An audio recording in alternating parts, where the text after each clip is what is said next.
They can cut to the montage after Exactly. that line. You good? Are we good? Ready? Set.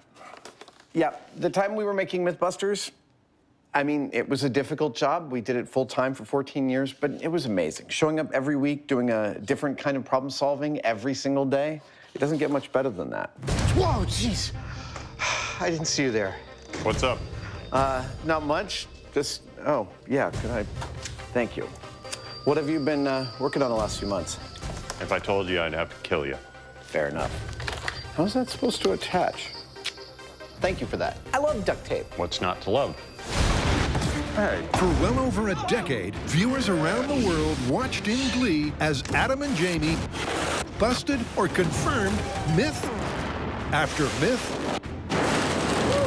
after myth. Nice work, man. The groundbreaking series This is what I want you guys to test. had more than its share of famous fans. Welcome to the White House. Thank you, Mr. President.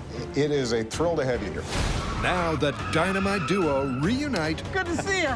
To revisit, reevaluate, Oh, no. and rejoice That is pretty darn good. Hey. in an all-time classic episode. Let's do a whole hour on duct tape. Okay.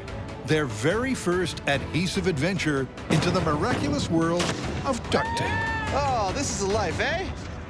The great thing here is that we've got this stunning visual record I don't mind saying I'm hyperventilating. of all the episodes I got the chicken.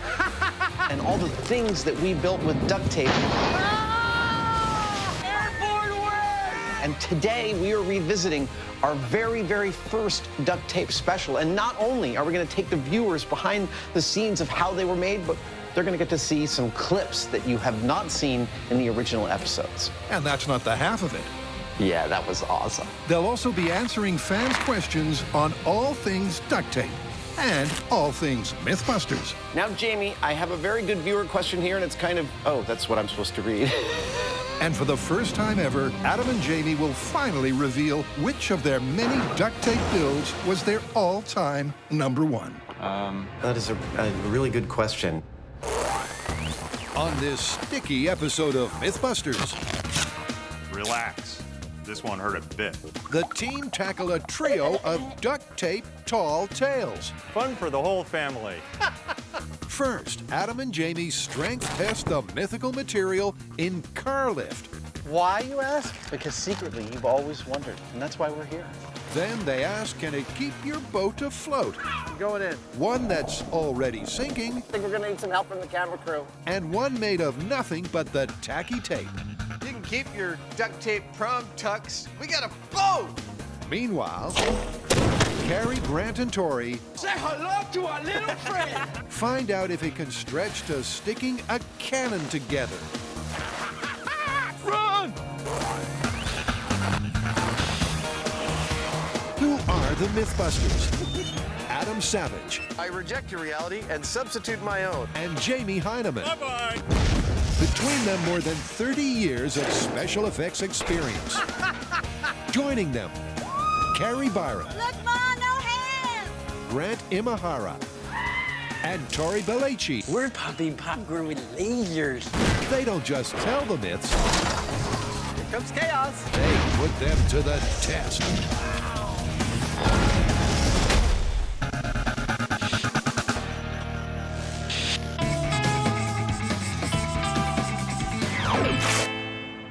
Well, as this was our very first duct tape episode, we were literally venturing into unknown waters, and we thought it would be good to start by measuring duct tape's two key properties. Tensile strength and adhesive properties. Exactly, so we could eventually hang a car. And I thought it'd be a good idea to tape you to a board first for some reason. I'm not sure why. Oh, no, I thought that was a good idea too, and luckily, it worked. Relax. This one hurt a bit. Channeling his dark side, Jamie Dexter Hyneman goes to work securing his victim. And he's enjoying it a bit too much. So, Adam, this is 20 pieces of tape. You holding up? I'm doing good. It's actually strangely comforting. Feels like a really nice blankie. Hey, bud.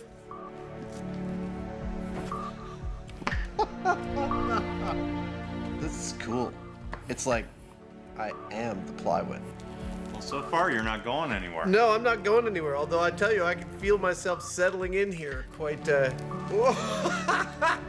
Wow, really, I'm almost weightless.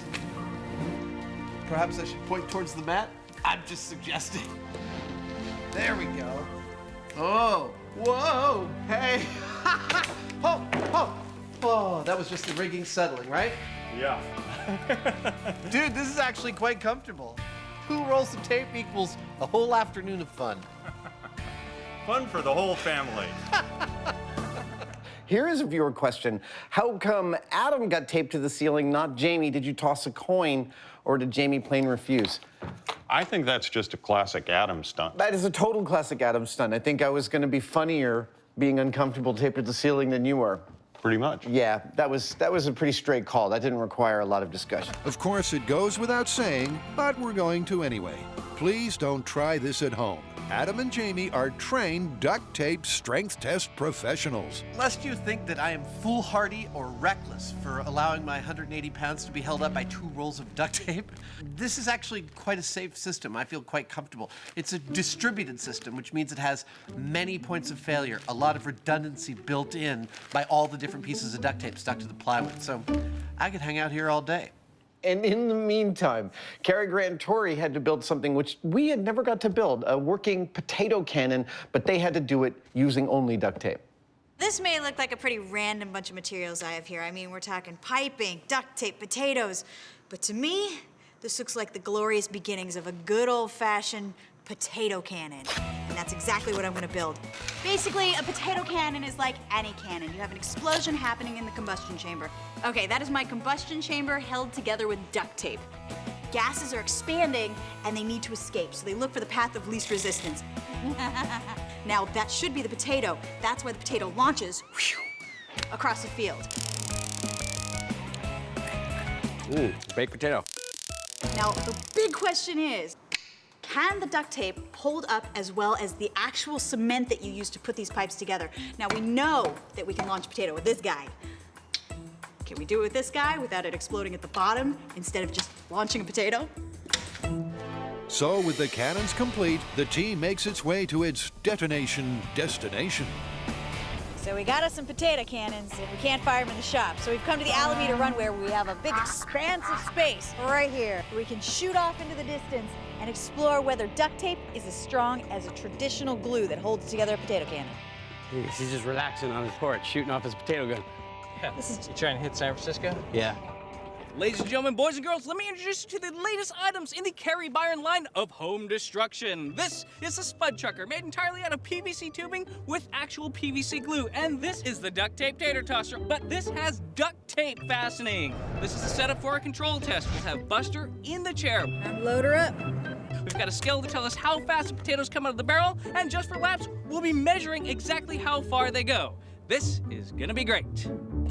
So great, the team feel it needs an audience. Okay, instead of the peanut gallery this time, we have our potato gallery. We got like little Spud Grant, giant Spud Carey. For some reason, I picked out a huge potato for myself. And little Spud Tori. You can watch. We ready? With a couple of squirts of the classified propellant, the control cannon is good to blow. All right, light it up. Okay, we got the Spud Chucker, AKA Spudzuka, in 3, 2, 1. Woohoo! All right, should we go see how far that potato went? Absolutely.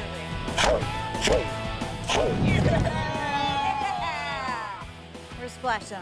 All right, what do we get? 267 feet. That's pretty good. Pretty good. Sure, but they want a pretty good data set. And for that, they'll need multiple shots. Woohoo! 397. And more bad puns. All right, and the next Spudnik. Before they get the all-important distance average. 375. So, can duct tape contain an explosion capable of sending a spud over 300 feet at a speed of 179 miles an hour? Duct tape tater tosser in 3, 2, 1. Oh! It worked! The duct tape held together. Yeah, it didn't explode. Not only did it not explode, the first shot from the duct tape tater tosser was right in the slot. 387. That is right in the range. That's almost exact. And it didn't blow up.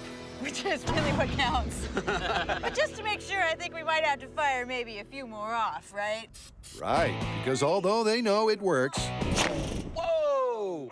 the question is, does it match the regular cannon's reliability? Our spud chucker, held together by PVC cement, had an average range of 346 feet and an average speed of 179 miles per hour. Our duct tape tater tosser, which is a potato cannon held together entirely by duct tape, had an average range of 336 feet and an average speed of 160 miles per hour. That's a difference of 3% on the range and 11% on the speed. Now, given varying winds, differences in the masses of the potatoes, and different amounts of propellant, I'd say that's enough to call their performance identical. See, now that surprised me because duct tape was invented primarily for sealing ammunition boxes, not for containing explosions. A way that was never intended. Exactly, up to and including lifting a car. What could possibly go wrong? Indeed. Okay, I can see it starting to come up. Come on! Oh, it's almost painful to watch. Ah! Stay glued for the answer, or just stick around. It's only a matter of time. Think Mythbusters, and one phrase that readily springs to mind is car carnage, which prompted this pertinent piece of fan mail. Here is a pretty cool viewer question. What is the most difficult myth that we ever did with a car? I would guess that would be the fireman's lift, wouldn't it? Are you ready? I'm ready. Let's do it. That was the one that I was the least sure was going to work in any way. All right, all pumps up 10 PSI. And yeah, it took a tremendous amount of engineering to get that to actually go. The fact that we started with 8 jets, and that was using more water than the city of Oakland could provide us. Remember that? Yeah. Come on, baby! 1-3! Yeah! Nice landing! Well, that was spectacular. But it was a very small car, and we had to remove the engine. This is true, but we were tasked with hanging a full family sedan engine at all using only duct tape. So we did some tests to determine the breaking strength of a single strand. Wow, we figured out pretty much the exact weight threshold on the first try. Yep. And I think we came up with about 70 pounds. Well, let's pick it up on the Alameda runway. So all they need now is some wide open space and a car they don't mind dropping. Dead car driving.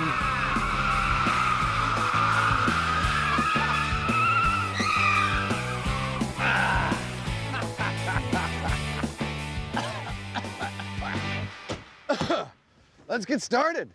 Okay. It'll be a simple setup.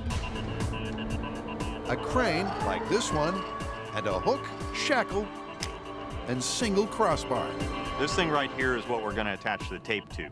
Now, we could run all the tape strips to the crane hook, but we'd end up with a big messy blob. If we're going to get the most out of each strip of tape, we need to be neat and clean with it, and this will allow us to do that. And hanging from the other end of the myth-inspiring sticky stuff will be the car, which weighs... The car weighs about 5,000 pounds. Now, each strip of tape will hold about 70 pounds. So that means we'd get away with lifting the car with around 80 strips of tape, I think. We'll call it 100 just to be safe. Jamie! This is your conscience. It's time to start working. There are a lot of different things you can do with duct tape. You can bind things together, you can seal things up like ducts and so on, but what we're looking for here is how sticky it is. I think I've got it down to a reasonable pattern. If we do our job right, and we actually are able to lift the car off the ground, that cloth in the tape is going to give way before the adhesive does. It's starting to look like a cathedral of duct tape. That makes sense. I mean, duct tape's almost a religion with some people. Why, you ask? Because secretly, you've always wondered, and that's why we're here. We've used 99 separate strands. All right, here it is, last one. Used up 5.5 rolls of duct tape, and by our measurement, this ought to be just enough to lift this car. I think it's gonna. It's a thing of beauty, and despite the fact the guys have done the math and know it should work, it somehow seems improbable. Duct tape lifting a car? Well, we're about to find out for real. Let's get it off the ground. Let's start up the crane. The crane winch cranks into action, This is it. and millimeter by millimeter, it gently pulls the car skywards. Okay, I can see it starting to come up. Come on. It's got a very loose relationship with the ground right now. Oh, it's almost painful to watch. Ah! It still gives me the willies to watch that. Yeah, I can still hear the tape creaking. Meanwhile, Cary Grant and Tori had to upgrade their potato cannon to build a real cannon using only duct tape. Of course they did. But they did do some tests to make sure that they had some chance of success. A cannon, a regular one, works a bit like this. The black powder explodes in the combustion chamber, and the expanding gases throw the cannonball along the barrel. So first up, to find out how much duct tape is required to withstand those pressures, the guys are going to replace the back end of the combustion chamber with inch-thick tiles of tape. However many it takes. I see injuries in my future. So it's time for me to whip out my cannon. Now let's just say I know a few things about building cannons. However, this time, we're building it out of nothing but duct tape. Now, duct tape is strong, but is it gonna be strong enough to withstand the kind of forces that are exerted by exploding black powder? So I need to make a strength gauge. Let's go to work. That way we can put the duct tape under the same conditions that a cannon would be under, so we can test the limits of this duct tape. I mean, black powder and duct tape? That doesn't sound like science. That sounds like a family reunion. So this is the strength part of our strength gauge. It's a plastic frame I've cut out for layering duct tape. I'm gonna make a 1-inch thick sheet that I'll then cut down into 1 foot by 1 foot square tiles. They're gonna bolt onto the back of what Tori's making, and when we ignite our black powder, we'll find out how much duct tape it doth take. All right, let's cut it up into tiles. So we've used 37 rolls of duct tape. At 60 yards a roll, that's 2,220 yards of duct tape. Hey, dude, you got something on your face. That's 1¼ mile to make all the tiles we need for our strength test. So with the duct tape tiles and strength gauge complete, it's off to a familiar and favorite location. So it's time to find out how strong our duct tape is. That looks nothing like a cannon. But it does have similarities to a cannon. I mean, it has exploding black powder and a projectile. And if you're wondering exactly why it's not a cannon, here's the man with the strength gauge. First, we're not using a cannonball. We're using a piston. It's the same diameter and weight as a cannonball, but it's not a cannonball. Anybody got any duct tape? Second, we're not using a fuse. We're using an electric remote system to light off the gunpowder. And most importantly, there is no steel back at the end of this steel tube. It's gonna be a duct tape panel. Once we load this up and fire it off, what we're looking for is the piston to fly out of the barrel and have the duct tape intact. If that happens, then we know duct tape is strong enough to build a cannon out of. All right, we're hooked in. For this to be a good, successful test, what we're looking for is that the duct tape tiles, whatever thickness we end up with, will be intact while the piston blows out the other end of the strength gauge. Okay, so this is 1-inch thick slab of duct tape in the strength gauge. All right, here we go. In 3, 2, 1.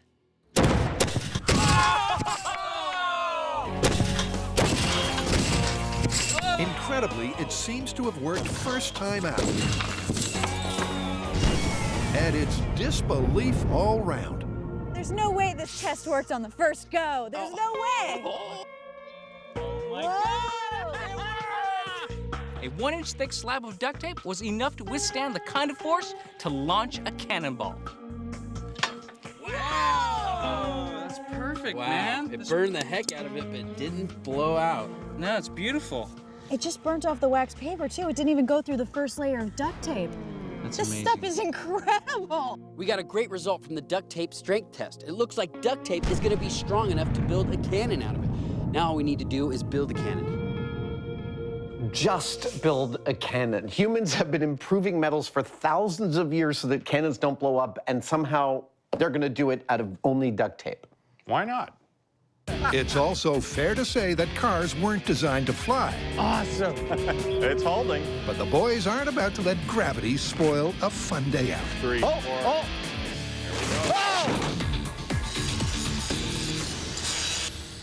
What are you nostalgic for?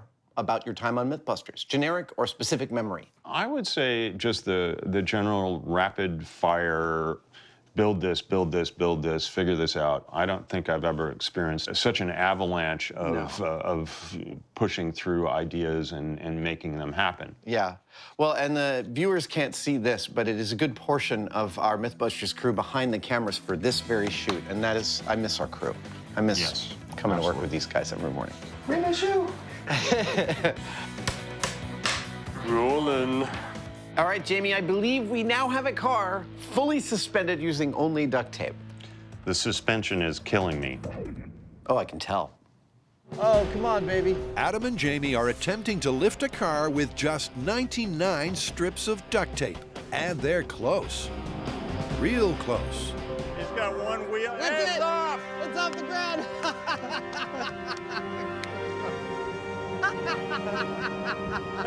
That's almost like a piece of temporary art right there. That's kind of nuts.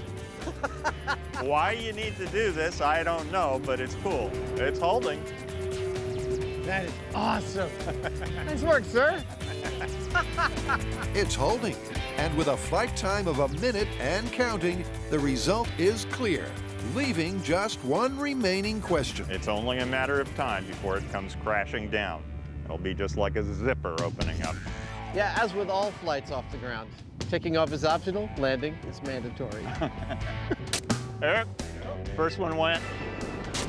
That's 2 strips of tape that are gone now. Oh. That's 3, Oh, 4. oh!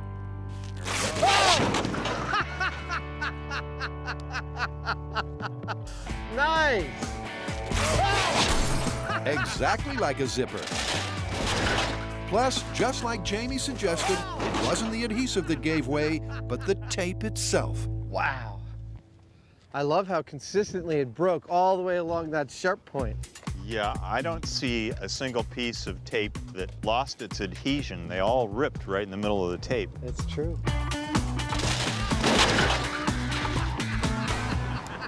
Yet again, tools and materials used in ways for which they were never intended.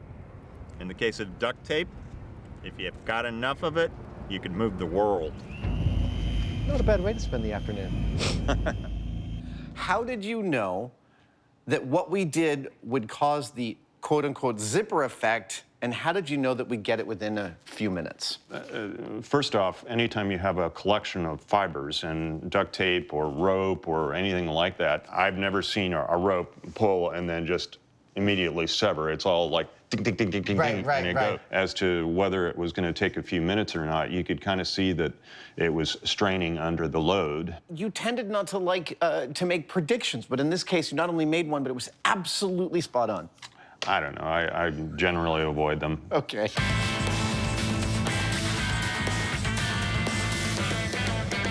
So with the car back down on terra firma, it was time for us to hit the water. We had a dinghy with a hole in it that we had to repair using only duct tape. Yep, just plain old duct tape between us and Davy Jones' locker. You knew Davy Jones, right? He did. Well, if we're going to repair a hole in a boat with duct tape, then obviously we're going to need a boat with a hole in it. We've got a boat. It doesn't yet have a hole, but I'm about to remedy that.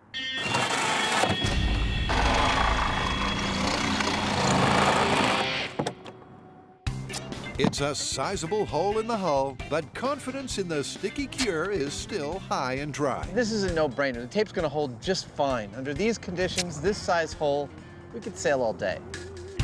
However, Jamie glass half empty Hyneman is prepared for the worst. If you're gonna get in a leaky boat, you need to remember a couple of things. The first one is a life preserver. All right, let's put this puppy on the water. And the second one is something to bail with, like a bleach bottle or something like that. There we go. All right, I'll step in. Okay. Well, it floats. It successfully supports one Mythbuster. Two Mythbuster. I don't see any water. That's always a good sign. And the dinghy with its duct tape patch is looking good to row. Yeah. Plus, it's also standing the test of time. Should have brought my fishing pole. Well, it's been about 25 minutes, and as both Jamie and I predicted, the duct tape repair is holding up beautifully. Properly applied, the duct tape actually seems to be doing fairly well. I have to say, though, I wouldn't take off across the ocean with that kind of patch. It works, but it scares me a little bit. And with good reason, because at the 30-minute mark, Where's that water coming in from? there's a hint that the duct tape isn't a permanent solution. Yeah, it's pooling in the bottom there. Yeah. That's kind of a bad sign. It clearly works. I mean, we're still afloat, but I'm not too happy with it because we're going to have to start bailing before long. I would say that it's not waterproof, but it's absolutely water resistant. I'll buy that. It's a testament to the tape that after 40 minutes, they're still afloat. Just a little wet. But Adam has a tougher assignment in mind.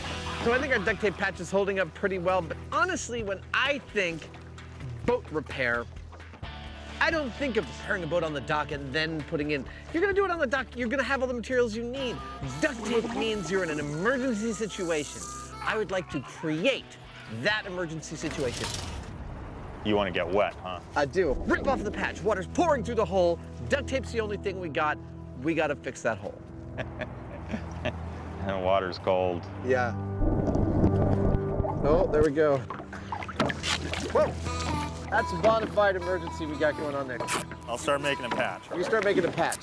Like the little boy and the dike, Adam is plugging the hole digitally. While Jamie goes to work with the mythical material. If you have to apply duct tape underwater, you're going to have a hard time because the water forms a film that inhibits the adhesive from really connecting with the surface you're trying to put it on. All right, going in. You ready? Okay. It's really frustrating. It's just like the adhesive is not there. Unsurprisingly, it's not sticking very well, but it is sticking a little bit. All right, take your foot off. I think we start the clock and see how that repair does. What do you say? Starts now. Okay. There it is. The clock is ticking on our duct tape boat repair. Countdown to failure. And count down to Adam and Jamie's surprise revelation of what they think was the ultimate duct tape doohickey they ever built. Yeah! Reminiscing isn't always a pleasant experience.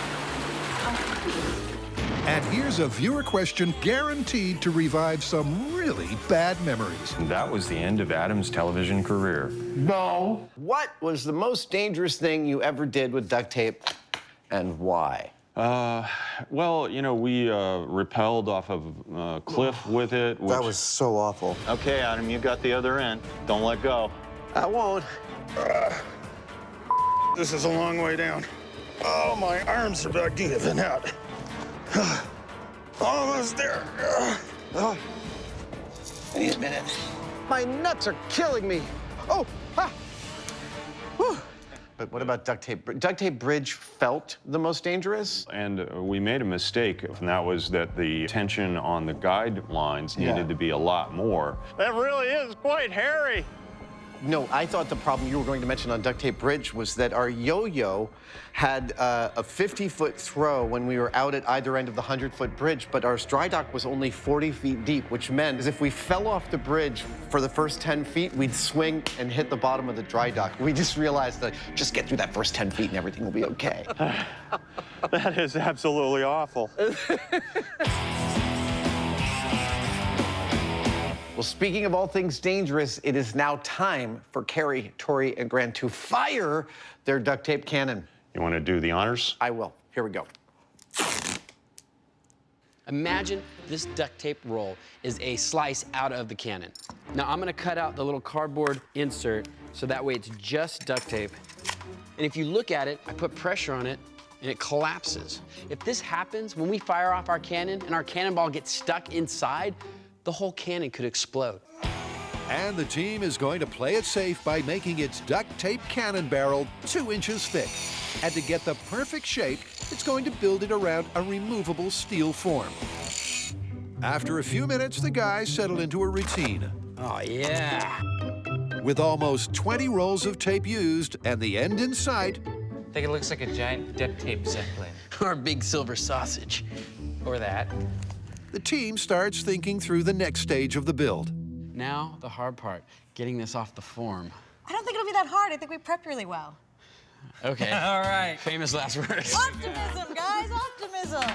Exuding the confident glow of the well-prepared, Carrie has no doubts it's going to work. Yeah. The boys, not so much. Yeah, it's slipping right off. Oh, there it goes. Coming off. Yeah! Yeah! We got it. Yes! Say hello to our little friend.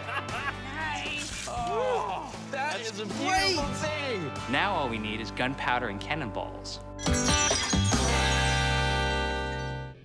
Adam and Jamie are kings of the world. But inevitably, just like Kate and Leo, they're going under. Because while testing the myth that duct tape can keep you afloat, their emergency wet repair is leaking.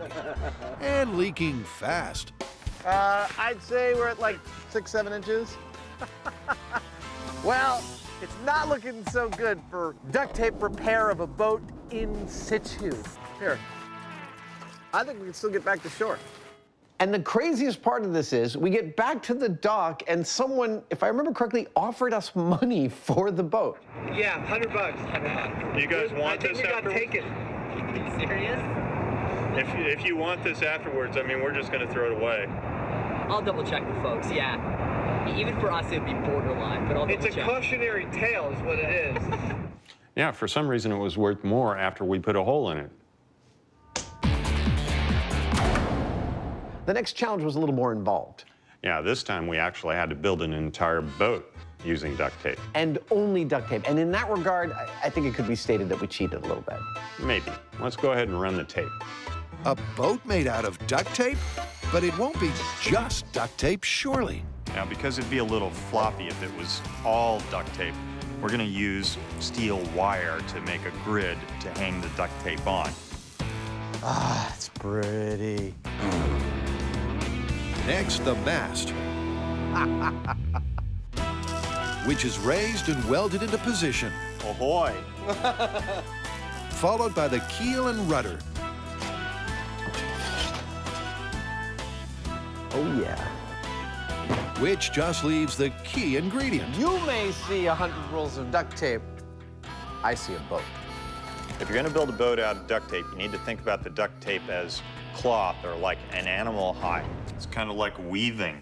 With the second layer being applied, the cornerstone of their design should be noted. It'll be sticky side to sticky side. That's the last one. The hull is done. The double adhesive layer forming what the guys hope will be a waterproof bond. But they're not quite done yet. They need a sail. And in a classic Mythbusters moment, we reduce the next hour of hard work and problem solving to a crisp 10-second montage.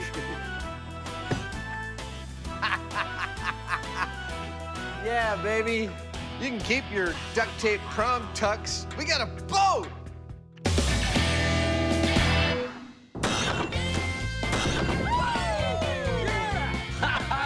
It went over 500 yards.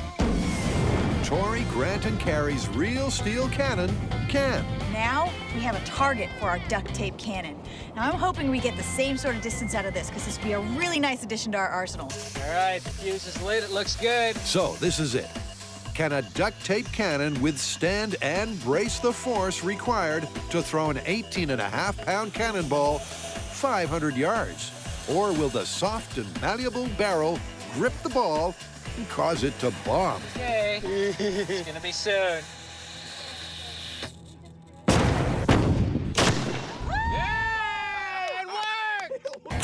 It worked.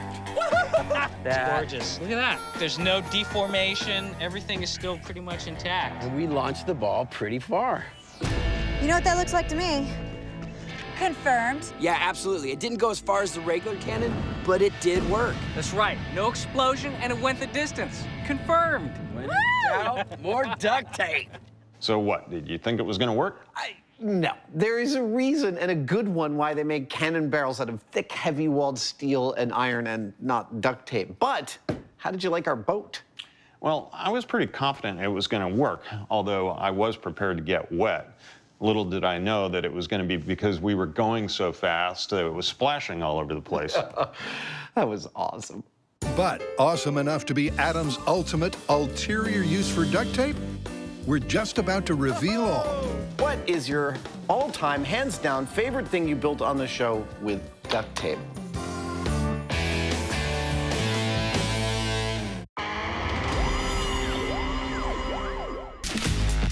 Duct tape, that most miraculous of engineering marvels, has not only been the focus of 24 stories, it's been crucial to virtually every myth the team has tackled. It's built 5 boats, 1 bridge, and several hats. Almost 5,000 rolls, more than 83 miles of the sticky stuff have been pressed into service for science. Cheers! Duct tape, we salute you.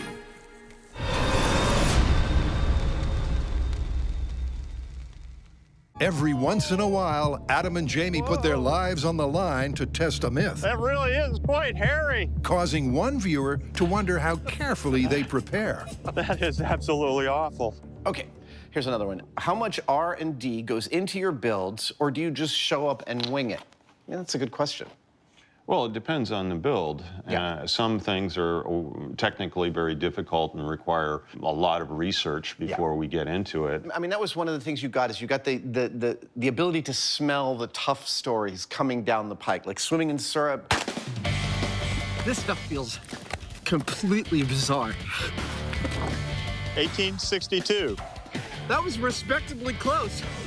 We started working on that months before we shot because we knew that how complex it was going to be. Yeah. But then there were others, like trying to engineer the trebuchet, where we had a rough idea, but we showed up with as little of a plan as possible in order to just like wing it during the day. That's a successful firing of a duct tape trebuchet. And nothing fell apart. Sometimes we wing it, sometimes we'd show up with tons of research being done. But the goal was always to let something happen interesting on camera. All right, Mr. Hyneman, ladies and gentlemen, we are at the high watermark of this episode. Our boat is built, and now it's time to find out if it is seaworthy. To set the scene, we are on San Francisco Bay. It is an average afternoon. The water is medium choppy, and our only goal is to stay afloat and keep our boat from failing. Whatever floats your boat. Indeed. As unlikely as it seems, and surely in a world first, Adam and Jamie are attempting to sail Let me get out of the way. There we go. in a boat made out of duct tape. And despite the chaotic start, it appears the boat really does float. You got the tiller on the rudder? Yep. You see any water down there? Not a drop. Preliminary report so that it's seaworthy. Permission to climb aboard? Come on in. All right, here I go. I'm in. And we're away. Oh, this is a life, eh? So far, Understandable skepticism, we don't have much wind. but even glass-half-empty Hyneman Try not to put your feet through the bottom. relaxes as they catch a draft and get underway. This thing's holding water, man. I don't see a drop of water. Yeehaw! This is actually working. There we go. Oh, yeah. Hey, give me some skin there. Ow. Ow! So much happens in a typical Mythbusters shoot that not everything makes it into the final show. I think I want to head for the Golden Gate. But we're squeezing in this all-too-rare bonding moment between two old salts, for old time's sake. And we are just about to see some unaired footage of you unexpectedly showing concern for my welfare. Well, you were starting to look a little green. Hey, Adam. Yeah. You feeling seasick yet? No, I don't get seasick in little boats. We'll see about that. Oh, you want to try and make me seasick? Oh! You doing that on purpose? No. Fear not, there have been many, many times throughout the course of making Mythbusters that my weak stomach has figured into our story. Well, that's great. Adam's doing his best right now to help us attract more sharks. Scotty, I need more power. I'm giving it all we got, Captain, but I just can't push it any further. They've managed to make a sailing boat out of duct tape. I think the key to it is making one nice piece of fabric out of the whole skin. Adhesive to adhesive was miles ahead of just putting tape on any which way. So with a couple of days and a couple of dozen rolls of duct tape, we set ourselves the task of making a viable, seaworthy vessel. And while it's true that failure is always an option, I have to say success is pretty sweet. Well, Adam, you know what they say. Yeah? Whatever floats your boat. I somehow didn't think it was going to be duct tape, though. And so, to the question that so many fans want an answer to, which one of these crazy contraptions remains nearest and dearest to the hearts of our middle-aged daredevils? What is your all-time, hands-down, favorite thing you built on the show with duct tape? Honestly, my favorite was the last boat we built, was my last duct tape raft for the level 5 rapids. It was also like riding kind of like a stuffed animal on the water. Oh, yeah! Oh! Whoa! Whoa! Woo! I would say it was the duct tape sailboat. I was proud of that boat. So was I. It not only looked the part, but it was super, super seaworthy. That was actually pretty durable. It really was. We had that hanging in the shop, you know, for 5, 8 years or better, and it still would have sailed us right out of the bay. Right off the bat. And that was the first boat we built. But it wasn't to be our last one, was it? No, it was not. Thank you for joining us, everybody. We hope you enjoyed that as much as we did.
Are you ready for the vacuum special? The Hyneman abhors a vacuum.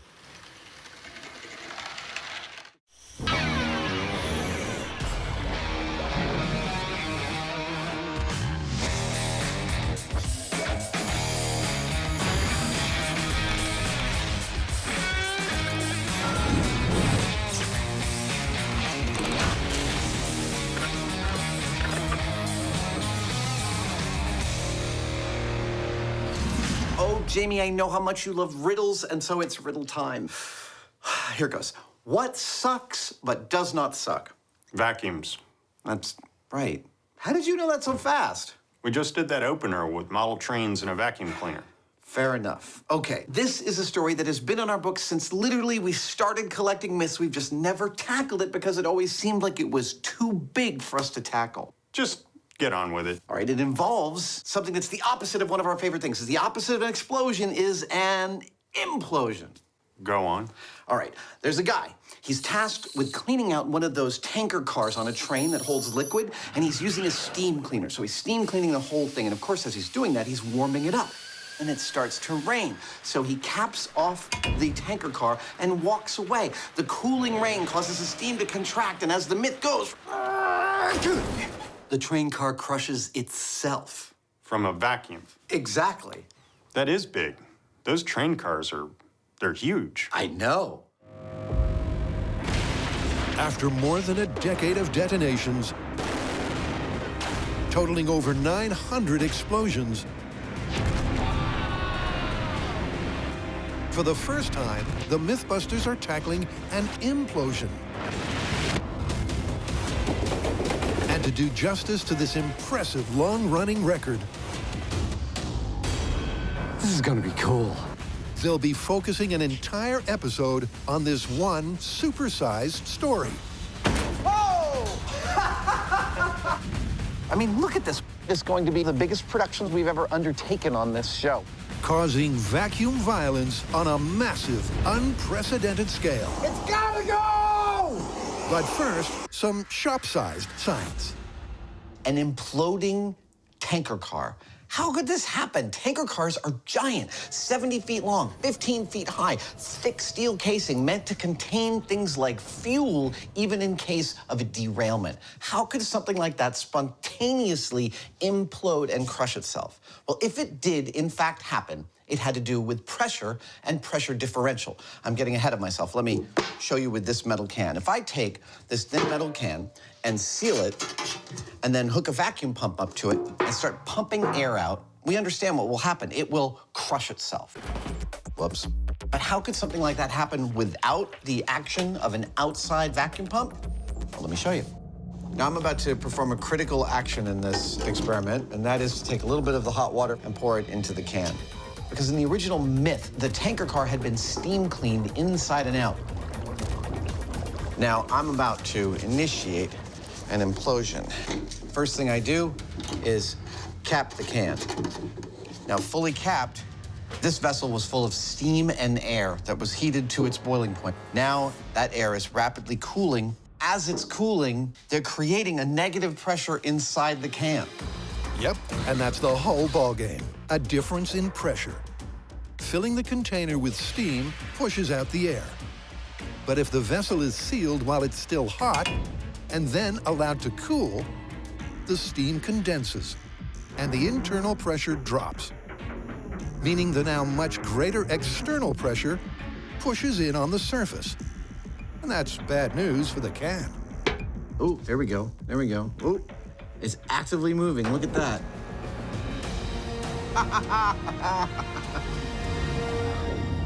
I'm doing this with my mind. In case you were wondering, this is all telekinesis.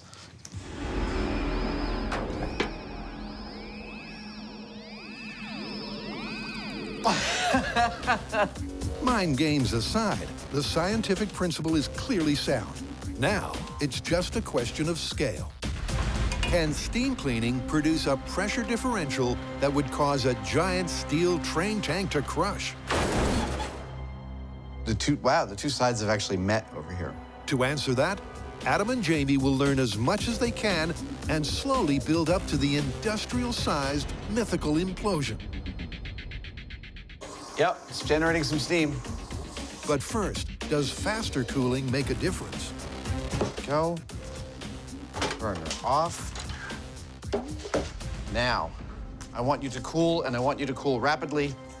I'm gonna use the coldest thing I know, and that is a CO2 fire extinguisher. Here we go.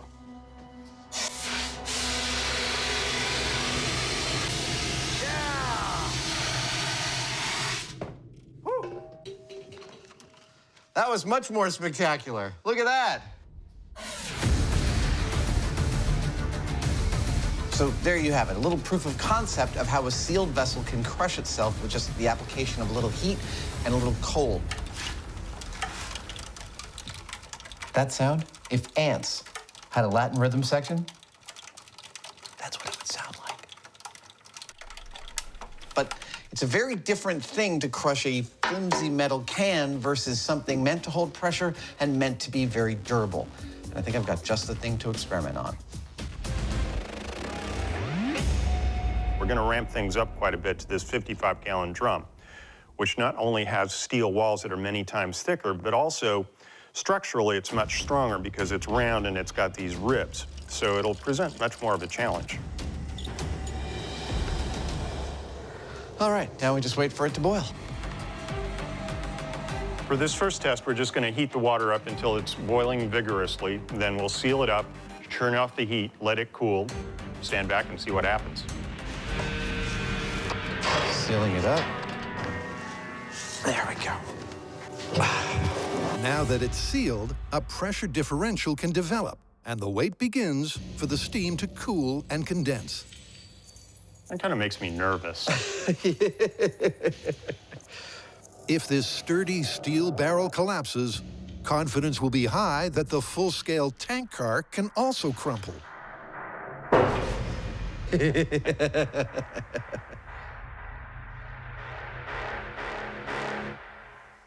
How long did it take the little cans to crush?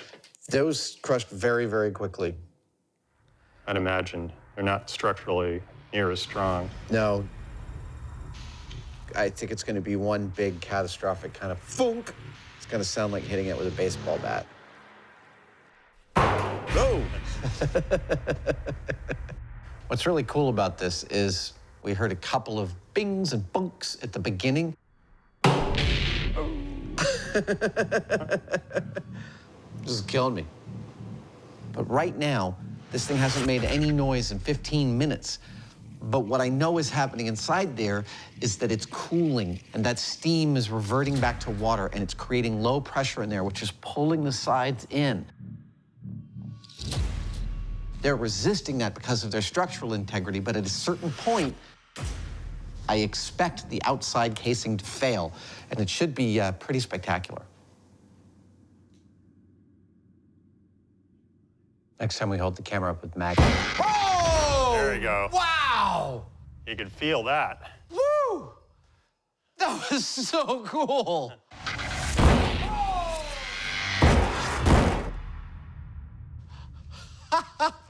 I could feel that in my chest. Yeah, which well, is I'm not weird. sure if that's just my heart leaping out of my throat because of the... That was amazing. It was a nerve-shredding display of power. When water vapor is cooled, it can cause a strong steel drum to completely crumple. Wow. Made a circle into a triangle. It did. There's clearly a lot of potential in this one simple process. Wow! And an ominous sign of the full-scale potential. But Adam isn't ready to move on. Before they can tackle the supersized tank car, he wants to know exactly how much negative pressure they're dealing with. This time we're going to do the same test again, but we're going to have a vacuum pressure gauge attached so that we can actually monitor what that pressure is. We will also be timing how long it takes to cool down and monitoring the temperature with an external thermocouple. That's a fancy way of saying thermometer. All right, it's bouncing between 193, 195. We'll be logging all of this data as this thing cools down, builds its negative pressure. Okay, timing starts now. And the vacuum gauge is already moving. That's awesome. And eventually crushes, in the hopes that we'll be able to apply what we learn here to a full-size thing eventually. Yep, and because... The only difference between screwing around and science is writing it down. Adam plots the increase in negative pressure measured in mercury. So right now it's just at 3 inches of mercury. Against time and temperature. 6 inches Hg. How much of a vacuum will crush the can is unknown. But quantifying the failure point is the first step to understanding the process. Look, we're not exactly sure what we're looking for in this. We're just trying to get to understand the process. So very consistent 2.5 degrees per minute. I like linear data. I'm partial to exponential curves myself. So the more data we gather from this as it cools down and eventually crumples, the better equipped we are to deal with contingencies out there in the field. Oh! Whoa! That was just at 16 inches of mercury. It's interesting that they're consistently forming triangles, but it kind of makes sense because it's the strongest form that it could crush to. These implosions are fascinating. There's a slow, intense buildup of the pressure differential, and with no warning. But what did we learn? Well, it took 8 minutes for the steam to cool, which dropped the pressure to minus 16 inches of mercury. Considering that 30 inches of mercury is a full vacuum, that's significant. Cool sounds. And that's just from heating a little water in the drum. What happens when we introduce a high-powered steam cleaner into the equation? Temperature's climbing fast. Coming up on Mythbusters. That is awesome. Not only is this, Without a doubt, one of my favorite small-scale experiments we've ever done. Whoa! the story is on track to be the biggest logistical challenge they've ever tackled. Holy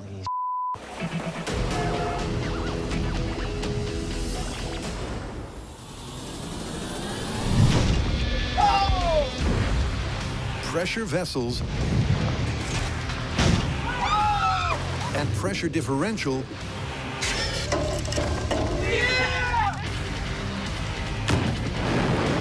are familiar themes the Mythbusters hold dear to their physics-loving hearts.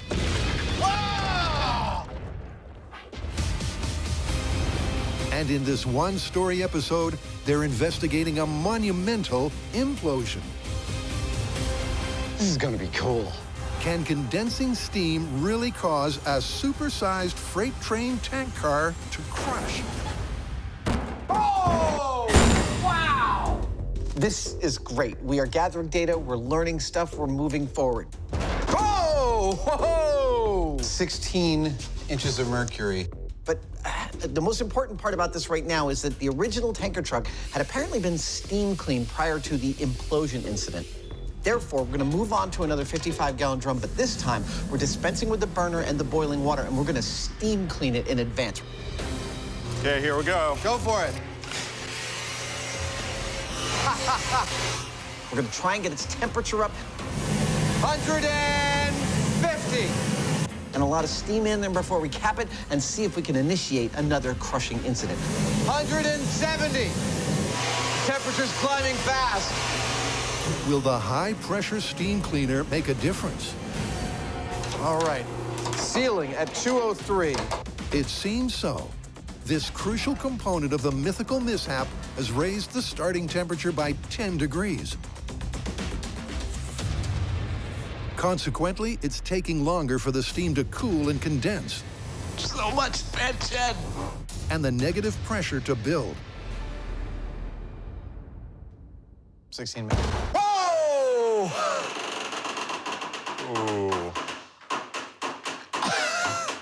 That gets you every time. Whew, that is a heck of a rush. That was 17 and a half.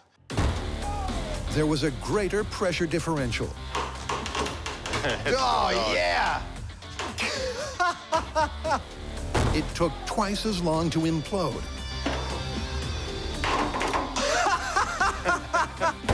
And appeared more violent. It's actually collapsing a lot more than the other one did. I think we put more energy in the system with a higher temperature and the steam. Yep, more heat means the steam has more kinetic energy, and faster water molecules create more pressure. Yeah, look at that. Look at that. That is completely crushed. So when the steam condensed in the capped container, the eventual pressure differential was greater.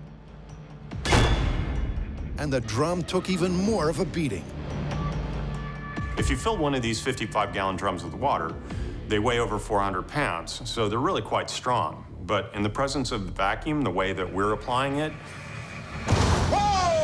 they crumple like a soda can in your hands. So it gives you an idea of what kind of forces are at play here. Here, check this out. That's the previous test. That's the current test. See how much smaller this one was crushed? It's a lot more energy. That was awesome. Can I say it? That was a barrel of fun. Actually, by the time we were done, I'd say it was about a third of a barrel. Here's what I feel like we have learned so far. We have learned that a higher starting temperature equals a more vigorous reaction. Clearly, when we go to full scale on this, we're gonna want the highest possible starting temperature, and that might be maybe the most difficult part of replicating this story. But behind the scenes, problems are afoot. Okay, keep very quiet. We don't often show you this part of the show, but this is where the magic happens. This is our production office, and those are our producers that find the impossible to find stuff that Jamie and I need to use in episodes. This is the team that has found us things like a 747, RPGs, calling the FAA to get us permission to drop a car from a helicopter. But right now, this might very well be mission implosion impossible, but we'll give them a couple more days. So what is it we need exactly? Well, obviously a tank car, one that's been decommissioned and yet is still structurally sound. That's hard enough, but we also need a place to implode it. That implies tracks to run it on and a location remote enough that we can safely control that implosion involving millions of pounds of force and thousands of pounds of steel without hurting any people or infrastructure. And the two of those together are the reason we have never tackled this myth before. With the production office facing long odds and a short deadline, Jamie and Adam get busy drumming up more data. So what else can these barrels tell us that'll help us out in the field? Well, shape and geometry are critical when it comes to pressure vessels. And so we're going to build a more accurate scale version of our tank car cylinder and see what difference that makes. Will the elongated cylinder of an accurately scaled tank car crush more or less easily? To find out, Jamie has been busy welding while Adam whips up some wooden wheels. Almost there. And gets back to his special effects roots. Ooh, there we go. I'm much happier when our experiments look the part. Ah, awesome. Moving ever closer to our goal of causing a fatal catastrophic implosion of a full-size tanker car, we have now built ourselves a scaled tanker car. 4 55-gallon steel drums welded and sealed together. We're gonna hit it with a steam cleaner, bring the temperature up, cap it, and see how long it takes to implode and what we can learn from that. This is a very cool scale experiment. As before, they simulate the steam cleaning process. Great for our skin. Until the temperature maxes out. 200. Then they seal it up. All right, capping it up. And resume their nerve-wracking wait. Timer's going. Oh, hey! Oh, you can hear it boiling. Oh. You can totally hear it boiling. That's awesome. I can't help but think that this would be weaker because of the lack of any bulkheads down the length of it.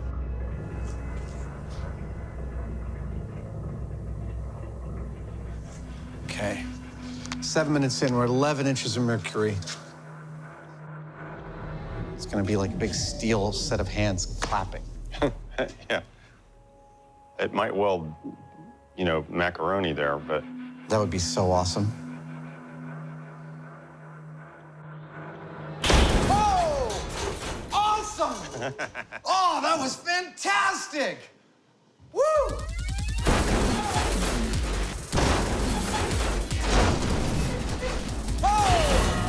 Oh, that was fabulous! That is awesome! You were right, it was weaker. It failed at a lower negative pressure than the previous one. Another spectacular implosion. The accurately scaled form failed faster and under less pressure. That's just awesome. Data that suggests this supersized myth is right on track. That was awesome. I guess all we need now is a full-size tanker car. Yeah, that'll be interesting seeing that happen to something 70 feet long. That would be a hell of a thud. If it happens. Yeah. All right, let's go find one.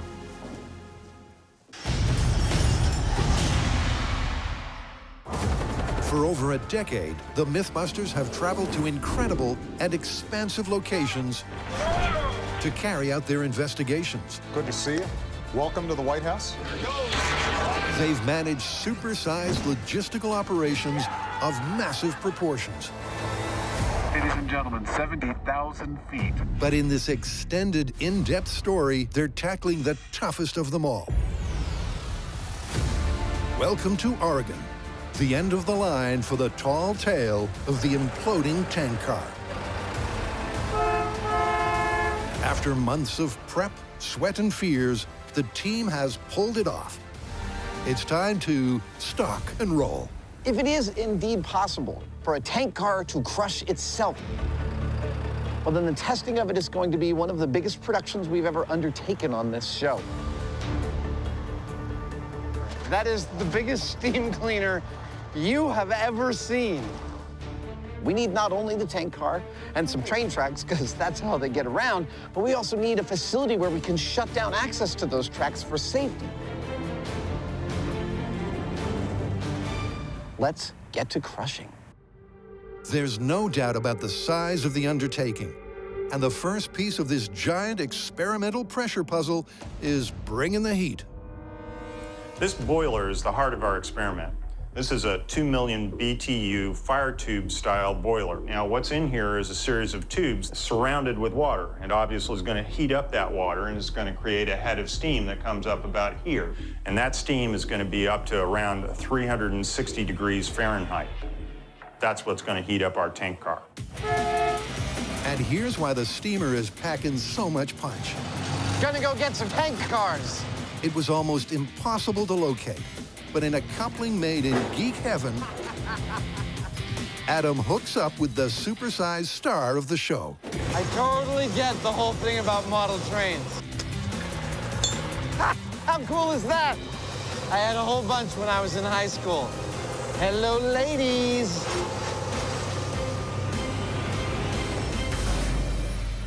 This is our experimental baby, our tank car. Isn't it beautiful? 67 feet long, 10 feet diameter. It holds almost 30,000 gallons of liquid. Unless you think that the shell is thin, it's actually almost half an inch thick.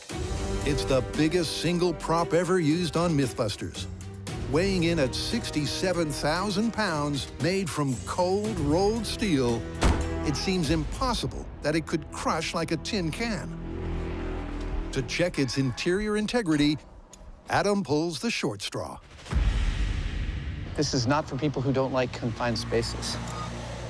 You might think that crawling into one of these tank cars is a simple matter, but they transport all manner of different fluids and liquids, which means there can be all manner of different gases in that tank car that could asphyxiate you.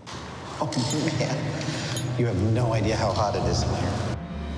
There's an entire set of safety procedures we had to review before climbing down in there. I'm wearing a safety harness lest I become unconscious so I can be pulled back out. The walls are 101 degrees. A quick recce, and Adam's nervous, but satisfied. It's just a shell. There's no internal gusseting at all. And I'm talking quietly because this thing is a freaking echo chamber. If someone dropped a wrench up there, I feel like my eardrums would bleed.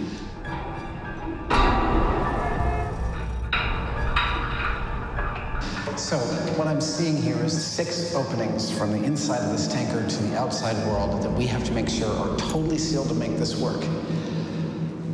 I think that's all I need to learn down here, and because it's hot as Hades, I'm gonna get back out. See ya. It's loud, but sound. Too sound. Oh, man.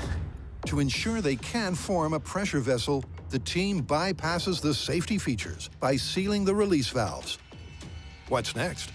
Remember, this myth is about heating the tank car up and then it happens to rain and cools it down. So this thing right here is called a monitor, and it's a spray nozzle. We're going to try to adjust the angle and the pressure in such a way, more this way, that we can get as much of an even coverage of the tank car as possible. I'm happy with that. That's a perfect rainstorm. This is a giant production, and one of the key things we want to monitor is the temperature of our tank. Behind each one of these windows, we're going to have a thermometer. That thermometer will go to a wire, which will go out there to the tank car, where it will be attached to a thermocouple. Let's hook it up. Cool! In addition to temperature, the second crucial parameter is the internal pressure. This is officially the biggest thing I've ever drilled into. Adam plumbs the steel wall and inserts a vacuum gauge. We just turned this tank car into an experimental vessel. And it's primed for the first step of the test. The colossal steam cleaner is fired up, and Adam is struggling to take it all in. I'm having one of those moments right now, rabid excitement about what is about to take place. At the same time, it's combined with a complete disbelief about what we've got set up here. I mean, look at this. We've locked down 2.5 miles of train track, a mile of road. We've got about 35 guys and 1, 2, 3, 4, 5, a dozen trucks to support the implosion of that giant 70-foot-long tanker car. This is gonna be cool.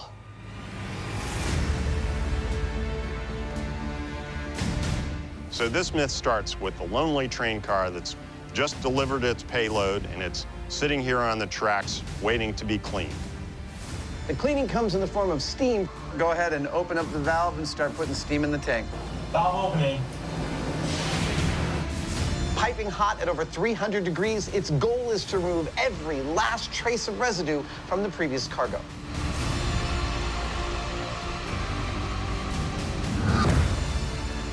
It's happening. Yeah, it's already rising. Unfortunately, once the service guys had done their job, they closed every hatch and valve on the tank car, something they should never have done. This is gonna take a while. Yeah, a lot of mass to heat up. Yeah. Even more unfortunately, it then begins to rain, and the completely sealed tank car full of highly expanded steam begins cooling rapidly, precipitously dropping the interior pressure. And then what happens next is the whole tank car collapses in on itself. Now, is that going to happen when we replicate all of those story points? We don't know. That's why we're testing it. But we will be monitoring everything from the safety of our bunker here.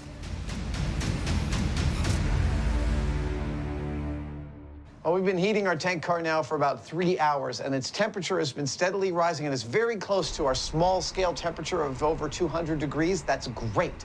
Any minute now, we're going to call it. I'm going to suit up. I'll cap it, get the heck out of its way, and hopefully we'll watch it crush itself. Here we go. This is it. I got to climb on top of that thing. It's almost 210 degrees. Shut the top manway, then I shut the bottom valve.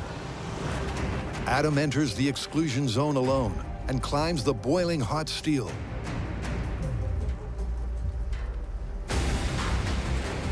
He has to be fast and careful while he creates a 60-ton pressure vessel. Okay, we're sealed up here. I'm climbing down. I'm closing the valve now. Valve is closed. I am de-assing the area. Mission accomplished. It's capped, and the countdown to catastrophe begins. That went smoothly. Once I get back in the bunker, it's gonna be time to make it rain. Yep, when things cool down, everything is right on track for the mythical implosion. All right, fire department, let's make it rain. Copy, making it rain. Looks like is it hitting it? It's hitting it on the far side. I think it must have gotten budged because there's no wind. Adjust it. So our water isn't fully hitting the tank car. I'm gonna go adjust it a little bit. This experiment is proving to be not just the biggest, but also one of the trickiest. This is the kind of thing that we don't want to happen. We want to see this tank collapse, and if anything is wrong, that means we have to get close to the tank to fix it, and that's bad. Better from my end, Jamie. How about you? Works for me. Check the kinks in the hose behind you. Hose looks good.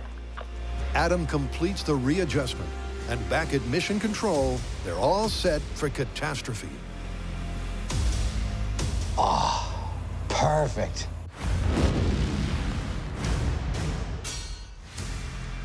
It's been a monumental effort. All right, fire department, let's make it rain. But the team finally has all the many parts of this mythical freight train mishap in place. Cue the physics. 5 inches of mercury. 6. Nice. It's climbing steadily. That's what we wanted to see. The rain cools the steel.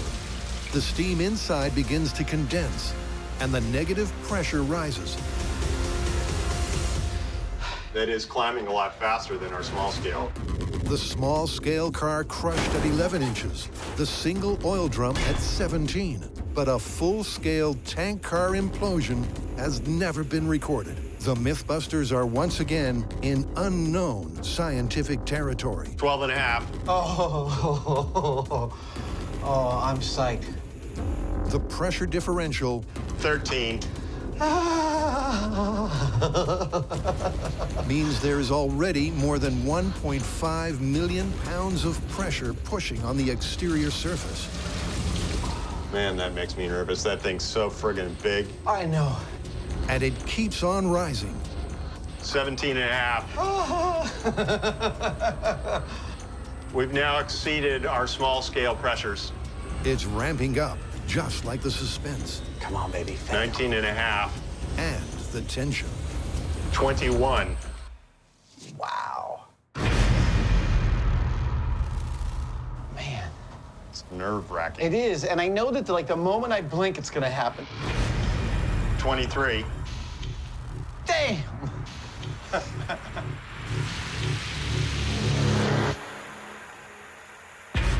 25 and a half. Holy 15 minutes after sealing in the steam, the negative internal pressure is almost as low as it can possibly go. 26 and a quarter degrees is almost a full vacuum. That occurs at just under 30 inches of mercury. And still there's no sign of an implosion. Boy, they make these things tough, don't they? As the minutes tick by, This is killing me. We're at 18 and a half minutes. the negative pressure plateaus. 26 and 5/8. And for the first time, the guys think the tank car might not collapse. Remember, folks, science can be boring. Look, everything is working here exactly as we planned. Our methodology is dead on the money. It's not working. We got a superheated tanker that was steam cleaned that we've now been raining on, and the pressure is built far beyond what I would have considered to be a fatal, catastrophic pressure to this tanker car, and yet it's holding on at 27 inches of mercury. This is astonishing. This is a very durable item. It hasn't budged. Okay, folks, we're gonna wait for it to be an even hour. And if we haven't seen any movement on the needle by then, we'll call it. The pressure leveled off at 27 and hasn't budged, and neither has the tank car. So when they hit the hour, here we go. They reluctantly concede defeat. Pull the plug and let the air back in. Hey, nice work on the rig. Everything we did worked beautifully, but you wouldn't break. It's not our fault. Technically, what we did to this car to try and make it collapse with a vacuum was flawless. Oh, it's like the train car is peeing on me out of spite. Got the tank really hot. We'd sealed it up really well. We pulled darn near a perfect vacuum on it, and yet nothing we did to it made it collapse. So it turns out these cars are actually built pretty darn good, but you know what? We're not done yet. We've gotten back on the phone. We've ordered another tank car, as if the first one wasn't difficult enough. Now, why are we going to such extreme lengths here? It's because despite evidence to the contrary, we don't think this myth is busted yet. Look, the car that mythically imploded might have been damaged in some way that we couldn't see. It might have been corroded on the inside, some way in which it was made more susceptible to crumpling. So we found another one, and although it'll take us all night, for you, it'll be a matter of seconds. Yeah, let's crush some stuff. With their more corroded car in place, they're removing the steam and rain from the equation and taking a shortcut to pulling the pressure. This time around, though, we're going to use this big-ass industrial vacuum. It'll pull exactly the same vacuum that we got with the steam. Is there anything duct tape can't do? But it's going to do it in a fraction of the time. Yep, the goal is to match the realistic negative pressure achieved using condensed steam with this giant vacuum cleaner. All right, so you ready? I'm ready. All right, so we have our second, more decrepit tanker car sitting over there on the track, and our giant vacuum hub is just starting up now. That is a beautiful piece of equipment. It's going to pull a vacuum. It's going to pull the same exact vacuum we pulled with the boilers and the pressure and the cooling, etc. I do not want to take my eyes off of it. Just want to watch it do its thing. Except it should do it in a fraction of the time. I want implosion. There's hoping. That's what I want. The giant vacuum pump is fast. It's rapidly removing air. And after just a few minutes, it's already approaching the maximum negative pressure it can pull. We got a -25. -25. Will the more corroded drum succumb? Only at 27. Holding at 27 inches of mercury. That's exactly where we were yesterday. Yeah.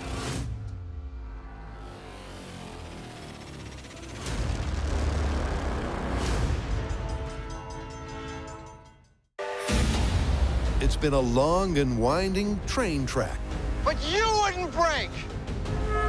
and the team is about to find out once and for all if a steam cleaning accident can cause a giant steel tank car to crush. They've reached the same negative pressure they managed with steam, Holding at 27 inches of mercury. and several million pounds of force are pushing against the half-inch thick steel, squeezing, squashing, and pressing. But the minutes tick by, and it remains resolutely intact. 27. Still holding at 27.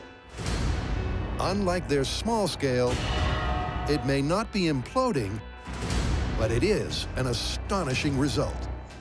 You know, as frustrating as this is to not see the train car collapse, this is looking like it's a very valid myth because everybody that we talked to swore up and down that, oh, no problem, this thing's going to collapse. That's it. That's an hour. Let's cut it. Turn it off. Copy. So it just goes to show you got to test things. That's the sound of disappointment, ladies and gentlemen. These tank cars are actually pretty tough little bastards. But as always, we have one more trick up our sleeve. Yep, this has been such an ordeal. There is no way we are just going to leave it here. We are now going to arrange for our tanker car to encounter a bit of a, shall we say, accident. All we need is a crane to drop something big and heavy on our tanker car. And luckily, it turns out that the sheriff who's been helping us out has access to a crane. That is how we roll. So we're going to use that to lift this about 30 feet above that, and then we're going to drop it. Hopefully, it'll leave a nice big dent in our tank car, and then when we pull a vacuum on it, that dent will cause the whole thing to buckle up, kind of like pulling a single card out of a house of cards. At least that's what we hope. Yep, it's an extremely unlikely series of events, but it is possible. That looks good to me, Jamie. After their simulated collision, they'll pull a final vacuum to recreate the steam cleaning and see if that causes a crumple. This is intense. Dropping 3,200 pounds on a tank car. Something we didn't expect to be doing in this episode. 3, 2, 1.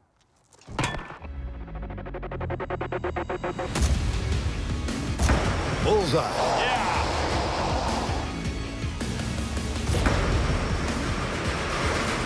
That's ideal.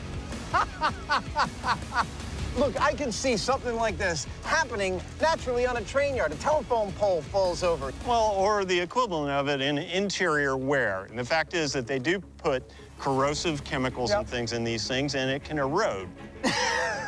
I can't hold it in any longer. Here's the thing, right? We dropped this concrete block, and then we thought, oh, we gotta clean up all the concrete, right? We gotta clean the concrete off the track, et cetera, because there's gonna be big chunks of it everywhere. No, come here, look at this.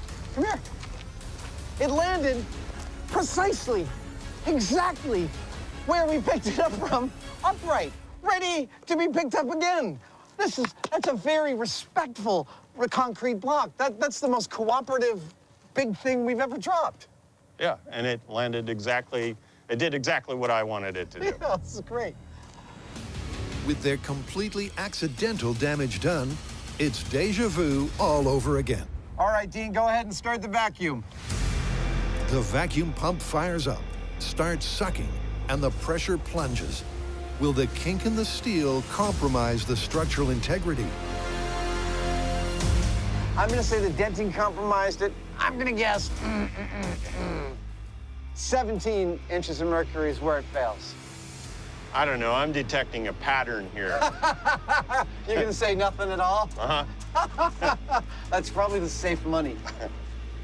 What did I say, 17? 17. Can I get a 17? Anyone wanna give me action? Cool. 10 minutes, 21 inches of mercury.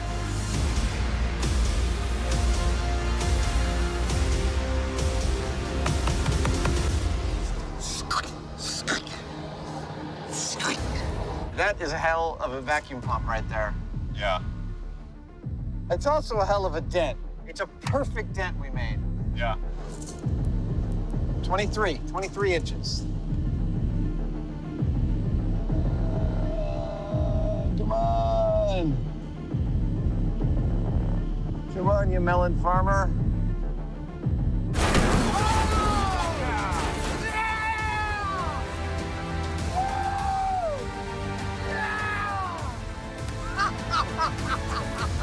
Finally. Oh, 23 inches of mercury. Holy cow.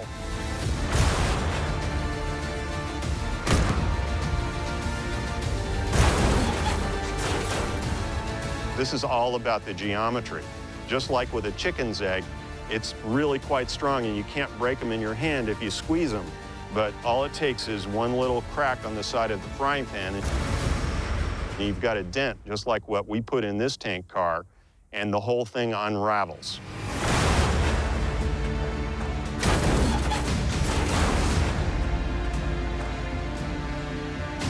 Man, look at that. That is beautiful. I've never seen anything quite like that. Something that large and sturdy being deformed like that.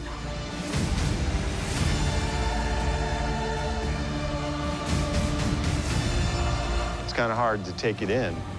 Really is. It doesn't seem right somehow. I'm getting a kind of a scale vertigo. Yeah, yeah.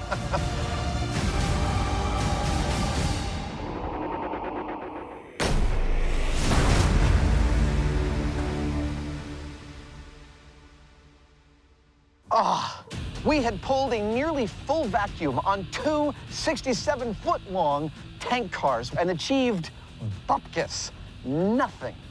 In desperation, we dropped a 3,200-pound concrete block on it and left a huge dent. Not a recommended technique for proper care and feeding of tank car, and yet it seemed to do the trick because at 23 inches of mercury, that tank car folded like Jamie's proverbial house of cards, like this. Here, wait, play my sound effect over the actual thing. Watch this. Just like that. It was beautiful.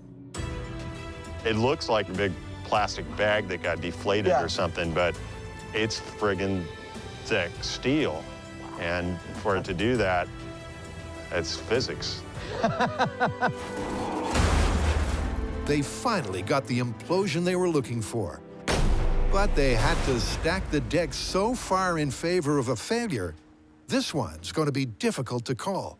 Well, this one was a bear. How do you want to call it? Well, I think the myth as stated, we have to conclude based on the evidence that it's busted. Your average tank car, even under an impressive amount of vacuum pressure, isn't going to implode.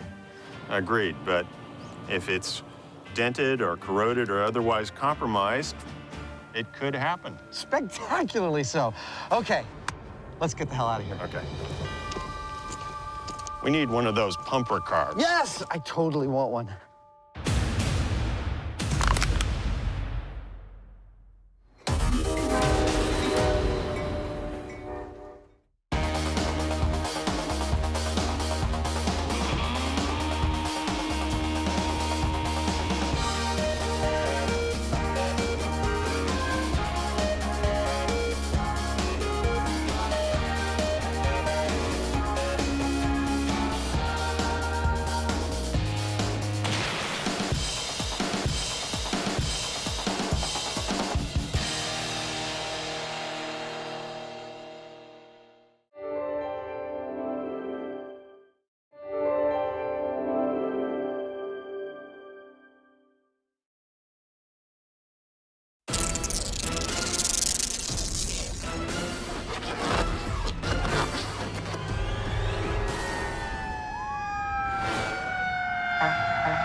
Dude, come on, we got a trebuchet to build.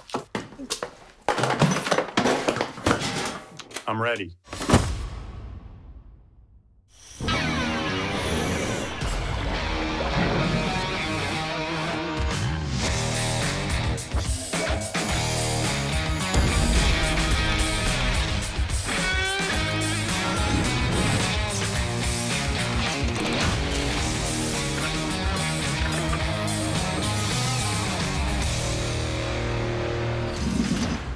No season of Mythbusters would be complete if we did not devote an episode to our all-time favorite mechanical cure-all, the miracle material that is duct tape. We've built boats, more than one. Bridges. That really is quite hairy. We've belayed off of cliffs. And we've picked up cars. And we picked you up, for that matter, and hung you upside down. Fun for the whole family. Exactly, which begs the question, what do we build in another episode devoted to duct tape? What haven't we made? And what did we come up with? Well, we will be testing whether duct tape is a viable replacement for a car's seatbelt and how well it holds up in an accident. So there will be some car crashing. But first up, we're gonna build a weapon of war. One from back when you were just a little tyke. I think we should make a duct tape trebuchet. That's excellent. It's got to be the ultimate test for duct tape's abilities. Plus, I've always wanted to build a trebuchet. So have I, and it's now or never. Let's get building. Okay. Our death ray doesn't seem to be working. I'm standing right in it, and I'm not dead yet. When it comes to ancient weapons of war, we hit the blue! The Mythbusters' 14-year history is loaded with fun and ammo. And in this epic duct tape spectacular, not only are they tackling the most mechanically intricate medieval weapon ever made, they have to stick it all together with nothing but their all-time favorite material. All right, I like this. But first, Adam puts the tape aside to work out how one works. All right, I think we have enough built now to talk about the component pieces of a trebuchet and how they work. Graphics, can you help me out? The main parts are the stand, the swing arm, and the fulcrum the swing arm pivots on. Now, the swing arm has a weight at one end and a sling at the other. And here are some important relationships. There's a relationship between the long part of the swing arm and the short part. That's 3.75 to 1. And the sling wants to be exactly the length of the long part of the swing arm. If you get all that right, apparently this thing throws farther than just about any other medieval weapon of war. The real long shot will be getting a full-size trebuchet to work with only duct tape to hold it together. So the weight here is the sole of the trebuchet. The gravitational pull of this weight down causes the whole mechanism to work. In the toughest duct tape task the team has ever tackled, that counterweight will eventually weigh 750 pounds and exert more than 3,000 foot-pounds of torque. That's a fully loaded trebuchet right there. Let's see what happens. I flung it into the ground. That's not ideal. That's not ideal at all. I love making these demonstration models. I hit the ceiling. Clearly, somewhere in the middle is my goal. It's often some of the most fun that I have on the show. I think I made too much of a cup. There is nothing better than being able to lay your hands on something, even if you're going to build it 10 times as large. It didn't let go. Why didn't it let go? What the hell? Slightly bigger nut, much bigger nut. There are all these different relationships. There's a relationship between the short part of the arm and the long part of the arm. Whoa! Okay, there's a relationship between the weight of the weight and the weight of the payload. I'm learning something. That's the exciting part. All of those relationships bear on exactly how far and how accurately these things throw. That's what I'm trying to determine and scale here. After several hours of hands-on tinkering, Adam has the mechanics nailed. Oh, yeah. Oh, yeah. And successfully launches his model. Wow. So with that knowledge under their collective belts, Jamie gets down to the nuts and bolts of construction, specifically figuring out how to replace the nuts and bolts with duct tape. So taking what Adam has learned about the trebuchet's action, my focus is going to be on construction logistics and dealing with the forces involved. At the pivot, our structure has to be able to handle in excess of 3,000 foot-pounds of torque. Now that's a heck of a lot of load for a few rolls of tape. More tape. Using triangulation lends itself to the abilities of the materials we have at hand. That's gonna be frickin' strong. The compressive strength of the wood takes most of the strain, while the flexibility and adhesion of the duct tape allows us to create a series of bands to lock the whole structure together. One. And of course, the duct tape is also perfect for creating ropes and canvas-like materials for the sling. This is all tape and wood. That's all tape, and these are the beams that we'll be working with. Yeah, they're all to scale. Nice. So Jamie was completely building his to scale, including the beams that we're going to be working with. I mean, feel it, it's a rock. I see that. And yet it's just tape. So he's done probably 90% of our engineering work that we're gonna have to do out in the field already here in the shop. Not only is Jamie's design cleverly built to scale, You made it into the loft. That is pretty darn good. it's secured by only duct tape and tosses Adam's ammo an impressive distance. I'm pleased as punch, because it means when we go out there, it's just bigger wood and lots more tape. That's all there is to it.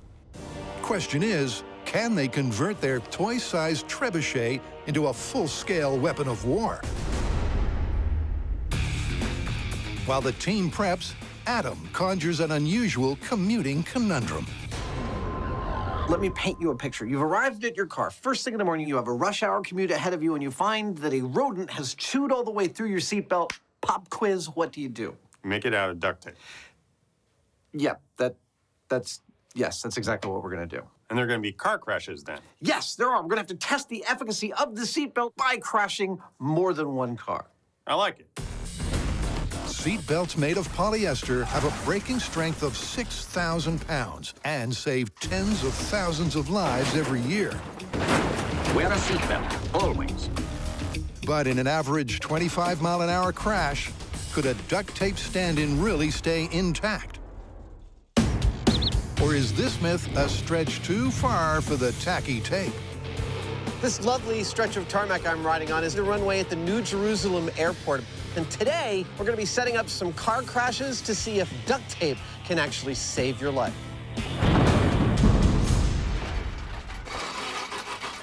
The calm before the storm. Car crashes. Right alongside explosives, they've been one of our specialties on Mythbusters. We've crashed into cars with trucks. We've crashed cars in professional facilities. Heck, we've even crashed cars into barriers made solely of duct tape. Yeah! Today, we are trying something brand new for us. We are going to crash our cars for this experiment into a pair of giant shipping containers with welded steel plates on their front end. It's the ultimate test of the tape's tensile talents. Can it withstand the stopping force of a fatal car crash? Oh, chunky. To find out, the team is using their crash test dummy Nice. for its intended purpose. Buster's going to be driving this car at speed into our trench plates. But the problem is, well, Buster has no brain. He can't drive. The solution? A familiar Mythbuster method. The self-steering tow rig. What we have here is not that much different than a normal steering system. Like when you turn your steering wheel, you move both wheels evenly back and forth. We've just got a longer bar extending from them, and if we put a cable in the middle, this will make both wheels go wherever we pull it. To help Jamie test the tow system, up steps the original Mythbusters crash test dummy. Jamie! What the hell was that? Last time I got in a car that no one was driving, things went badly. But many years of practice Look, Ma, no hands.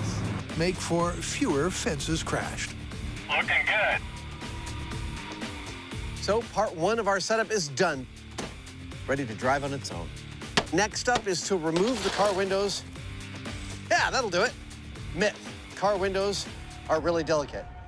Busted. Check that out. That's a sledgehammer. Nothing. It's ridiculous. All right.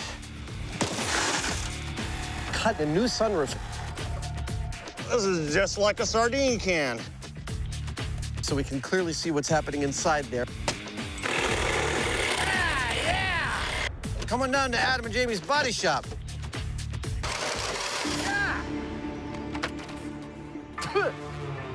Nice stash. Step 3 is to put Buster and a passenger in this car. Yeah, baby.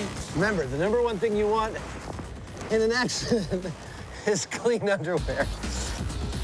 Why 2 dummies? Well, the driver will get a duct tape seatbelt, and for a control and comparison, his passenger has a regular one. Step 4 is to replace Buster's seatbelt with duct tape. Let's just do an experiment. How much duct tape can I fit through? That's 4 layers. That still fits. 8 layers of duct tape. Still fits. 2 more. Here is 10 layers of duct tape. Nope. That's 9 layers of duct tape. That's it. 9 layers it is.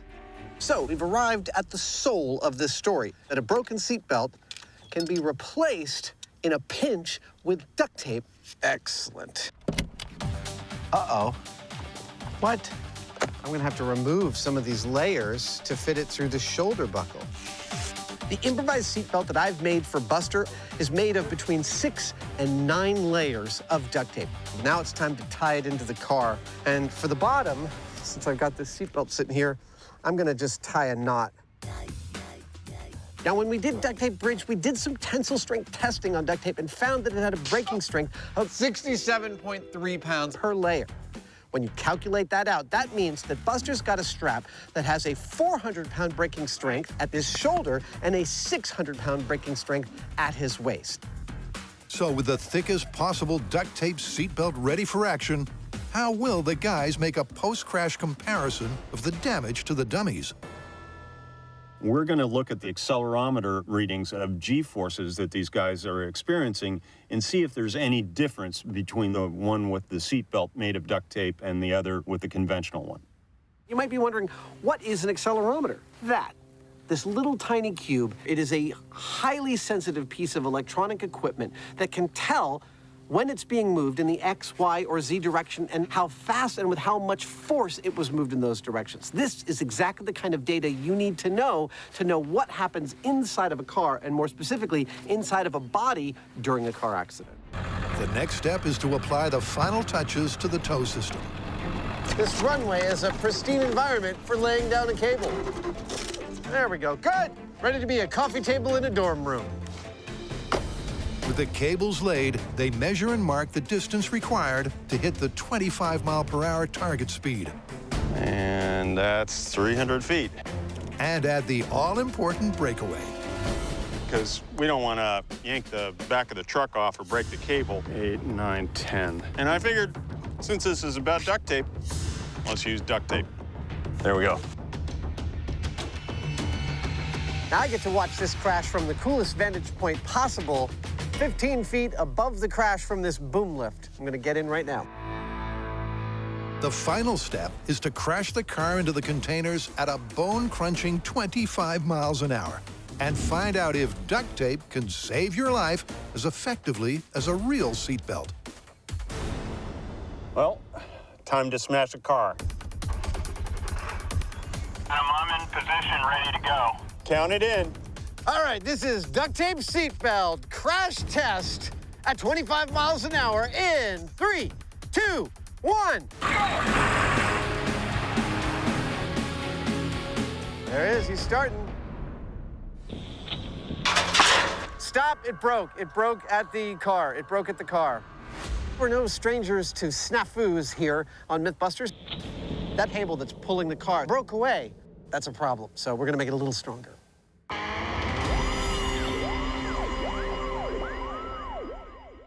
Relax. This one hurt a bit. Adam and Jamie are once again tackling the ubiquitous utility of duct tape. Oh, it's for real. Their past is littered with a litany of mythical uses for this miracle mechanical cure-all. Nice work, sir. It's been proven plausible or confirmed an incredible 21 times. And back on the seatbelt story, Buster's hoping that impressive record continues.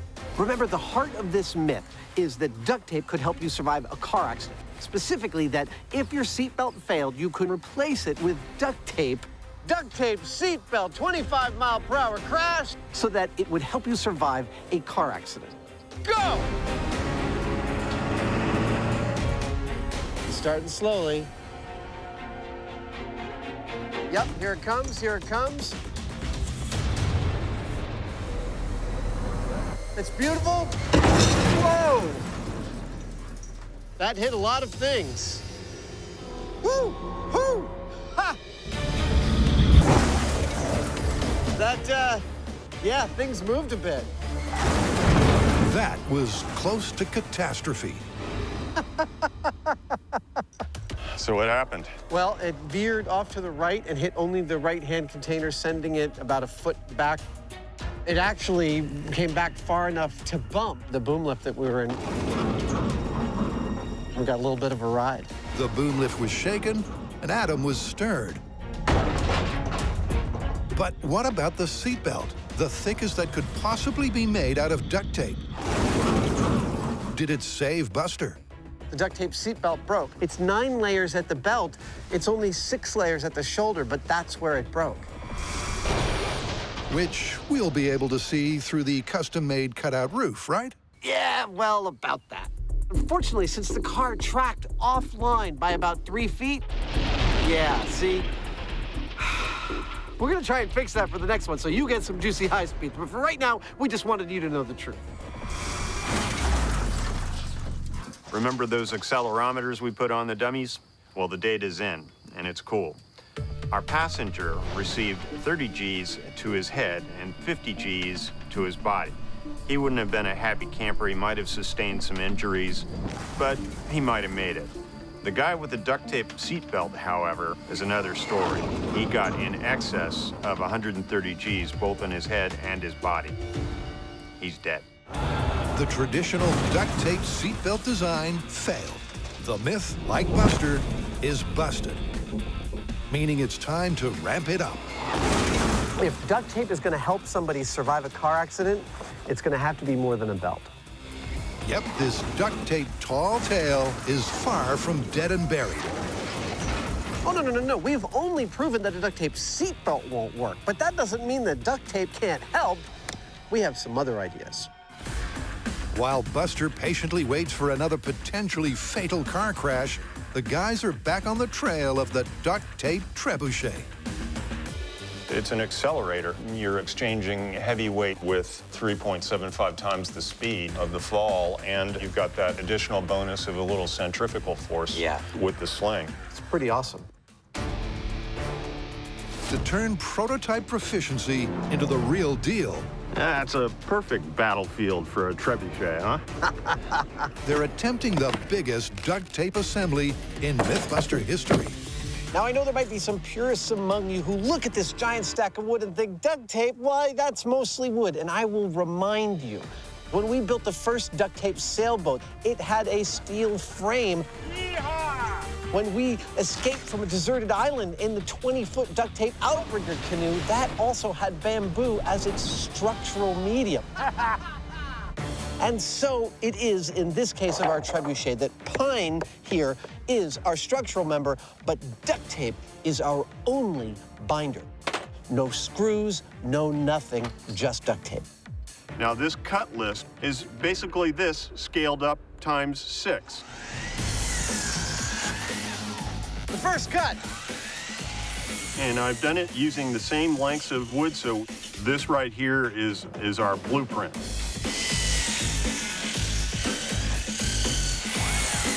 With the cuts complete, the building begins with the 4 triangles that make up the stand.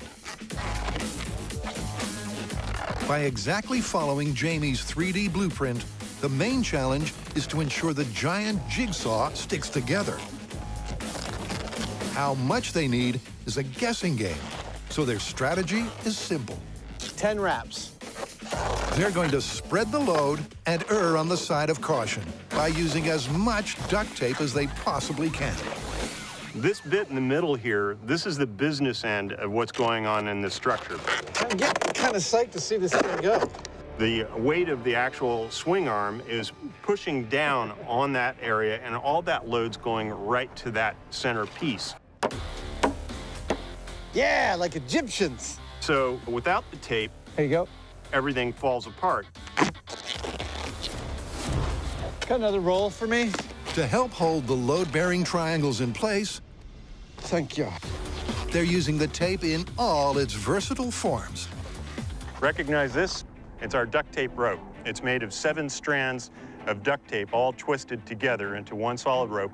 And, you know, it'll easily suspend a person, kind of like a climbing rope. Woo! Ho, ho, ho. Oh! Ah!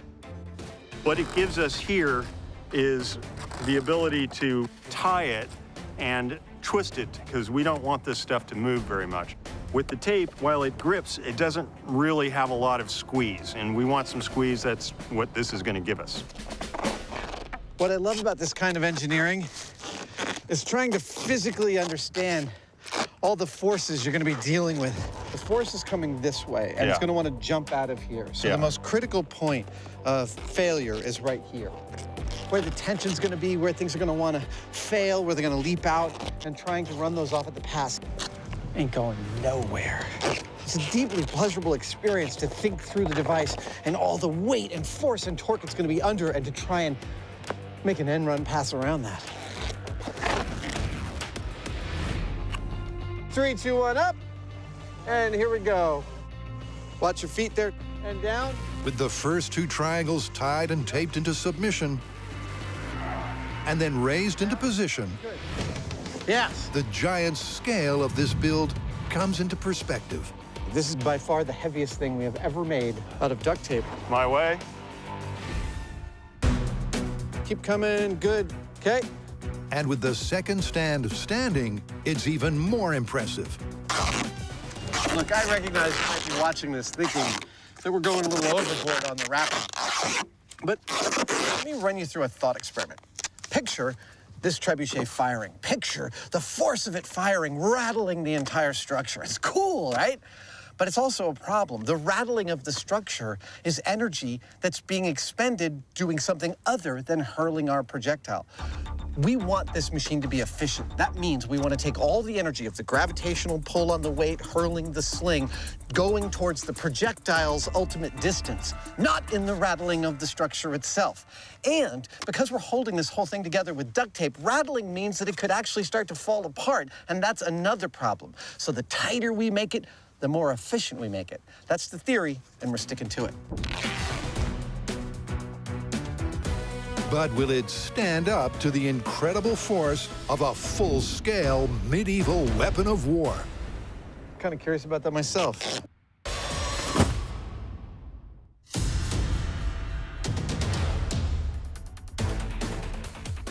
With the main structure of our trebuchet completed, it's time for Jamie and I to move on to the axle and the throwing arm, which is quite literally the business end of a trebuchet. Critical little bit of engineering. The amount of stress on that joint is massive. The technique used to secure the machine's major moving parts is crucial. The energy transfer and torque through the pivot will be enormous. And the key to success will be duct tape's ability to stick them together, the smooth rotation of a soon-to-be rounded axle. This adze is a tool I made myself. And the sling. While Jamie works on the axle, I'm going to start working on the basket. This is the thing that flings. It's going to be made out of duct tape, and it's going to be made out of duct tape rope. The energy of the trebuchet is distributed to that load and has to throw it. So this basket has to be very, very, very, very, did I say very? Very robust. Duct tape is particularly fantastic, as we've learned over the years, for making very strong cloth and tarps, especially when you put one side up and then stick one side down on top of it. With the sling suitably secure and the axle rounded and ready to roll, it's time to join them to the swing arm. Are they going in? That is. It's seated nicely. It's here that the trebuchet will exert the most strain. To contain it, the guys continue their duct tape tactic. Lots of duct tape. When in doubt, tape it down. If you're going to make a trebuchet, you're going to need a big weight. We've got just the thing. The counterweight, the trebuchet's engine room. It has to be attached securely enough so that it can be repeatedly raised and dropped, transferring its gravitational potential to the payload. We've got two things going on that we have to worry about. One is the elasticity of this tape. It stretches. And the other thing is the shock loading. Oh, yeah. This engine, once it starts to bounce around from being released, it's going to weigh many times its weight. Good? You're looking good? So the fact that there's not a single nail or screw is, well, it's risky. It's anybody's guess whether it's going to work. With only one less than ideal material to work with. We've had several lines break. I'm going to need a lot more of this than I thought I would. Frustration sets in. That's not sliding at all. No, it's not. What the hell? Normally, when we're building something, we get to choose the right materials for the job.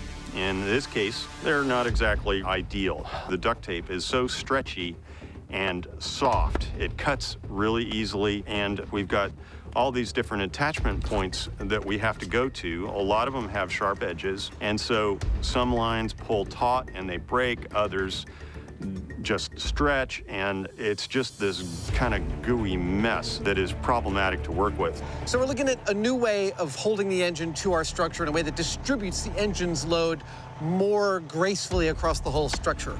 That's the idea anyway. Problem right now is that these are too long. If we start to load this, it is going to stretch. As they say, no plan survives first contact with implementation. The problem with that to me is that this thing could then twist against them. And that's what's happening here. Eventually, with 8 more lengths of rope to further spread the load, they think they have a working solution.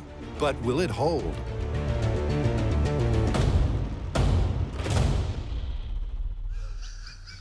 This might actually be happening. Finally, with 73 rolls of the sticky stuff, we have liftoff.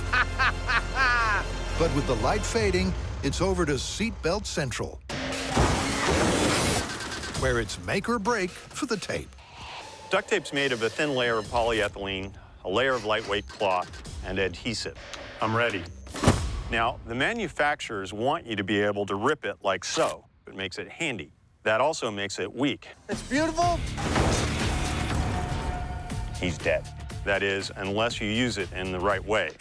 If you have an adhesive on something, it means you can put it everywhere.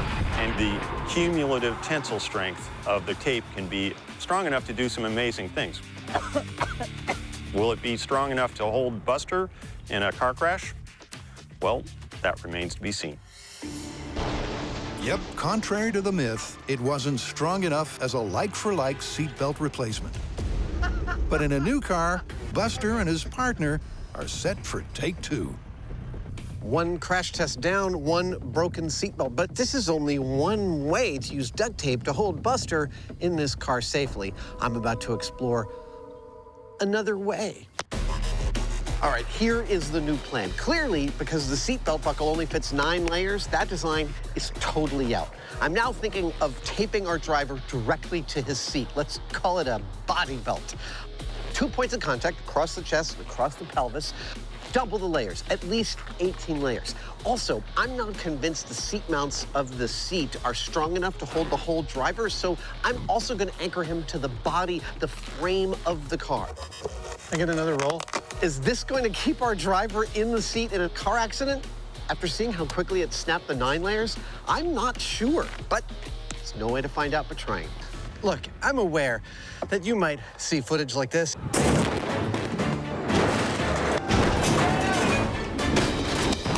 and conclude that I don't care about Buster's well-being, that I delight in watching him be hurt. Nice work, Buster! Nice work! But would someone who didn't care about Buster go to all this length to protect him? I think not. And speaking of getting hurt... Please, please, please, please, please, please. If this turns out to work, don't try it at home. Really, seriously, don't.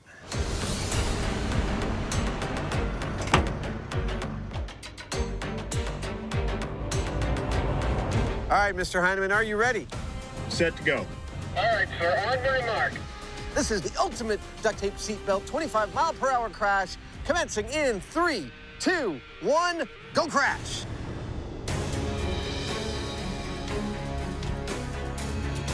Car is moving. All right, that's good. I hear the cable going through the keeper there, moving forward. Looks like it's going to work beautifully. Here we go. Awesome. Better than that, it looks like Buster might have survived in there. I didn't see him hit the steering wheel. Here comes the moment of truth. Woohoo! Yeah! He made it. Look at, oh my God, it broke the, wow! It broke the wrapping around his belly, but not around his chest. That is a tremendous amount of force.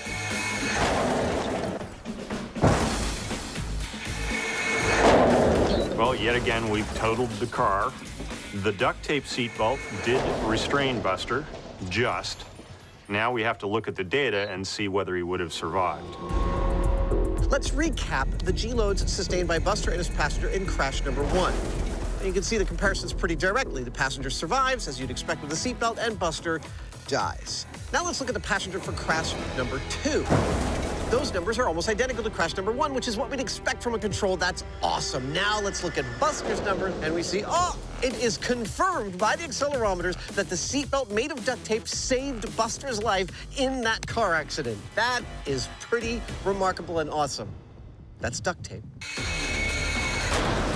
But this tall tale of the tape is far from finished. To conclusively prove its crash-proof credentials, there's a need for more speed. Come on, baby!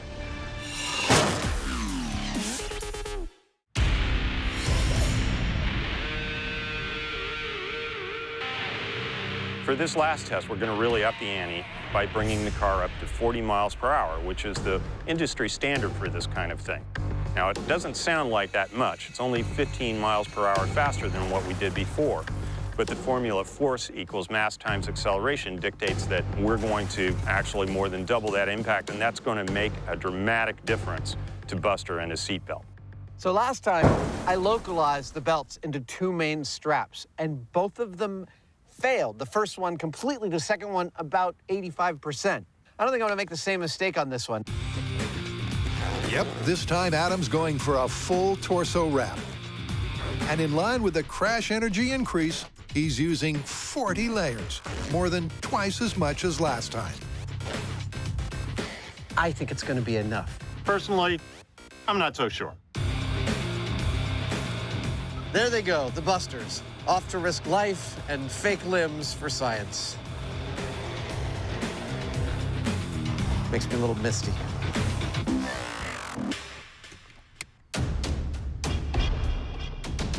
All right, sir, on my mark, this is duct tape seatbelt 40-mile-per-hour crash in 3, 2, 1, drive.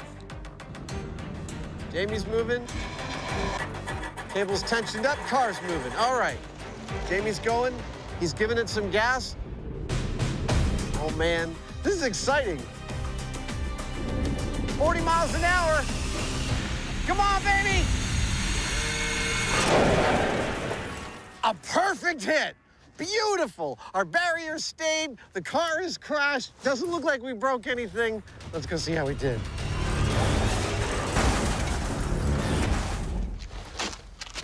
Dude. Duct tape held. It looks like it held. It doesn't look like it's broken on either side. He did not hit the steering wheel. And this was a more severe impact, clearly. During this collision, more than twice as much force was required to stop Buster from flying through the windshield. And the duct tape held. Great news for the Myth? Well, according to the accelerometers, not so much.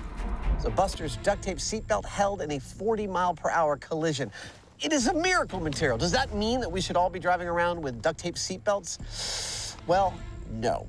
Here's the thing about a seatbelt. A seatbelt gives a little in a car accident. It actually allows you to move a little bit. And that is one of the ways it keeps you alive. Unfortunately, I tied Buster to this chair and to the body of this car with so much rigidity that a tremendous amount of the force of the accident was transferred right to Buster's torso. And unfortunately, we have to say that Buster here is totally dead. Yep, the duct tape worked too well. There was no give, and Buster's instant deceleration was catastrophic. As versatile as it is, it simply cannot replicate a real seatbelt. Speaking of which, the control seatbelt turned out to be faulty. That right there is where Control Buster hit his head. Unfortunately, the seatbelt didn't hold, and he experienced 475 Gs, which is entirely lethal. Just goes to show, even a 40-mile-an-hour crash, it's going to kill you without some form of restraint. You know, it's funny, when we started this, I didn't expect we'd end up at a point where duct tape actually worked and yet still killed him. Maybe we should have made duct tape airbags. In this ultimate test of its abilities, duct tape has one last chance at glory. Right, here's where we currently stand. 2,600 pounds of pine board, 78 rolls of duct tape. Our stands are up. The axle is properly attached. It's working beautifully. And it also has a 750-pound engine block hanging from the backside. I can't see any reason this won't work. Nice and easy, no jerking. At this point, the only thing left to do, it's bending, but it's not splitting. That is scary. Is attach the sling and try this thing out for the first time. A little more, 1 more inch. We're clipped in. I've never built a weapon of war this capable before. Let go slowly and back away. This may snap, especially one out of duct tape. The closer we get, the scarier it gets. I'm in this point where I'm getting very excited. Can you tell? With the trebuchet locked into firing position, it's clear that this is the duct tape build to end all duct tape builds. In size, engineering complexity, and sheer ambition, it tops the lot. Sir, there's nothing left to do but fire it. You ready? Let's load the gun. Okay. First up, a test with that most medieval of ammo, Our first ammo. a melon. I do not like being here. Okay, Looks good. that's loaded. You ready? I'm ready. Okay, here we go. Safety is out. Let's retreat to a safe distance. First firing of the duct tape trebuchet. In 3, 2, 1. Oh! Yeah!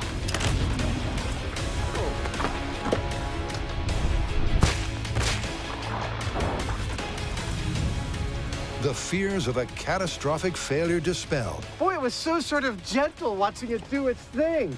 in the elegant, effortless action of the trebuchet and flight of a watermelon. It went a good ways. It did! 171 feet.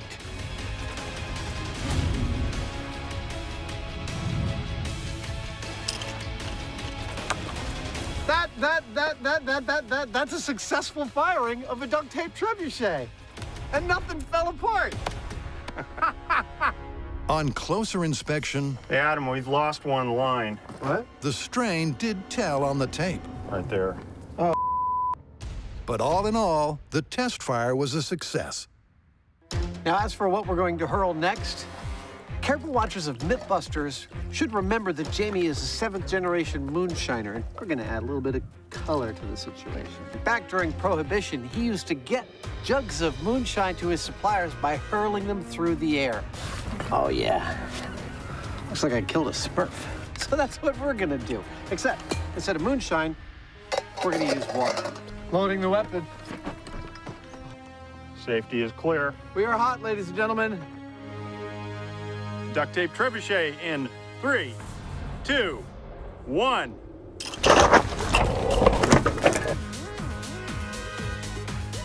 Oh! Well, it broke nicely. It flew true, but it wouldn't exactly intimidate an oncoming army. Jamie? So I'm about to put together a jumbo version of a Molotov cocktail. This jug is going to be filled about 3/4 of the way up with gasoline, and it'll be corked with a burning rag. When this lands, the rag will ignite the gasoline, which by then will have sprayed everywhere, and we'll have ourselves a nice fire to frighten the enemy with.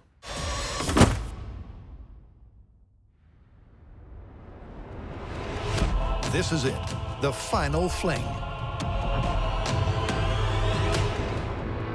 To fully test this tape trebuchet, held together without a single screw or bolt, they need to prove it's fully operational, capable of serving up a cocktail of death and destruction. We're very happy with how the trebuchet is going. And I love duct tape, but I have to admit to you, it is not the ideal material to build a trebuchet out of. Trebuchet is hot. You want to set the bottle? And this device is still very, very dangerous, even standing still. Beauty. And now that we're adding flaming gasoline Molotov cocktails to the mix. Jamie, you ready? All right, here we go. Hold the safety. The danger quotient is going up exponentially. Trebuchet is hot! And it is the very reason why I am dressed for success in a proximity suit. Lighting the fuse. I will be zipped up to light the Molotov cocktail, but I will also be standing at the ready to put out anything that's burning. We're lit. Back to the trigger. Well, more specifically, anything that's burning that we didn't intend to burn. Stuff we want to burn, we're just gonna go get some marshmallows and watch it. All right. Duct tape trebuchet. Flaming ball of awesome. Here we go. In 3, 2, 1. Oh! Well, I held on to it a little long. yeah. But that was a nice conflagration and a rig's nut on fire. Which is good. Well, that was a bit of a letdown. The trebuchet basically just hurled the cocktail right into the ground. Everything was working perfectly. It was burning well. The launch was perfect except for one thing, and that was that the lines that hold on to the bottle got tangled, and they didn't release quickly enough. So we're gonna do the same exact thing again. Another launch.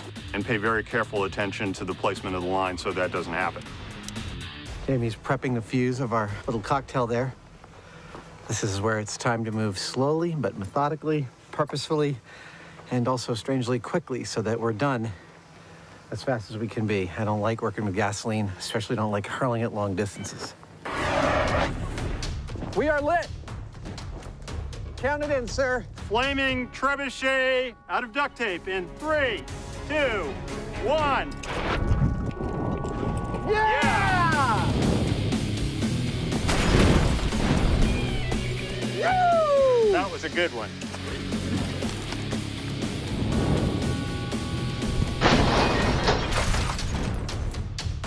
A medieval weapon of war held together by duct tape spreads fire and fury. Surely a world first.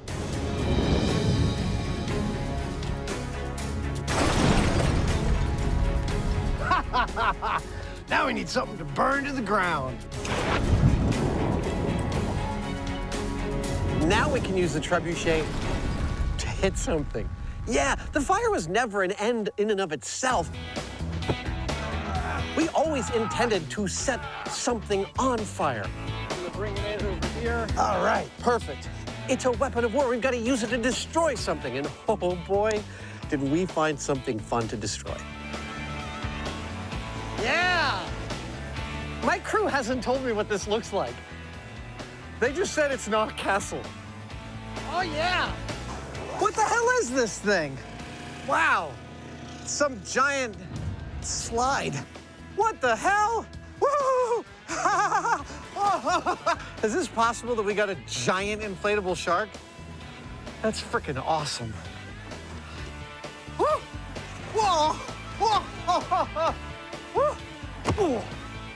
Woo! Well, it's a little random, but it definitely deserves to be destroyed. In a couple minutes, we're gonna finally answer the question, can a duct tape trebuchet be a viable weapon of war? Lighting her up. There we go. Can it actually take out a target? We're lit. We are hot. In a moment, we're gonna find out just how good a weapon of war it actually is.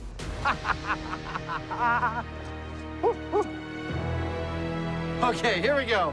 Duct tape trebuchet, the final warmongering blast in 3, 2, 1, pull! Yeah! That's it! Yeah! We hit it! It's burning! She burns!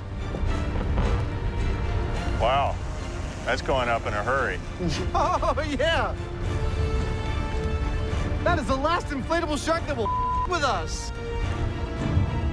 It's actually pretty impressive because here's thousands of pounds of wood, a throwing arm that's moving violently that weighs hundreds of pounds, and it's holding on to an engine block, and yet there's not a single screw, no pins, there's nothing but tape holding this machine together.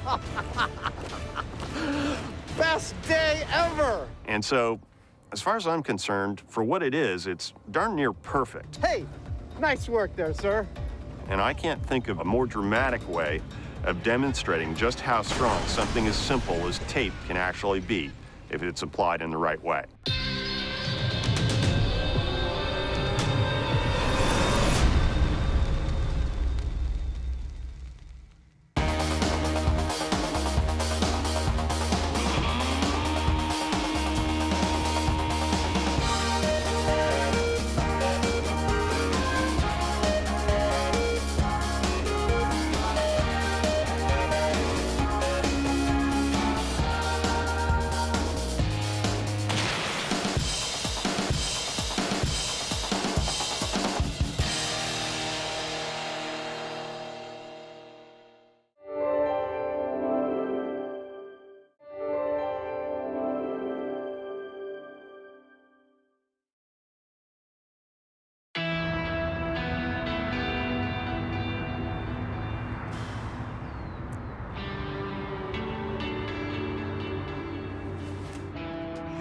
We're starting without you, Jamie.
Jamie, I'm gonna get right to the point. The goal of this episode is for you and I to destroy 2 cars in a way that we've never done before.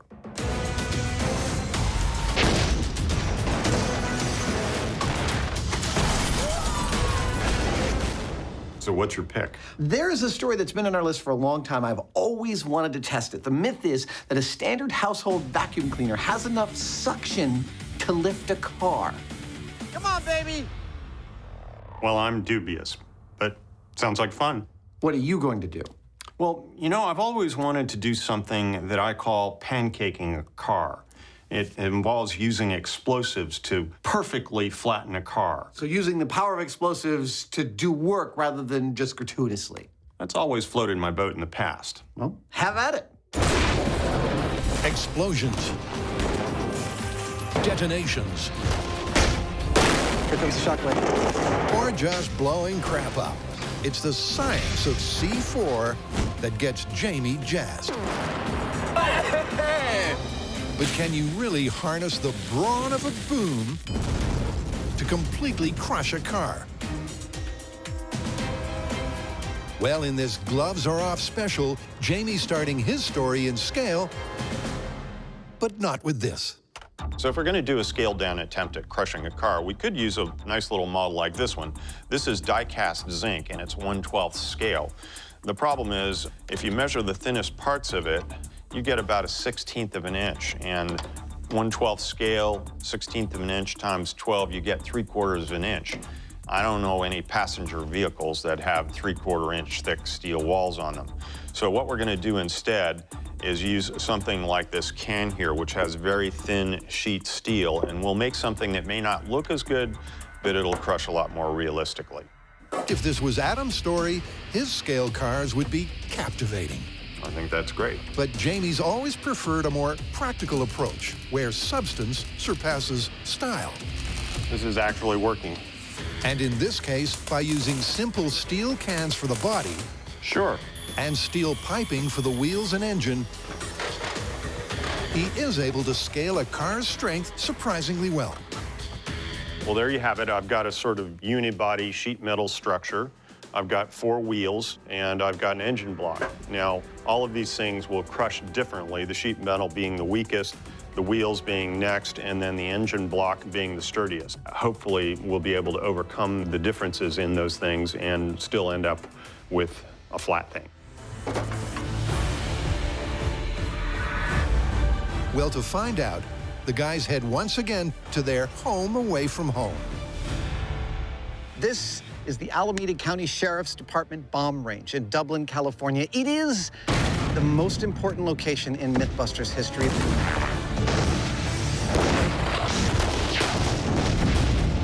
I've spent literal months on this location when you tally up all the location days. I've spent more time on this location than I spent learning typing in high school, and typing's the most important thing I learned in high school. And so it's fitting that our last explosion, our last experiment here should be Jamie's choice to do work with explosives instead of just destructing. And to do just that, time to level out our work area. Jamie's starting with some pre-proof of concept preparation. Look at him, a man in his element. He's building a kind of car sandwich. A steel plate as the base, then his small-scale car, then more steel on top. But what's the next ingredient? This is next. It's called data sheet. It's a high explosive in sheet form. We put this on top of our steel plate. Okay, that ought to work. And it goes kaboom. Yep, by adding a 4 mil layer of data sheet, Jamie's hoping to force the upper steel plate down to completely crush his scale car. Fire in the hole! Fire in the hole! Fire in the hole! Here we go. Okay, single layer of data sheet in 3, 2, 1. Yeah. That's aggressive. That's got a real ring to it. I felt the walls of this thing vibrate. Yeah, let's go check it out. All right. The data sheet sure packed a punch. But has it created a small-scale crush? That looks like a positive result there, Mr. Hyneman. That's like one of the wheels right there. Yeah. And there's the engine. The engine. Did you expect such a spectacular result on the first try? No, actually. I'm actually a little speechless. At a little under an inch thick, the car's been crushed to 1/5 its original size. So, is it already time to go full scale? Jamie came here with a goal to flatten a car. And for my money, it looks like he achieved it on the very first try. But he's here at the bomb range, and he's got a bunch of analogs. My guess is, I don't know, maybe he's gonna start stacking them and trying to see optimal relationships between weight and explosives. Or maybe we're all just gonna go home. I'm actually not sure at this point. Oh, we're not going home, I can tell you that much. Oh, come on! This was a lovely first attempt, but when we scale this up to a full-size car, it's going to be a lot bigger of an experiment, a lot more time and difficulty. So I want to learn everything I can about the dynamics of what happened here before we go there. In other words, small scale's not over yet. Whoa! I don't think they've landed yet. But first, it's time for Adam's destructive denouement. It's a nice little bit of symmetry in this episode. In your half, you're trying to make a car as low to the ground as possible, and in my half... You're trying to lift a car up as high as possible. Exactly. With a vacuum.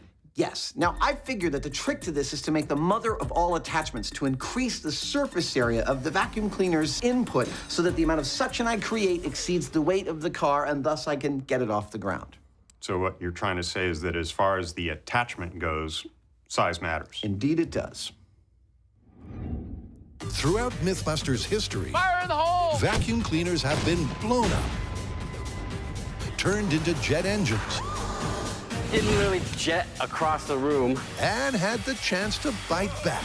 I got bit! You got to stop bleeding. But can a single vacuum really have enough suck to lift a car? To find out if this impossible-sounding tall tale can be true, the guys are starting small, with a standard vacuum and hose trying to lift a 5-pound weight. Which, eventually, it does. Okay, so that's just barely enough to hold on to that 5 pounds. It is. We've just shown that this common vacuum cleaner is able to lift a 5-pound weight on the end of its hose. Now, the surface area on the end of the hose is 1.75 inches. So doing the math, that means that it's pulling about 2.8 pounds per square inch. So how are we going to lift a car that weighs 2,600 pounds? Well, all you need is more square inches. In fact, if we have up to about 1,000 square inches of suction area on the car, we should be able to lift it, in theory. The Mythbusters are banking on the idea that the relationship between lift and surface area is linear, meaning if 1 square inch can lift 2.8 pounds, a single vacuum with a 1,000 square inch footprint should be able to lift a car. But to test that crazy concept, the guys must next up the ante by building a larger-than-life vacuum attachment. This is one of the stranger things we've built. At 8 inches in diameter, it should put their previous test in the shade. I hope that works. But so that it still fits the vacuum cleaner, Jamie is building a manifold. There we go. That will link the cleaner to the cup with no loss of suction. Do it. The question is, will it work? All right, so here is a proof of concept. This is the PVC pipe cap that we put a gasket on, and here is the hose through which we'll be pulling our vacuum. The vacuum. Here is the household vacuum that we are going to use. In order to adapt from this to this, Jamie has built a manifold. So the manifold is gonna go in there, and then that goes in there. And I've got a 50-pound weight to try and lift. Let's see if this works. Hey! Nice! In theory, I think this should be able to hold more than twice that. That's a lot of force. No, feel it. Incredibly, their vacuum rig is lifting the 50 pounds with room to spare. That is awesome. At least until they pull the plug. So what's next? So, Jamie and I did a proof of concept 8-inch PVC cup, and it works so well, this is gonna be our method for lifting the car. Why reinvent the wheel? So graphics, help me out. First up, give me a car. So our plan is to build 40 more suction cups just like the one we just made. We'll position them on the roof, the trunk, and the hood. From each one will come a tube that will join to a kind of mega manifold that will be attached directly to our single vacuum cleaner. Also from each cup will be a piece of threaded steel rod that will link to a support structure we'll hang above it. We'll turn the vacuum on, then we'll lift up the steel structure with the crane, and either the car will lift up or pop, pop, pop, pop, pop. The suction cups will all decouple, and the car will not get off the ground. The one thing I can tell you for sure is that this ain't gonna suck. Get it? Ain't gonna suck.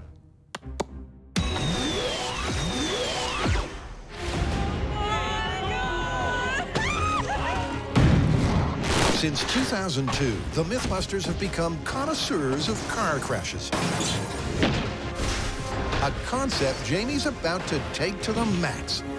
What can you say? He's testing whether full-on explosives can ever flatten a full-sized car. But after a stellar small-scale start... Mr. Hyneman is laughing. That's a good thing. Jamie's not ramping up right away. A little speechless. Because he wants to try to compress a second small-scale car even more. For this next shot, we're going to have a sheet of steel underneath the car like we did before. The car, another sheet of steel like we did before with the data sheet on top, but then 3 sheets of steel on top of the explosive. And so we'll see whether we get any more aggressive compression of the car. Looks good to me. The theory is that the top layers of steel will provide extra resistance that will force more of the blast wave into the car. But there's an added risk to this test. On this blast, we're likely to get some plates of steel flying very, very high in the sky, hopefully straight up. Okay, 3 plates of steel on top, and 3, 2, 1. Whoa! I don't think they've landed yet.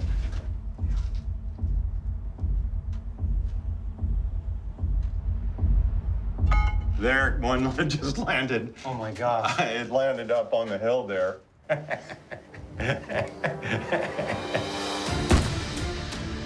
With all the steel safely returned to Earth, the guys go in for a closer look to find a car that is flatter, but isn't what the Hyneman had hoped for. That right there is the engine. That used to be about a 3-inch long, heavy-walled aluminum tube, and now it's not just been flattened, it's been melted. I gotta say, I think it's too much. It's almost like it burned it. Test 2's extra downforce did crush the car more than Test 1. But because it also caused more breakage, Jamie's not satisfied. Hey, Jamie, I found the plates. They're right here. Cool. So our first test was not quite strong enough.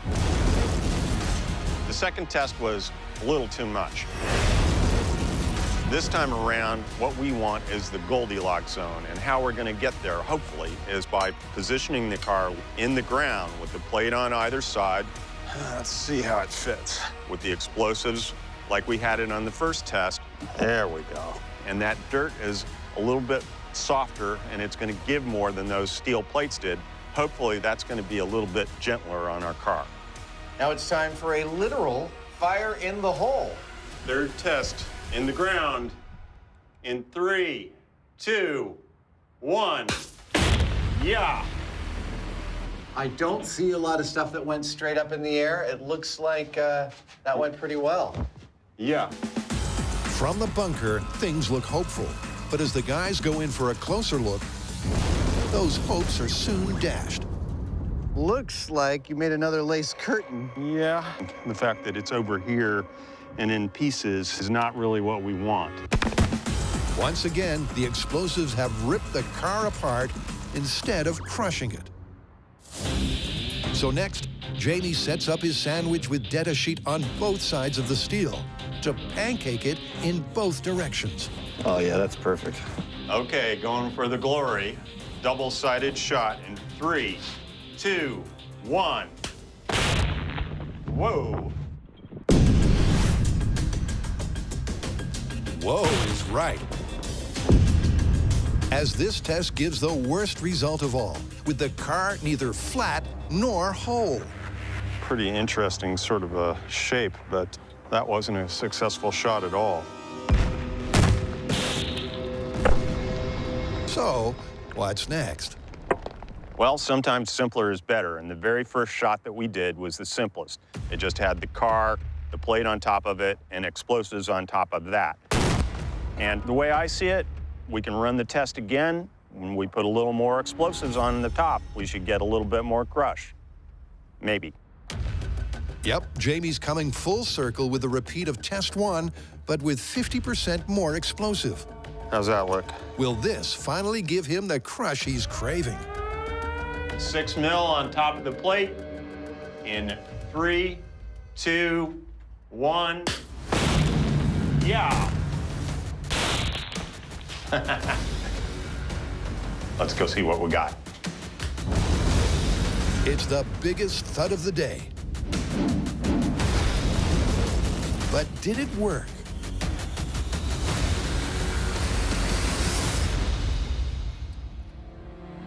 I'm kind of liking this. It certainly got squashed a lot more aggressively than the first shot. It has completely collapsed the engine block of the car, but then it's in place, which I like. It's kind of fused that to the rest of the body. So I think it's going to work. It's been a blast. But finally, we have not just a happy Hyneman, but a plan for full scale. A real car sandwich with a monster load of explosives on top. Well, that was fun. Have you got all the information you need? Yeah, I think we're ready to scale it up. Let's go to the big time. What could possibly go wrong?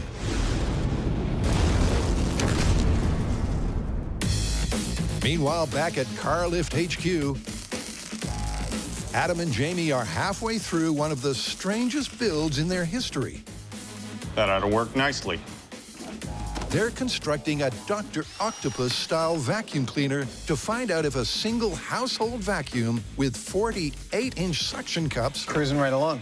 can suck enough to lift a car clean off the ground. And while it's not all been plain sailing, That one looks... Oh! We're okay. it's not long before they're ready to head for the hills. Nice. This is where we are going to raise our car with a vacuum. Theoretically. I'm standing on Treasure Island in San Francisco Bay.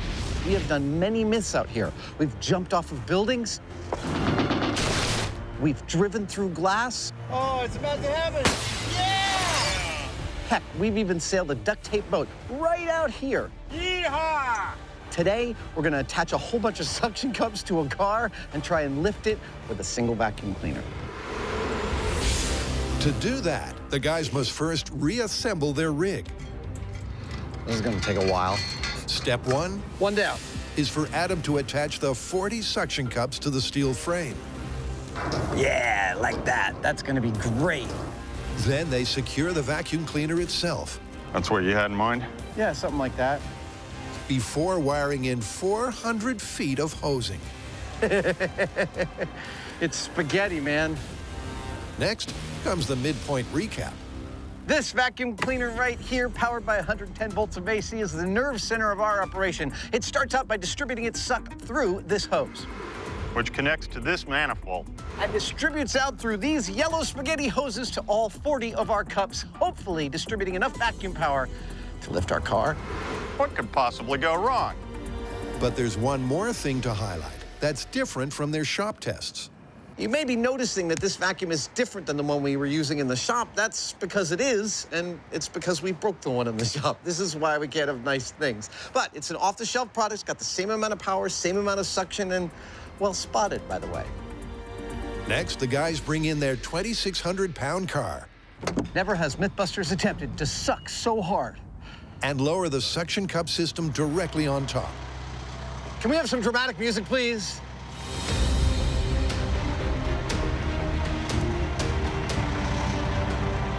That was much better, thank you. Yeah, a little bit more. Stop. Last but not least is the crane.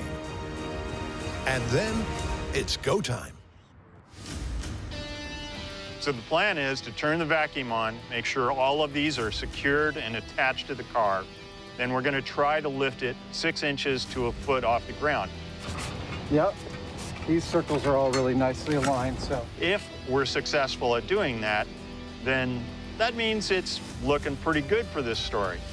Beyond that, sky's the limit.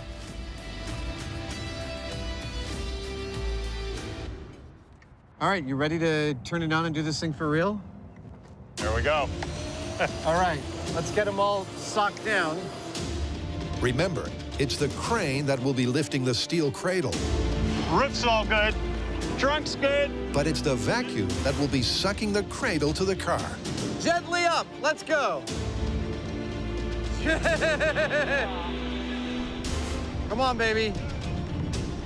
Come on, come on. Ah! Rats, rats, rats. So near, yet so far. It looked like they were going to get lift until a conscious uncoupling occurred. And Adam knows why. All right, we've run into a snag, and it seems to be that our hood is buckling too much for our suction cups to maintain their hold. So we're going to reduce the number of suction cups on the hood. We have great suction on all 15 on the top of the car and all 9 on the rear of the car. With those plus 4 or 5 on the hood, we're still in the zone of liftability. We're gonna keep going. To find out if a humble vacuum cleaner really has enough suck to lift a car, Adam and Jamie have created a 40 suction cup contraption. Come on. Ah! Which completely failed to fly. Rats, rats, rats. So for test 2, they're realigning the cups on the hood. Okay, so 4 across this part of the hood. To hopefully give them a better seal and more lift. Moment of truth again. Let's do it. Go, go, go, go, go, go. Looking good. Come on, baby. Oh! It's that hood. The hood is boning us. Yep, like last time, the thin sheet metal of the hood is buckling under the pressure. And that movement causes the cups to break their seal. But the guys have a plan C. So far, it seems to be the hood that is our biggest problem because it buckles. So we're trying a different arrangement. We've secured it with a couple of welds up top, and we're trying 4 main suction cups right down the center of the hood, which might hopefully be the strongest part of it. See if that works. By concentrating the sucking power down the reinforced center, will test 3 get airborne. Go, go, go, go, go, go. Go, go. Oh!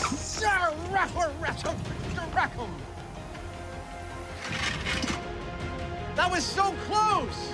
It's clear we're getting awfully close. The wheels are lowering on their suspension.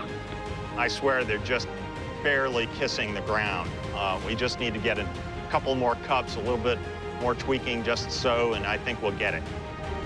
The guys reset for test 4, trying again to get the tightest seals they can. Go, go, go. But like last time, failure is the only option. All right, here's the problem. We have what we think is enough suction in our vacuum cup machine, but we don't have enough structural integrity in the flimsy sheet metal hood of our car.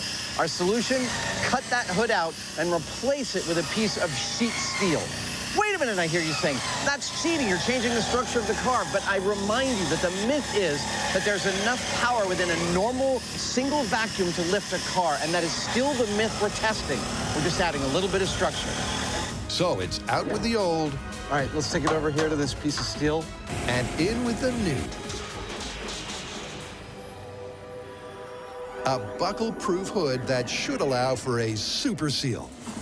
That ought to do it. Once lined up with the rig, first impressions are good.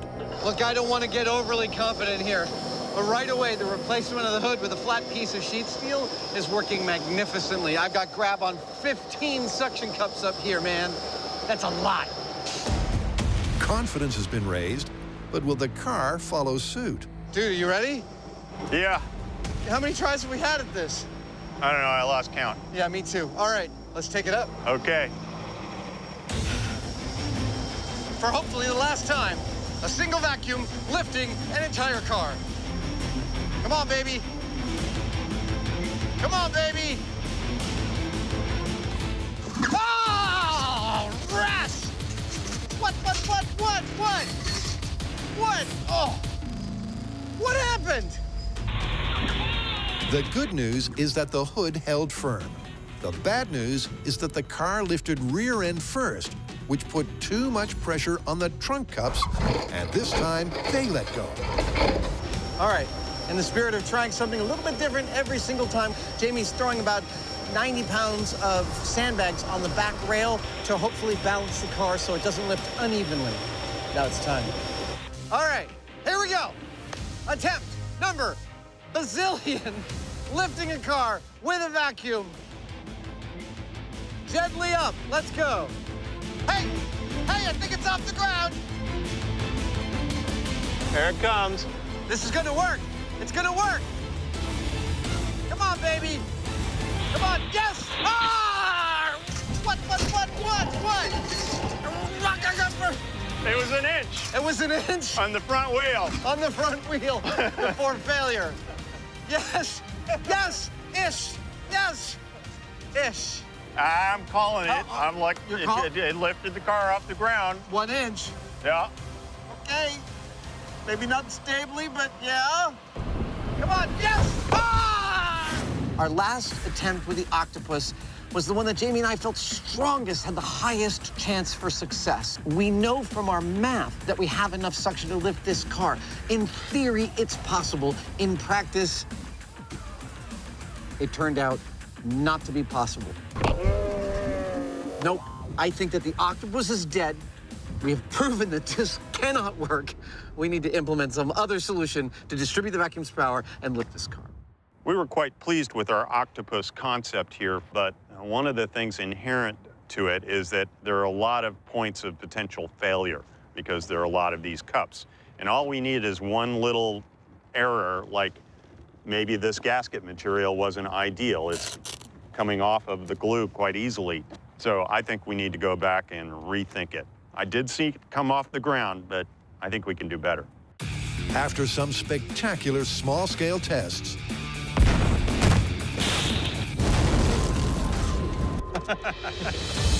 Pancake car is going supersized.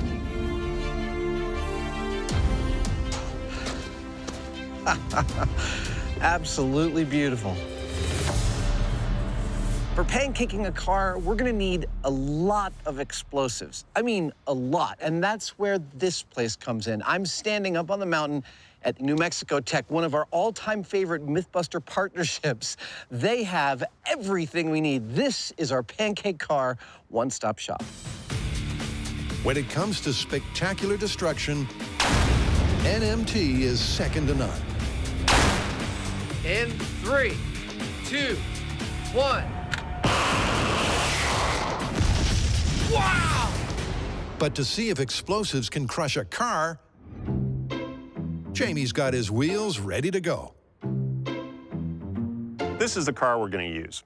Now, normally, I appreciate and respect Russian engineering because it tends to be simple, rugged, and dependable. This is not an example of that kind of engineering. Quite possibly one of the worst cars ever manufactured. It's going to be with a certain amount of glee that I remove this car permanently from the road. The car may look decrepit, but it is in full working order. All it lacks is a Mythbusters paint job. Look, I recognize it's not pretty, but then nothing that's about to happen to this car is going to be pretty. Now, the goal here is to turn our car into a perfectly flat plate, just like we did in our small-scale experiments. And to do that, we've got two massive steel plates, one that's embedded in the ground, one that is suspended overhead off of this gantry. It weighs 7,000 pounds, and we're going to put explosives on top of that. It's going to come down on our unsuspecting car like a freight train. That's the theory. And before long, the 7,000-pound plate is up and running. It's a beautiful thing. secured to the gantry courtesy of 6 breakaway straps. Okay, now you can sort of see how this is all coming together. We've got our plate in place. We've got the car that's going to go underneath. Explosives on top. Bob's your uncle. With that, it's time to position the car. First, with a forklift. Like a surgeon. Now, don't scratch it. And then, by hand. How's that? A little bit more. All right. There we go. Cool. That just leaves the explosives. All 1,000 pounds of it. That is a lot of boom.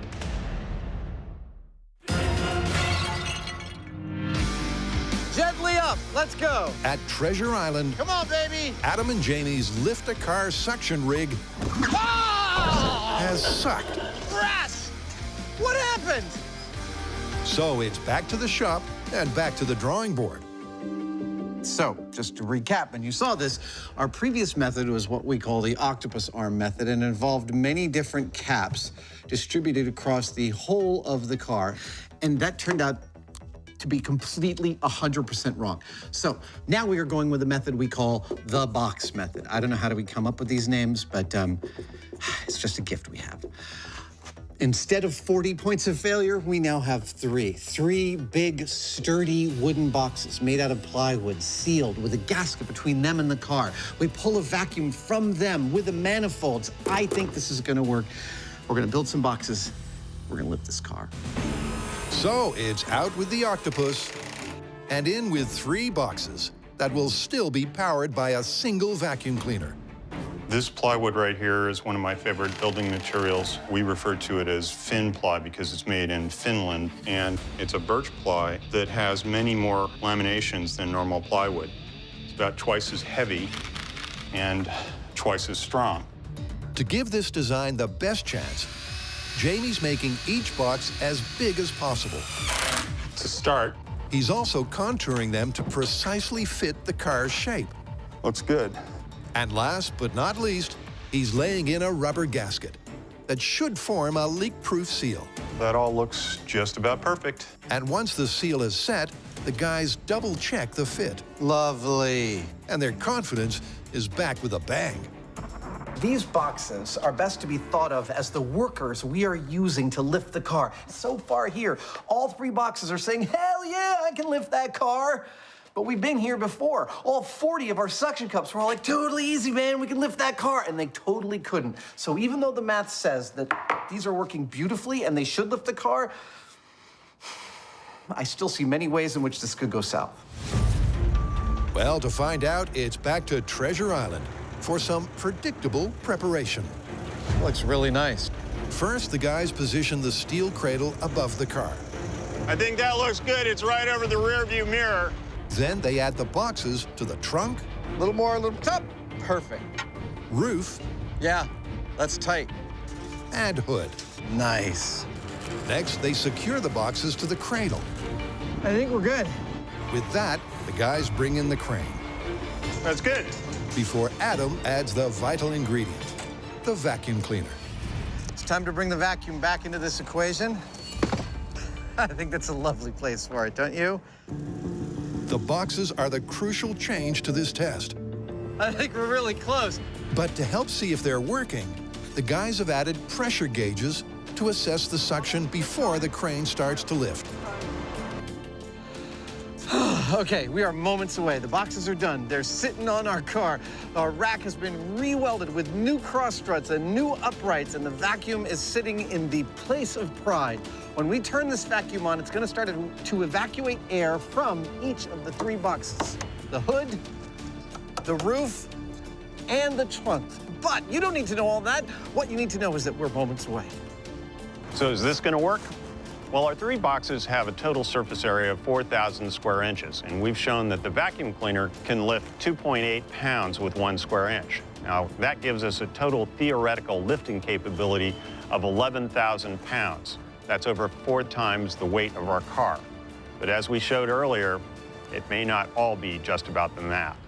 No, it's also about the rig, the seals, and the crumpling metal of the car. Starting the vacuum in 3, 2, 1. But with the vacuum on, the news is good. It's climbing. It's climbing? Yeah. Yes! Oh, yeah, baby! All gauges show the boxes are sucking down with a vacuum pressure greater than 6 inches of mercury. And that means it's time to try to raise the roof. Let's do this. All right, let's take it up 18 inches. Okay. Oh. That was the hood popping. That's good. That's cool. We got pressure. It's a bumpy start, but as the crane takes up the slack, Come on, baby. Hold on to this car. the car does start to rise. Yes, it's off the ground. This freaking car is off the ground. Oh, man. That is freaking awesome. This is amazing. Oh, dude! We are lifting a car with nothing but a single vacuum. But the Mythbusters ain't gonna leave it there. Dude, I hear squealing, but I say, let this puppy squeal. He's going up whether he likes it or not. Because they're taking the car to the top. I know, this is freaking me out. Remember, the crane is lifting the steel cradle. Holy balls. There you go. That's about how we're feeling here. But it's the vacuum cleaner on its own This is every bit as satisfying as I was hoping it would be. that's sucking the cradle to the car. That is freaking awesome! And to prove just that, once the car's maxed out, Jamie's gonna pull the plug on the cleaner, which should result in the car destruction this episode needs. 3, 2, 1. Oh!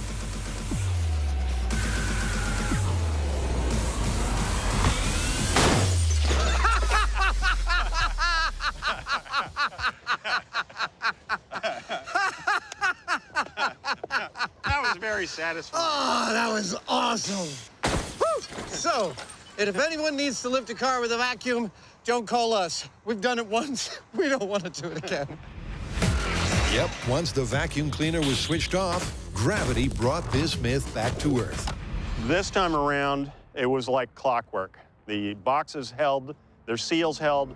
The simple fact was that, doing the math, there was over 11,000 pounds of suction on that car. So it was going up, at least until we pulled the plug. Something that you should know about me is that I love the car myths on Mythbusters. But this is my all-time favorite Mythbuster car myth. We actually lifted this thing with nothing but the power of a single vacuum cleaner. Next time someone tells you that Mythbusters sucks, tell them damn straight. That was beautiful. Nice work, sir. You too. Let's get out of here. Who would think a vacuum cleaner was hiding so much suction power? I know. Cool story. Thanks.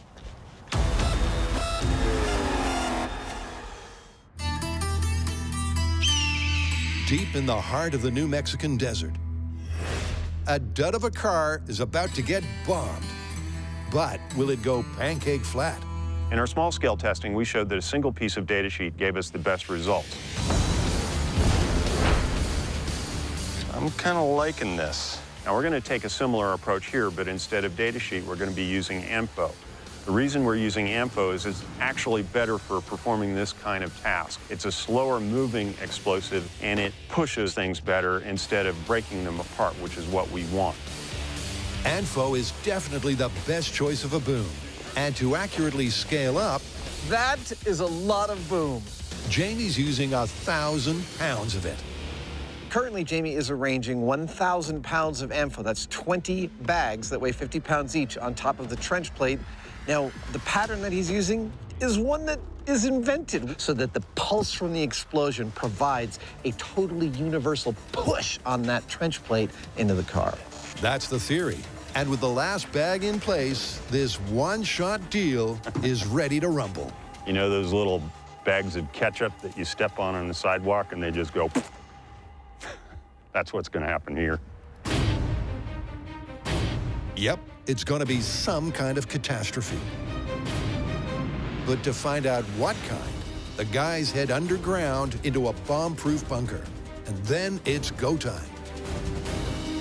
Normally with our explosions, we've got line of sight, even if it's a long line of sight. But this one is only happening a few hundred feet from where we're standing. So it's lucky that where I'm standing is deep underground in a concrete and steel bunker covered with dirt. That's where I want to be.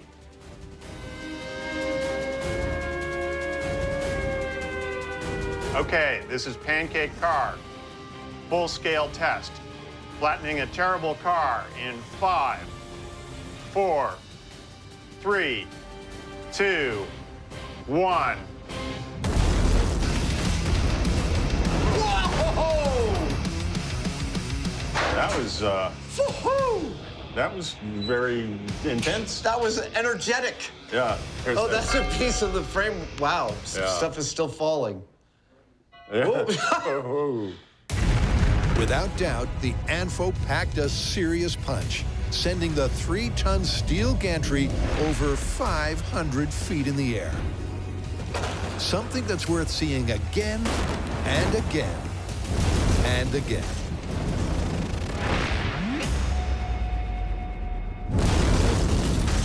But amidst the stupendous spectacle, what's happened to the car? Well, before hitting ground zero, Adam first cues up the high speed. I'm not exactly sure where this file is, but we're gonna find out.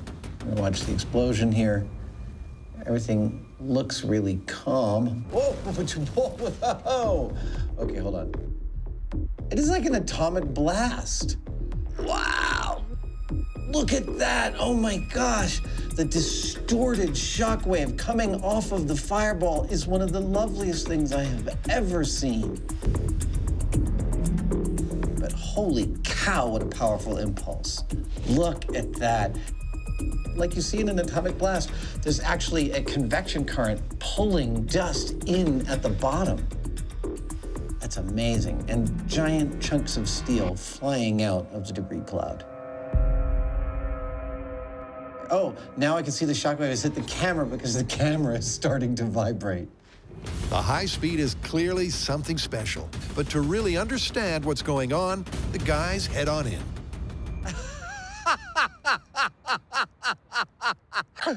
No way.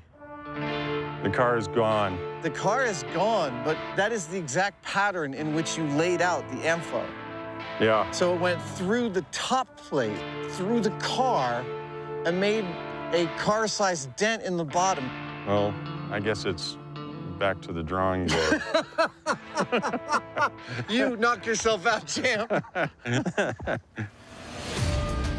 So we rushed up to ground zero hoping to find a Pancake car and instead found no car whatsoever. What seems to have happened is when we pushed the button, the ANFO didn't cleanly push our steel plate down and into the car. It punched a perfect hole through that steel plate, sending chunks flying hundreds of feet and effectively vaporizing the car. The one thing it did not do was flatten the car. Yep, instead of being a flat piece of furniture, the car was blown to kingdom come. Ripped apart by the immense blast pressure and the top steel plate, which itself turned to lethal shrapnel. So much so that their Yugo wasn't the only car that took a hit. This is one of our rental cars, and it was parked behind our bunker, which is under a mountain of dirt. And the shock wave was enough to crack this windshield just from that. It was too much. This window, however, was not broken by a shockwave. It was broken by shrapnel. Ooh, specifically this, like, 40-pound piece of 1.5-inch thick steel, which flew probably 750, 800 feet to get here and cause this destruction. Clearly, there's carnage inside and out as the power of the boom took everyone by surprise. So how does that leave Jamie's car destruction dossier? Now, we could have used a thicker plate, let's say a 12-inch thick one. But here's the thing, a plate that size is going to weigh 84,000 pounds. Just dropping that on the car by itself would crush the car really nicely, but that's not the point. The point was to do it with explosives. Now, somewhere out there, there might be the right combination of steel thickness and quantity of explosives that would do it right. But at this point, our best guess just didn't work at all.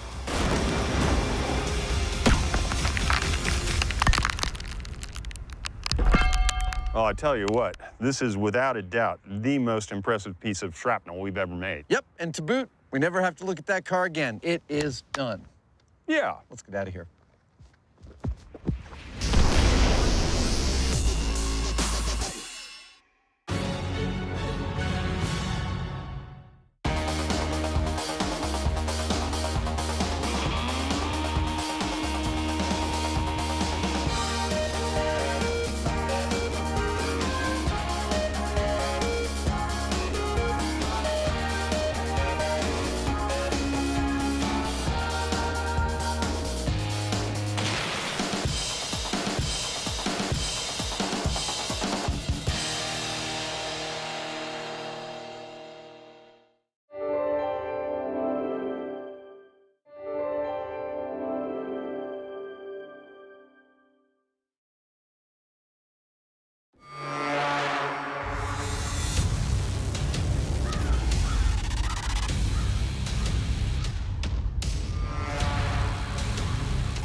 Yep.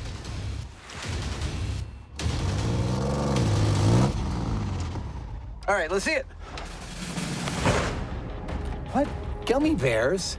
Yep, it's a fan favorite. All right, let's do this thing.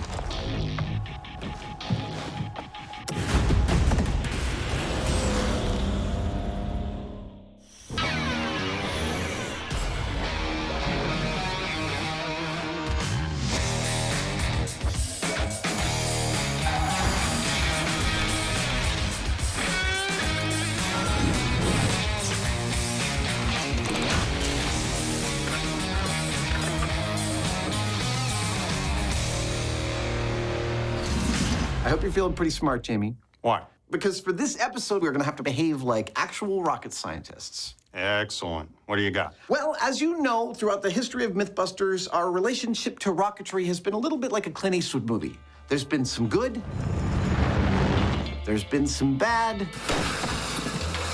and a whole lot of the ugly.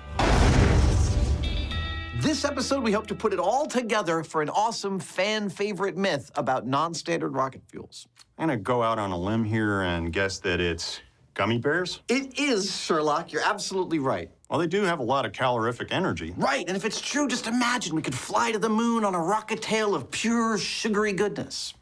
That I like. I thought you would. Ignition sequence start. Rockets, a crowning, majestic technological achievement. Liftoff. We have a liftoff. Their harnessed explosive energy is capable of taking us out of this world. Eagle has landed. This potential has led the Mythbusters to fire a fearsome variety of rocketry. And they've learned a thing or two. Holy crap, run! Rockets are bombs with wings. Total explosion upon ignition. And a successful launch generally requires real rocket fuel. Woo! So to test this fan-requested tall tale of gummy bear-powered propulsion, let's get things rolling with our resident rocket scientist. Since we will be building rockets all episode long, we thought it was important to start by defining our terms. This is not an unreasonable depiction of the kind of rocket we'll use. Fiberglass body, about 7 feet long, but it's the inside that really sets it apart. Now, the business end, where the exhaust comes out, is called the fuel grain, and the fuel grain of this rocket, like our Civil War one, is made of paraffin, but it's what sprays into the fuel grain that makes this a hybrid rocket, and that is this, a pressurized canister of liquid oxygen, or LOX.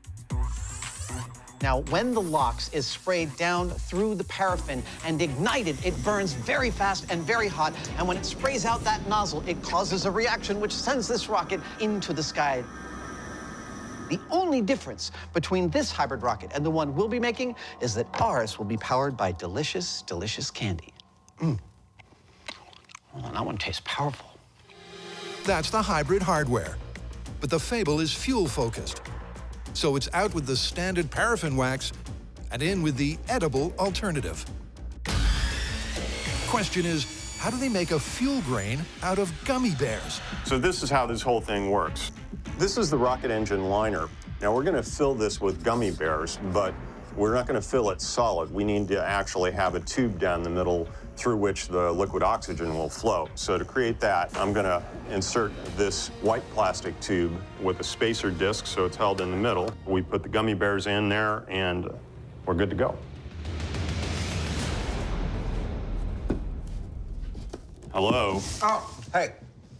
Are we ready for this? You got the mold? With the mold made, the guys start by simply jamming the gummies in manually. Although this won't be their only method of making the fuel grain. Oh, we're getting close. Packing them in so tightly means there's more energy per cubic inch. This episode is sponsored by the American Dental Association. But removing any air pockets is important too. In our experience, air spaces in a rocket fuel grain are bad because they're places where the burning can propagate and create too much surface area. Shove your candy in that hole.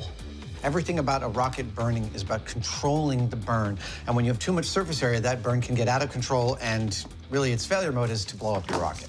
And that's bad. And there we go.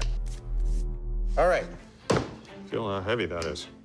That is, wow, that's like 12 pounds, 10 pounds? Yeah. Wow. Let's freeze it. Freezing means that when the spacer is removed, the gummy bears will retain that crucial central cavity. You don't want to know what's in here.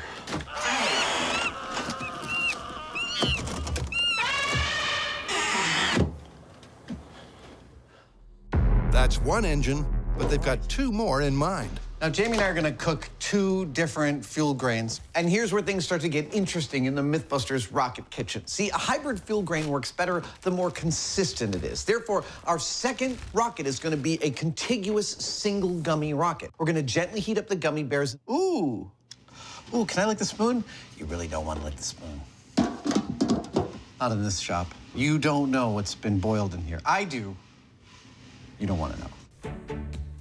As soon as that mass is melted, we're gonna pour it into the mold.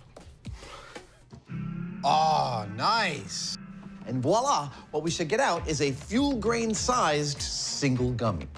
Nice control there, Hyneman. And Jamie comes from 7 generations of candy makers. So there's an engine. A potential engine. For the third fuel grain, we're sticking to the spirit of the myth, which is gummy bear rocket fuel. But we're going to cheat a little bit because of some basic chemistry. These guys are mostly gelatin, which is mostly water. The last time I checked, water doesn't burn very well. So we're going to boil as much water off as we can, pour the syrup into a mold, and let it set into a hard rock candy. Now we wait. But gently boiling the mixture at 250 degrees overnight has not given the guys the result they require. This could not be farther away from hard candy. But we called a candy expert. And the trick is to get the candy between 300 and 310 degrees Fahrenheit. Adam begins by testing the new technique in small scale. And things are getting a little more serious.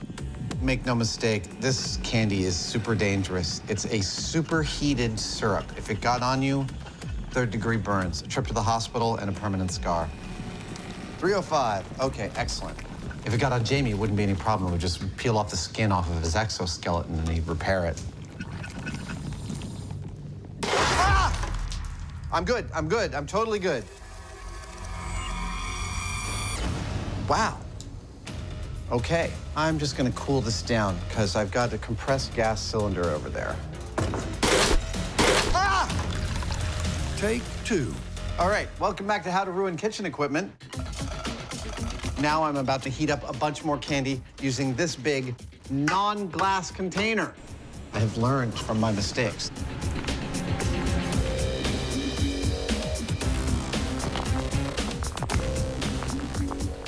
Wow. So at this point, it's been bubbling at this exact temperature for about 25 minutes. It's reached this sort of stasis where the amount of water and the temperature of the candy are fighting each other in a convection current, and it's hit a totally stable temperature. But as soon as a certain amount of water boils out, it's going to collapse and the temperature is going to rocket upwards. This is so cool. Look at that beautiful caramel color. This is the best rocket science I've ever participated in. Okay, tell me what to do. Just hold on to that while I pour. And given the potential dangers, the Hyneman steps in to help with the handling of the superheated syrup. Oh, that's awesome. Jamie, I think this might be the worst mess I've ever made in your shop. I don't know. You'd have to think about it. I'd have to think about that. You've made some pretty significant messes.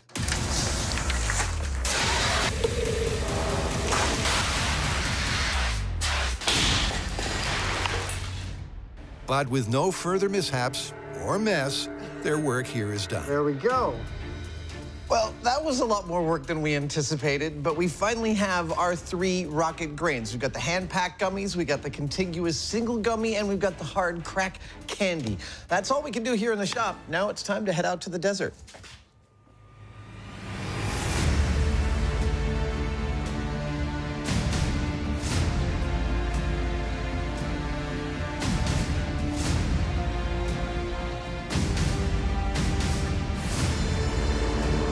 Now, as anyone who makes gummy bear rockets will tell you, actually, we might be the first, but as we'll tell you, once you've completed your gummy bear rocket, you're going to need a place to fire it.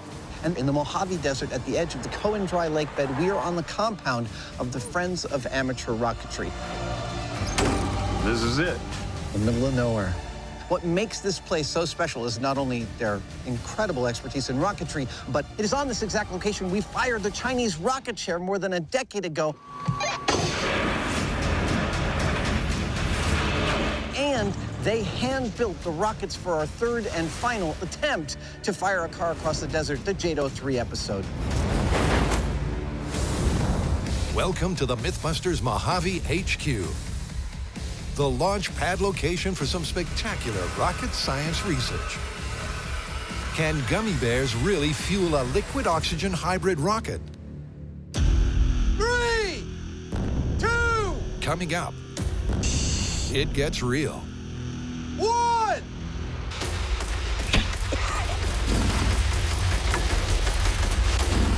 It's gotta go!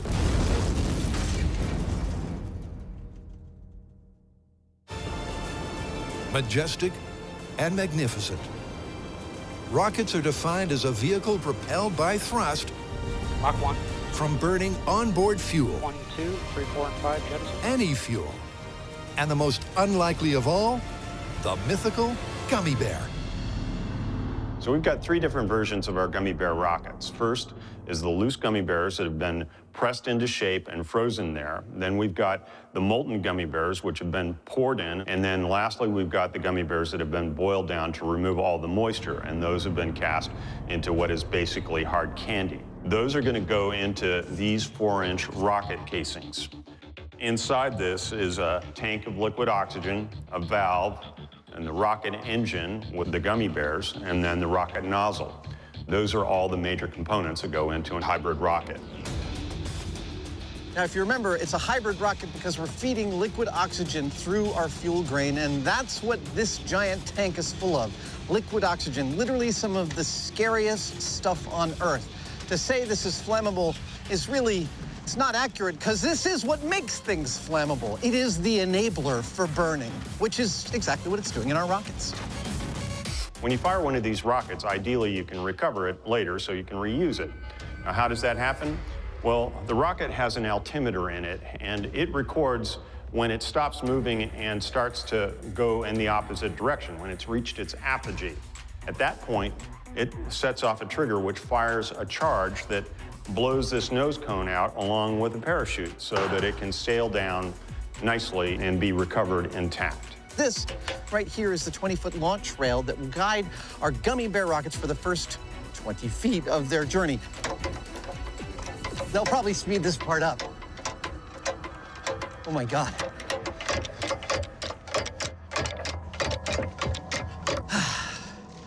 There we go. Our rocket goes here, and it goes in that direction. And this makes sure that it gets off on the right foot. With the locks and rocket casing ready to roll, cue the first fuel. Hand-packed gummies. Isn't that pretty? That is gorgeous. So the gummy bear fuel grain is going into its housing. There are a lot of fiddly bits that all have to work perfectly in concert. Snap rings, O-rings, rocket grains, housing, and everything, and it all has to be properly assembled. With the engine loaded and locked, it's go time for launch. This is the pre-launch setup. We mount the rocket, insert the altimeter and the descent parachute into the nose cone, and then erect the guide rail. This reminds me of something. After that, we de-ass the area. Here we go. Because just as our bomb squads are the only ones qualified to do the final capping in of explosives, our rocket techs here are the only ones qualified to work with the super unstable liquid oxygen. Once they have the locks in place, they put in the ignition system and the countdown sequence begins. It ends, of course, with me counting from 5 to 0, and I hit the launch button. The moment I do, an igniter starts a little fire in the base of the rocket. At the same time, a valve opens up and liquid oxygen begins to spray down the middle of the core of our fuel grain. It is ignited by that flame and hopefully also in turn ignites the fuel grain, causing a chain reaction of explosive force that sends the rocket skyward. The system is armed, theoretically. All right, prediction time. Loose gummy rocket motor? I don't think it's going to work that awesomely. I think you also agree with me. But here's the thing on Mythbusters. It is easy to get too clever too quickly and to miss stuff along the way. So we always want to start with the dumbest possible thing just to see if there's anything that we can learn. We've got the gummy rocket and the hard candy rocket to test after this. So I think it's fine if this one ends up going which is what I expect. This is it. Will hand-packed gummy bears be a viable rocket fuel? 2, 1. There we go. See a little smoke. Hey! Come on, baby! That's the right sound!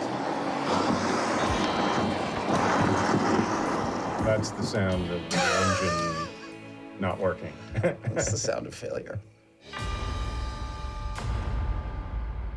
Well, we just fired our first gummy bear rocket. And remember, these were the gummy bears that were just jammed into a rocket grain shape with no other modification.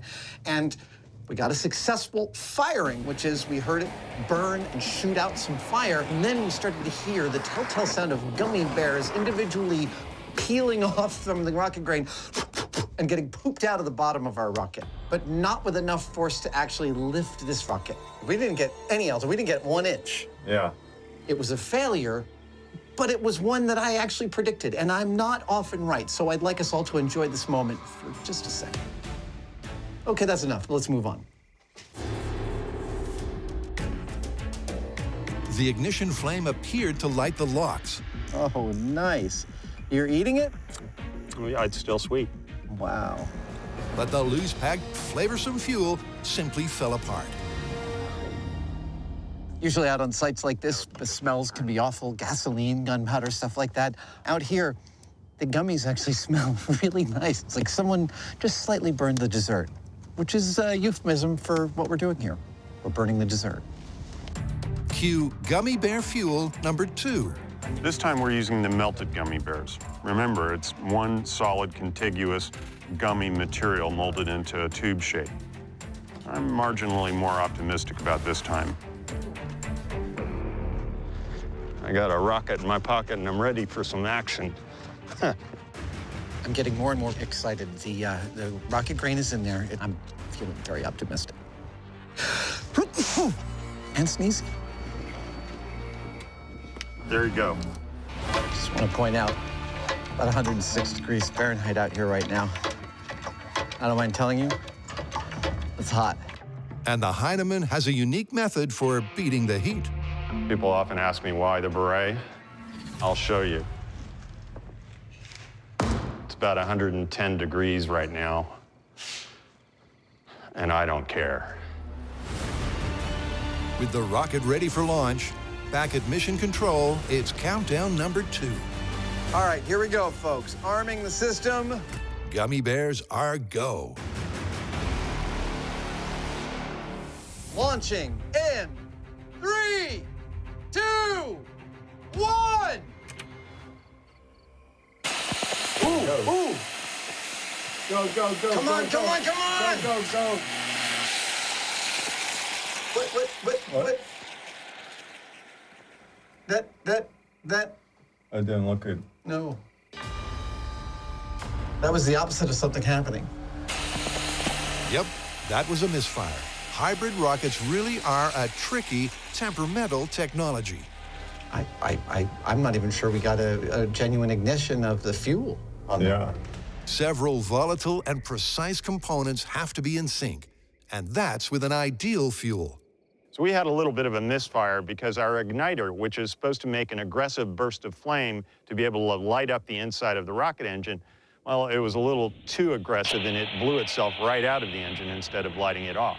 So we're going to put another one in there, fill the rocket back up with liquid oxygen, and try it again. Launching 3, 2, 1, launch. I see smoke. Oh, that sounded good. Come on, come on! Get up the monument! I hear it. That sounds better than the last one. Flame and no movement, though. No.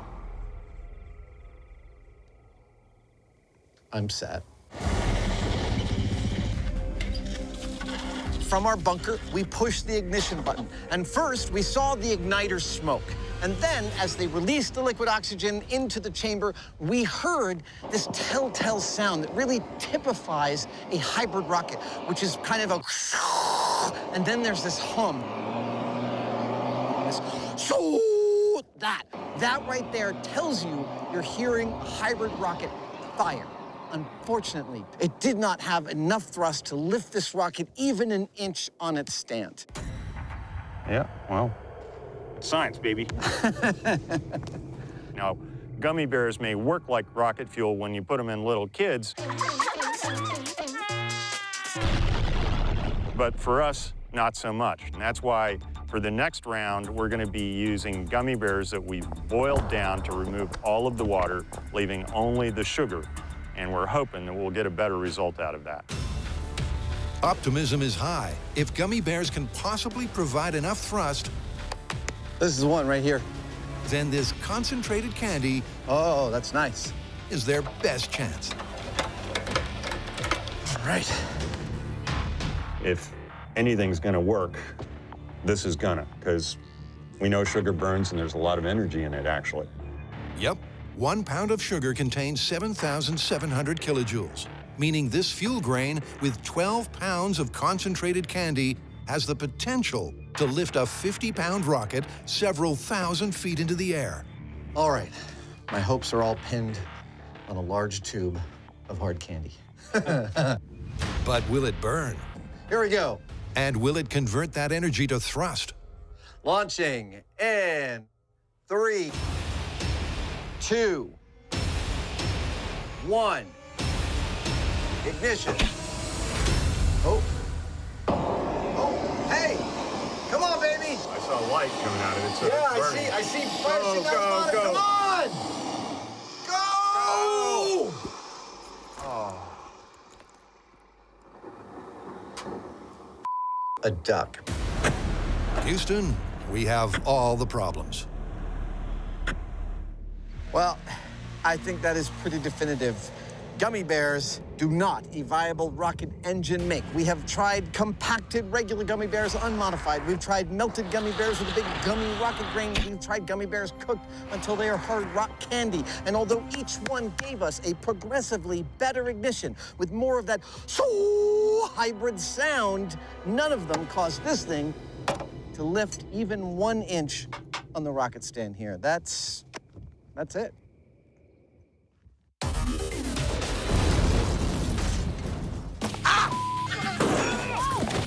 Over the years, the Mythbusters have learned the hard way that failure is a valid result. 1, ignition. And with a lack of thrust, Go! Gummy Bear rocket fuel is looking like a bust. A duck.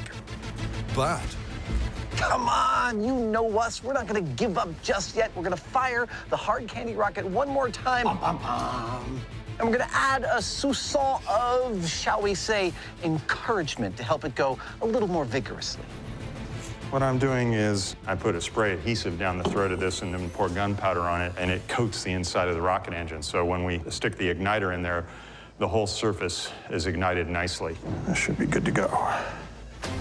so with an even sprinkling of black powder in place to help initiate ignition, the guys are shooting for one last shot at Gummy glory. So we've tried all our different versions of gummy bears, and nothing has worked yet. This one right here has got to work. It's now or never. All right, Mr. Hyneman, are you ready? I'm ready. Here we go. Here we are, launching the hard candy rocket. 3, 2, 1, launch. Yep, come on, baby. Come on! It's gotta go!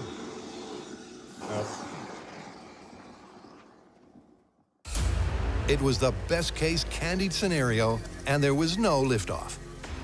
But has the myth been busted, or the Mythbusters' methodology? What is wrong? The Hyneman smells a hardware rat.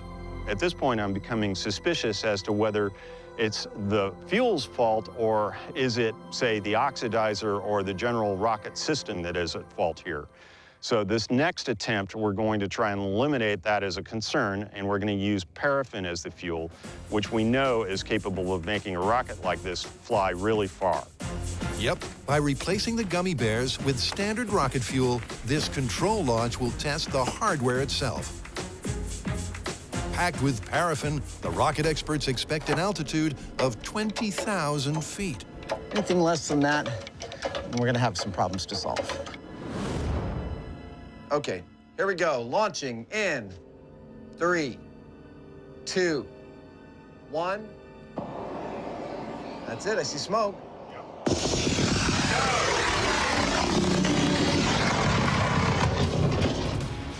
Oh. That's clearly not the high altitude expected. Here it comes. That doesn't look like it went higher than about 600 or 700 feet. It should have got at least 30 times higher. After the failure of all of our gummy bear rockets, we fired off this paraffin rocket as a test of our hardware and technology, and it flew 675 feet. That is unremarkable. That is a pretty clear marker that we need to review our hardware and our technology before proceeding. Well, the rockets just aren't working. No, and the gummy bear results have to be thrown out completely. It's the tricky, finicky business of these hybrid rockets that's getting in the way of us getting any actual results. I don't know what we're gonna do. Well, let's head back to the shop and regroup. All right, we'll have a total rethink about this. Yeah. With the hardware fail, all their results are redundant. All they've proved so far is they're facing one of the most challenging experiments in Mythbusters history. So it's back to the shop and square one. So these are the parts we were trying to use in the desert. We've got your gummy bears here. We've got your oxidizer, pressurized tank here with the valves and the touchy ignition systems. Look, I think we just bit off more than we can chew. We are moving on. Instead, we're going to use a solid rocket motor like this. It may not look like that much, but it's actually a very carefully prepared mixture of fuel, oxidizer, and a binder to hold it all together. Now, it's nice and simple because, in theory, all you do is light it and off it goes. We're going to make our own version of it using gummy bears as fuel along with the same oxidizer and binder. Solid rockets. They've ejected Buster's bond seat, powered JATO, and fired the Huacha. They're simple and effective. But producing fuel grains like this is not only time-consuming and difficult, but you need a special license, which neither Jamie nor I possess. So what we're going to do here is to turn these gummies into a powder. There we go. And then send them off to a specialist who will produce for us fuel grains that look like this. The specialists require the fuel as a fine, dry powder. 3, 2, 1. And to convert the gummies, Adam has hit upon a technique that doesn't involve large quantities of lethal lava-like syrup.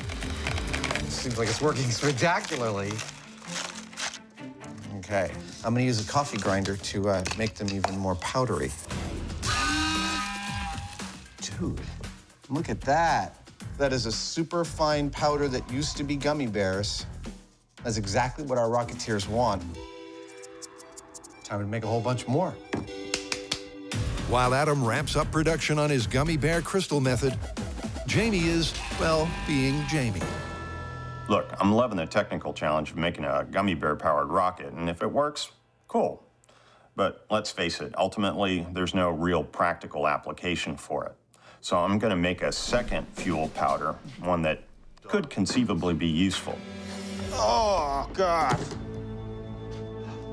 That's awful.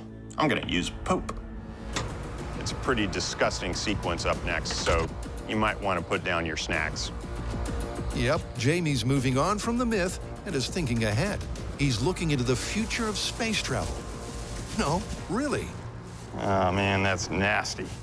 And like Adam, his first step is to turn his potential fuel into a dry powder. First, I'm gonna dry it out up here in the sun, which has the added benefit of keeping the stink out of the shop. It's already giving me nightmares. And then I'm gonna grind it down into a fine, dry powder. Some sun-dried poop coming right up. I want them nice and dry and crispy. That's the way I like them.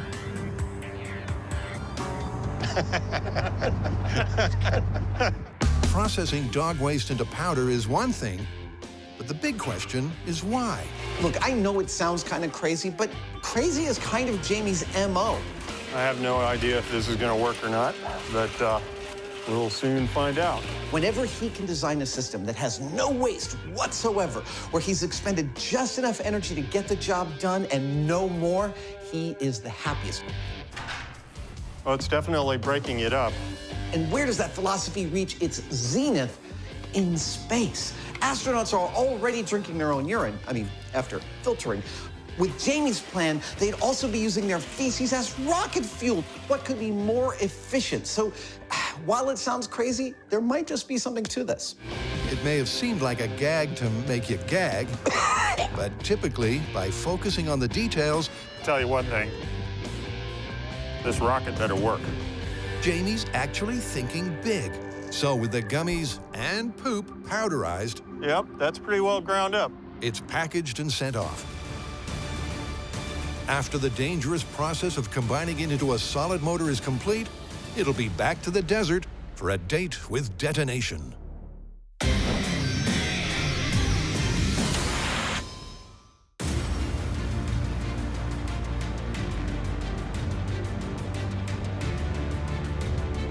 Welcome back to the Mojave Desert. Last time we were here, we were testing rockets made of gummy bears, and the results were spectacularly unspectacular. Round two. We had rockets that did this, Oh, no. and rockets that did this. A duck. Yeah, so we've changed our methodology entirely. We've gone from hybrid rockets to solid rocket motors, and we've come back out to this site with a gummy bear rocket to test. We've also come out with something I might call Hynemanian. Horror within horror. Mr. Hyneman has gotten a bee in his bonnet about making a rocket using poop, and we are also going to test that. Last time we saw the sweet and sour fuel, they were powderized and sent off to the rocket scientists. And here is what they did with them. They turned them into two official rocket motors, one made out of gummy bears, one made out of poop. Barely worse than the gummy bears. Yep, they've been converted into solid rocket propellant. It looks like this. Basically, it's composed of an oxidizer and the fuel, which is held in place by a binder made up of a variety of rubber resins. Now, when that starts to burn, all those expanding gases are forced out through the rocket nozzle. That accelerates those gases, creating a lot of thrust, and up the rocket goes. In stark contrast to the hybrid system, it couldn't be simpler. An electronic match is lit, and in theory, the gummy and poop-based fuels begin an explosive chain reaction. Question is, How will the mythical fuel's performance be measured? It's almost time for launch. Now, our first launch is surprisingly not going to be either a gummy bear rocket or a poop rocket. It is, in fact, going to be a control launch of a best-case scenario rocket, otherwise known as a rocket. Big rocket coming through. It has the ideal mixture of fuel, binder, and oxidizer. Okay, in goes the engine with standard rocket propellant. And it will give us the best-case scenario of how high a rocket can go of this size and weight. All right, well, that's it. Let's put it on the rail. All right.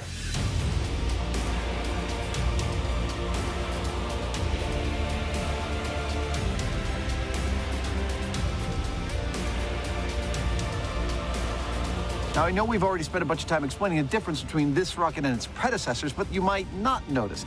We've got 3 cameras attached to this rocket so that we can see the rocket's eye view of its own launch. That's pretty cool. Oh, yeah, I remember. This part sucks. There we go. She's up. The propellant in this rocket is a standard formulation that has been optimized for its performance.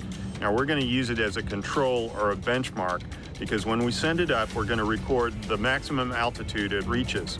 Then when we send up our gummy bear and our poo rockets, we'll also record how high they went, and that'll give us a solid point of comparison. All right, you ready? I'm ready. Okay, here we go. Mythbusters solid rocket motor control in 3, 2, 1. There we go. Oh! Yeah! I knew we'd see a rocket fire eventually. That was cool. Yeah. A little pop, that was the pop of the parachute deploying. Unlike the hybrid system, the ignition and launch was successful. And the rocket's eye view of the Mojave Desert, spectacular. However... Oh, and it's drifting. It's drifting a lot. Proving once again that rocket science is, well, rocket science, wind conditions were less than ideal. All right, let's go get our rocket. During ascent, the rocket was pushed significantly sideways. We might be wandering here for a little while. But after a successful search and rescue, they head back to base, where they discover it reached 4,133 feet. But more detailed data reveals a potential problem. So we had a good launch, but the telemetry and GPS is telling us that we had a lot of lateral drift that may have compromised our data. Because if that curve was straightened out, it might have actually given us a higher altitude. So we've got another one of these rockets. Control test number 2. And we're going to go again just to be sure. Yep, to ensure all the launches have equal conditions, they wait until the wind dies down. All right, let's do this. You ready? Yeah. This is control number 2. Firing in 3, 2, 1, launch.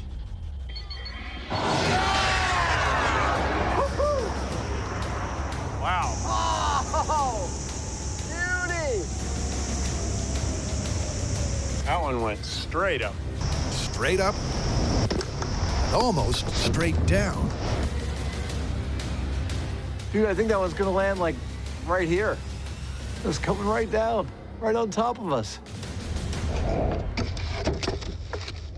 Nice, walking distance from the bunker. And telemetry says the distance this went to was 4,491 feet. Well, that gives us our baseline. Time to fire up the gummy bear rocket. Let's do it. Unaffected by wind, control number 2 went almost 400 feet higher, and the benchmark for gummy bears has been established.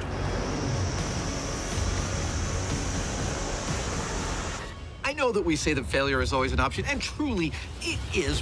But in this episode, I feel like we've had our fair share. So I am feeling great relief at actually getting something off the ground and something with which we can compare our results with. Whew. The rocket propellant we've been using is 77% ammonium perchlorate oxidizer and 23% fuel mixed with a rubber binder. Now we're replacing that fuel component with gummy bear powder. In goes the gummy bear motor. What we're looking to find out is how the gummy bear fuel component compares to the conventional fuel component. Good to go. It's been one of the most technically challenging experiments in Mythbusters history. But this is it. The gummy bears are good to go. You know, Jamie, not many people know this, but gummy bears are actually the poop of baby unicorns. Really? Yeah. No one's ever gotten close enough to figure out how their sphincter makes that bear shape, but little known fact. It's time for a prediction about gummy bears. Drum roll, please. Thank you. My prediction is that the gummy bears will actually perform as a rocket fuel. I don't think it's much of a stretch to believe that. They're a sugar that's a hydrocarbon that has energy, and from everything I understand about rocketry, which is a fair bit after all these years, I think they're going to take off. I don't think they're going to be as efficient as regular rocket fuel. I don't think they're going to exceed it, but I think they're going to perform pretty well. The key point of comparison for the energy and efficiency of the propellant will be the maximum altitude attained. All right, so this is it. You ready? Are you ready? I'm totally ready. Let's gummy the sky open. Conventional propellant launched this 8-foot rocket with 50-pound payload to 4,491 feet. How will the gummies go? Gummy bear rocket in 3, 2, 1. There it goes. We have ignition.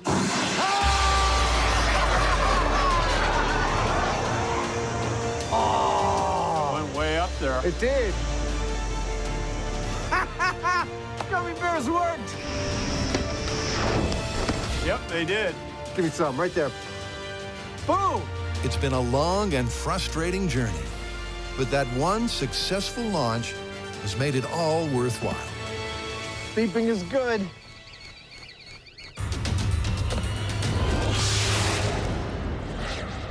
Go for main engine start. 2, 1. Booster ignition and the final liftoff of Discovery. Rocket science is knife-edge sensitive technology, harnessing an explosive chain reaction for propulsion has its pitfalls. And not enough energy or poor design, A duck. means you don't get off the launch pad. 1.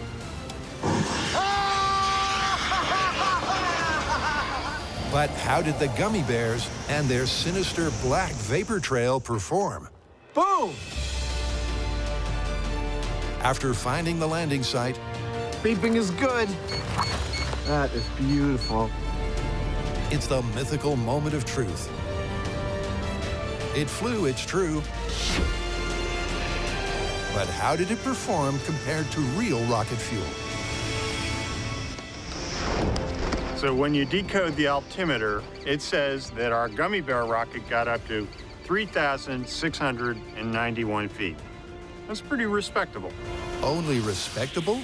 So gummies flew, man. They ignited, they shot into the sky, flew almost 3,700 feet into the air. That was awesome. What does it mean? Is it time to break out the champagne and call NASA about our new rocket fuel? Let's slow down just a little bit and take a look. Here's the thing.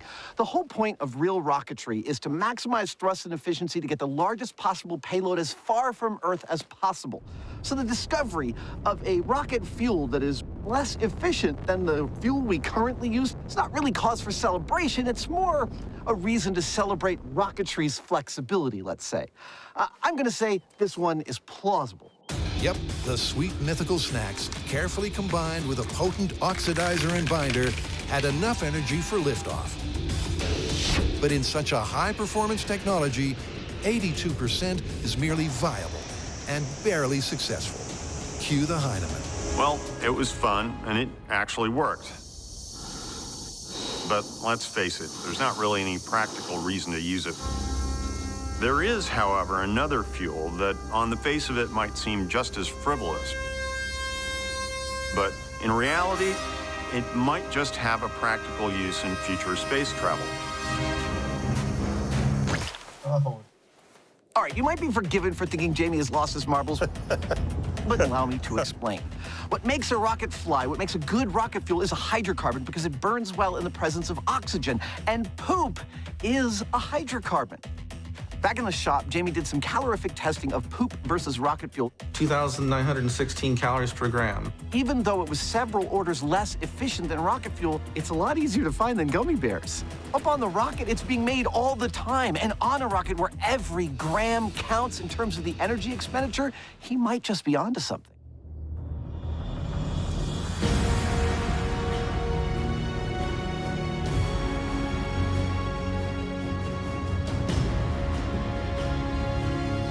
So after all that nasty, smelly, disgusting, doggy doo-doo, we end up with this sleek carbon fiber beauty right here. So there we go. All right.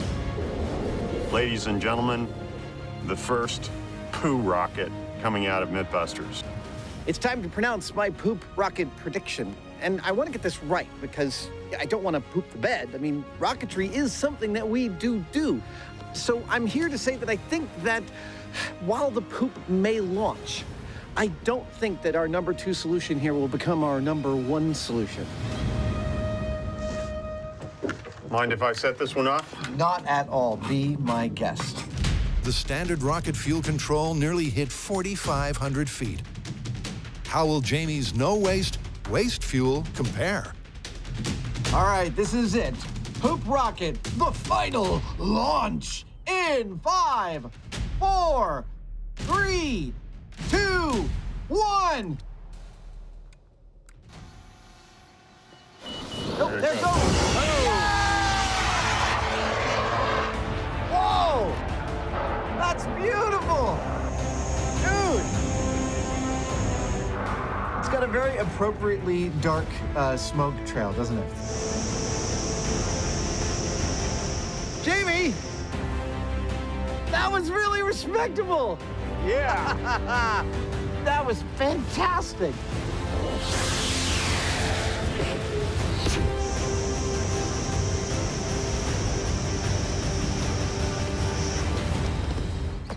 Oh! Well done, little poop rocket. Okay, so the telemetry is telling me that we got 2,900 feet. That's pretty respectable.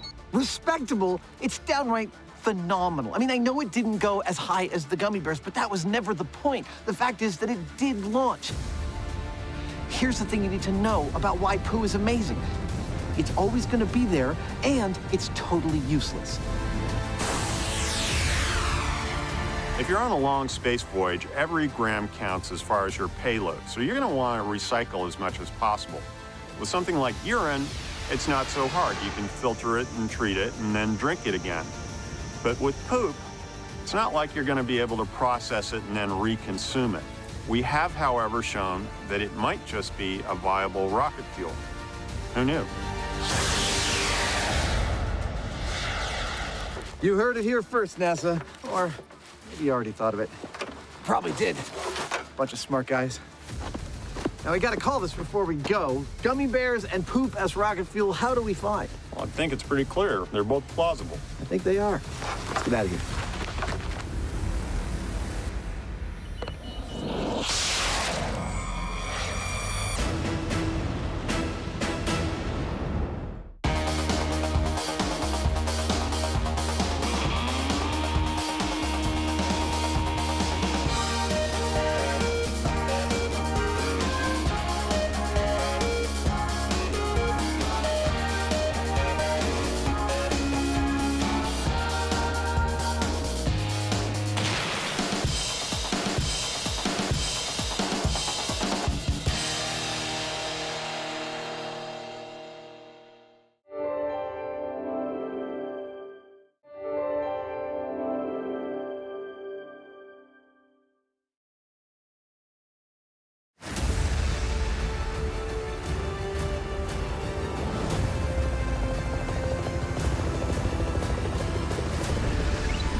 are you laughing at? Just the front page of the internet. Have you seen this one? Yep, read it. How about this one? Read it. You know, they really should consider going digital, don't you think?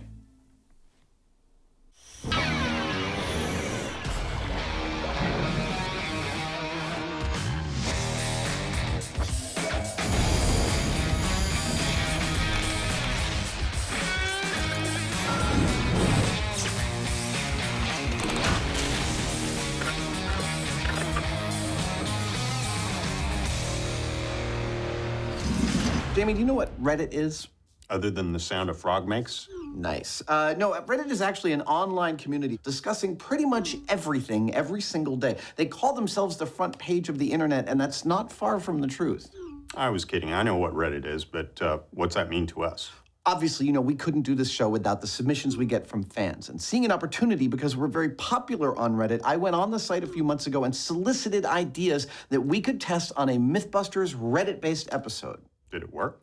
Actually, gangbusters. We got over 7,000 responses. Now, once we weeded out the ones that were not family-friendly, not good for television, and were just plain gross and disgusting, you know who you are. We were actually able to get several that are eminently testable by us. Like what? Well, later we'll be throwing Buster from a helicopter. Oh, there it goes. Trying to punch our way out of a paper bag. And fans wanted a gratuitous explosion, and I think we should oblige. Naturally. But first, Redditors want us to test whether a fart is visible using thermal imaging technology. There's a viral video that purports to show this, and they want us to test whether it's true. From the very beginning, the most popular fan submissions I allocate myself to 6 gas passings per day.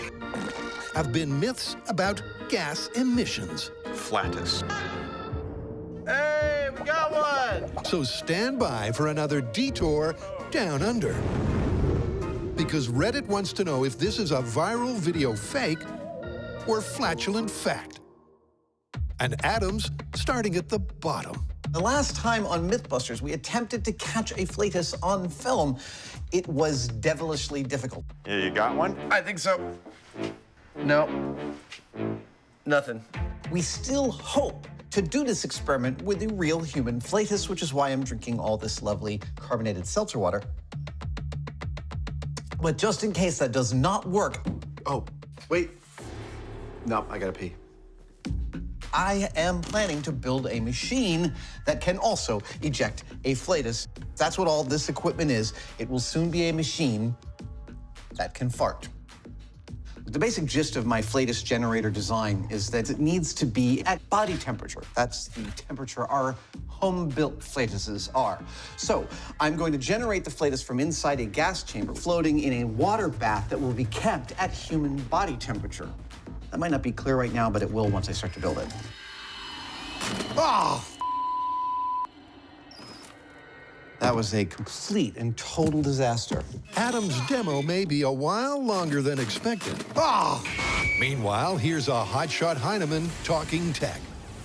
So the story here goes that you can use a thermal imaging camera to see a flatus. And we've ended up using these quite a bit on the show to tell whether things are hot or cold. Like some demented elf. And you can see by looking at the image of my face that the bright yellow areas are the hot ones. The darker blue ones, like my hat, are colder. So given that gas coming out of my body should probably be about the same temperature as my body, you would think that it would show up. Yep, a thermal camera measures infrared light, Just putting my hand down. calculates temperature, and renders a scaled image from the data. Older technology does so in black and white. Modern, ultra-sensitive cameras like ours have a full range of color. But can it really pick up hot air? With no natural flatus forthcoming, Yeah. Oh, wrong end. Adam, I'm gonna build a fart maker. I'm gonna make it fancy fart maker. fast forwards production on his magnificent machine to produce human temperature flatus. Ha! Perfect. All right, okay. Here's how this works.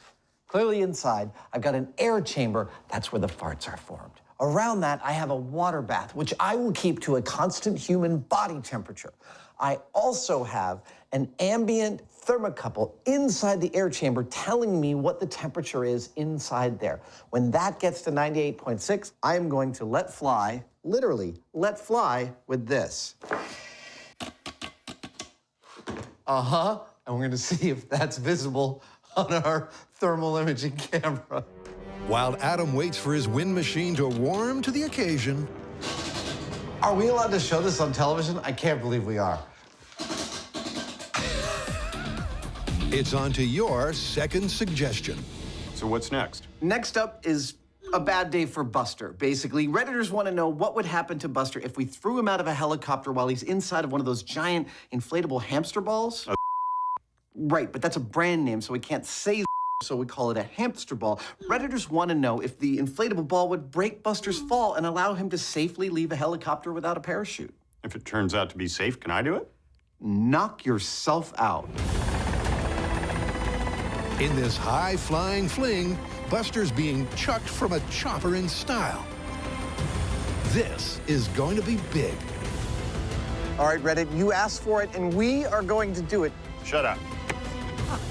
I'm standing in a runway in Half Moon Bay, California, about 30 minutes south of Mythbusters' shop. It's only going to hurt for a little bit. Just for an instant. And soon, Buster will perform another in a long line of Darwin Award-type stunts. He's going to figure out if this is a viable method of survival when you're thrown from a helicopter. But first, of course, I'm going to need to take it out for a spin.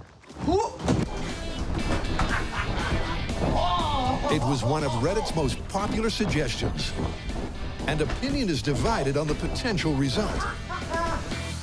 The math says that the ball's largest surface area will slow Buster's terminal velocity by more than half, and it will also cushion his impact like an airbag. But will it make the 1,000-foot fall survivable? To find out, Buster's ride arrives. The big dog. Sharp-eyed Mythbuster fans will recognize this helicopter. It's been on our show before. Over 10 years ago, I actually sat in the open door and dropped Buster in an inflatable raft. The Sikorsky will be doing the heavy lifting, but in this epic test, he won't be flying solo. So that we can give you Redditors the best possible footage of what happens here, we hired a specialized separate helicopter with its own carbon fiber, gyro-stabilized camera thingamabobby. It's going to be great. Maybe not for Buster, who gets to be the fall guy not once, but twice. Once in the ball, and once as a control without.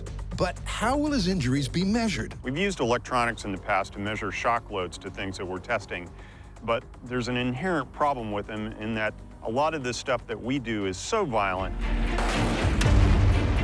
that we break the instrumentation in the process and we don't get our measurements.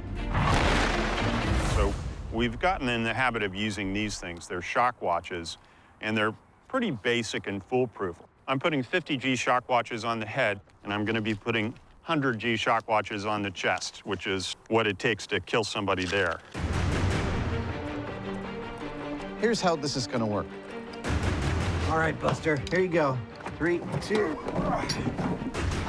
Buster and I in this helicopter are going to fly to 1,000 feet. Have a nice flight there, guy.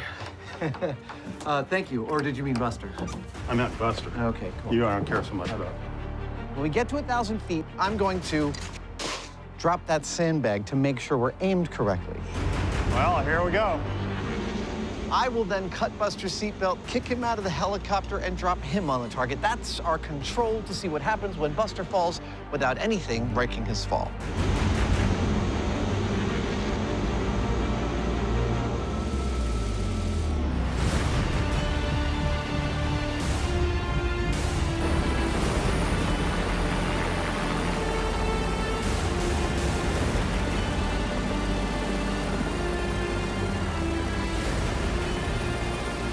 That is so cool.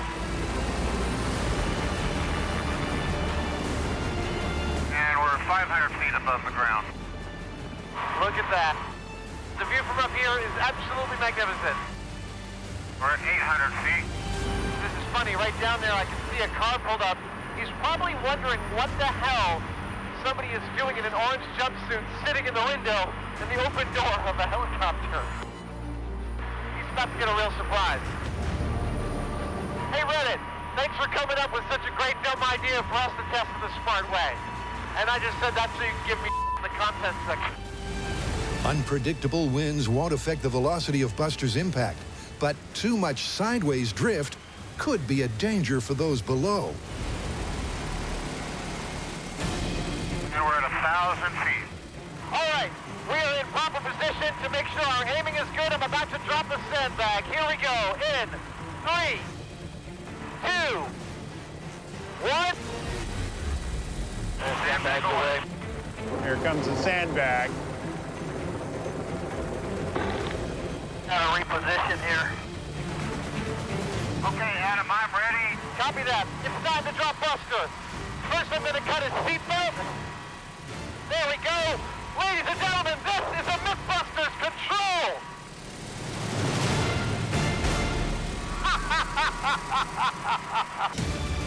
There he goes. That was beautiful. Man, that looks terrifying.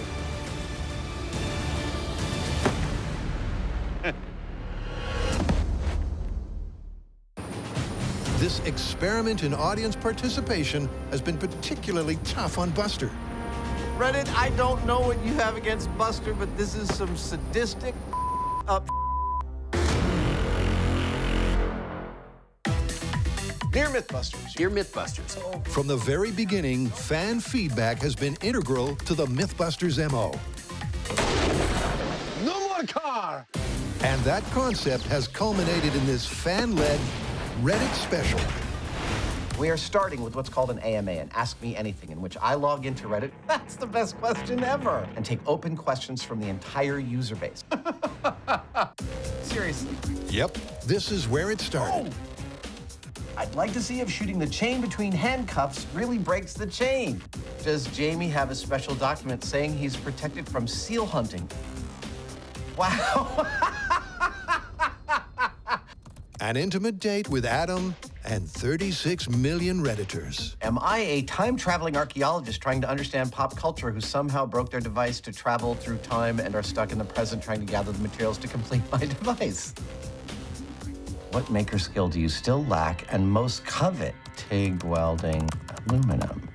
After a typically raucous conversation, that I can't read on television. A request for ideas. All right, let's see what we've got. Oh, someone noted the inflatable ball we used in our Raiders of the Lost Ark episode. Wanted to know if you could put someone in that and throw them out of a plane. Led to an awesome foursome of fan fables. I've always wanted to do this kind of story with this level of fan interaction. The result? Can an inflatable hamster ball save Buster from a 1,000-foot fall? I think he might have pooped himself. All right, so for our control, Buster's dead. Well, and most importantly, the sensors worked, and if they worked in this case, they'll work inside the inflatable. Every single shock watch was tripped, with a red line indicating a lethal impact. And no wonder. The math says Buster hit the ground at an estimated 120 miles per hour. So, bring on the ball.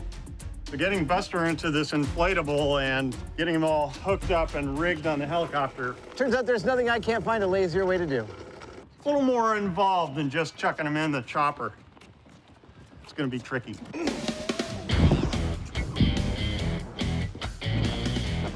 That's the coolest thing I've ever seen him do. Now to insert Buster, who is once again covered in data collection shock watches. There are a couple of things to consider if you're talking about the potential for one of these inflatable balls to save your life. Come on, Buster! Hold on! Stop! The first is the cushioning. It'll help. The second is its terminal velocity, and that's determined by its surface area and its weight. Yes! Come on, Buster! Okay, wait. A feather has more surface area than a ball bearing of the same weight, and so it's going to fall slower. I think, stop. Yep. Stop. Okay. just seemed like too much fun to not keep doing that. We know that Buster by himself is going to fall at about 120 some miles per hour. We'd estimate that the ball, however, is going to fall at about 50 miles per hour. There we go. And there we go. Whether it's enough or not to save your life, we don't know yet. That was awesome. Who knew that that was going to be one of the hardest parts of this story to do? There we go. Our second camera, Will Nail, is inside the inflatable. He is not proposing to Buster. He's actually putting a camera on Buster's chest so that we get Buster's POV of the fall. And I have to say, of all the things we've done to Buster on the show, this has to be the highest on the brown pants index. As this thing flies through the air from 1,000 feet, Buster will soil himself. I don't know what that looks like. Maybe it's little golf balls or something, but it's not going to be pretty. All right. Jamie says packing peanuts. Boink, boink, boink. Right foot. With Buster poised, Adam takes his bird's eye seat. Hey, we're in. All right, awesome. The ball is rigged to be released from the cockpit. There we go. Stand by for liftoff.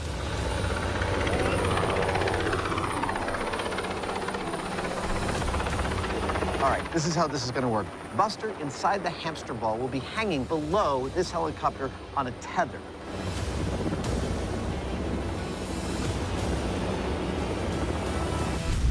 Now, because this beautiful machine is made for lifting and hauling, it's got a quick release on its underside. All right, here we go. So once we fly up to 1,000 feet, we're going to pull that quick release, drop Buster, and I'll be able to watch his fall from right here looking down. What a lovely day. What a lovely day. This may seem like all fun and games, but actually we've got some serious concerns here. We've got a lot of wind, we've got a long rope, and a helicopter. Now, if something goes where it's not supposed to go, we could be in serious trouble. Once again, drift is a dangerous logistical factor, but experimentally, the key variable is speed on impact, and the drop conditions are identical to the control. 3, 2,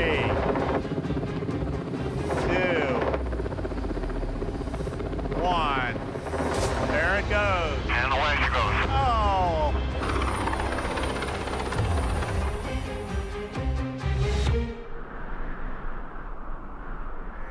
Boom!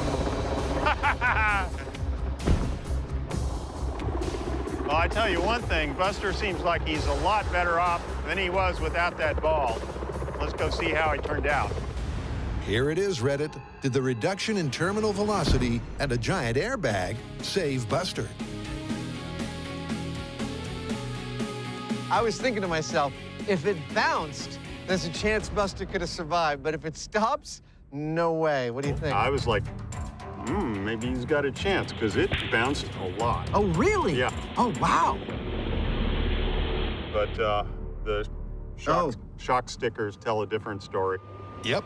Bounce or no bounce, every single shock watch tells a deadly tale.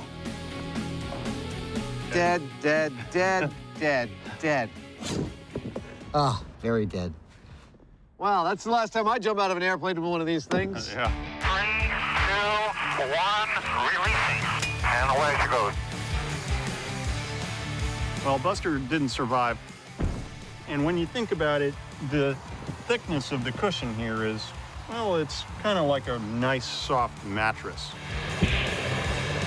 And if you were dropped from 1,000 feet to land on your mattress, I don't think you'd survive either. Sorry, Buster. Even at 50 miles per hour, the cushion of air couldn't slow his deceleration enough to prevent a fatal impact. But the guys can't leave it there. They have one more sleeve and one more trick. I seem to remember, back in the distant past, Bubble Packaging did a pretty good job of breaking my fall. I'm okay.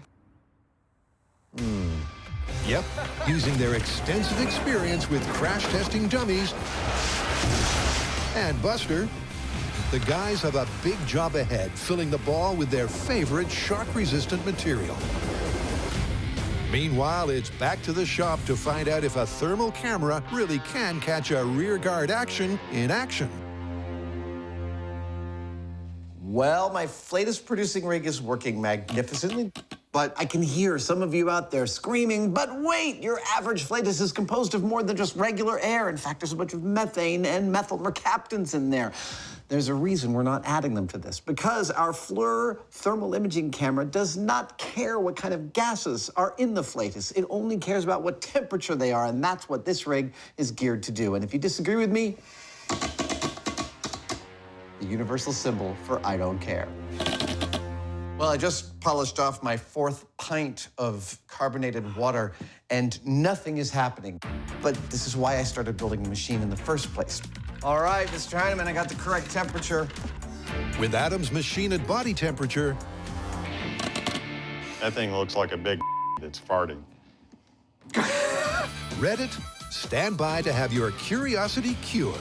All right, Reddit, here we go. I'm gonna produce a human body temperature poot on the thermal imaging camera and see if it registers. Here we go. 3, 2, 1.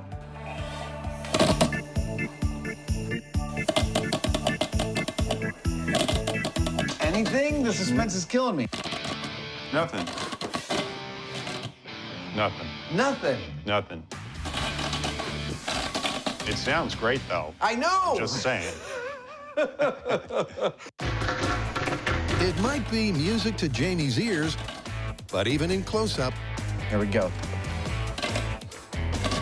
This myth is looking busted. Nothing at all.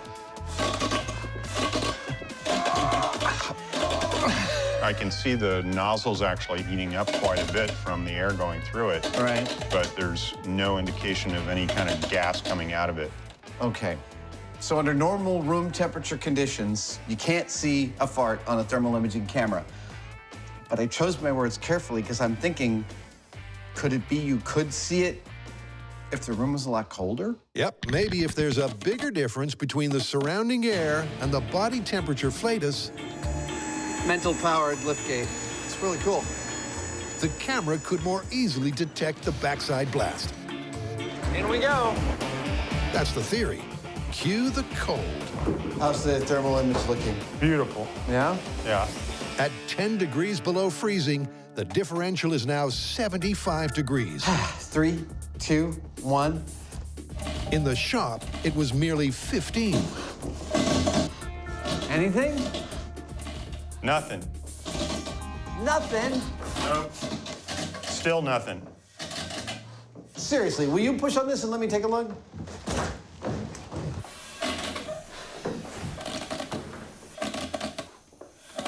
Nope, you're right. Nothing.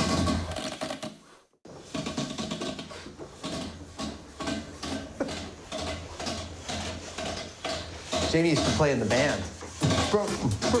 The flugelhorn. So just to recap, we built what I consider to be the most advanced artificial farting device yet devised by nature and the skill of man. Ah! And if we can't see a fart coming out of this thing, well, it's just not gonna happen. Yep, and it's down to density. Low-density gas emits almost no infrared light. So how exactly was the original faked? Adam fires up an old black and white camera for a demo. A tube and some freezing cold compressed air, often used in electronics for making circuits cold. Watch what it does here. Thermal imaging camera, here we come. Oh yeah, look at that. That looks exact. Oh, woo! Hey, that's cold. Woo! Don't try that at home. Of course, eagle-eyed viewers will have noted the flaw in the fake. Like Adam just showed, the gas in the viral video was colder than the surrounding atmosphere. That's because it was dark. It should be warmer than the surrounding atmosphere. So if you're going to cheat it, you need steam, like this. So sorry, guys, I got to tell you, you got it all bass-ackwards. It's pretty clear, isn't it? Yeah, it's totally busted. What are you going to do with this thing? I am going to donate it to medical science. Good luck with that. Thanks. Anyone want an artificial flatus machine? Anyone? Bueller?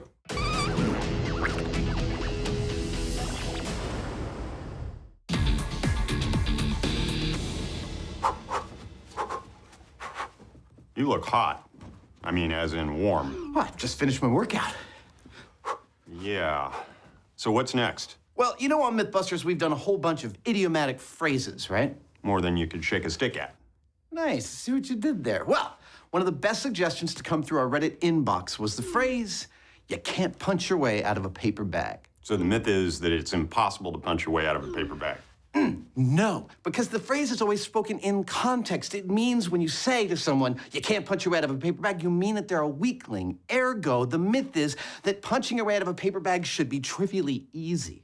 Well, you're not going to fit into a paper bag. What, so you got to make me a man-sized paper bag to box my way out of? You can still rip your way out, though. Right, you've got to make it big enough where only a punch is going to get me out of that bag. Oh, I'm totally feeling it. Bring it on. Come on, paper. Oh, yeah. Oh, you want a little? Where'd Jamie go? Come on. Jamie? He hit the shop for some science on why this idiom may not be as cut and dried as it seems. Well, the thing is that a punch involves two components. One is the fist, which is moving, and the other is the target, which is not. Now, if the target actually starts to move, then everything's different. That's a game changer. To demonstrate the difference between a stationary and a moving target, Adam sets up a load cell, a device that registers force in pounds. 3, 2, 1. Look at that. About 35 pounds force to push through that. Yeah, my fist could have totally done it. Yep, anyone can apply that amount of force. But loose piece of paper, load cell, 0.5 pounds of force. if the paper is able to move, Adam can't register anything close to the required 35 pounds. That is the key. The paper has to be able to move. Allow me to explain. Graphics, please. If the bag is too small, less than an arm span, it would be way easy to just hold it in place and rip it. But if the diameter is greater than my arm span, say 6 feet, then the paper could theoretically accelerate out of the way of my punch, and it might not be possible for me to apply the requisite 35 pounds of force. Yep, for this myth, size really does matter. Okay, time to build our own giant shopping bag.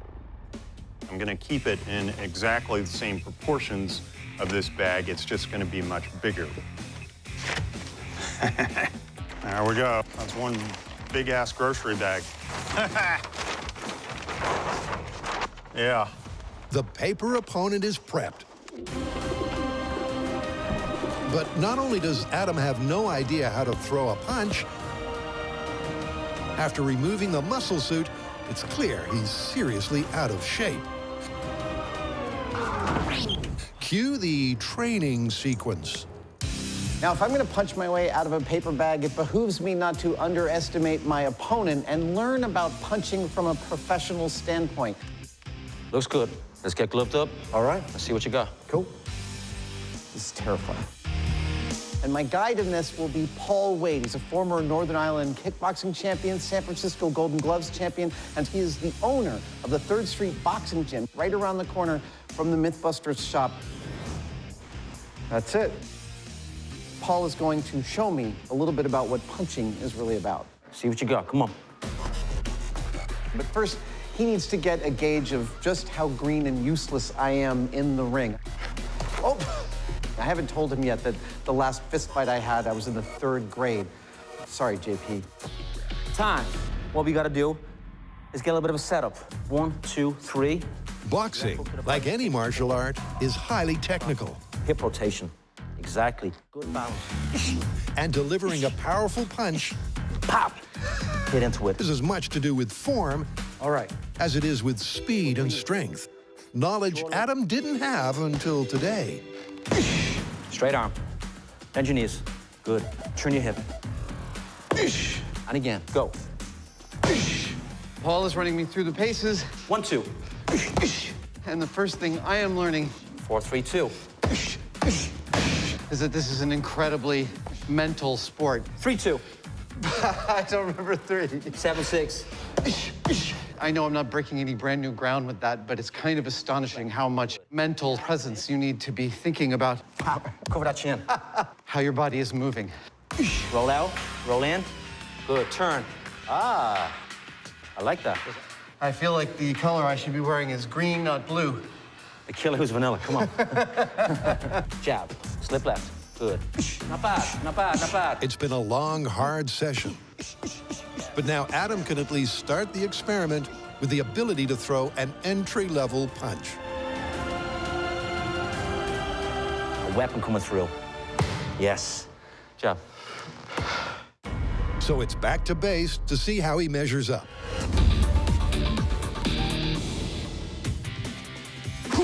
Remember, it took 35 pounds of force to pierce stationary paper.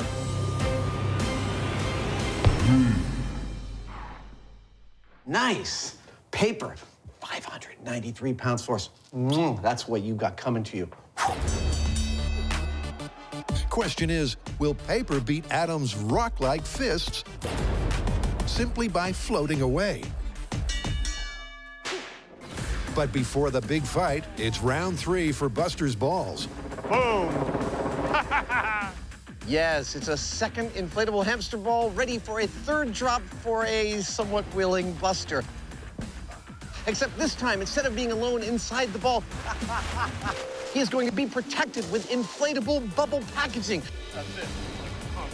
We're going to stuff a bunch of this in there with Buster to see if it will protect him from a very high fall. I actually think it kind of might. Okay, so Buster has a nice little cushion of inflatable packaging, and he's ready to ship. Our workhorse of a helicopter is about to take off again, this time in the passenger seat, Mr. Hyneman. Fun fact, that helicopter has only ever had 3 non-pilots in the passenger seat. Carrie Byron. We're now heading over to the drop zone. Adam Savage, that's me. And Jamie Hyneman. Said 5 hotel, we're lifting. It's a Mythbuster party. The big dog is up. The Hyneman is riding shotgun. And Buster, covered in shock watches, once again wishes he'd never applied for the job. Good. Okay, it's looking nice and stable. That's the coolest view ever! Look at that! Dude, we've got 2 helicopters in the air. Buster is wrapped in bubble packaging in the middle of an inflatable hamster ball, and we're about to drop him 1,000 feet onto a runway to find out if he survives. Helicopter is at height.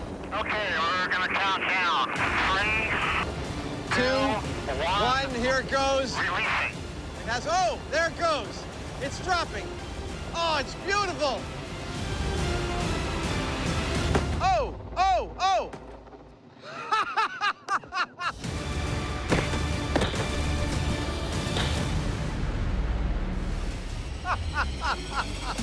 Oh, that is awesome.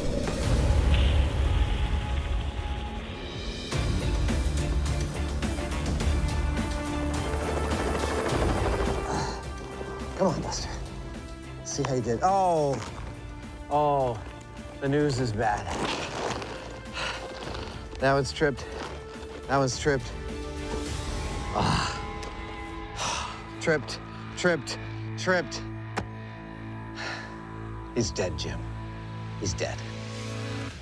All right, it's judgment time. An inflatable hamster ball as a method for surviving falling out of the sky. How do we find? Not so much. It's busted. It's totally busted. Let's get out of here.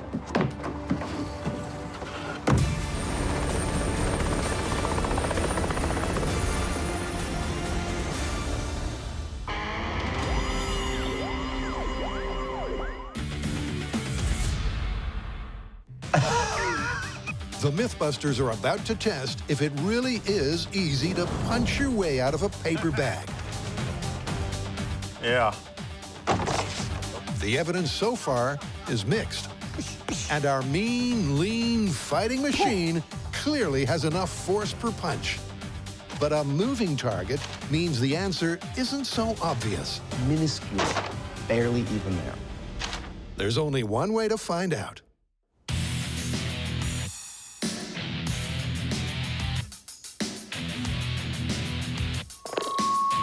Ladies and gentlemen, welcome to the Paperweight Championship of the World. In the red corner, weighing in at 175 pounds, Adam, the killer who's the nailer, Savage. And in the blue corner, weighing in at 2.5 pounds, is the reigning champion, Paper Bag. Ladies and gentlemen, let's crumple.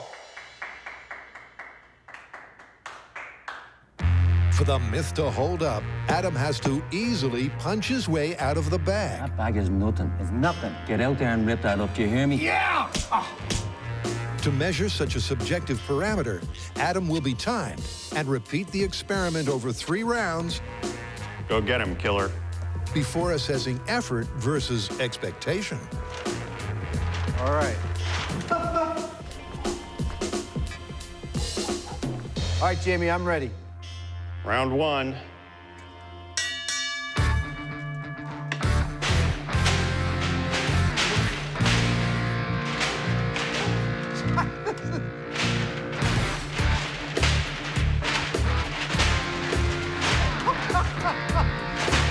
Seconds in, despite taking a pounding, the bag's still standing. Look, Paul showed me how to punch, and I am not holding back. I am giving it everything that I've got, and it is surprisingly difficult. Adam is punching with almost 600 pounds of force, but so far, each punch is not applying enough pressure to pierce the paper. It's surprisingly violent. Every time Adam hits the bag, it makes this thunder-like noise. It's a sharp crack, a lot of reverberation. It's frightening. Woo! In your face, bag! That was harder than I thought it would be. Yep, the myth suggests that it should be a trivial task, but Adam found it reasonably difficult until, just over the minute mark, the paper wrinkled, fatigued, and ripped. With a benchmark laid down, come on. Cue round 2. Awesome.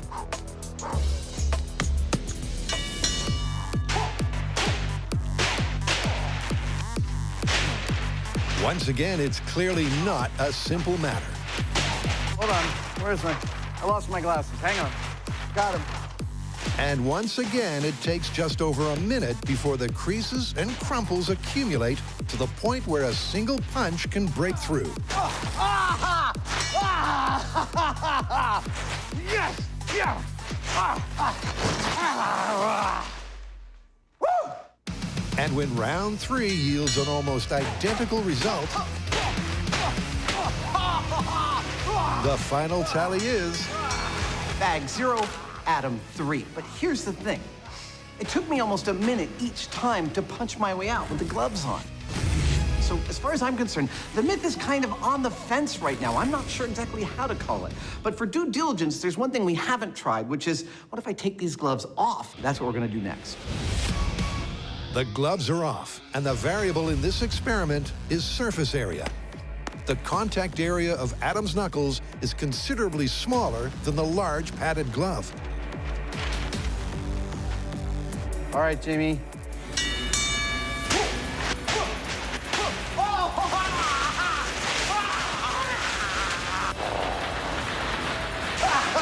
A good bare-knuckle brown bag beat down.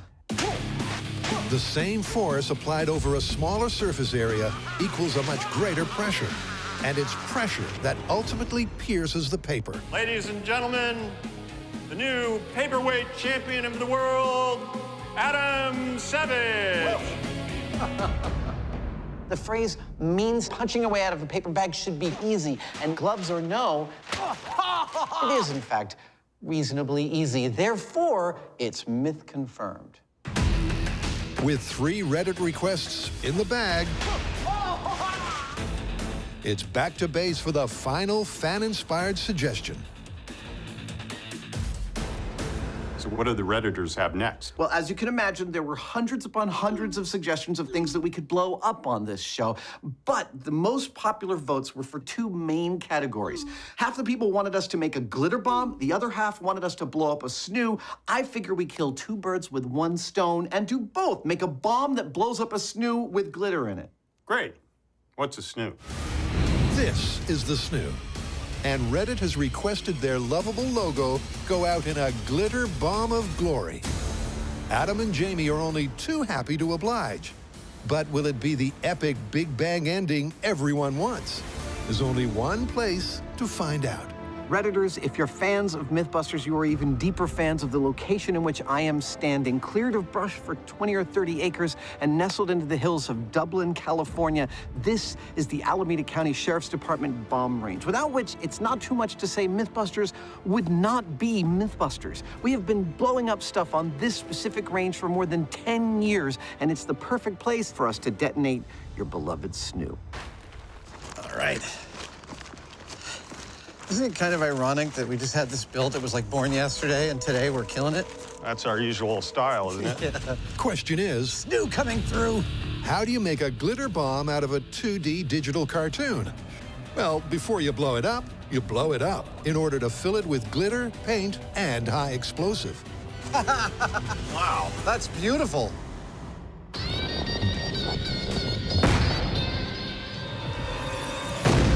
The Mythbusters know how to art direct an explosion. Ladies and gentlemen. So if Reddit wants to blow up an inflatable cartoon and finish this internet-inspired spectacular in style... Okay, I'm in the snoo. Then Adam and Jamie... Okay, guys, bring in the explosives. ...are just the men to deliver... I'm ready to be born. All right. ...tailor-made mayhem. Yes.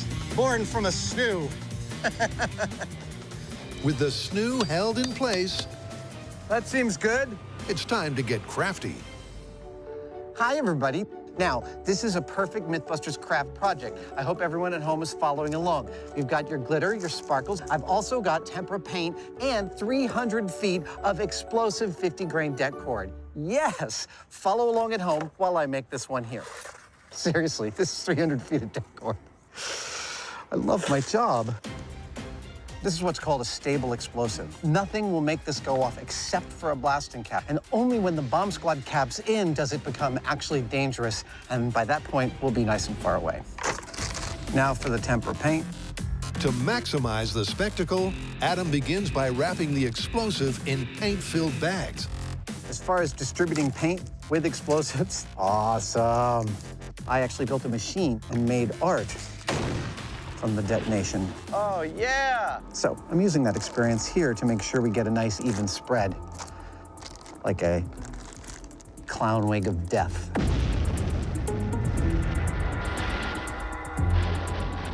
That's what I'm hoping for here. Oh, I'm laughing because the absurdity is sinking in. I'm using my more than decades worth of explosive ordnance experience to blow up a snoo in the most colorful way possible.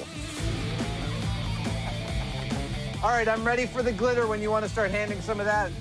Got him. Excellent. Awesome. That's great. Keep it coming. Awesome. All right, it's time for the install. With the explosive positioned centrally, Adam hangs as many bags of paint and glitter as the internal structure of the snoo can support.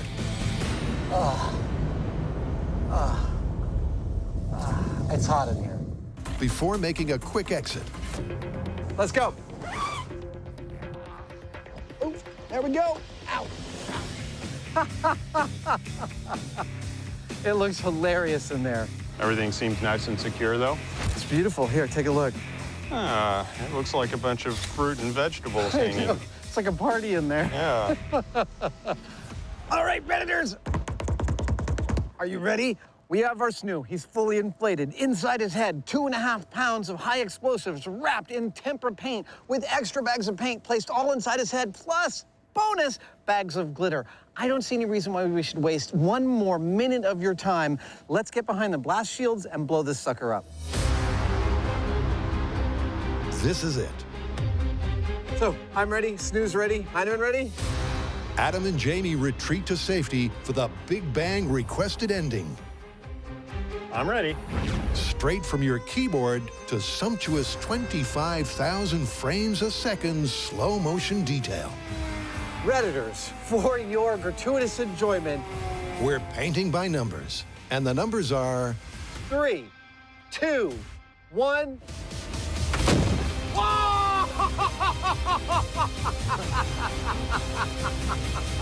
That was awesome. That was fast. That was fast. There was glitter. There was paint. The high-speed shot's going to be awesome. Yeah. brace yourselves. The high speed is coming.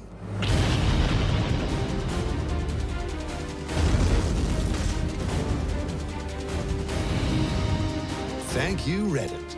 It's been a blast.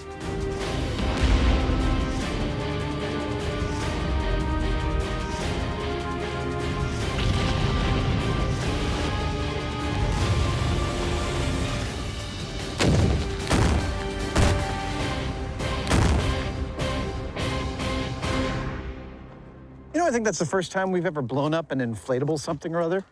I've blown up lots of them. What do you mean? Really? Yeah. I don't want to know.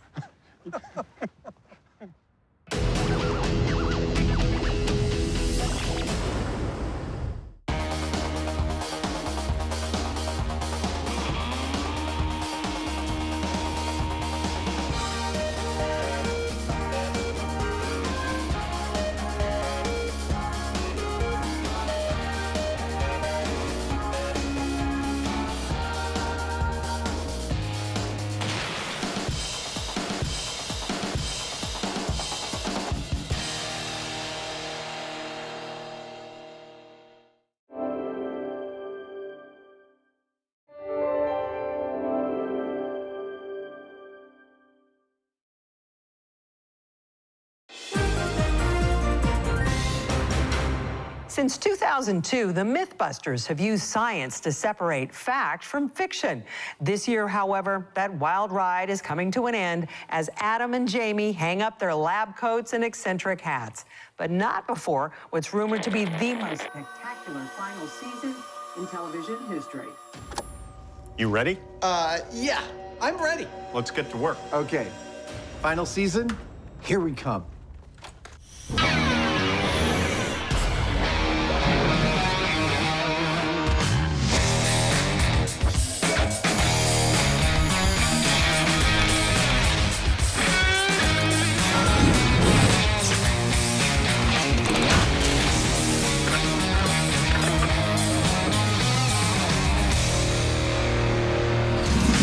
I think it's fair to say that you and I have a bit of experience in testing idiomatic phrases. Sure. We've made concrete airplanes. We've proven that it's best to go out with a bang. We've even slipped on banana peels in the name of science. But today, we are testing an idiomatic phrase we have not tested before, but is particularly apt. Silence is golden? No. But nice. All good things must come to an end. Because after 260 hours of television, after 14 years, this is the last season of Mythbusters.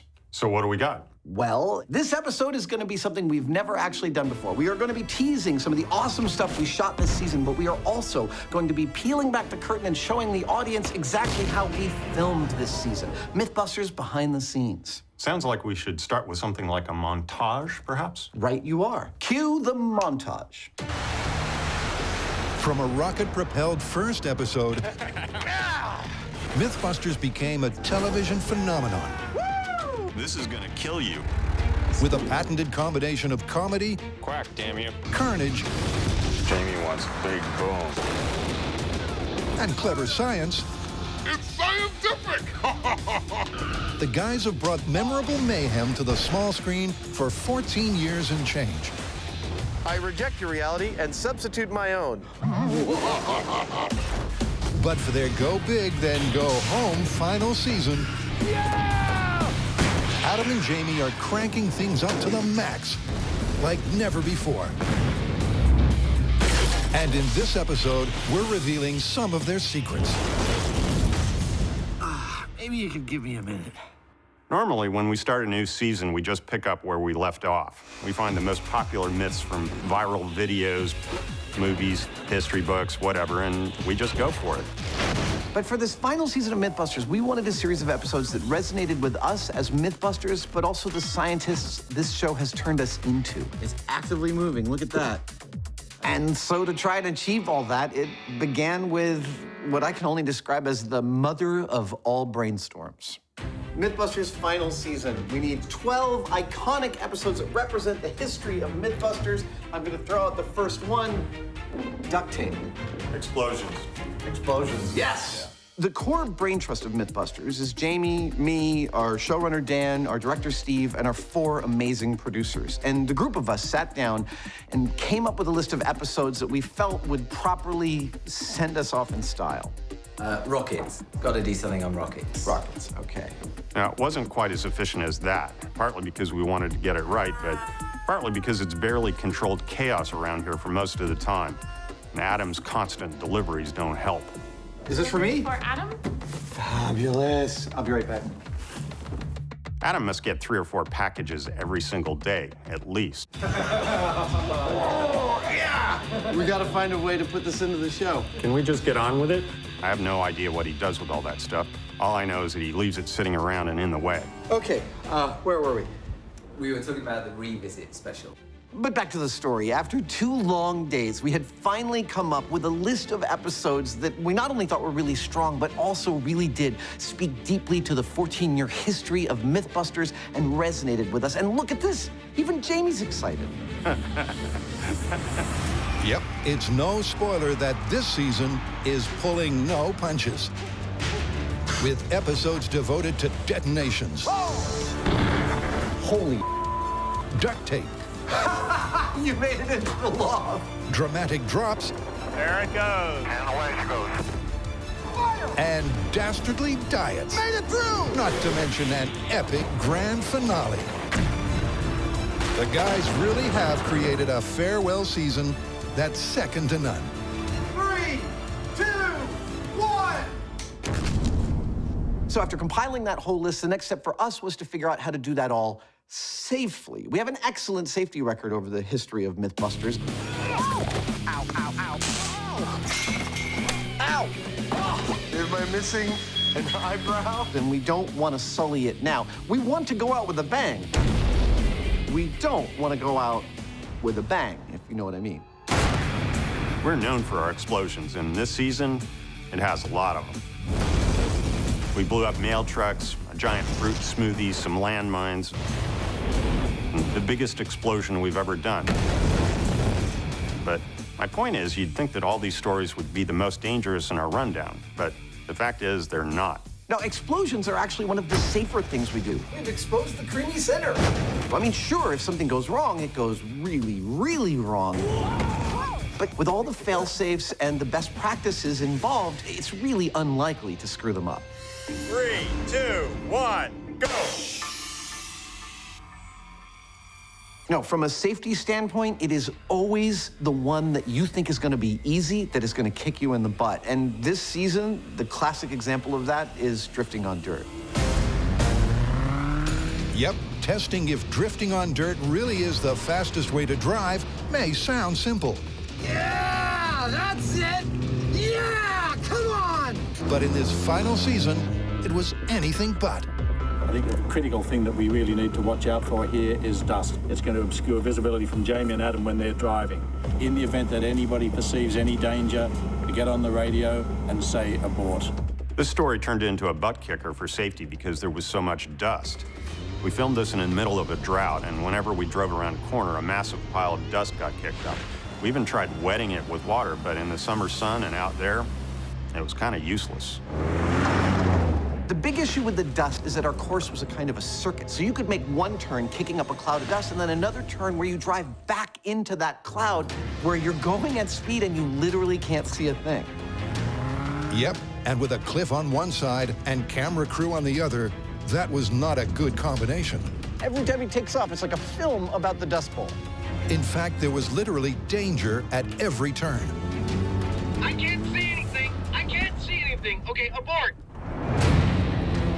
So the guys opt to not only train like there's no tomorrow, Wait for the power. Easy, easy, easy. Oh, whoops. Sorry about that. but they also film much of the story from the air, taking the camera team out of harm's way. Yeah, so thanks to our safety protocol, we broke out our drone for some truly epic aerial shots. And obviously by the fact that I'm here, you know that I didn't die. It's no giveaway to say that drifting does go to plan. But it's not the only time this season that Adam drives blind. I can't see! I can't see! As he puts his life on the line trying to sign off in style, something that we're not fully revealing yet. So the trouble with trying to make the final season so ambitious is that when it comes to actually making the episodes, it's hard. I mean, we were opting for a go big or go home approach, and I think some of our producers may have actually preferred to just go home. We had to find a Sikorsky helicopter in the middle of California fire season. This is a great day for an experiment. We had 3 days to source a 16-foot-long sword forge, an object that quite literally does not exist. Man, I've never seen anything like that before. But beyond all that, the biggest challenge for us this season was Tanker Crush. That was absolutely massive. Tanker Crush is a final season spectacular about a train car which, thanks to a steam cleaning screw-up, gets catastrophically crushed. Now, the story starts out just fine because we begin with some pretty tense small-scale tests. But we knew that at some point we had to go full scale with a 70-foot train tanker car. And well, that was one of the hardest gets we've ever had. Okay, keep very quiet. We don't often show you this part of the show, but this is where the magic happens. This is our production office, and those are our producers that find the impossible to find stuff, like a 747 or RPGs. But right now, this might very well be Mission Implosion Impossible, but we'll give them a couple more days. In actual fact, it was another 3 months before the guys hit pay dirt. But boy, did they come up trumps. I mean, look at this. We've locked down 2.5 miles of train track, a mile of road. We've got about 35 guys and a dozen trucks to support the implosion of that giant 70-foot-long tanker car. This is gonna be cool. Undoubtedly, Tanker Crush is one of the biggest experiments in Mythbusters history. Man, that thing's so friggin' big. And one of the highlights of the final season, where the stress and drama becomes almost unbearable. Wow. Man. It's nerve-wracking. It is, and I know that the moment I blink, it's gonna happen. 23. Damn! 25 and a half. Holy. But the result will have to wait. After over 3,000 eclectic experiments, It's a balloon made out of lead. the Mythbusters are embarking on their final season. Holy crap! And in this special preview, We're gonna find out just how MacGyver we are. they're revealing not only what's in store, but also the secrets to their success. Nice. It's totally fair to say that Mythbusters would not have survived these 14 years without our fans. In fact, at least 30% of our episodes come directly from fan submissions. Thanks for the car, Chris. Yep, prior to the final season, more than 200 myths tested on the show had come directly from fans. So for this final season, we wanted to pay homage to that incredible editorial contribution by devoting a whole episode to the fans being in charge, courtesy of our Reddit special. What are you laughing at? Just the front page of the internet. At the Redditor's request, the guys try to punch through paper, throw Buster out of a helicopter, and set off the mother of all glitter bombs. 3, 2, 1. Now, those are great stories, but Reddit wouldn't be Reddit without a little bit of a subversive element going on, and so it was sort of inevitable that fans would suggest a story about farts. Specifically, can you see a fart on a thermal imaging camera? And this one started causing us difficulty right in the story planning process. That's because with breaking wind for real proving impossible, the guys had to build a machine that could do it for them. The machine presented a problem for us. It had to emit gas at the correct body temperature that we emit gas at, but it couldn't look too close to its physiological analog. Like I said, this is a family show. I don't get it. I mean, an ass is an ass is an ass. We've all got one. What's wrong with building one? We built one for airline toilet seat suction, right? Yep, who could forget Carrie's famous butt build? But hers never had to produce gas, an altogether less appealing process. It looks great. It's a really, really nice... It really looks great. You like that? I'm looking forward to spanking it. If Jamie had his druthers, we would have just made a mold of his undercarriage and made that work. I am really glad we didn't do that. Maybe like... Hang on. Right there. So I've got to jump in here. You can't have that, Jamie, seriously. I mean, that is a dead set. You cannot put that on TV. What if we had a dress around the whole thing, you know? And then we can't see Right, then yeah. So you want to see the you don't want to see the I want you to design something that does the functions of without being on TV.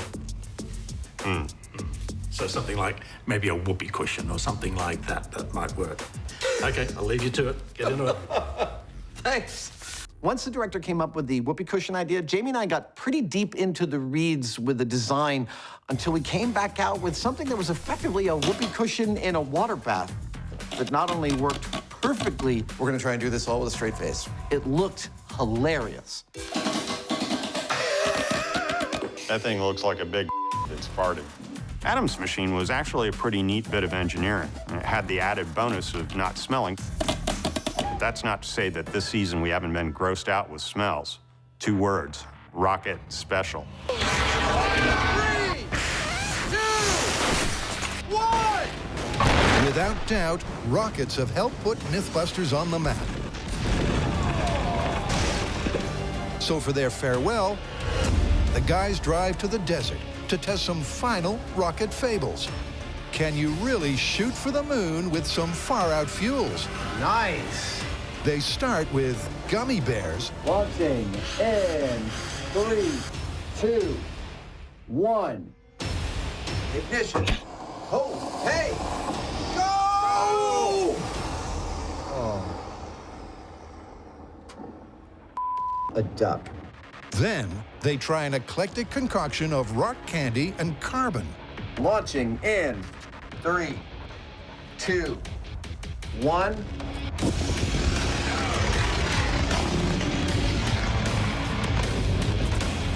Oh, that's not very high. Before long, Jamie decides what this story needs is a turn for the worse. So, back at the shop, Mr. Hyneman, Hello. I need some poop. How much? 50 pounds. 50 pounds. How fresh? I don't care. I love this little behind-the-scenes interaction. Jamie has just told our producer that he wants to build a rocket powered with poo, and the only question Eric has is, how much do you need? That, my friends, is a seasoned Mythbuster producer. yep, and once the rocket fuel in waiting arrives on set, Oh, man, that's nasty. so begins one of the grossest experiments in Mythbusters history. What the hell is that? It's already giving me nightmares. Look, I know what you're thinking. Oh, why would anyone ever want to make a rocket out of poo? That's the way I like them. But also think about the fact that it's just a waste product. No one's doing anything with it anyway. So for a long mission to Mars, if it can be turned into extra rocket fuel, Oh, that's got to be nasty. that's really smart. That's Jamie, as far as I'm concerned, thinking really nice and big outside the box. So far, so good. So there is method to his madness. And once back in the desert, All right, you ready? I'm ready. the guys carefully load Jamie's stink bomb onto the stand. But will it really change mankind for the better? 3, 2, 1!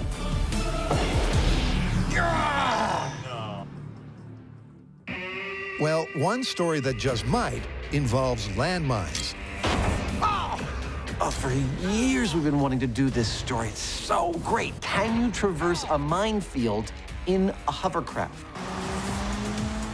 We never got around to doing it because we were never successfully able to find either mines or a minefield or a hovercraft. Oh yeah, here it comes. But this season, we finally got a chance to do it. Sure, when we filmed it, it was kind of a pain in the ass because I pretty much did all the work while Adam just messed around on the hovercraft.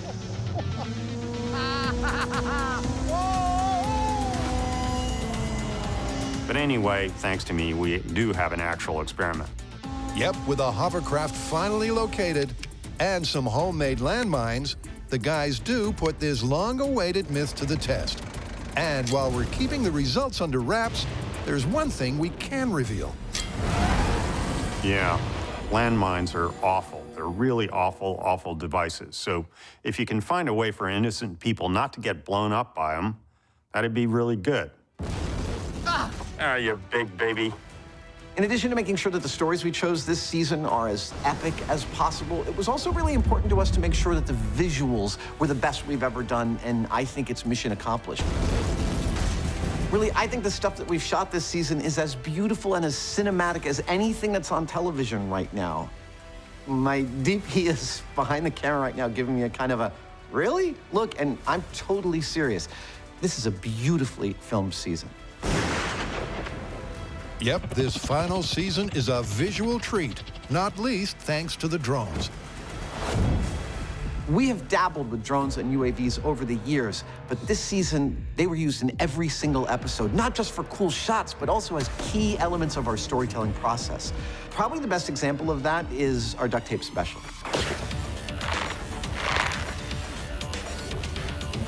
I'm ready. We knew we had to make a duct tape episode for this final season because making weird shit out of duct tape is kind of what we do. That really is quite hairy. But because it's the last season, we wanted something bigger than we'd ever done before, so obviously we made a duct tape trebuchet. Trebuchets are not just large, they're long-range weapons that are part of a landscape, and we wanted to film them in a way that demonstrated that. Drones were perfect. Here you see the trebuchet getting built, rising up from a mishmash of duct tape and timber, eventually becoming a weapon of war. Here you see flaming fireballs whizzing by the camera. And that, by the way, is not a spoiler. Adam's right. The duct tape trebuchet has a secret twist in the tail. But it wasn't all good news. The drone cameras worked beautifully for the trebuchet shoot. Other cameras didn't fare so well. At one point, our trebuchet misfired and sprayed its fireball just like 50 feet in front of it, landing right in front of a pair of $3,000 cameras. Whoops. Despite the duct tape snafu, the rest of the final season sees the camera team crank it up to the max and beyond. Plus, they also shot some comical show openers. Yeah, for 10 years, every show started with the narrator guy saying, on this episode of Mythbusters, before the editors cut to basically a highlights package of the show. But for this season, we've been making special opening teases, which are slightly weird and slightly cryptic. This season, there's Jamie as the mainframe. What is error? There's a zombie supermarket. Lining up and everything. That gives me an idea. Adam is MacGyver. Ah, you big baby. A pastiche of Pulp Fiction. We happy? Adam, we happy? Yeah, we happy. Some car destruction that goes terribly wrong.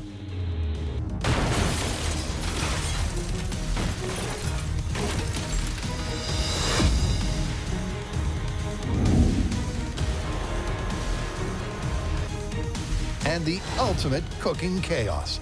Eat shrimp, savage.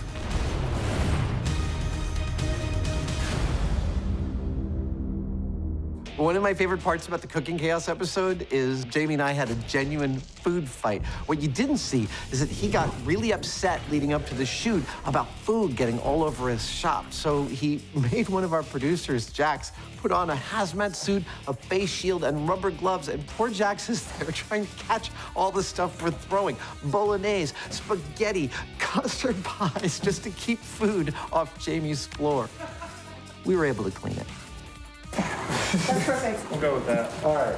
Yeah, well, I can tell you that she didn't do a good enough job because even now, I'm still finding bits of food where they shouldn't be. How you like that? Without doubt, the show openers set the scene. But to up the realism, the guys are also making this season personal. There's another technology that we deeply embraced this season, and that's the world of virtual reality.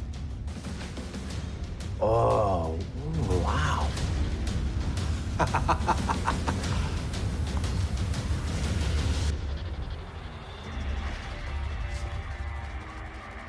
Right.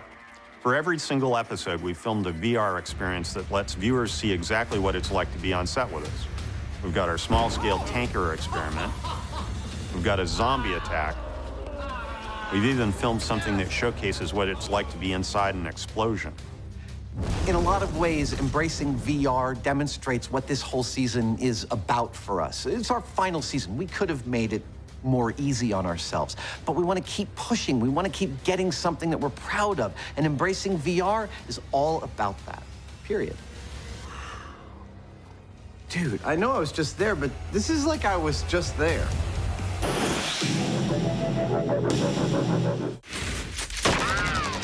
Having fired over 500,000 bullets, That was an adrenaline rush. having destroyed over 280 cars, and having lost their dignity too many times to mention, Is this as disturbing as I think it is? the Mythbusters are shutting up shop. But not until they've had a spectacular final season. That was a good one. We made sure that this season is jam-packed with a lot of fan favorites. There's a viral video that's already become a classic that more than 5,000 people suggested to us. Dude! There is more to duct tape than giant trebuchets. Here we go! Awesome! And then there's rockets of the airborne kind, but also of the sled kind. But of course, we've also included plenty of explosions. Whoa! Blowing up.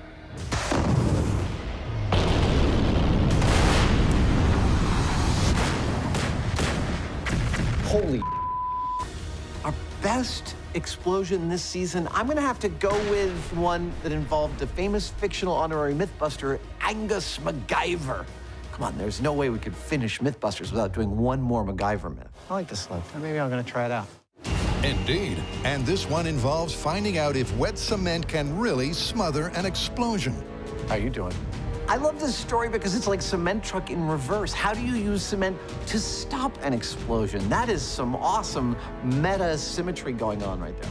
And after one of the craziest controls in Mythbusters history, it's over to Jamie. So then we set up for Blast 2, an identical van with an identical amount of dynamite, but this time we're filling the van with cement before setting off the blast. Perfect, right there. Only there's a problem. Kill it. The dynamite, which is meant to get smothered by the cement, floats up to the top. So this is absolutely an impasse. We cannot continue. And then Jamie and I look at each other and think, what would MacGyver do? So we cut this hole just big enough for me to squeeze through. We laid down a board, and I shimmied down it using muscles I didn't even know I had. Whew, all right, I'm in. I can't even describe how hot it was in that van. And I'm wading with my pants rolled up to my knees in wet, funky concrete, moving live dynamite. Yeah, you aren't going anywhere. It was like perfect. MacGyver inside the MacGyver episode. It is a classic moment of Mythbusters' ingenuity. But was it worth it? That totally went off, and all the dummies are standing. So the second explosion happens, and we are astonished. I mean, we are high-fiving. It's exceeded all of our expectations. It is a totally surprising result. And then it turns out it's surprising because it's not a result. It's actually a total failure. It's a snafu, and we're gonna have to redo it. Look, I know I say that failure is always an option, but I gotta tell you, sometimes it's really tiring when it happens. Failure is always an option became one of our major mottos over the last 14 years because, well, we do screw things up from time to time.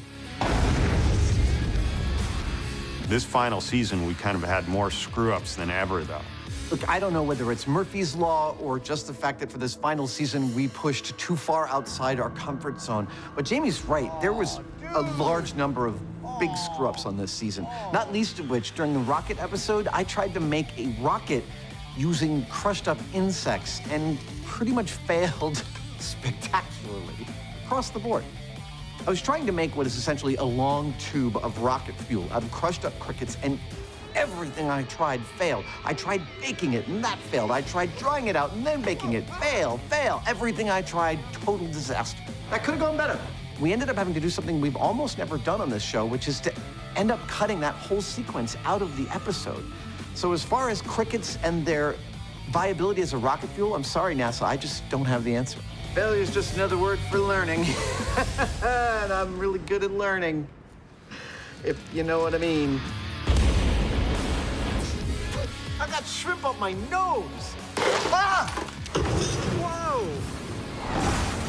That hit a lot of things. Go! But the biggest failure of the season is from car lift. It's a myth that says you can supposedly lift a family car clean into the air using nothing but a humble vacuum cleaner. This is a great example of a classic Mythbuster story that got Jamie and I super excited. We loved the build, we thought it was gonna work, and then very quickly, we ended up wishing that we had never seen this story. Ah! Rats! We try everything, It's gonna work! It's gonna work! but whatever we did, we couldn't get the car off the ground. Yes! Ah! What? That's a result. I mean, myth busted, right? Well, we thought so, but the very next day, we're rehearsing the blueprint wrap when our producer finds something that stops us completely in our tracks. Look, we're running out of time, so it strikes me that we might have to bust this. The math says it should work. Yeah, I know. It's just that might Guys, actually. before we call this, take a look at this. What is it? This is a working vacuum car lift? Yep. No. Someone got to do it. So our producer found this really obscure video from the 1960s of someone actually succeeding at this, which unfortunately for us means failure is not an option. We have to keep going. Yep, it was suddenly action stations on Plan B, where the guys actually build something way more simple than Plan A. Let's do this! But we won't yet reveal if simple is effective. Now, I realize there are a lot of people who like watching Mythbusters and shouting at the TV as Adam and I make mistakes. Whoops. And what can I say? Those people are going to be doing that in Car Lift and quite a few other episodes, too. With so much failure, it's no surprise that at times this season, You're boring the off me. the tension has been telling. Ow! It hurts. Okay, slow down a little bit on that. All right. Don't be that. We love making this show, and when you love doing something, you want to do it really to the best of your ability, and that means that it's often quite difficult. So it shouldn't be any surprise that at times the stress level on our set is very high. All we have to do is take off one of these and run it to our AC line. You still have to run a separate line to each one of these 5 for the second leg. All you have to do is unscrew one of these and then run AC into it. I don't think you're right. The switch only activates one of 2 legs. I could be done with this in like 5 minutes. And All right, I'm gonna walk away for a while. What's absolutely crucial to the relationship is that Jamie and I don't hold grudges. We always eventually make up, although I will say, we should have set those timers up in my way. Jamie? What? Sorry, I got pissy because it's like, I'm done with the other method and we're still farting around with this one. Whether or not Adam and Jamie's timer issues get sorted is being kept under wraps. I made it through! But we can say that this season, failure's not always the option. This season, we take on a story called What is Bomb-Proof? The myth is that if two identical explosions go off at exactly the same time and you're standing right in the middle between them, do you survive because the blast pressures cancel each other out? Now, when we came to film this at Ione, the shoot was initially beset by a lot of gremlins, not least of which that Jamie and I got caught in a mini tornado. It wasn't an ideal start, as a freak wind almost caused their experiment to sink without a trace. Oh, for You all right? Yeah. But eventually, calm waters return, and the guys continue. The key part of this experiment rested on the two explosions going off perfectly simultaneously. Wow. Not to the millisecond, but to the microsecond. But in this instance, and I don't know who or what was smiling down on us, but literally the first test we did, those two explosions went off perfectly at the same time. We even checked the high speed, and it was like one frame to the next, precisely.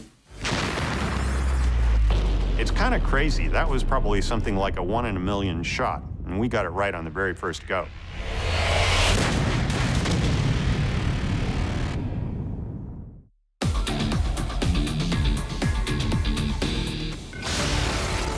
In this final season sneak peek, we've seen there'll be some incredible highs.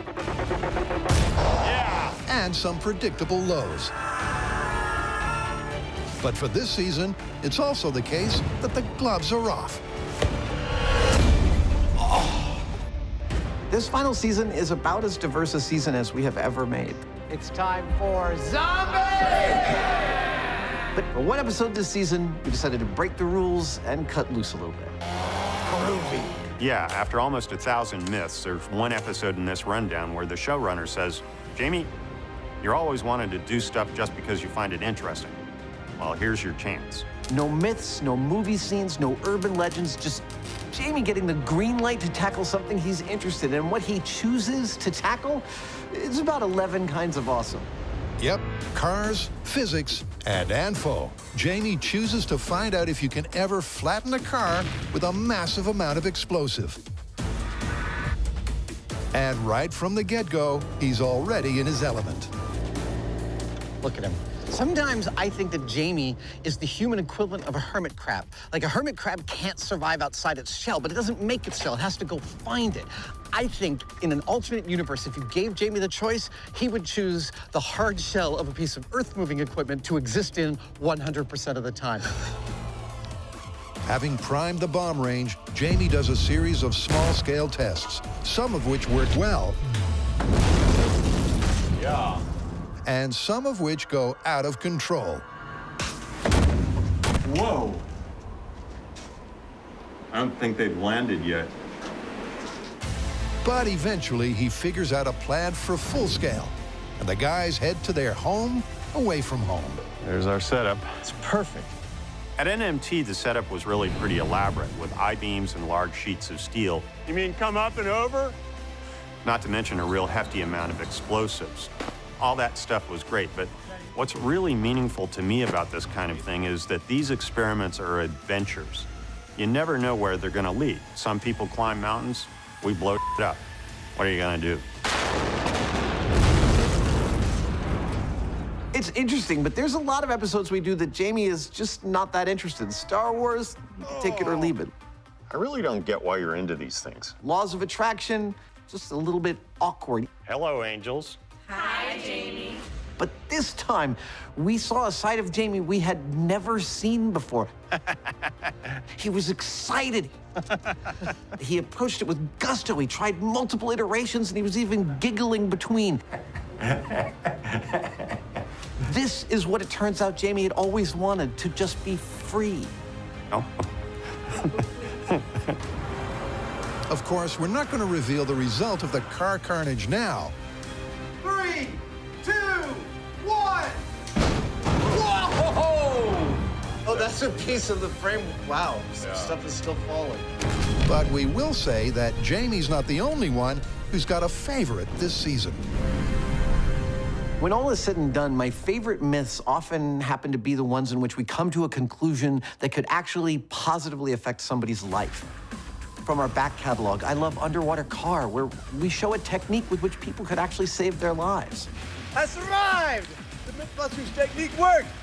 I also love plane boarding, where we came to a result that might actually positively impact the flying experience. In an orderly fashion. So for this final season, it was really important to me to find a story in that vein, and I found one that I got really excited about, and it has to do with how we line up to buy things at the store. Most stores use the pick-a-lane lineup method. But apparently the snaking serpentine system is a way more efficient way to wait. Unfortunately, when we came to start filming, we found that no store would actually let us use their premises. So we had to build our own, which was kind of annoying. Oh yeah, cash registers. It's real. Yes, what should have been a straightforward story soon becomes anything but, as it's all hands on deck to build their own Mythbuster, where shopping is fully experimental. Our other tagline was, we're making this up as we go along. So we had our store complete with 5,000 products we had to price in the old-fashioned way. And then with something like 120 volunteer shoppers, we basically opened up and let them line up just like you do in a normal store. I felt a little moment of pride that we just opened our first business and we've got all these customers. You know, over the years, we've gotten a lot of grief about our sample sizes. But for this myth, we got hundreds of bits of data, all of which were analyzed by some experts from UC Berkeley. So it's one of the most scientifically valid tests we've ever done. It's definitely scientifically sound, but will it really arm the audience with important information? Clean up on aisle 5. Well, one myth that probably won't is the zombie revisit. We've logged some pretty impressive numbers over the course of Mythbusters. We've used over 15 tons of explosives. Whoa! 83 miles of duct tape. This is a long way down. We've destroyed over 200 cars. But the figure that really blows my mind is that we have used over 3,500 volunteers. I had no idea the number was that high. From every state in the U.S., volunteers have come from far and wide to help Mythbusters test all sorts of tall tales. Give me a hooah! But none are taller than the zombie apocalypse. This season, we did a huge retest of gun versus axe because so many people said that we screwed it up. So we put out a request for volunteers asking them to show up at our location on a specific day already dressed as zombies. Now, you'd think that because that's a bit of a hassle that we'd only get about 10 or 20 or something, but in actual fact, we got 200 Mythbusters fans in full-on zombie getup arrive. People are weird.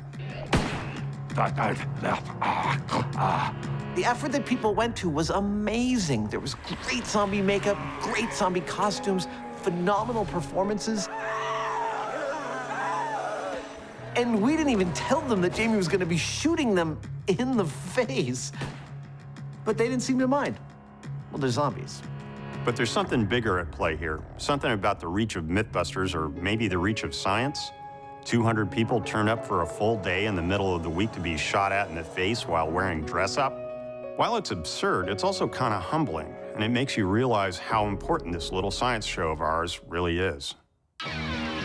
Across this final season, we'll be revealing Mythbusters by the numbers. Like 2002, the year the adventure began. That was absolutely outrageous. And 2016, when the journey ends. I killed all the zombies! This season, we're using 5 tons of explosive. That was a bone rattler. And we're destroying 178 props from the past. Oh, yeah! 5 busters and 1 epic cement truck.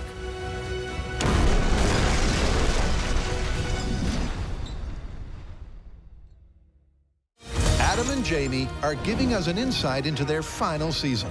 Here we go. Are you okay? A season that's got spectacle, science, Hello? Oh, and seediness like never before. Boobs.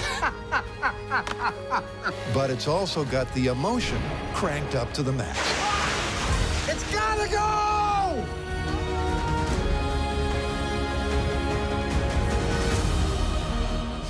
So this is the last season of Mythbusters. It's real, and it's 14 years and it's over. Sorry. Am I emotional about the end of the show? Well, yeah, I suppose I am a little bit. We've been doing it since 2002, and it has been more than just a job, to be sure. We've done some amazing things over all those years. We've made lead balloons fly, we've shown that elephants are afraid of mice, and we put square wheels on trucks, along with a whole bunch of other stuff. But more than that, we seem to have played a real role in making science cool, and that was genuinely an accident. That's crazy! But I think it stems from the fact that no matter how ridiculous and ludicrous the opening question is, we will tackle it methodically with the scientific method, moving from experiment to experiment, genuinely building our knowledge. Nothing to me could be more awesome than that. Yeah, I'm really happy that we may have had some small role in getting people interested in science, but not just interested in science, being physically active with science and trying things. That's a bit different. Now, I've always been really fond of building, and it's been a really key part of the show. So if we've encouraged somebody to form a question, a hypothesis about something, rig something up, build something or whatever to test it, then that's a job well done as far as I'm concerned. 14 years ago, the Mythbusters started a journey. This is M5, my special effects shop. A journey that, thanks to cool science and how-to builds, wow, took them all the way to the top. Welcome to the White House. Thank you, Mr. President. Everything they've learned along the way, they've thrown into this epic final season. Especially the grand finale. We happy? Adam, we happy? Yeah, we happy. So we're getting to the point. It's time to start talking about the finale, our last episode ever. I'm good to continue. We wanted to go out with a bang, but because we've set the bar so high, it's hard to work out what exactly to do. But after a lot of discussion, I think we finally got something that actually holds up pretty well. I don't want to give too much away, but I think you'll be very satisfied. We give Buster the send-off he always deserved. Buster, I'd like to say that it's been an honor and a pleasure working with you. I have gained much enjoyment and knowledge in our association, and I'm going to send you down with your favorite bottle of Mythbusters champagne. You ready, buddy? Here goes for old time's sake. That is so appropriate. Sorry, this one's real. Oh, man, that's it! Thank you, sir. We do something to leave our high-speed legacy absolutely second to none. And we set off the biggest explosion in Mythbusters history. I mean, how could we not? Inside this cement truck, 150-pound bags of info. 1 pound. 1 pound. 5,001 pounds. The largest explosion in Mythbusters history. 3, 2, 1!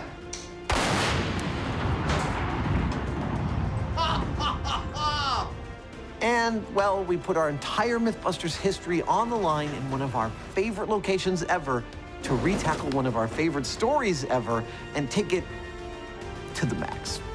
Yeah, it's something else. I'm just saying. Oh yeah, the Mythbusters grand finale has to be seen to be believed. But there's more to this send-off than Adam and Jamie. One more thing. We thought it was important to spend some time reminiscing about the history of Mythbusters, and we spend an entire episode this season doing exactly that. In fact, we reunite with the awesome talents of Carrie Byron, Tori Beleche, and Grant Imahara to talk about these last 14 years and what they've meant to us, the highs, the lows, and everything in between. It's an emotional roller coaster. Seriously? It says so right here in the script, like we always do. Really know how to kill a moment. Yep, that's written down too. At any rate, the final season is awesome and it is epic, and we hope you have every bit of fun watching it as we did making it. I think it's time to cue the awesome montage. Are you ready? Yes, let's get to it. Okay, we're gonna count down. 3, 2, 1.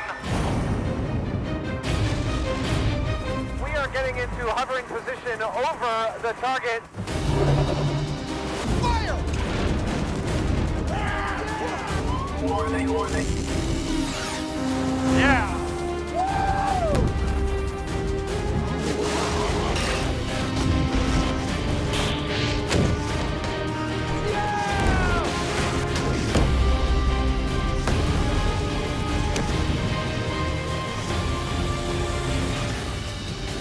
Are you ready? Ready to fire. 3, 2, 1.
There's got to be a better way to get through this line.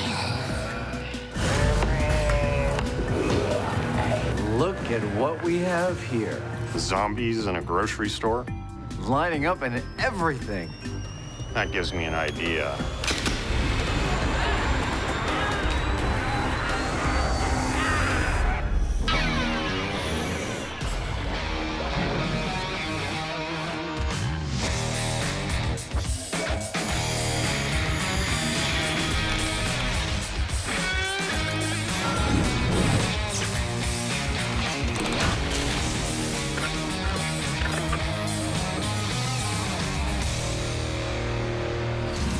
Okay, Jamie, it's time for a pop quiz. In all the years we've been making Mythbusters, how many explosions have we caused?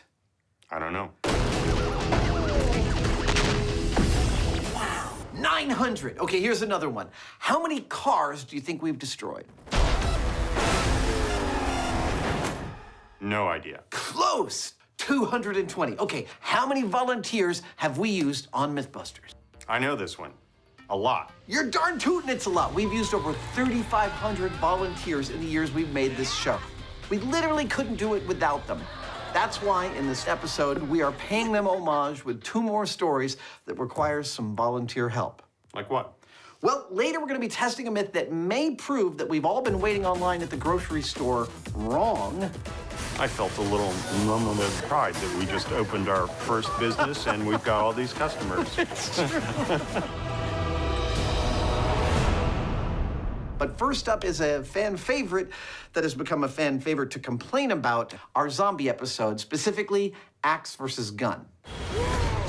I thought we did that in Axe 1. Well, axe did win, but fans had a complaint about my axe technique. I think they called it lame.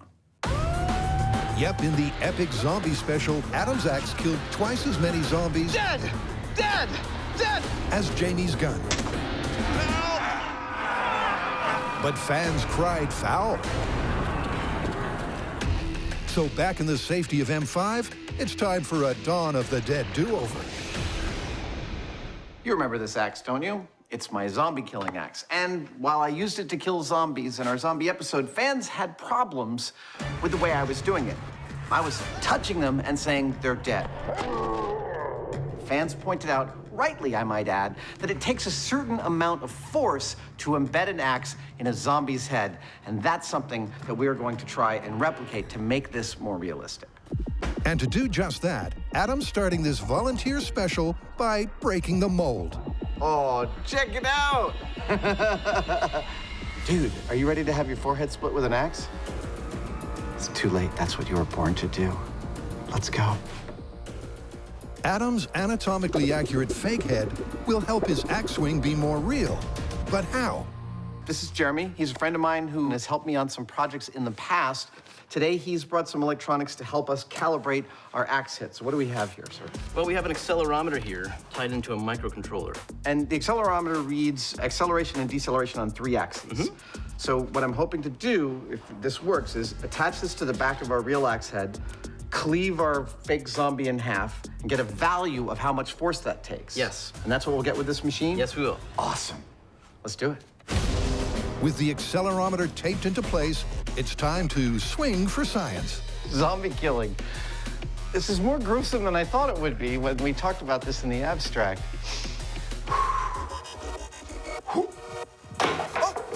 That was terrible. I grazed the side of his skull.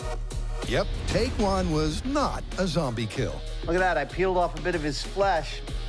Take 2 has accuracy, but lacks the power to penetrate to the brain.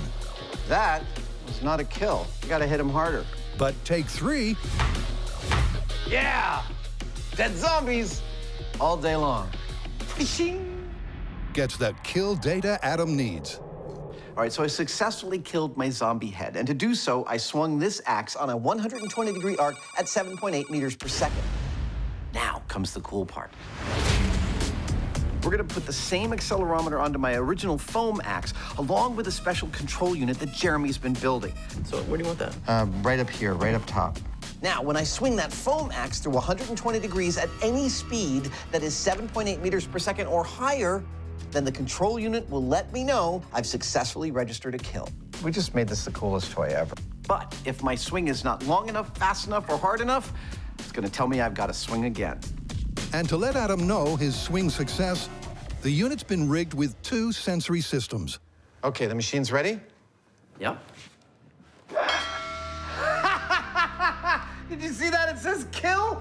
That's brilliant. Ooh, that's not enough. That's not enough. That's not enough. That's enough. Okay, killing zombies, I can tell right now, is gonna be tiring. I better do some push-ups. Wow. We've made and we've used a lot of scientific equipment on Mythbusters over the years. This, I think, is a first in the world, a zombie-killing axe that is itself a piece of scientific equipment. I'm also a little surprised by how much force it actually takes to cleave a zombie's skull. Last time I killed a handful of zombies. This time killing that many, even that small number, is gonna really tire me out. Adam's rig is really pretty nifty. Like last time, it's got a foam head, so it's safe to actually swing near people. This foam just soaks up the paint. But now it not only weighs the same as a real axe, but it also takes a realistic amount of effort to swing. Oh my God. So me and my gun may yet come out trumps. But before the zombie volunteers arrive, the guys must first start their store story. All right, our next volunteer story is one I have literally always wanted to test, and it involves waiting online at the grocery store. What's that? All right, well, normally you go to a grocery store, you get your items, and then you're confronted with a whole bunch of checkout lanes, and you try and assess which one is moving faster so you can get out of that grocery store efficiently. Yeah. Well, there's a theory out there that that whole system is totally inefficient, that the best way to move people through a grocery store is to have one long snaking line that when you get to the end of it, you're led to the next available cashier. And that's supposed to be faster. It is. Don't you think we should test that? Sure, why not? Since the 1960s, the average American has spent 80 hours a year standing in line. But is it true we've been waiting wrong for so long? Well, starting right now, it's time to answer this classic conundrum once and for all. To test this myth, we're going to need a market. Unfortunately, nobody would let us use theirs. Not surprising. I mean, if I had one, I wouldn't let us use it either. This is why we can't have nice things. So we're going to make our own. That's right. In a few short hours, we are going to use little elbow grease to turn this beautiful empty room into a running grocery store full of aisles, products, checkout stands, and ultimately customers. Welcome to Mythbusters Store. With no real stores willing to play ball, I'll do the aisles if you do the registers. Absolutely. Here you go. the Mythbusters are going to have to build their own. Oh, it doesn't look like much, but it's going to be awesome. Adam's starting at the business end by assembling their homemade cash registers. Next one. He's fabricating 5 in total. Lovely. And they'll form the key part of their Mythbusters mini-mart. Oh, yeah, cash registers. It's real. And that's not all. The coolest part, lit up signs that tell the customers which is the next free aisle. Meanwhile, Jamie's on the shelf. This is going to take a while.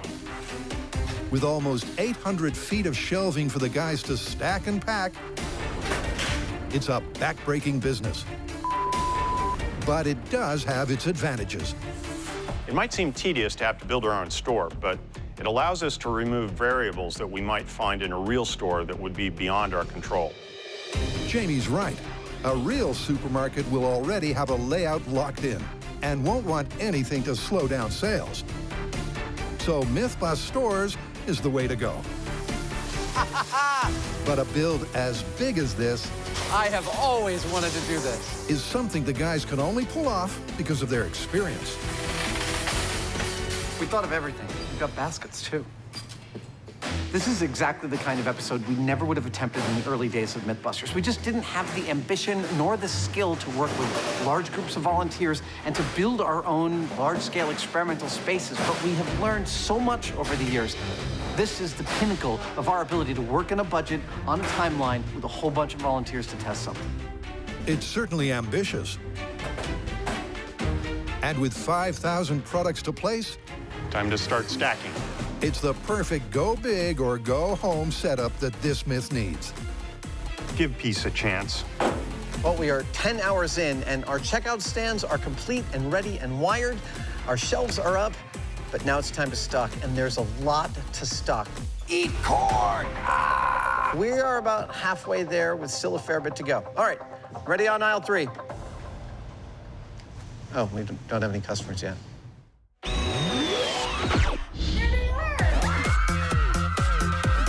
From testing the laws of attraction, how you doing, to comparing hand hygiene, our test subject group seems to have developed its own ritual. The Mythbusters have spent 14 years sourcing volunteers for stories big and small. Oh, she doesn't want to let go.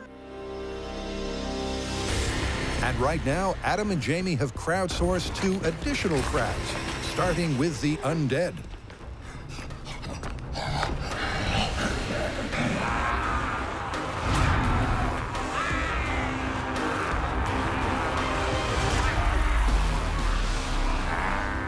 Mythbusters would not be able to test the stories it does without its amazing volunteers. Over the years, we've used greater and greater numbers, and they've allowed us to get better data points and test more complicated stories. And I'd be remiss if I didn't talk about our zombies today. Just like real zombies, ours started out as real people, but unlike real zombies who are mindless brain eaters, our zombies are ingenious cosplayers. Each one of them has done their own clothing, their own blood spatter, their own makeup, and invented their own zombie character. And each one of them is willing to eat brains today for science. Hey, any of you flesh eaters get blood on my car, I will kill you again.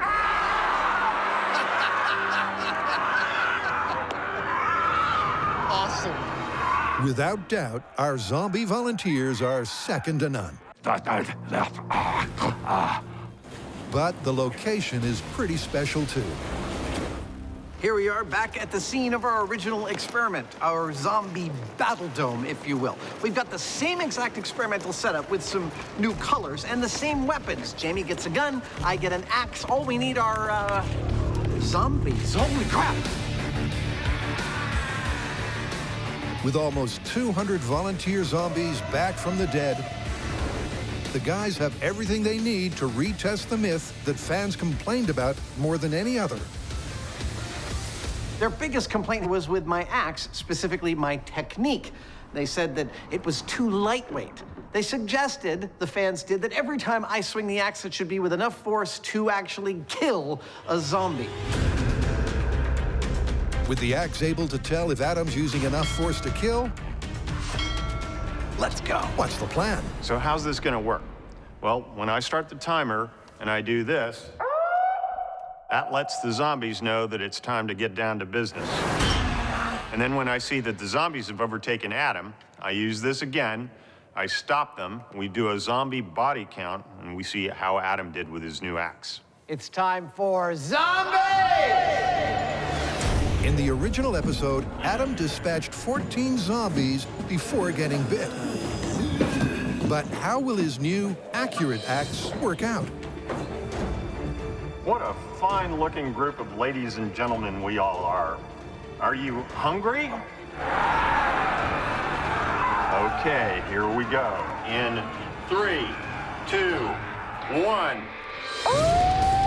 It's go time, and as soon as the zombies enter the circle,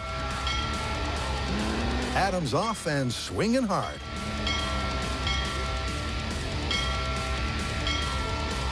But not for long.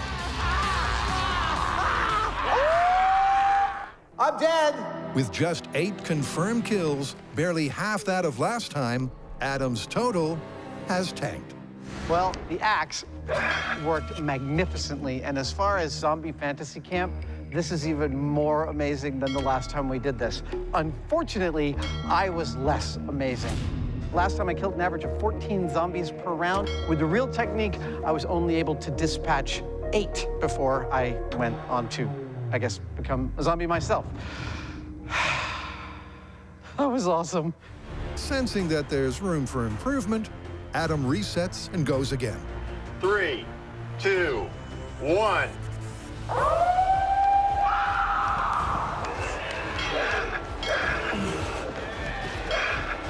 There we go. Oh, they're closing. It's happening quickly. But as with test 1, he's quickly taken down. Having dispatched, 8 zombies. Adam's technique seemed to be to run around the perimeter of the circle as fast as he could to collect as many zombie bodies as he could. But he's having to put a lot of effort into getting it going, and it actually takes a lot more time. From above, it looked like an iris that was closing on Adam, and when it got small enough, he was done for. The new technique has clearly slowed Adam down. But the key question remains. How does the axe compare to the gun? It's time. Okay, zombies, face masks down. To find out, Jamie's armed with a paintball pistol that, at the request of fans, has been set to semi-automatic. All right, zombies, are you ready? Are you ready for some sweet, sweet Hyneman flesh brains? All right, here we go. Starting gun test in 3, 2, 1. From the get-go, it's clear that Jamie's semi-auto is fast. But it's not fast enough to let him shoot his way out of trouble. I'm down. He's dead. I don't think he got more than 8. In total, Jamie manages only 7 kills, 1 less than Adam. All right, let's not start handing out the money from the betting pool just yet, because while it may seem, after Jamie killed only 7 zombies, that the gun didn't perform as well as the axe, my feeling from watching up above was that Jamie wasn't really feeling the killer instinct. So he's gonna do some breathing exercises, think about how much he wants zombies dead, and he's gonna do the test again. All right, time to kill some zombies in 3, 2, 1.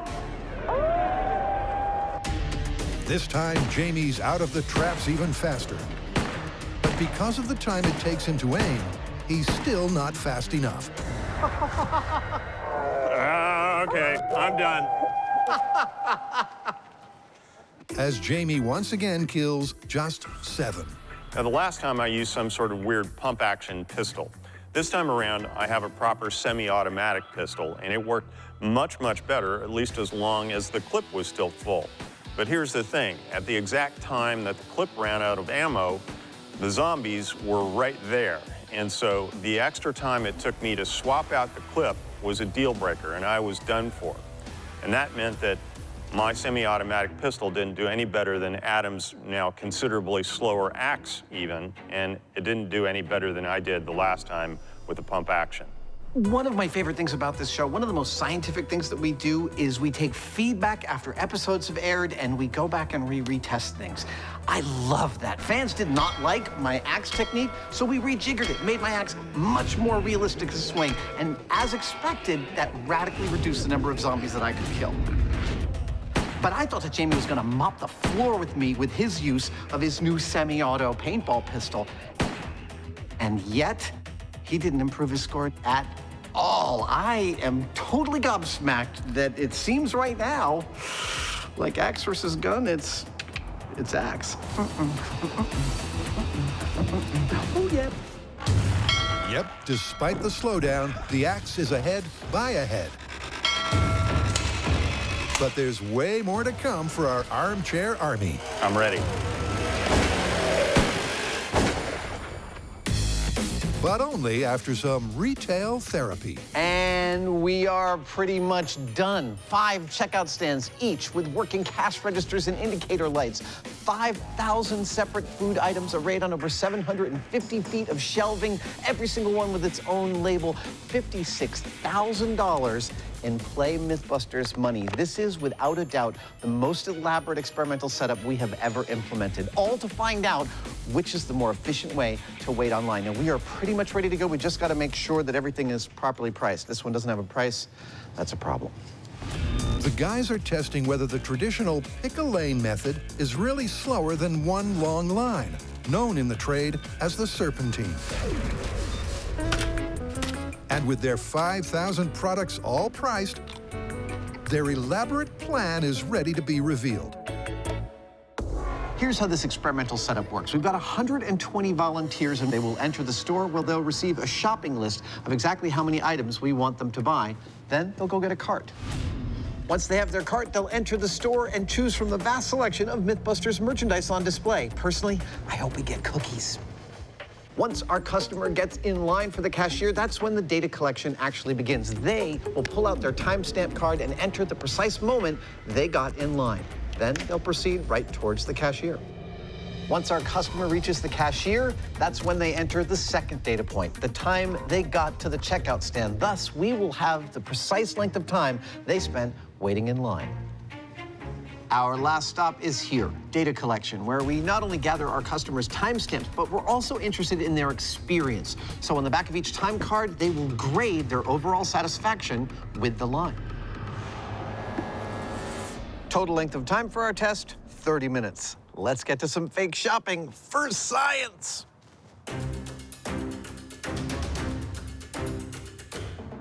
And a stats table staffed by experts. Everything set to release the volunteers for, first, a full systems check. All right, shoppers, starting in 3, 2, 1, go for the run-through.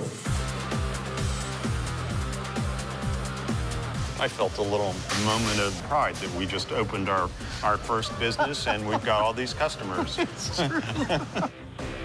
The guys are starting with a trial run to make sure their newly built store can cope, which at first it can. All right, this is great. I was a little worried. You know, you plan all this to try and get lines, but you're not sure. Maybe you've built the system too efficient and no one waits online, but we clearly have lines building up here. It's working great. And your total comes to $9. But 10 minutes later, the lines have become unrealistically long. We're already seeing some problems with our experimental design because our entire customer base ended up in long lines, and that's not realistically like what we would have in a store. So we're going to have to figure out some way of pacing things a little bit to get lines that are more realistically sized to what you would see in a supermarket. Yep, with just too many shoppers all at once, their commercial space can't cope.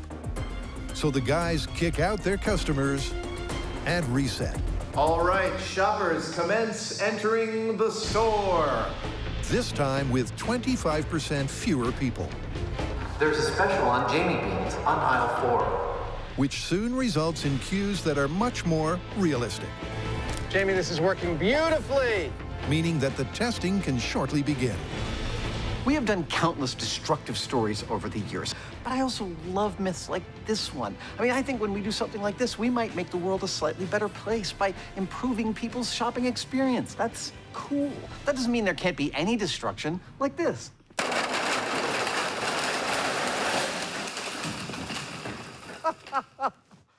Cleanup on aisle 5. The Mythbusters have helped drivers save dollars The dimpled car, 29.65 miles to the gallon. and revealed ways to save lives. It's going down. Oh boy. In fact, they've always armed viewers with important information. Did you know what was lurking in your basement? But at an apocalyptic warehouse, let's hope this myth's strange stats aren't ever needed. So where do we stand? Well, so far it still looks like Axe is edging out Gun as a method for dispatching zombies. However, our testing scenario where zombies are coming from all sides, that is genuinely like the worst possible case scenario under which you could encounter zombies. In movies, it's much more likely that they're like trying to get in and they get through something, like a breach or a doorway. So that is the scenario we're gonna set up next. It may sound like an oxymoron, but the guys are trying to up the realism of their zombie methodology. Nice. To do that, they're ditching the circle surround test and going instead with the classic fence breach. Keep out! The question is, will the axe still be the winning weapon?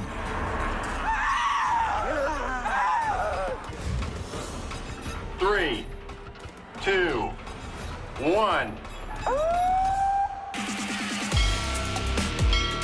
Like film folklore, the undead start by coming through one by one. This is working great.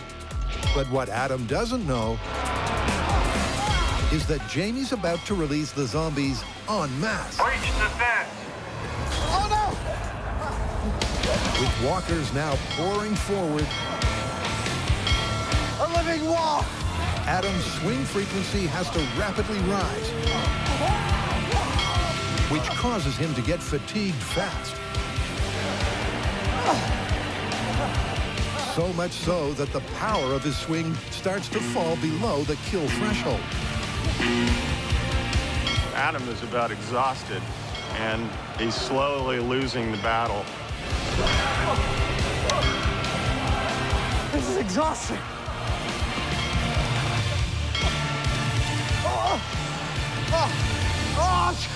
I'm dead. That was the hardest thing I've done in a long time. Looks like that was quite the workout. While Adam recovers, I might have pulled a muscle. Jamie counts up the dead 21, 22, 23, 24. to reveal a final tally that's terrifying. 66, 67.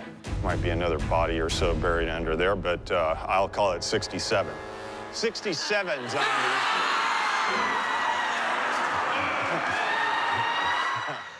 I have to say, changing our methodology radically altered that test. The first time with our circular test, I killed 8 zombies. This time with our breach, I killed 67. And I have to say, if you were measuring my adrenaline during that test, I don't think it would be that much higher if I was in mortal danger. I had every reason to want to kill all of those zombies if I could. I just ran out of steam. And at a certain point, I had to give in and become one of them.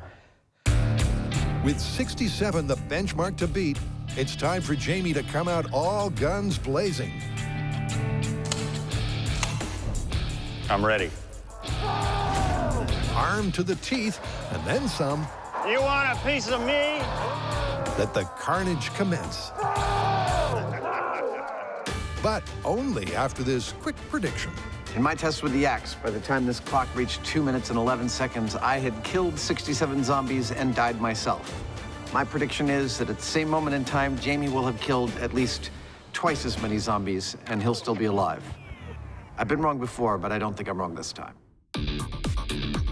Lest you think this is overkill, I'd remind you that we can't use real guns. We don't want to actually hurt any live people. And so the fact that I'm using CO2-powered guns means that I'd have to change out the gas supply. So I actually have to have this many guns. If you had a real one, you could just have an unlimited number of clips and get the same quantity. I can't do that, hence this. Please remember, zombies, that Jamie's flesh comes from Indiana, which means it's especially tasty. All right, Hyneman, here we go. In 3, 2, 1. From the get-go, He's not even moving. Jamie has a clear advantage over Adam as he takes down zombies on both sides of the fence. But when the fence gets breached, Jamie must really start firing on all cylinders.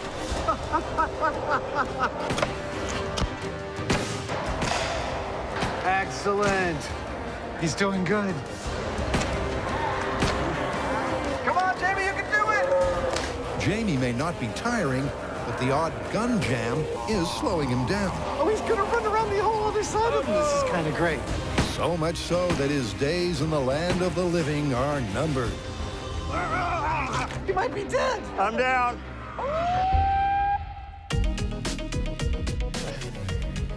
Jamie's dead and buried, but did he shoot more than 67? Mr. Hyneman. Yes. Stand up. You took 57 zombies with you. Well, I guess axe beats gun, huh? That is fascinating. I would not have called that. All right, let's clean up this mess. Well, I gotta say, I was surprised. You would think that this would be like shooting fish in a barrel, but these guns are more complex than something like an axe. They have to be reloaded, they can jam, and a second or two is enough to make everything go haywire. So I ended up scoring less than Adam, but I was expecting exactly the opposite. Yep, it's a result to confound the critics. When the apocalypse comes, folks, axe does beat gun, and then some.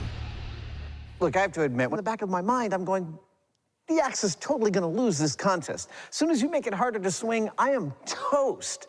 Now, though, after beating Jamie twice, both in the round and in the breach test, I'm like, damn, axe, you are the proper tool. Mwah! Not only good for a quest through Middle-earth, but also good against zombies.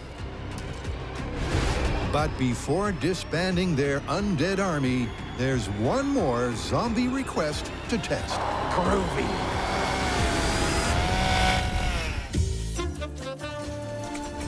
Meanwhile, back at Mythbusters stores, our employee of the month is James Franklin Hyneman. He hails from Columbus, Indiana. the lineup trial run has been such a success that the data collection can now begin. All right, timer ready? Here we go. Commence shopping test. Individual lines in 3, 2, 1, go. This first test, the standard choose your lane method, will last exactly 30 minutes. It looks pretty much like a busy, normal store. And to make their data as reliable as possible, the Mythbusters are cranking the realism up to the max. Now, some of you who've been watching up to this point might be thinking that we haven't set a totally real-world shopping scenario because we don't have people who slow the lines down with special requests. Oh, ye of little faith. We've actually built 2 bogeys into our testing procedure. One is a price check. A certain number of our shoppers will require one, and they'll call us on the radio, and Jamie or I will go out and give the actual price. There you go. One happened right there. Okay, that's $3.99. The other one is the most dreaded of shopping scenarios. Bum, bum, bum. The person who pays with a bank check. This, combined with the price check, ought to make our scenario very, very realistic. There's no doubt that their superstore is super real. And halfway through, there's already a deluge of data. Price check on 2. Roger that, Mr. Hyneman, price check on 2. All right, we are 10 minutes in, and from my perspective, here in loss prevention, it's going beautifully. We've got people milling about and shopping. We've got people forming lines. The lines are different lengths. 1 is short, 4 tends to be long. I don't know why. Everything about this seems to be rolling quite nicely. It's definitely looking good. Price check aisle 5. But because Adam's so excited about this store story, How much is this apple, sir? 99 cents. Thank you. he's volunteering to not just observe, but to participate too. Got my card, got my timestamp. Now it's time to go shopping. He's been randomly allocated 6 items, Grits, yep. which he selects based on taste, Lab-grade gravy. Delicious. and packaging. I only buy these because the label features the handsomest man I've ever seen. Then, like all the other shoppers, he chooses a queue and notes down the time. 24:36. 24:36. And that's when the boring part, the waiting, begins. No magazines to read. I need to know about what's going on with the Kardashians. This is the only place in the world I can find that out. 3 minutes, 18 seconds after joining the queue, Adam finally reaches the register. 27.54. 27.54, thank you. All right, here, I'm buying that banana peel. But how will that time compare to his fellow shoppers who continue to collect their data with destiny until, luckily for them, time's up? Well, after a couple of hiccups, we have completed test number 1 of our line waiting test. Thank you very much. I'm very happy with how it went. In fact, I even participated as a customer during this run, and it felt like a very authentic shopping experience, which is what we want. Next up, set up the serpentine. You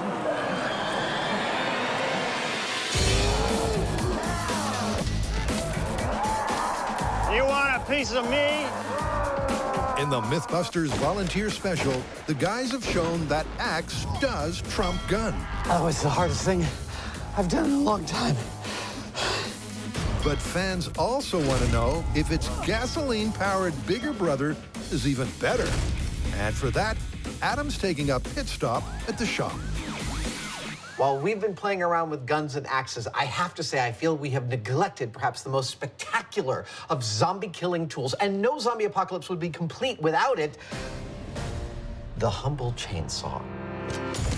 Although the axe was awesome, oh, I love the smell of old tools. Viewers want to know if the iconic chainsaw is really a zombie's ultimate enemy. Ha! Ha ha! I win. To find out, first, Adam must calibrate his weapon so that it can reliably register a kill. And for that, he's switching things up. When I take a chainsaw, and I touch a zombie, there's a certain length of time I touch him for before I've cut through his skull and his cranium. I'm guessing 3/4 of a second. So what I've done is I've set a switch into this chainsaw that will start a timer going that will go bing every time I've killed a zombie. And this is the switch. It's a little bit of a UHMW guide, a micro switch, and when I touch a zombie, oh, it clicks the switch. Hear that? Adam's timer switch will ensure that he can't kill zombies unrealistically fast. Wounded zombie, dead zombie. That's how this is gonna work. But so as to not really harm our volunteers, he's also swapping out the blade for something significantly less sharp. I've got to kill zombies without hurting them. Next comes the predictable paint job. Before one last addition, a blood spatter system to crank the realism to the max. Everyone knows zombie blood isn't red. It's a family show. And with that, it's finally ready for a full systems check. This is test number 1. Zombie killing chainsaw.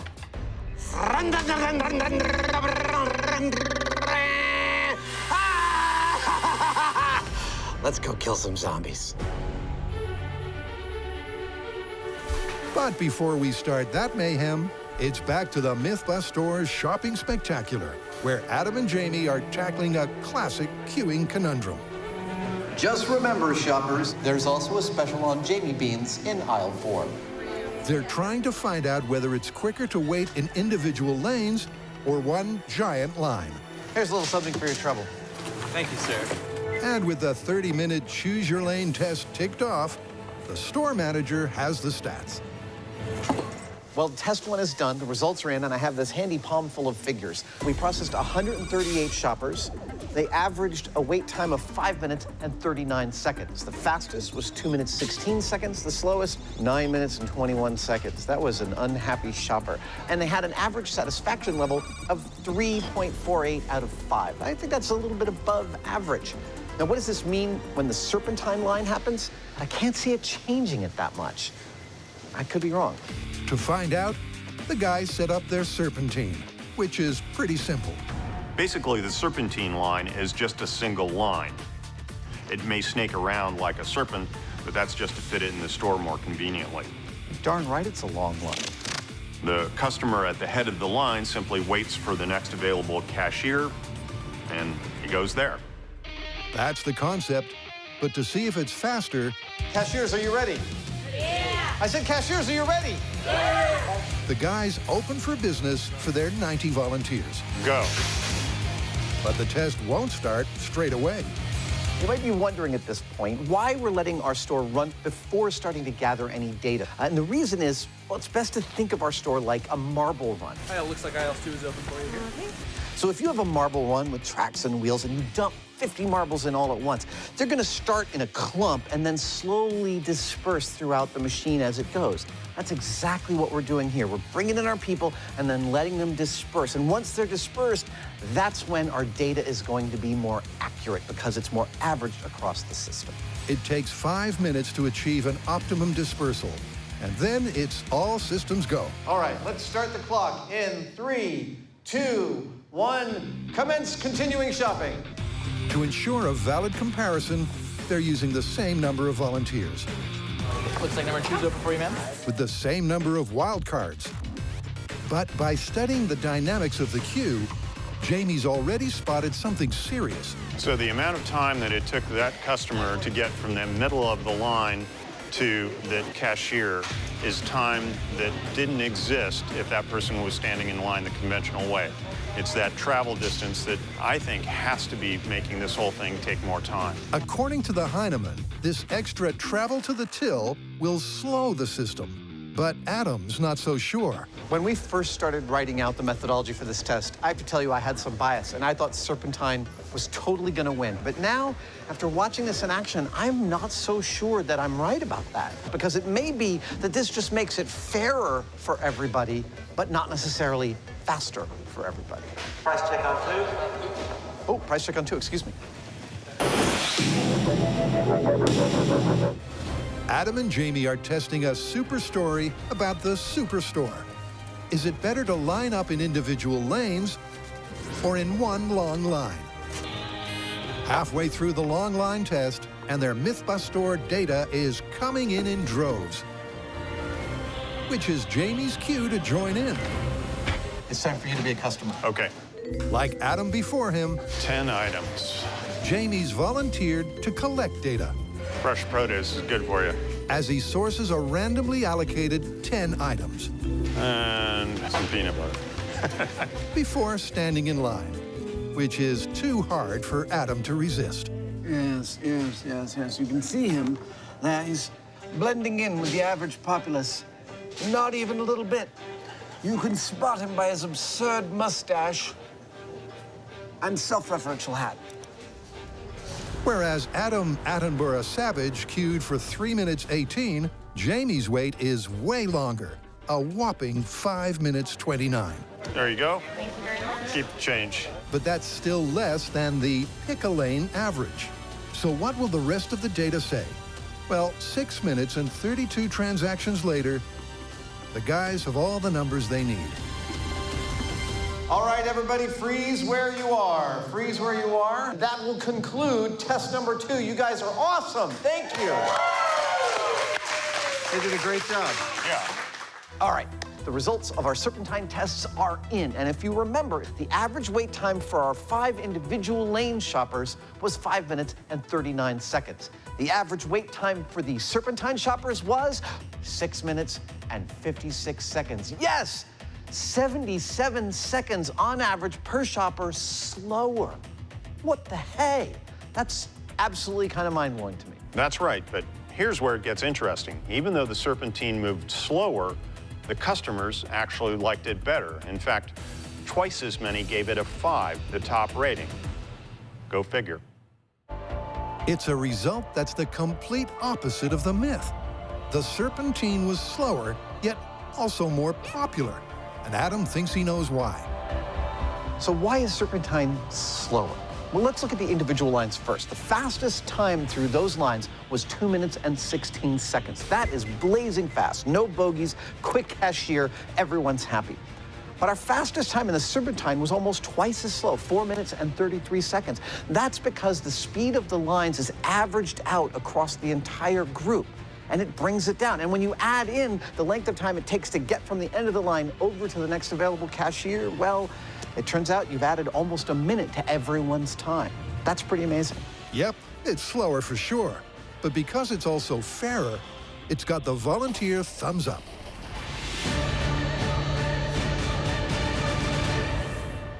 So how to call this myth is actually kind of interesting. How so? Well, the myth, as stated, is that the serpentine method, the single long line, is faster. And the implication is that it's therefore better. Right.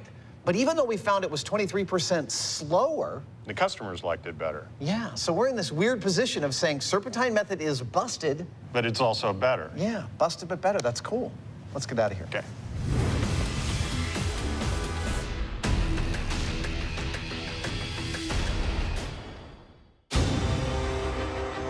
Back at their apocalyptic location, it's time for this last act's last stand against the zombies' ultimate nemesis. Groovy. But will the legendary chainsaw beat the course record of 67 kills? Okay, Adam. 3, 2, 1, go.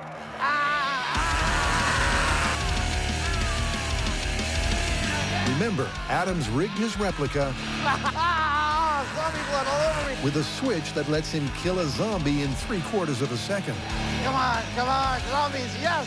Which means he's able to rack up his score faster than a death metal montage. Oh, yes! Oh, this is awesome! Yes! With minimal reset time and little fatigue, Whoa! Oh, I'm falling into zombies! it's only 4 manic minutes until Adam is the last man standing. To the left!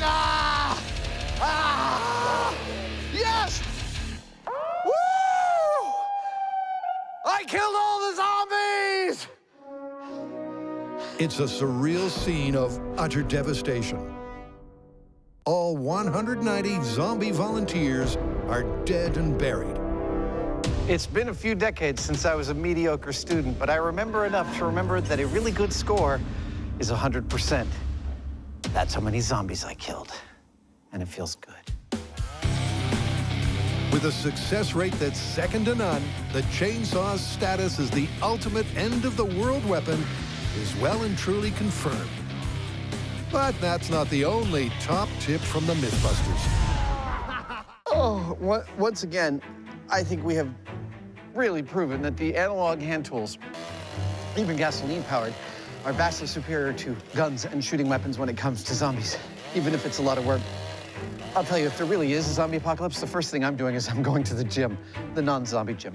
You heard it here first. When the zombie apocalypse comes, it's absolutely going to be a case of survival of the fittest.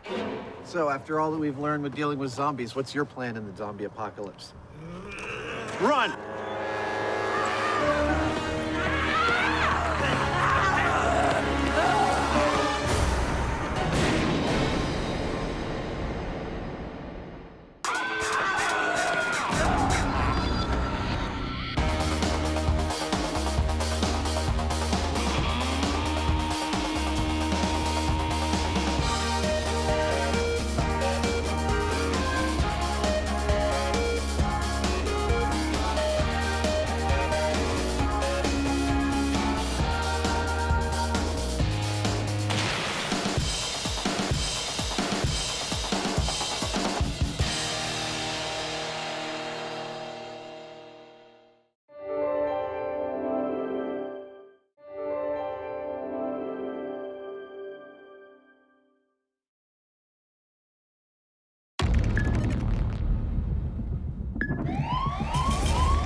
Warning, M5 is in meltdown. Warning, M5 is in meltdown. What's going on here? It's the mainframe. It's the mainframe!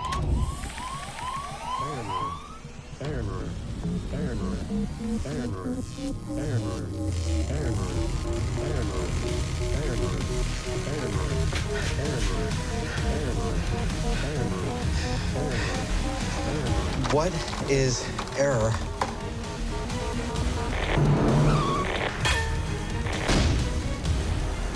What is solution?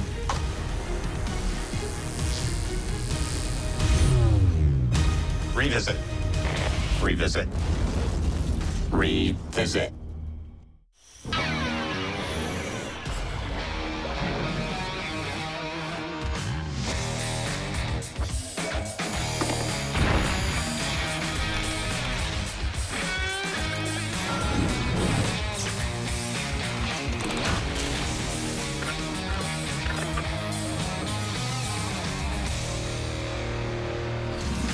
Well, Jamie, since 2002, you know, we've had our fair share of mottos that have helped define this show. I mean, there was... When in doubt, C4.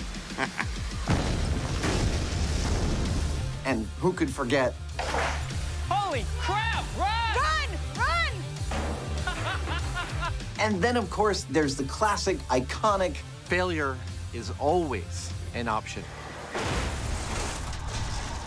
Well, we do screw up a lot. Yes, but one of the things I love that we do on this show is if we make a major mistake, we are willing to try a new methodology and to test it again. And that's what this whole episode is about. We are tackling fan complaints head on. What do we got? Well, later we're going to test two Mythbuster icons that fans said we got wrong. One is, what is bulletproof? In 3, 2, 1. And what is bomb-proof? Holy. But first, remember San Francisco Drift? Sure. Yeah, baby. Right, so in that episode, we proved beyond a shadow of a doubt that on a regular road surface, drifting is not faster than regular driving really fast. But fans said that if we'd done that test on dirt, we would have come to a completely opposite result. So, it's time to break out our drifting moves. Yes, it is. Oh, here we go. When Adam and Jamie first slid for science, Oh my God. Whoa. they proved that drifting is never faster than regular driving. But by conducting all of their tests on tarmac, fans cried foul. So in a suitably dusty destination, it's all systems go on the ultimate drifting do-over. Dude, this looks perfect. Yeah, lots of slipping and sliding, huh? Let's do it. I'm standing in a quarry in Ione, California, and behind me is a lake you might recognize because we've blown a lot of stuff up there. We've blown up boats. We've even blown up sharks. However, we have never tested a driving myth up here, and that ends today, because surrounding this lake are a bunch of beautiful flat clay surfaces, perfect for drifting on dirt. If you're gonna race, you gotta need a course. We're gonna put one together. Yep, before driving into the dust, That is our start line. the guys must first plot out a path Okay, slow down. that'll let them put this myth to the ultimate test. If we're gonna test drifting versus not drifting, we're gonna have to have a course that has both curves and straightaways that can really put the car to the test. Getting the course correct is crucial, and eventually Adam's set to give the guided tour in an ATV, not the vehicle they'll use come testing. All right, we're just about to drive the course. 3 salient points. One is the start line is actually the same as the finish line. That makes it pretty easy. 2 is it's almost exactly the same size as the track we did the first time we tested drifting. And 3, because it's called drifting on dirt, this track requires lots and lots of drifting. Here we go. So I just crossed the start line, and right away there's a heavy hairpin turn. Oh, this is a good track. After the hairpin comes a series of minor twists and turns This is only our 3rd turn. before a long, speedy straightaway. This is so we get to build up a little speed during our test. Next, the track gets even trickier. We are now coming up on the second half of the course. A hard right-hand turn. And then perhaps the most difficult maneuver of the track, a hard hairpin 180.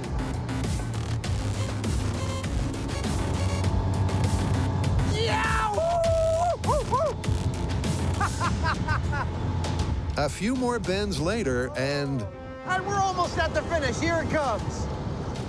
There we go. Woohoo! That is a really fun track. I can't wait to drive it in a real car. in total, their course is nearly 2 miles of twists and turns that'll challenge their driving skills to the max. So, what's the plan? Now remember that the last time we tested drifting, we concluded that straight driving was faster. Dude, that's the result. That's beautiful. People kept writing us and saying on a dirt track, drifting will be faster, and that's what we're testing. Jamie is the control. He's doing the straight driving, attempting to make it around this track as fast as possible without drifting. I will be doing the opposite. I'm going to be doing this entire friggin' thing sideways if I can. Right there. Stop right there. So first up is the non-drifting control, AKA James Franklin Hyneman. First official timing run, control, 5, 4, 3, 2, 1, go!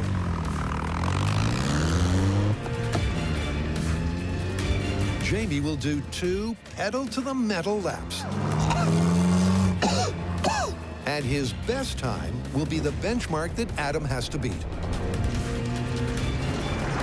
Yeah, baby. But for an accurate comparison, it's crucial that Jamie doesn't drift at all. And there he goes. Which on dirt like this is downright difficult. To not drift at all, I'm simply taking the racing line. That means braking as late as possible as I approach a bend. Yeah! Taking that bend as fast as I can without losing traction, and then accelerating out of it like there's no tomorrow.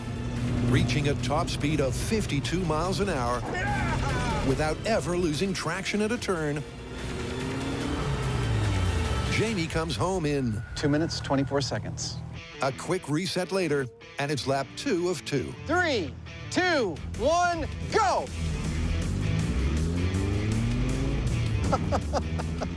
Every time he takes off, it's like a film about the Dust Bowl. Once again, Jamie pushes the car to the limit through turns big and small. Let's cut to the inside of the car, see if Jamie's having fun.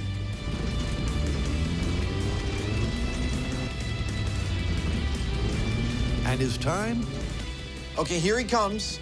Seems a bit faster. Okay, he's going for it, and 2 minutes 22. Man, that is fast. It's not only fast, but by never drifting, Jamie's lap is the perfect control. With my skill and with that car, I'm as fast as I'm gonna get. But before Adam tries to better it, there's another revisit to redo. Well, Jamie, it's time to go back into some very familiar territory for you and I. What is bulletproof? Why's that? Well, first we have an amazing fan submission story about supposedly bulletproof fish tanks. That I've got to try. Yeah, I totally agree. But first, it's a return to the very first item we ever shot at, and that is this, a simple brass lighter. Which turned out to be not bulletproof at all. Not even a little bit, but fans insist that we got this wrong, that there is a circumstance under which a lighter can stop a slug. Well, there's no time like the present. Indeed.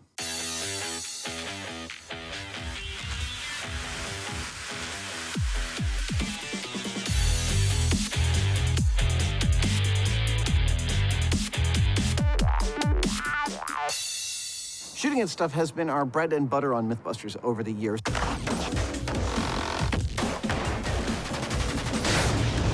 More specifically, we have shot hundreds of objects to find out and answer the question, what is and isn't bulletproof? From belt buckles. Oh, it went all the way through. But look at what it did to the buckle. It caught it like a catcher's mitt. To cars. That didn't suck. To pizzas. Oh, check out my new bulletproof vest, man. But it all began with this, the humble flint-based lighter. And 12 years ago, we found that these are not at all bulletproof by putting a 22 round cleanly through it. We're going hot. It was way back in 2004 that the guys lacerated a lighter.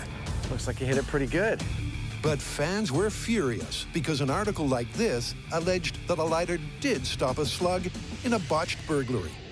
So it's time for a shoot-'em-up do-over to retest a decade-long dispute. We're using a .22 caliber rifle firing a full metal jacketed round with a muzzle velocity of 1,440 feet per second. But will the guys really get a different result? What's that for? You'll love this. That is for holding our lighter. All right. To find out, they're cranking the coverage to the max. In the early days of Mythbusters, if we wanted to get a better viewpoint on a bullet going through a lighter, for instance, all we really had as our option was to just freeze frame our video. But the last 13 years have seen an incredible amount of advancement. This is today's ultra high-speed camera. It will record this bullet shot at 28,000 frames per second in HD. This is our slowpoke high-speed camera, which will record it at 6,900 frames per second, all to give us a better vantage point on what's actually happening. With all cameras rolling, it's showtime. All right, our first shot, guy with a lighter in his pocket versus a direct shot from a .22 caliber rifle firing a full metal jacketed round. You ready? Firing in 3, 2, 1. It's a bullseye on the brass. I think that was a perfect shot. But it's bad news for Ballistics Gel Buster. So that bullet made it all the way through. There's cutting from the lighter in the wound. I'm gonna go out on a limb and say, this guy is dead. He's dead, Jim. Yep, the bullet's buried so deep. Oh, there it is. It's almost come out the other side. Okay, so it went through roughly 6 inches of our dude. Right in the middle of his heart. So that experiment worked beautifully. Jamie pulled the trigger, the bullet exited the rifle at about 1,400 feet per second, and bang, it hit the lighter dead center. But then, just like in 2004, the bullet kept going through Buster and almost came out the other side of him. There we go. I mean, the lighter did virtually nothing. So how come so many people told us we got this wrong? How come there's a story saying that some guy's lighter did stop a slug? Well, we can think of only one thing. I mean, the mythical slug that we're talking about just can't have been a direct hit. It had to have bounced off something else on its way to the lighter. And that is where we're going next. We are about to enlist the help of famous Irish ballistics expert, Rick O'Shea. Since 2004, I can see you. The Mythbusters have tested the bullet-stopping capabilities of 35 everyday items. Holy cramoly. But does internet gossip like this prove their very first foray was false? Well, no, because this episode's retest replicated that first result. Right in the middle of his heart. But all is not lost for the lighter. Now it's time to set up a ricocheting bullet. Now, we have some experience with ricocheting bullets. I mean, on purpose. We did an episode a while back in which we found out several vital things about ricocheting. And I see a hole in me. The best material to ricochet a bullet off of is this, a concrete paver. So we're gonna set this up at an angle that helps our bullet hit our dude. The theory is that by bouncing off the paver, the bullet's speed will be so reduced that a lighter may then stop it. I think that puts us in the ballpark. But because ricochets are notoriously unpredictable, they're starting without the lighter in place. This could be a little tricky to get this all dialed in, so we've come up with a setup that hopefully will make it easier. Starting with the gun, which is mounted here, and it's aimed at our ricochet brick here. Hopefully, it'll bounce off of this and then into this piece of cardboard here, leaving a mark, which will tell us where to put our dummy with the lighter on it without a whole lot of messing around. All right, sir, we're all set up for the ricochet. You ready to shoot? Yeah. For test one, the paver is at an angle of 45 degrees relative to the rifle. Firing in 3, 2, 1. but the bullet's nowhere to be seen. It didn't go through our card. Let's take a look at high speed and find out where that bullet went. Okay. Oh, wow, okay. There it is. It reflected at too hard an angle. Yeah, so we need to shallow that out. Our first shot into the 45-degree paver ended up bouncing the bullet so much that it flew straight past our cardboard target. So we're just gonna shallow the angle of the brick, try it again, see what happens. Yep, for test 2, Adam reduces the angle to 25 degrees. 3, 2, 1. Wow! This time, the bullet did hit the target, but only after breaking to bits. Well, I count 4 holes. So next, they shallow the angle again to just 15 degrees. In 3, 2, 1. And just like that, they get the ricochet they're after. A bounce that not only hits the target, but also stays in one piece. That's perfect. And there's one giant hole and one dent. That means the guys can bring Buster back. Don't overstress yourself, old man. And line him up so that his lighter is directly behind the previous ricochet's path. That's actually perfect. Then the guys sub in a clean paver. Beauty. And they're all set, but a little apprehensive. So we were very careful about our aiming methodology. We set up the stone, we set up a cardboard target, we got the bullet to bounce off and stay in roughly one piece and go through that target, and we placed the lighter and our dude right behind where the bullet went. But a lot happened in there. I have to say, my prediction is there's no way we got this right on the first try. The bullet's probably gonna hit some part of the dude close to the lighter, but it's gonna take several attempts to actually get one to hit the lighter and maybe go through it or bounce off. And here it is, for the money. However unlikely, we are going to bounce a .22 caliber full metal jacket bullet off of a paving stone into a lighter and see if it goes through or bounces off. Okay, into the lighter, hopefully, in 3, 2, 1. Hey! Hey! The lighter bounced off the dude, which means something hit the lighter, which really should have been our bullet. Incredibly, their bullet ricocheted into the lighter on their very first try. Hey! It's almost like we knew what we were doing. But did the lighter save Buster's life? Hey! Dude, it is precisely where we expected it to hit, and it did hit. And clearly, the bullet bounced off the lighter. Well, that is not only beautiful, but quite definitive. Take a straight shot at a lighter with a .22, and it goes right through that sucker. But let that bullet bounce off some concrete at even a shallow angle, and no, it bounces right off. I would never challenge the man or woman that told me this lighter saved their lives, and now we know how such a thing might be possible. It's a result to vindicate the viewers. 10 years on, and a lighter can stop a bullet, provided that bullet has first bounced. And that gives this myth a brand new conclusion.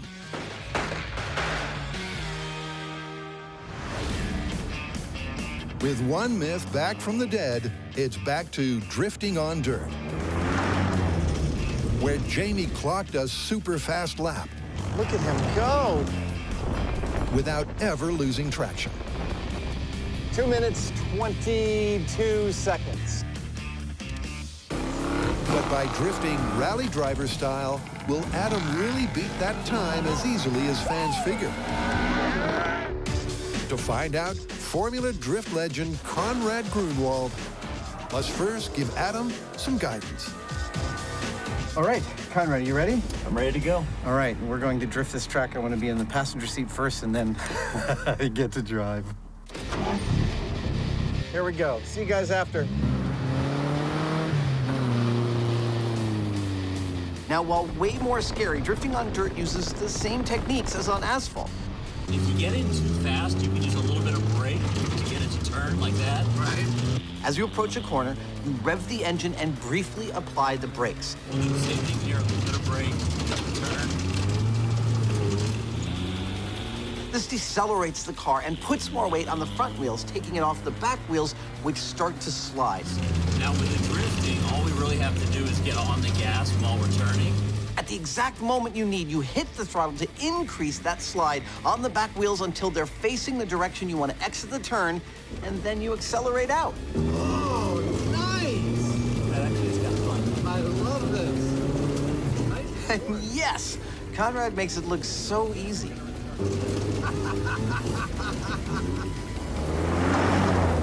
With the dirt demo over, Conrad, every time you show up on set, I know it's going to be one of the most fun days ever. Adam takes the wheel and soon learns that drifting on dirt is difficult. Never wait for the power. Easy, easy, easy. Oh, whoops. Easy. That was... Don't worry about the handbrake bit right now. Okay. Just use the foot brake. Now, you would think that if you're racing on dirt, you would simply be sliding along on the surface because you don't have as much traction as you would on pavement. We gotta be really precise here. Eyes up, eyes up. That one's so difficult for me.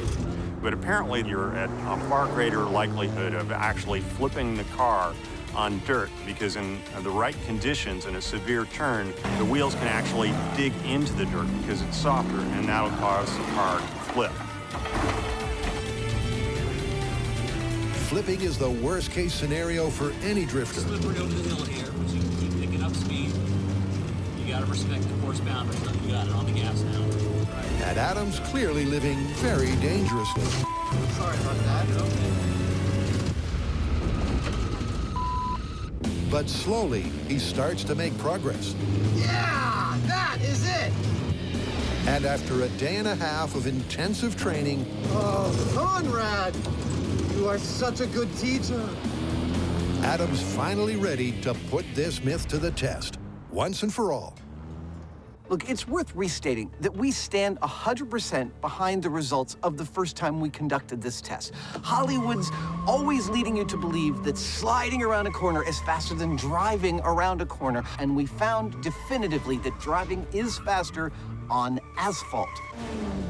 But fans wrote and said we would come to a totally different result if we tested it on dirt. And so that is what we are doing here. We are driving this dirt course while driving and also testing that against drifting to find out which one is faster and whether or not the fans are right.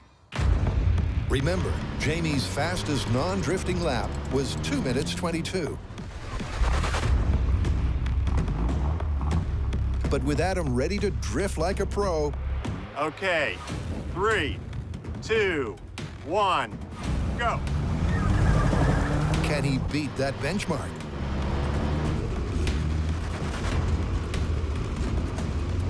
Adam's off. Now throttle. Yeah, that's it. And immediately he's using a complex combination of steering, throttle, and brake to lose traction with the dirt and drift. And use the power to steer the car. Yeah, baby. Through every turn. Yeah, that's what I'm talking about. Because the myth is that drifting through every turn is the fastest way to drive. Oh yeah, that's it. But is it? Here comes the finish line. How did I do there? 2:24. 2:24? That's almost identical to your time.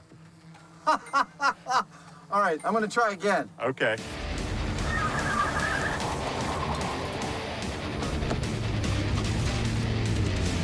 Yes. For his second and final lap, Adam again puts pedal to the metal. Oh, yeah!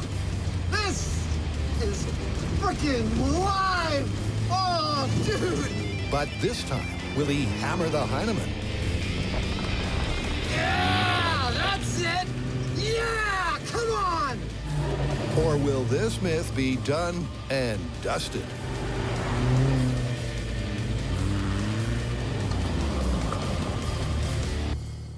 Ah, that felt so good.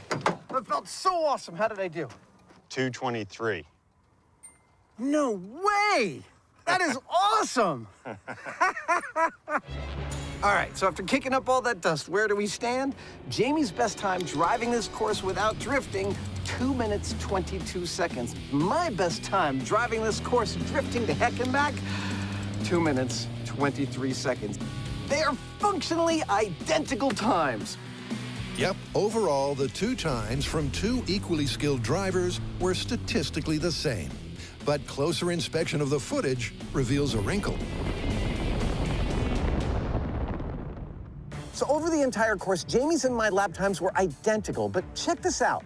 On this gentle turn, we've superimposed Jamie's driving car and my drifting car, and as you can see, Jamie makes the turn faster because I lose traction in the drift. But now, look at the sharp turn. Here, I'm faster because I don't lose as much momentum. So yes, there are occasions when drifting on dirt is quicker, but the idea that it's always quicker no matter what, which is what we're testing, well, I guess that's for the wrap-up. So, once upon a time, there was a myth that drifting was faster than driving, and we tested this on asphalt and found it to be busted. But fans gave us a new myth. They said drifting is faster than driving if the surface that you're driving on is actually dirt like this. We have tested it. What have we found? Busted. Let's get out of here, preferably without too much drifting.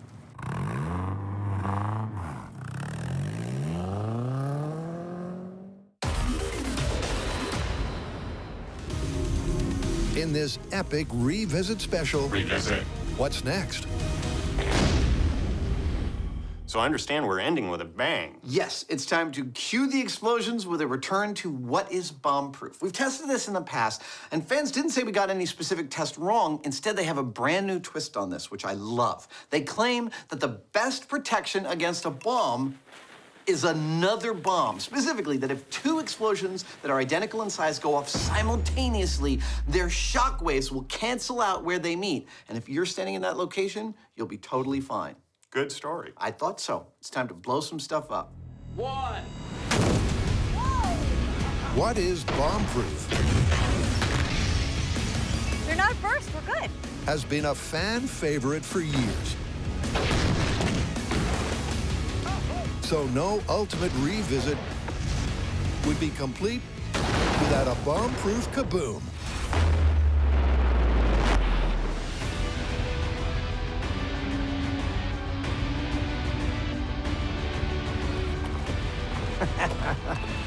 My favorite place to blow stuff up. Mine too. Let's get set up. Now, to test this myth about explosive cancellation, we could have just gone to the bomb range and set off 2 blasts without much fuss. But instead, we've come back to Ione, and that's because we want to do the test above water. Why? Well, this myth is all about shock waves. And we found in an earlier experiment that explosions above water give you a great visual image of the shock wave. Not only is the shock wave itself more visible in the air, but it also leaves a really clear pattern in the water. Not only should the lake showcase the shockwave, it's also good for picturing the 2-boom plan. Now, soon enough in this episode, you are going to get to see some absolutely gorgeous high-speed shots of the blast pressure waves from an explosion moving outwards across this beautiful lake. But until then, let me use these stones to tell you what we're going to see. The first explosion will be a single 5-pound blast, and we'll get to see the blast pressure wave move out from that like this. See those ripples moving outwards from where I dropped the pebble? That equates to our blast pressure wave, and our pressure transducers will be reading the intensity of that pressure front as it moves away from the epicenter of the explosion.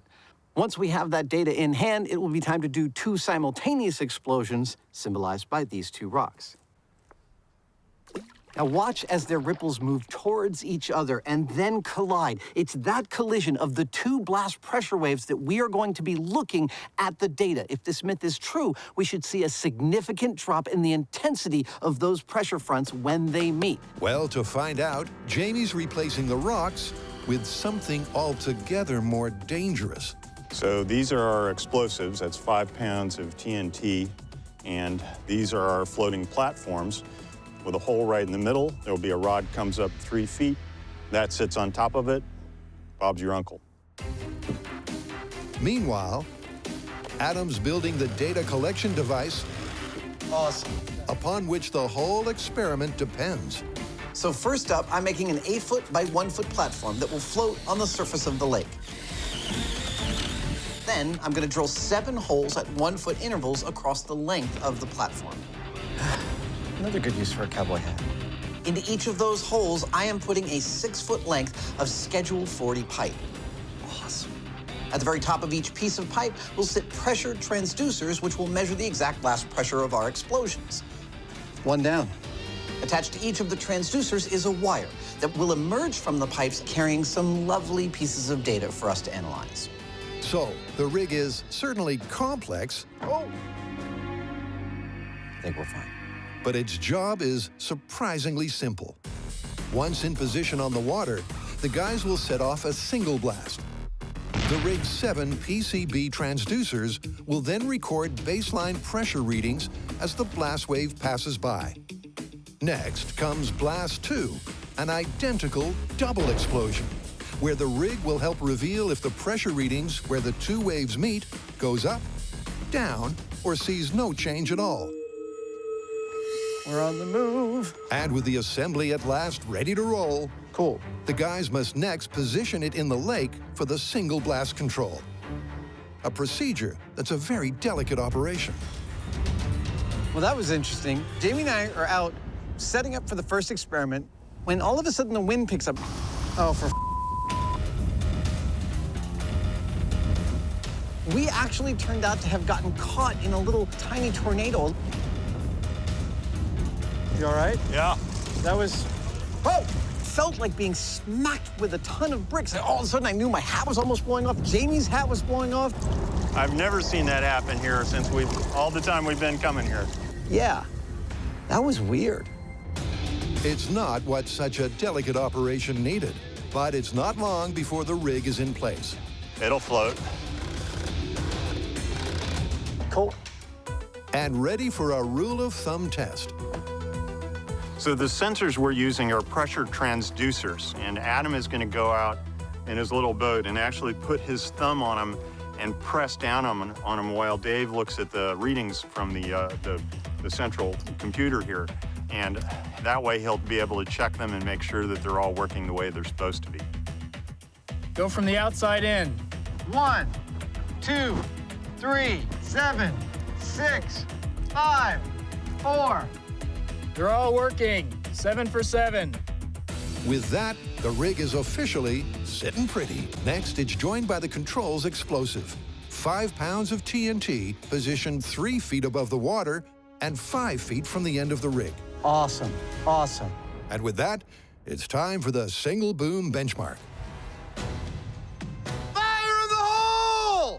Fire in the hole! Fire in the hole! All right, here we go. This is for real. Control explosion, 5 pounds in 3, 2, 1. Whoa! That was a crack. Yes.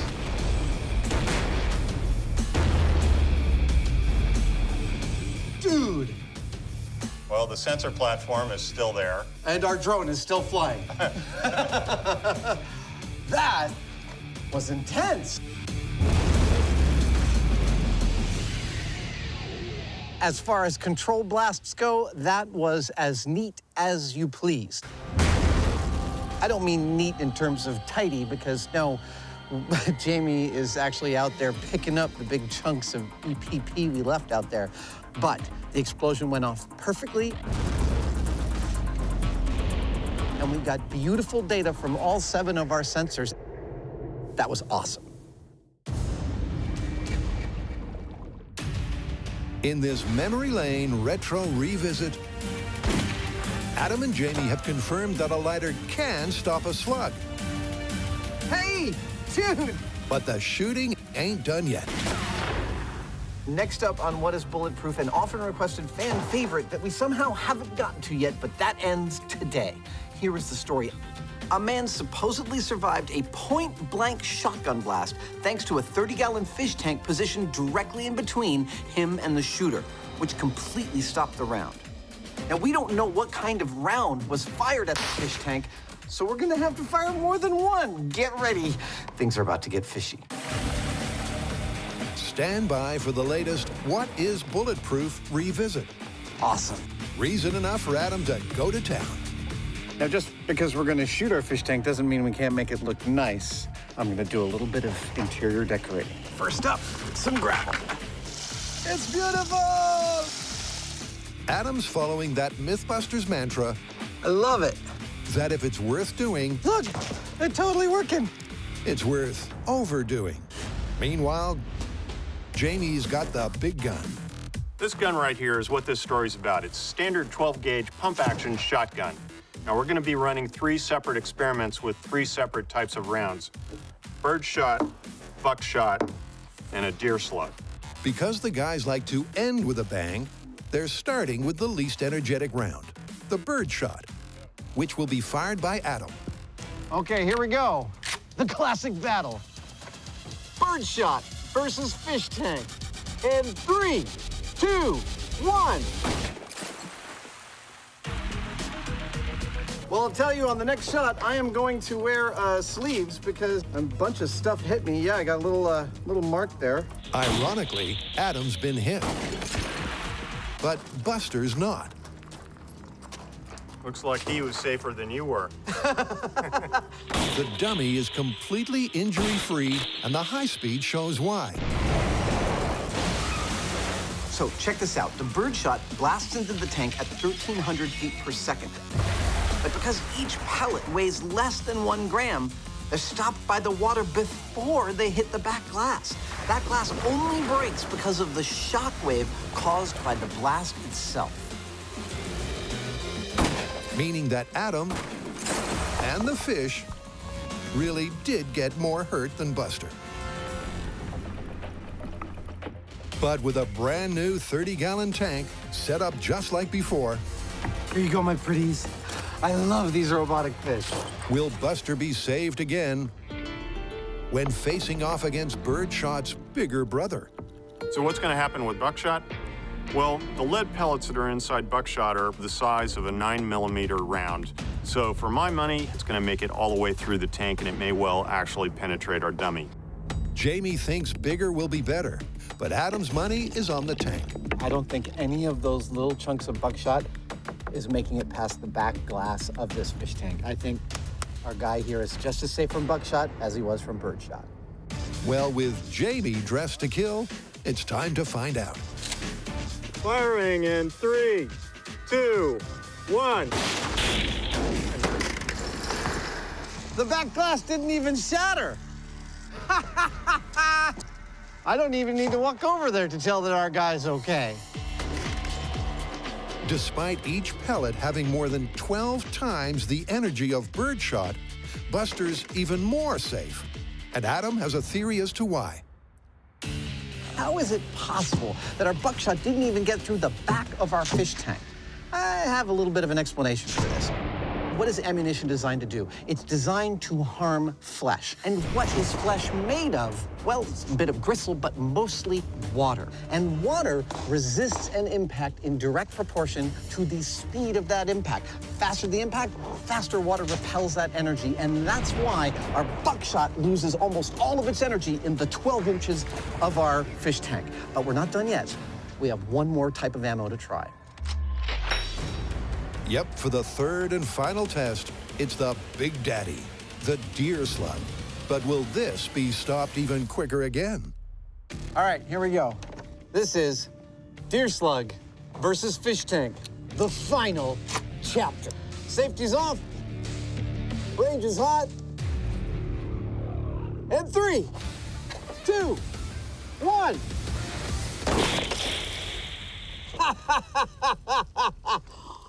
All the way through. It's clear that this test caused way more carnage than the buckshot. But with no sign of the slug in the tank or in Buster, I don't see a slug in him. It's down to the spectacular high speeds to sort out the science. So I fired the deer slug at the fish tank. And just like the other 2 types of ammo from the shotgun, the initial impact created this magnificent shock wave inside the fish tank.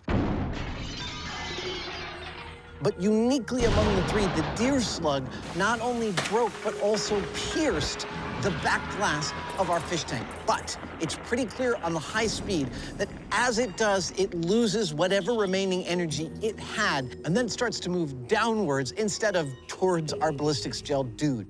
So I think based on this, we've got to conclude that the slug also does not make it through a fish tank in any lethal fashion. And that's a conclusion that's even more concrete when Jamie does find the slug. Found it. This is that bullet after it hit. It spread it, in this case, flat as a pancake, and that sort of meant that it was like a drag chute on that bullet as it moved through the water. It did break through the other side of the tank, but really only just.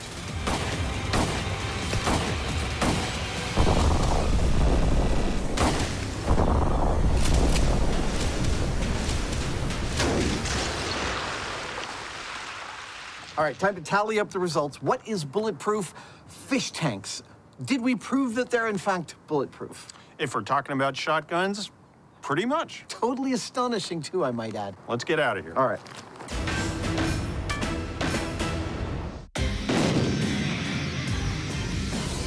One. Whoa! Adam and Jamie are ending this special revisit That was a crack! with a bang. They're testing whether two simultaneous explosions of the same size can really cancel each other out. And after test one, the control data is in.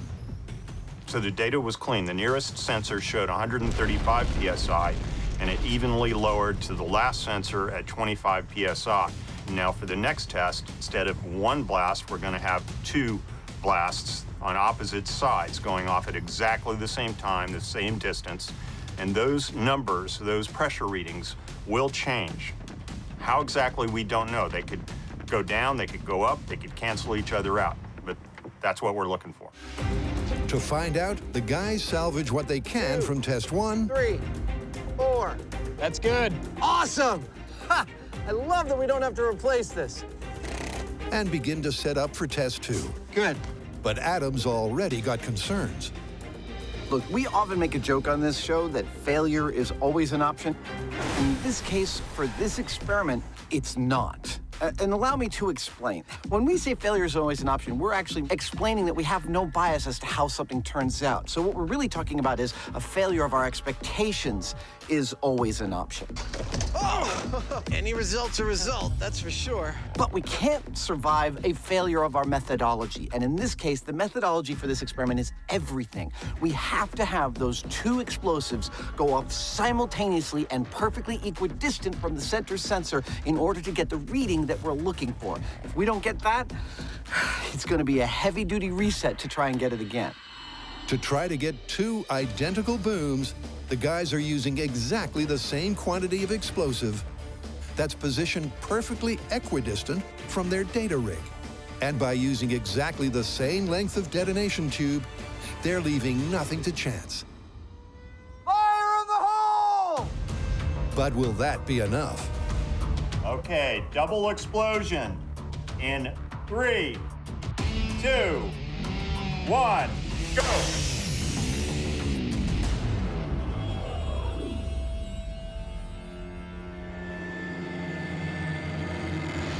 Well, that was a bit of a cold shower. I pushed the button and nothing happened. Well, almost nothing. Actually, I did watch the spark travel down the tube, but when it got to the water's edge, it stopped, which means that we may have gotten some water. But what it really means is that somebody owes us a case of beer, because that's what that means in the bomb world. Rules aside, the guys quickly replace the det tube, and then it's good for take two. Okay, here we go. Count it in, Mr. Hyneman.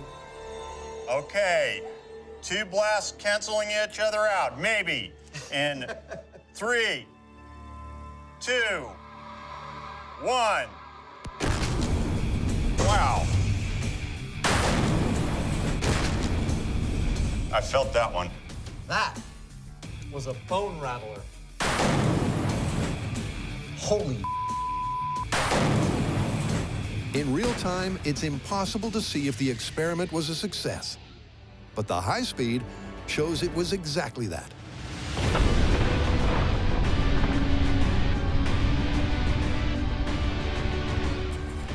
This is really, really beautiful. First of all, this camera angle is shooting at 4,000 frames per second. And you can actually see here from one frame to the next, boom, It's a perfectly simultaneous explosion. That's exactly what we were looking at. Now, there's some cool stuff as you advance through the frames. You can start to see the actual shock waves there, these two bubbles. And as they increase, the gray line here above the water, you can actually see the cross of the two bubbles intersecting. We have sensors in place that will tell us what's actually happening there. Is it increasing the power? Is it decreasing the power? I honestly have no idea. And I might be overexcited because I was just rattled by an explosion. Wow. But I think this is pretty awesome. Well, the good news is that the sensors survived. Got the data. You did? Got it. Dude, that's awesome. And once dissected, Adam's ready to divulge. All right, Mr. Hyneman, we have actual data from that last blast, and it's beautiful. Do you want to hear it? Yes. Okay, so if you remember, right, we had 7 sensors to catch the intersection between the two pressure waves. Remember, for the first test, number 4 read 50 PSI. Okay. Second test, you will not believe its reading. Is it double? 100 PSI. Yes, I was right. Was that your prediction? Well, it's 2 energies, and where they intersected. Did you say that on camera? No. Oh, well, then it doesn't count.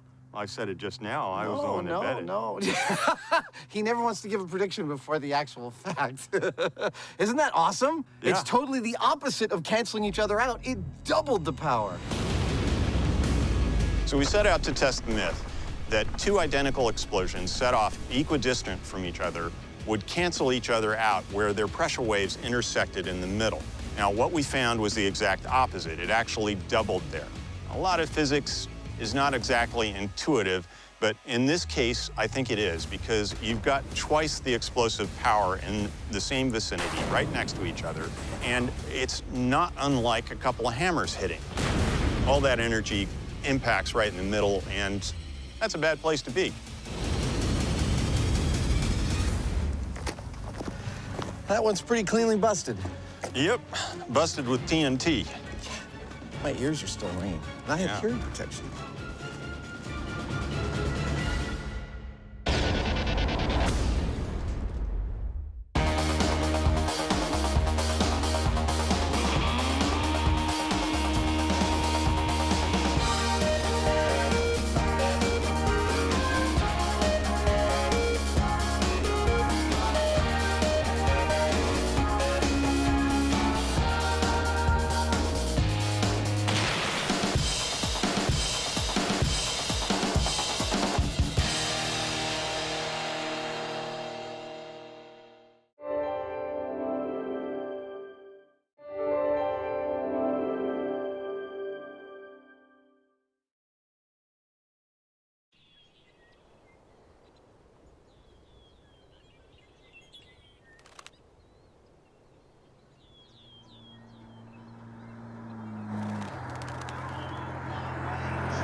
You ready for the explosion special? Maybe you could give me a minute. Ah, you big baby.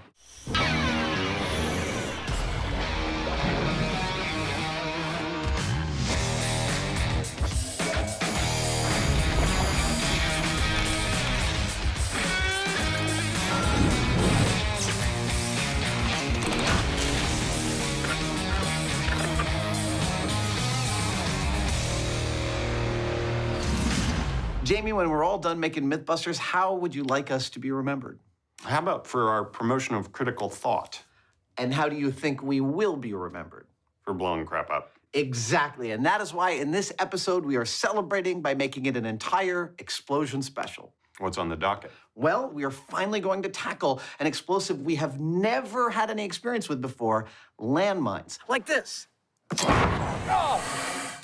But first, we have a new twist on perhaps Mythbusters' most favorite and famous explosion. That would be the cement truck. Yes, it would. And it stars our favorite fictional honorary Mythbuster, Angus MacGyver. Let me set you the scene. Let's go, go! A mail truck has been fitted with a bomb full of dynamite. Keep it coming! MacGyver brings a cement truck over to the mail truck and starts filling it with wet concrete. When he gets it above the bomb goes off. The cement seems to prevent the bomb from causing any real damage. It worked. I honestly don't know what would actually happen. Which makes it a perfect myth for us to test. 3. When it comes to countdowns, 2. the Mythbusters 1. have an explosive 14-year history. Bye-bye. And to celebrate their love of big bangs, they're putting a MacGyver spin on an old Mythbusters favorite. Well, there's your problem. To get things rolling, the team decamped to a much-loved location.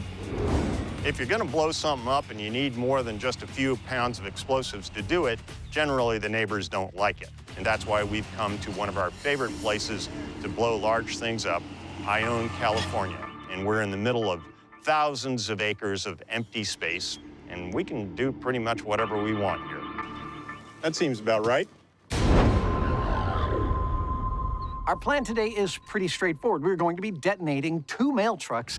Why 2 mail trucks? Well, one obviously will be full of wet cement, but our first blast will be empty. Yes! The Mythbusters Postal Service. The skeletal bird with dynamite in his talons. Why are we detonating an empty mail truck? Well, that's because we can't know if MacGyver's actions had any effect on the blast unless we have something to compare it to. That's our control. For set dressing, the cop car that MacGyver hides behind is dropped into place. But the key to this myth is the mail truck's explosive cargo. By looking at the clip, we've determined that they used about 84 pounds of dynamite. Now, this right here may look a little bit more festive, but this is actually what 84 pounds of dynamite looks like. To quantify and compare the damage between the control and the concrete blasts, they'll measure 2 parameters. First, the shrapnel. We want to know how dangerous the shrapnel might be, so we are implementing shrapnel catchers. We have cut out a ton of plywood dudes that we are going to place on a 30-foot radius between us and the blast so that we can see if chunks of metal fly off, will it kill someone standing that far away? Let's mullet it up! You know, while it's universally agreed that MacGyver brought ingenuity and cool problem solving to network television, it's not often discussed what he's done for the mullet. Business in the front, party in the rear. The second parameter is the pressure wave. We'll be gathering precise data on the strength of our blast using one of these. This is a pressure transducer. Our blast obviously will put out a tremendous amount of energy, most of it in the form of a blast pressure wave.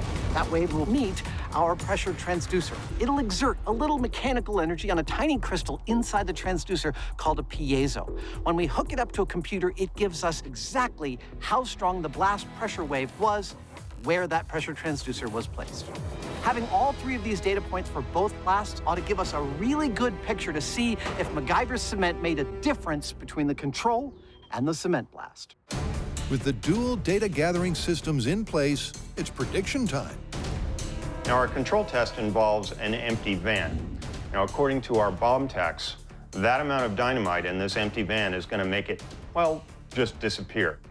I'm pretty sure that this is going to be completely opened up. I know there's going to be an awful lot of shrapnel coming off of this. Whether it's completely gone or not, I'm not so sure. Almost there. We've got, you know, a chassis and an engine. I think it's still going to be left here.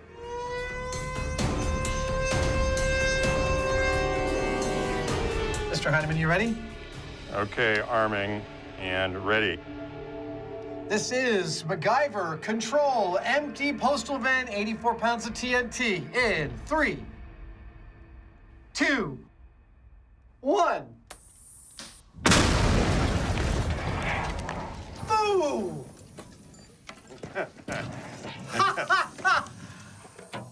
That, I think there's still some stuff flying through the air. Yeah. Nobody go outside yet. Nope. What goes up comes down. That was maybe one of the bigger thuds we have felt in a while. Yeah.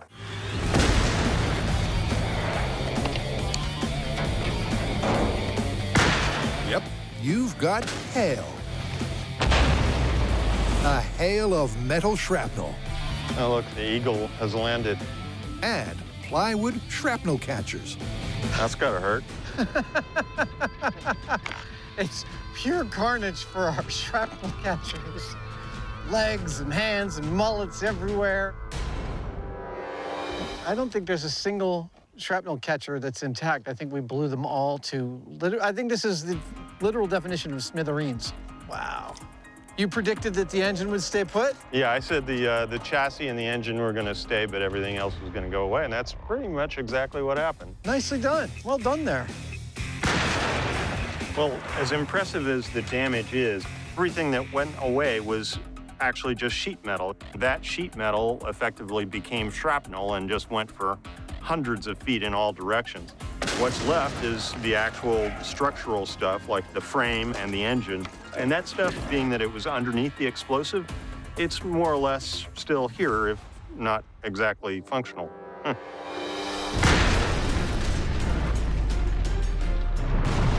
blast was significantly more powerful than expected.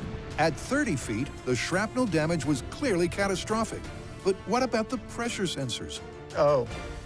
Whoops. It looks like all 3 of the sensors we had out here are totally busted. So we did this explosion as our control to gather data to compare the next explosion to. And unfortunately, we didn't get all the data we set out to get. Our sensors, our pressure transducers, actually all of them failed because the shrapnel tore through them and we didn't get any readings. But I think it's absolutely safe to say that 30 feet from the blast would absolutely be the lethal zone. How this will compare to the next blast, well, that's still something we're gonna have to figure out. With the cables for the pressure transducers shredded, even at 250 feet, they have no control data. And the next step will take some figuring out. So it's on to story 2, where the guys are breaking new ground by going underground. So, landmines. Yep. The myth is if you want to cross a minefield and you want to do it safely, which I assume you do, the vehicle of choice is a hovercraft. And that would be because the hovercraft doesn't set them off. That's the myth. That's what I think we should test. You know, I don't think I've ever driven a hovercraft. Especially over a minefield. One stick of dynamite. This is a story of firsts. Over the years, the team has tackled every conceivable explosive tech. Except one, landmines. But first, this story's other first, the state-of-the-art craft in question. Supposedly, a hovercraft is perfect for safely traversing a minefield because it evenly distributes its weight on a cushion of air. To find out the truth, our novice riders require lessons. We got the left and the right steering, and we have the throttle. That provides both the lift and the thrust.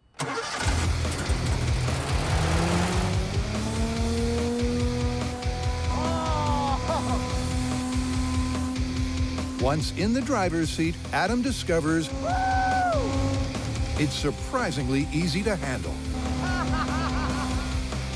He's having way too much fun. Yep, and they're also starting to get a feel for how 600 pounds of man and machine could possibly power through a minefield without mishap. Well, they're basically boats that float on a cushion of air. And that cushion of air is retained underneath the boat by a flexible skirt. And there's an engine that's pumping air down into that skirt. Now hold it, hold it, hold it. Now counter steer. Perfect. There you go. Yeah! That same fan and engine, though, are also pushing air out the back through these fins, and that provides it with propulsion and steering. Okay, maybe I went a little far.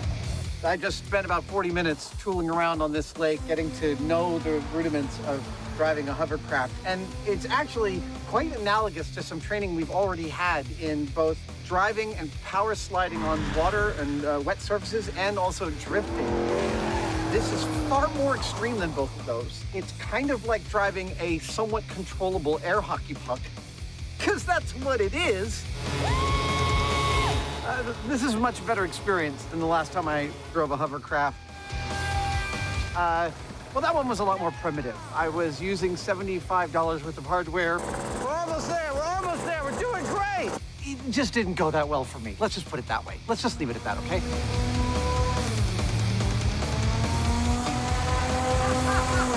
Wow! Woo!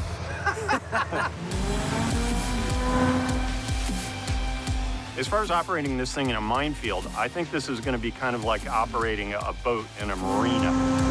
Yeah! I think it can be done, but you have to plan ahead, and that's going to be the key. This is great! That, my friends, is the sound of Jamie Hyneman being enthusiastic.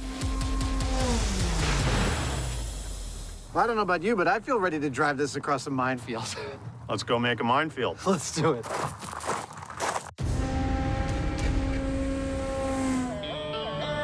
Back at the beginning, go. That is not enough to blast somebody off the seat.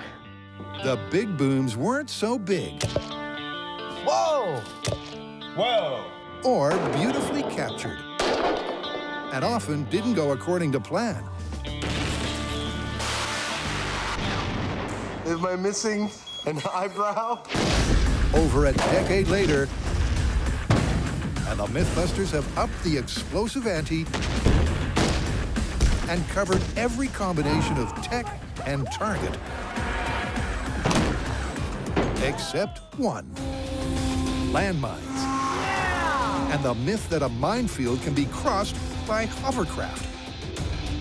How they go about testing one of the world's deadliest military devices is a tricky task. PVC tubing. We obviously need mines to conduct our test, and out of this, I will produce a set of artificial mines.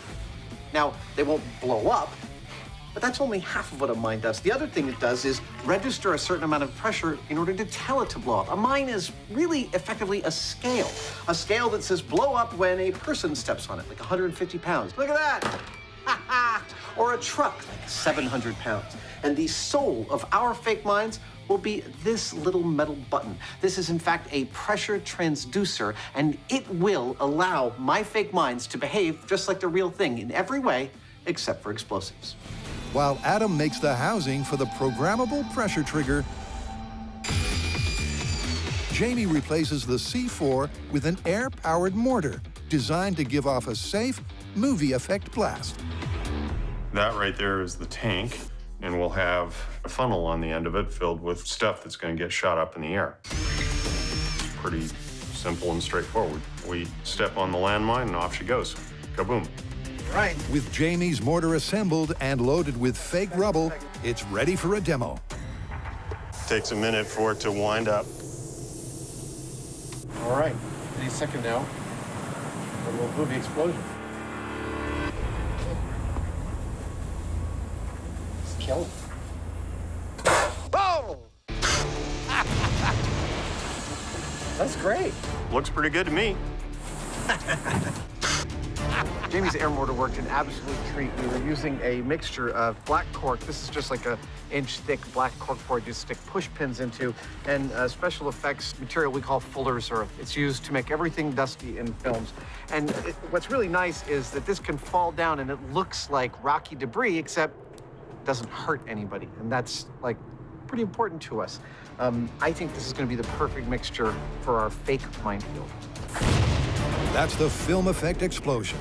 Back inside, Adam has a prototype of the pressure pad ready for demo.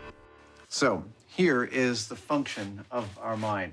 We've got the body that is the casing, and we've got our pressure rod here. And down at the bottom is that little pressure transducer screwed into the bottom of our ABS pipe cap. And that will work just like a real thing. So while the team mass produces 20 accurate and programmable landmines, it's back to the MacGyver myth. Adam and Jamie want to know if this cement solution is cinematically scientific or a made-for-TV tall tale. 3, 2, 1. Ooh!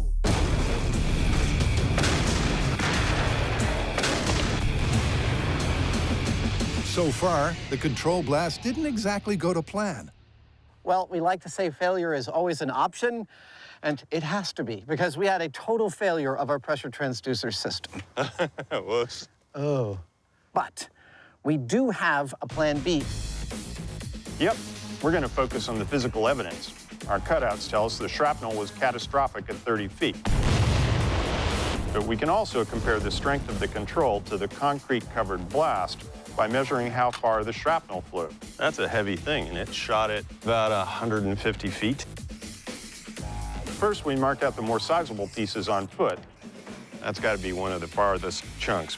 And then we get the big picture by air. This right here is the newest piece of amazing camera equipment that Mythbusters has brought to bear on shooting our episodes over the past couple of years. This is called a DJI Inspire 1.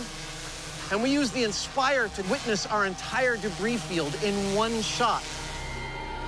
Yep, from this bird's eye view, the debris field can be mapped at a maximum radius of 675 feet.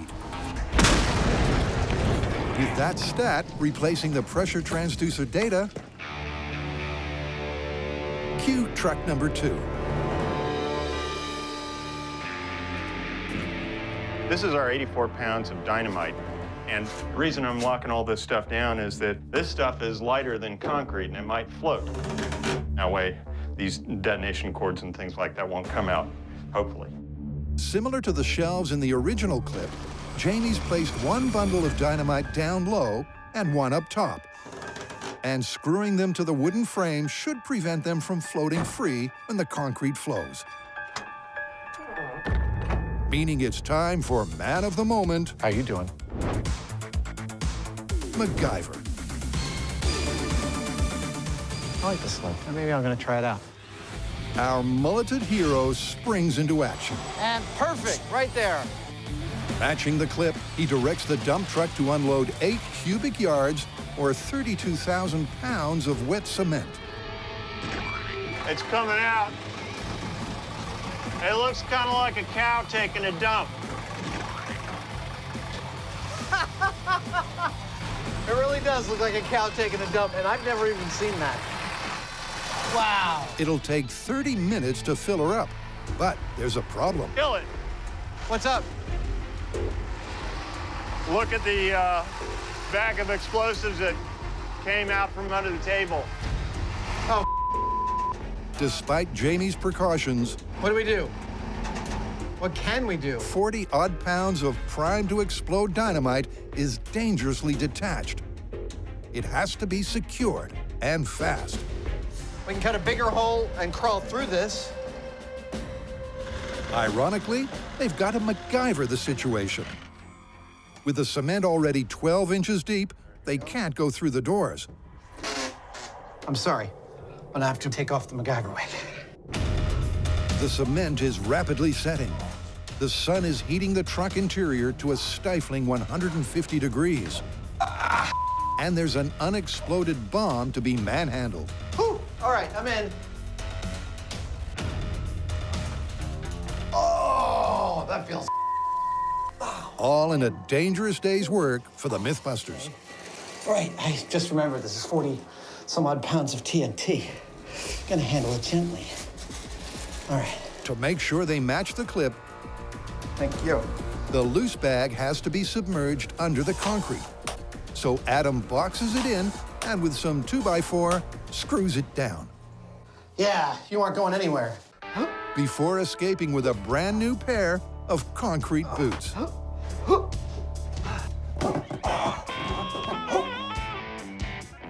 Yes! Oh, yes! Nice work, Houdini. Thank you.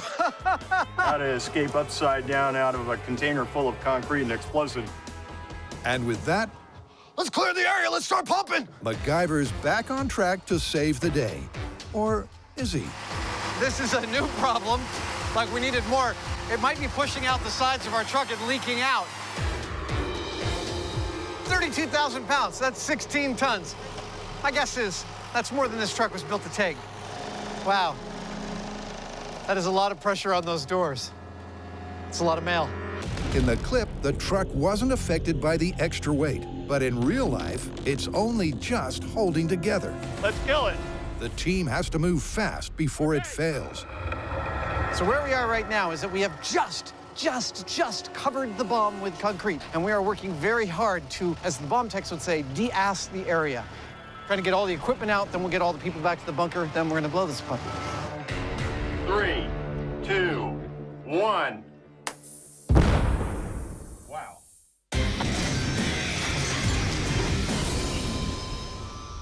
Hey, welcome to 1987. Here's the problem. MacGyver is confronted with an 84-pound bomb. Keep it coming! He convinces a local cement mixer to back up to the mail truck and fill it full of cement. The question we want to answer is, you ready to do this? Would his cement have made any difference? Are you ready? I'm totally ready. In the clip, it looks like almost nothing happens at all. Okay, wet concrete explosion in 3. Like there's a boom and the truck jumps, and there's a little fire, and that's it. 2. That would be the most ideal outcome. 1. Wow.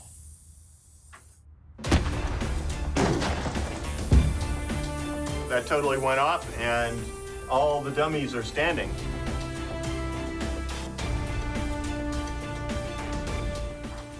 It worked. That worked gangbusters. It did. It's an astonishing result. As per the clip, the explosion was almost completely smothered. That is amazing. I'm completely blown away. Let's face it, some of the stuff we've seen on MacGyver is downright silly. But this one turned out to be actually darned impressive because, you know, it looks exactly like what we saw in the clip. Most of it appears to have been absorbed by the mass of the concrete. It just absorbed it. This is our debris field. It's one big thing. A darned effective technique. I never would have thought it.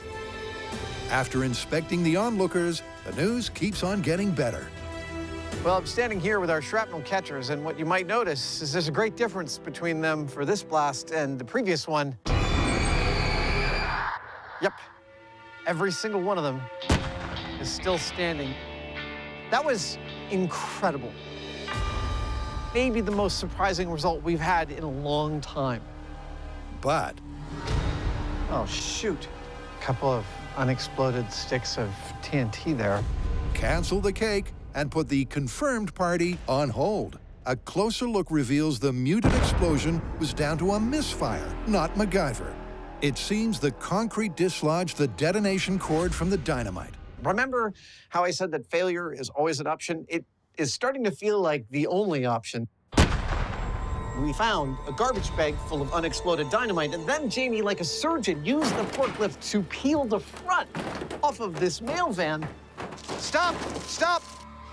And that's when we found another garbage bag full of unexploded dynamite. Is that the other bag? Yep. Our best guess is that we detonated 2 sticks of dynamite. That's not the blast we were looking for. So here's what we've got to do. We have to come up with a methodology for making absolutely sure that dynamite goes off when it's under the cement. Once we have that methodology worked out, we are going to implement it, bring back in a cement truck, fill another mail truck with cement, and try this for real. Come on up on Mythbusters. We test deja vu all over again. While the guys get set to fix their MacGyver missteps, over at Alameda, it's time to lay the minefield for their hovercraft to cross. This episode's a bit of a tough one. It's a kind of a minefield. It's actually a genuine minefield. We need to build one. That's what you were thinking, right? Yeah. Okay. So we've chosen a minefield that is about 50 feet long and about 8 feet wide.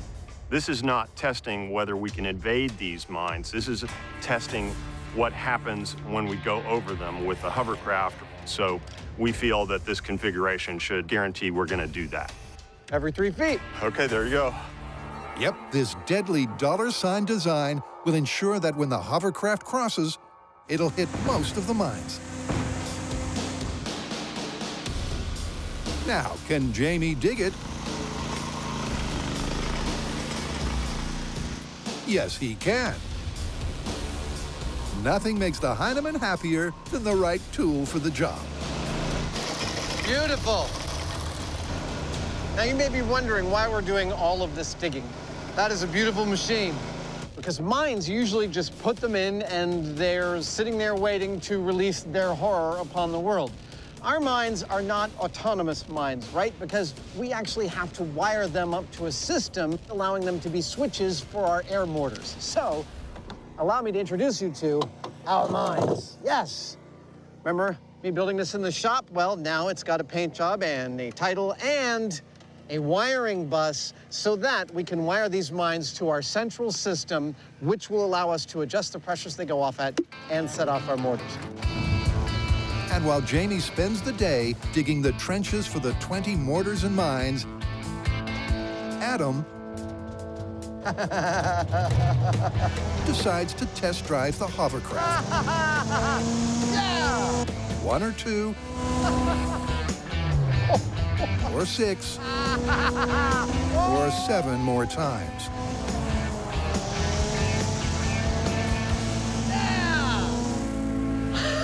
I keep waiting for Jamie to come on over and go, stop screwing around. I'm doing all this digging. It's time to get to work. I'll be like, I am working, Walrus. Hovercraft hijinks aside, laying this high-tech minefield is a mammoth 2-day undertaking. There's 20 mines. There are cables that run to every single one, signal wires that run from each one of the mines to each one of the mortars, and then power that runs from all the mortars back to control station. Plus, we got to make sure there are no leaks in any of our pressurized mortar canisters. Well, I've got a few hisses here or there, but they're very small, so I think we're good to go. You're getting a little bit of Mythbusters behind the scenes here. The guys behind me are helping us create cork for our mortars. If you remember, we're using a little bit of Fuller's Earth dust and some black cork. Actually, it starts out like this in big sheets, and we're crushing it up into little chunks that when they fly through the air look like rocks hitting you. It's an old movie special effects trick. And speaking of movie special effects, look, our mines in this experiment are effectively scientific instruments, and our mortars, they're movie mortars. They look a lot better than they sound, but we can fix that. Our sound editor can actually add a really nice explosion sound over the mine every time it blows up, like this. That sounds good.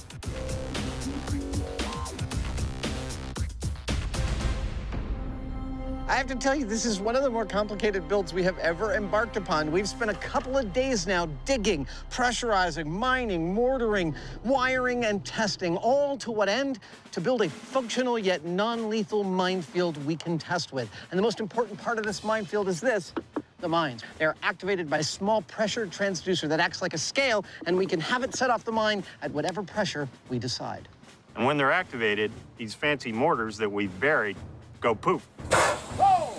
And the beating heart of this operation, the thing that joins all of our mines and all of our mortars together and makes them functional, is about a half-mile of Cat5 cable, all terminating here in this rat's nest, which our honorary Mythbuster and electronics and metering specialist David Harding claims will allow us to adjust our mines to be set off by any pressure that we choose. And to find out if their complicated setup is working, they're first testing it on foot. Cue the designated dead man walking. Now, I could just walk out there and step on one, but where's the fun in that? I'm gonna walk this minefield blindfolded while being guided to doom by Mr. Hyneman. Don't worry, I'll watch your step.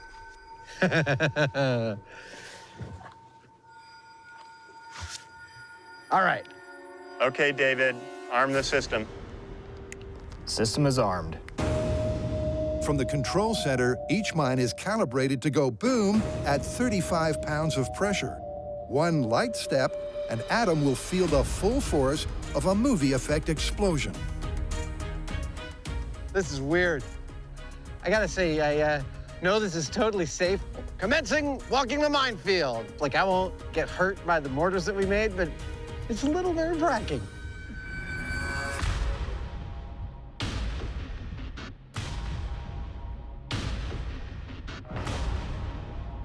Now bear to your right a little bit.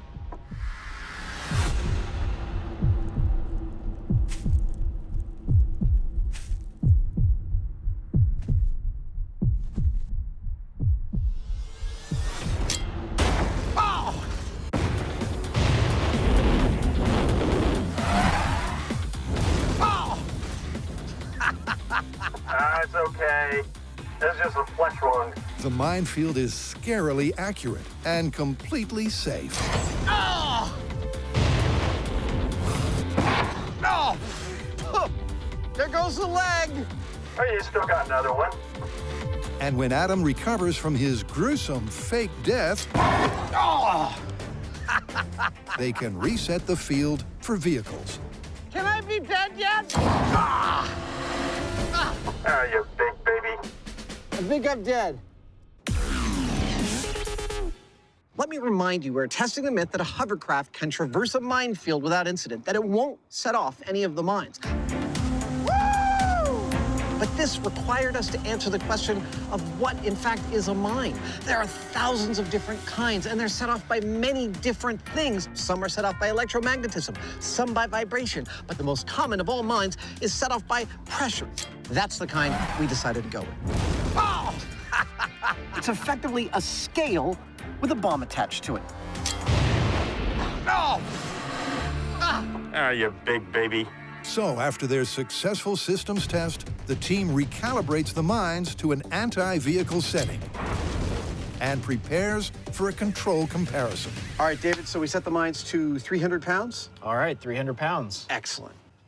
To test our mine's ability to be set off by the pressure exerted by a vehicle, I thought we should have something kind of military. Then I thought, let's use my four-wheel baby right here. But while it is really close to playing the role that we wanted to play, I think it could look a little more military. So I'm going to add one detail to make it a little more badass.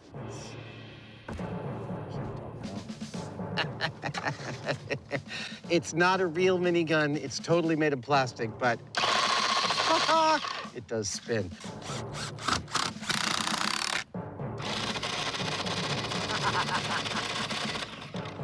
That is really fun.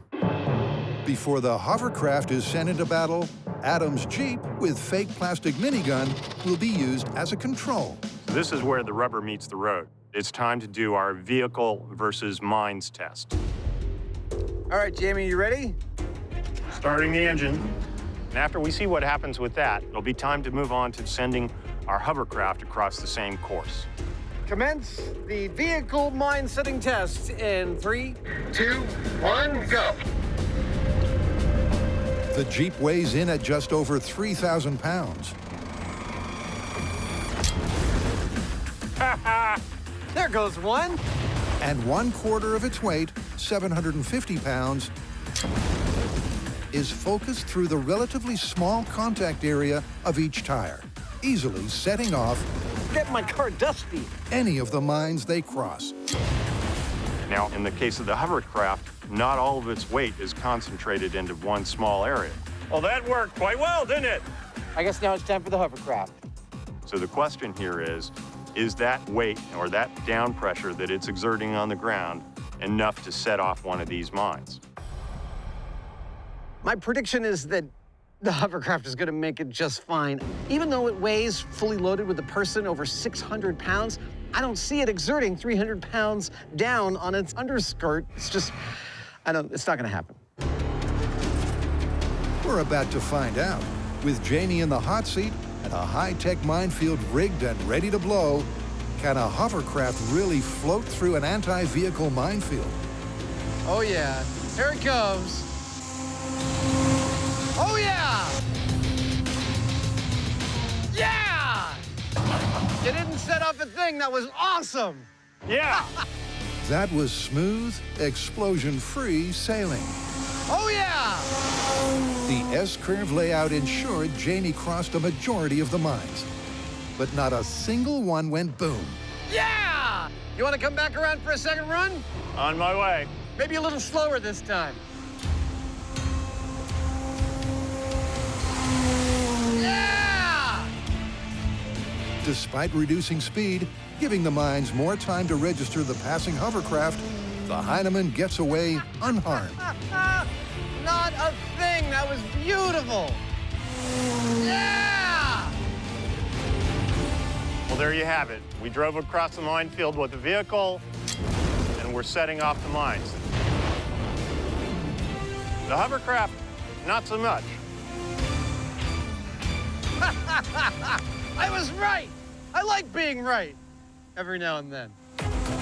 Look, it may seem counterintuitive to you that a 600-pound hovercraft can't set off a mine engineered to go off at 300 pounds, but this myth is all about the exact kind of pressure. A human foot, a car tire, those are point sources of pressure. But the hovercraft is distributing its weight across its entire footprint, across the entire cushion of air that it's riding on. That's why it can't set off our mines. That's why it is the perfect craft for making its way across a minefield. But it still weighs 600 pounds. How well does it spread that load, and can a hovercraft cross any minefield at any pressure setting? Now, it's the moment of truth. Our minefield is set to an anti-personnel pressure that is 35 pounds to trigger our mines. I've already walked it and shown that I'm plenty to trigger it. Okay, Adam, you're good to go. All right, here we go. Traversing a minefield in a hovercraft set to anti-personnel setting in 3, 2. Here we go.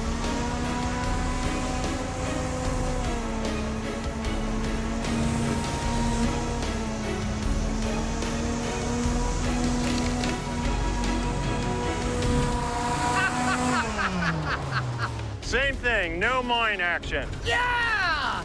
That is awesome!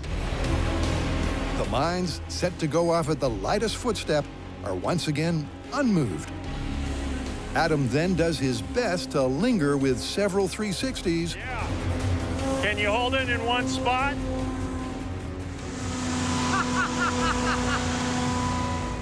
But the hovercraft and its cushion of air defies death from below.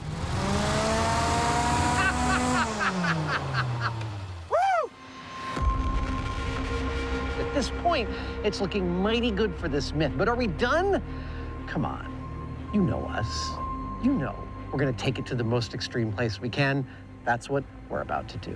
So we've set this to go off at 5 pounds. The Easter Bunny could set this off.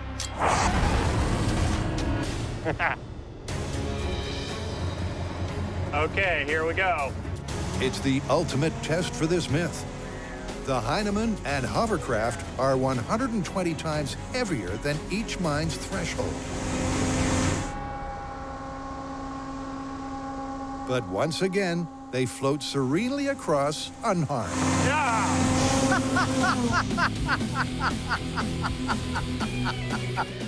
Didn't set off a single mine. That is beautiful. I love it. So how does this work? Well, the answer's in the numbers. If you divide the weight of the hovercraft by the contact area, you get about 0.06 pounds per square inch of downward pressure. So there's not nearly enough pressure per square inch. Well, I gotta say, I think this is about as easy a myth to call as we've ever encountered. Yeah, it's confirmed. Totally confirmed. The hovercraft is the absolute vehicle of choice for traversing a minefield. Sure is. I gotta figure out how to get myself one of these. What? Oh, sorry, I can't hear you. How am I supposed to get out of this minefield?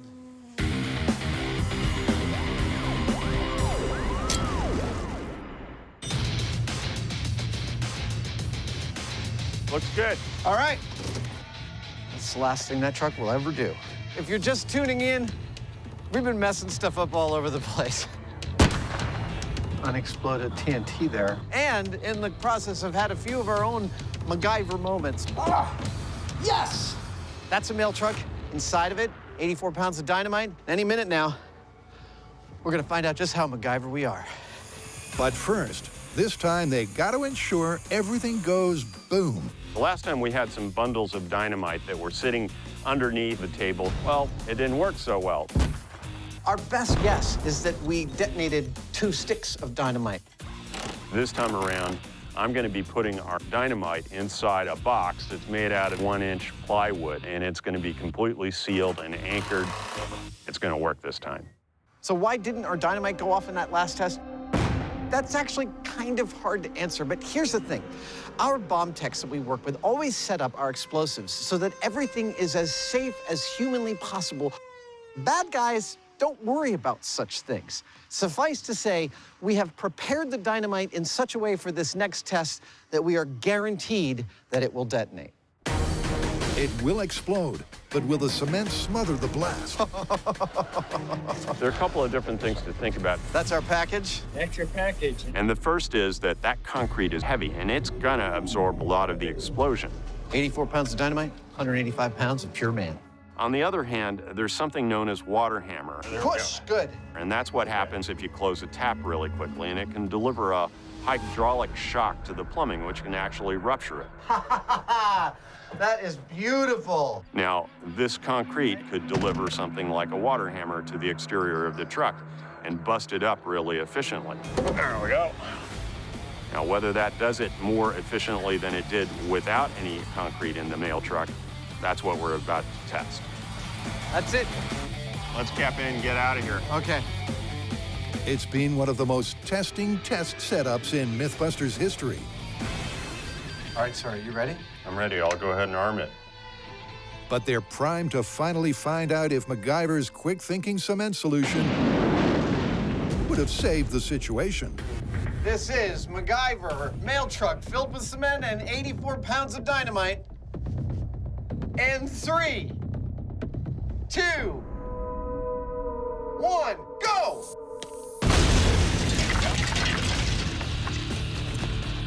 It made a jet straight up. That was a thud.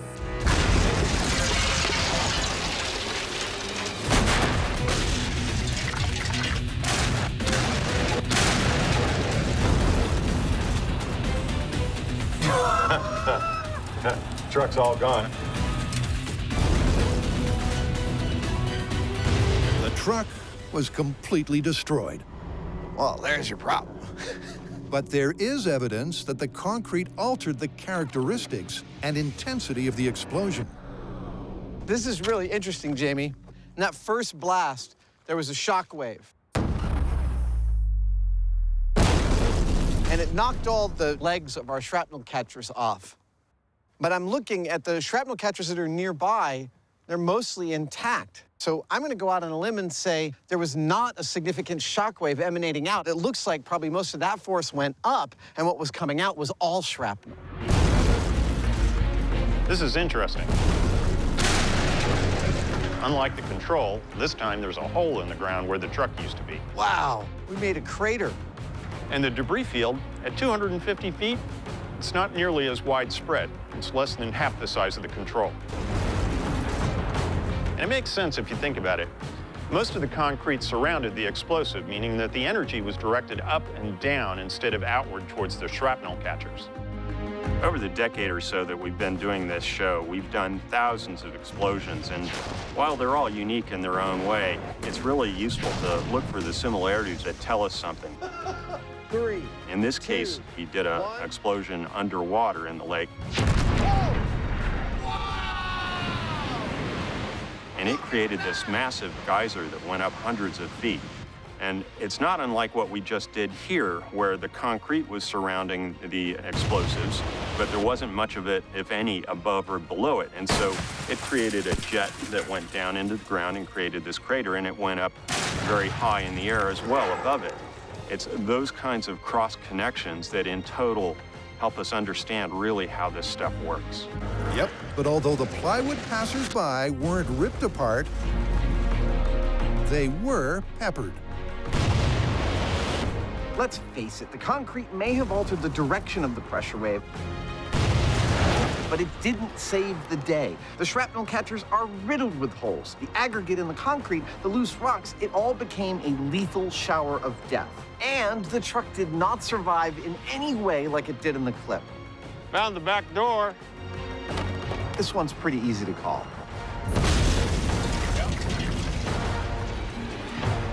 All right, Mr. Hyneman, time to call this.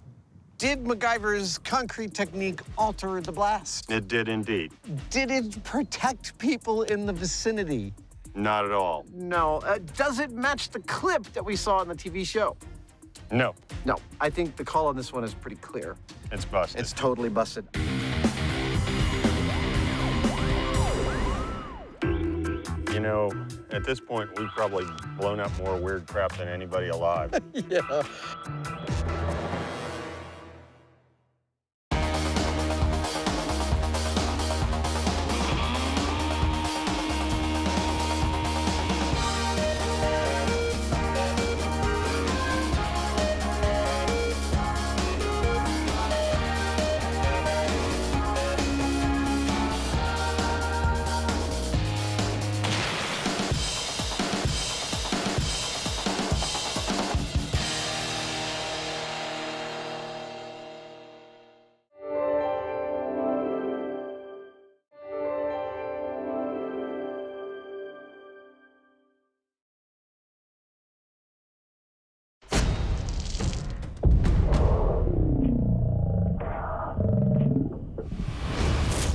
So it's that way, is it?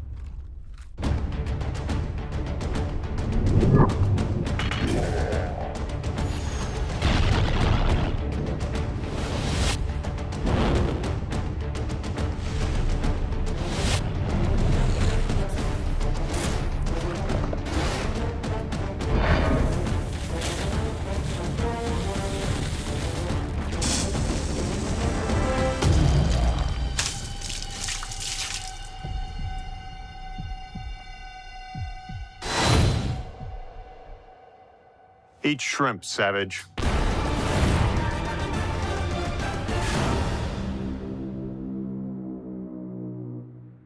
Okay, stop! Stop. Shall we put some of this chaos to work? Sounds tasty. Let's get cooking.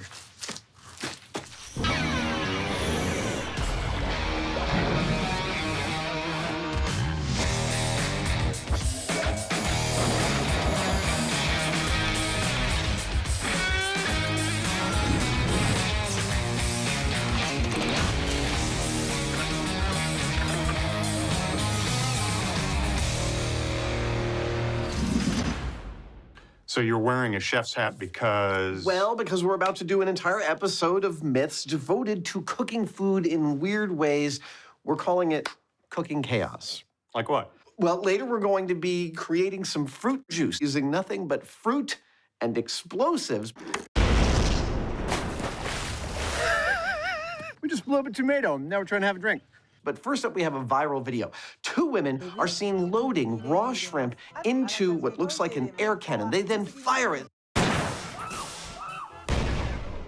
through clouds of flour, egg, breadcrumbs, and eventually a fireball where the shrimp hit a target, land on a plate, and seem to be perfectly cooked.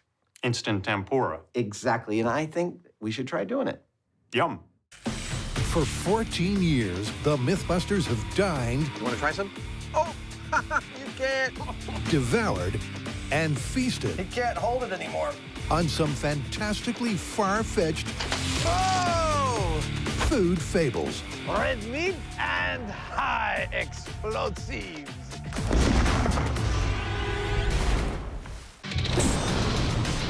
But in this tasty duo of tall tales, they're going to crank up the cooking chaos to the max with a classic Mythbuster medley. Like some sort of jet engine. First up, is it really possible to coordinate 4 explosive ingredients and a fireball to fry on the fly? To test it, they have to copy the video's crazy contraption. It's going to be a challenge. All right, let's start by listing the components. What do we got? We have some sort of pneumatic cannon. A flour cannon, Then we've got the egg wash. and then a breadcrumb cannon, And then, of course, there's fire.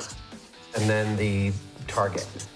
The flour cannon and the breadcrumb cannon are effectively the same device. I can jump on that. Okay, well, I'll take care of the egg wash and the cannon. I think I have just the thing. Awesome! This launcher's been on the show several times before. The last one was testing whether rocks coming out of a lawnmower could be lethal or not. Wow. Now, the benefit of using a pneumatic launcher like this is that we can shoot just about anything that we can fit in the barrel. And because it has a regulator, we can precisely adjust the speed. Now, in the case of shrimp, that's doubly important because we want to fire the whole shrimp intact. We don't want to shoot a cloud of shrimp bits at our target. And with a little modification here and there, I think this might just do the trick. That's the shrimp launcher. Next comes the cannon for the dry ingredients. First, the breadcrumbs. All right, allow me to walk you through the components. First and foremost, we have the cones that will shoot out the breadcrumbs. Those horns are being powered by air, which is blasted up through these tubes to this T coming out of this large pneumatic valve. It's actually an electromagnetic valve, so when I apply a little power to it under pressure, it will release air and hopefully send the breadcrumbs flying. Jamie's gonna be like, why does my shop smell like an Italian restaurant? If I wanted an Italian restaurant, I'd open one. To keep the mess to a minimum, Adam fills half of the cones for a quick systems check. This is breadcrumb horn test. 3, 2, 1. Ah!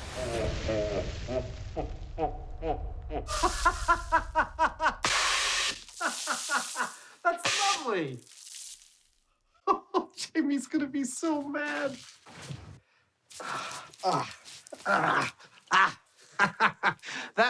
It's so itchy. It worked beautifully. I have no idea how well it worked for the experiment, but it threw breadcrumbs into a cloud magnificently. That works. And while Adam knocks up an identical system for the flour, Jamie's getting eggy with it. I've got to figure out how to shoot egg wash down. This is a solenoid valve. It's an electronic valve that opens and closes a stream of air. Oops, wrong end. And that's fine, but I'm using egg, and I don't want to clog it up. What I'm going to use is this puppy right here, which has a similar solenoid valve here and a piston with a rack and pinion on it that rotates a ball valve. And I can send anything I want through here and not gum anything up. You know, I could fill this thing with that animal birthing lubricant and spray Adam down. I can completely coat him with one shot. It's done. To test that it matches the spray in the video, it's gonna be hard to make it with this camera in there. Hold on. Delicious. Adam whips up some egg-like liquid. Oh, yummy, look at that. Rigs Jamie's hose to its compressed air power source. 3, 2, 1. And lets loose. Ha! Beautiful. And the flour thrower also gets a systems check.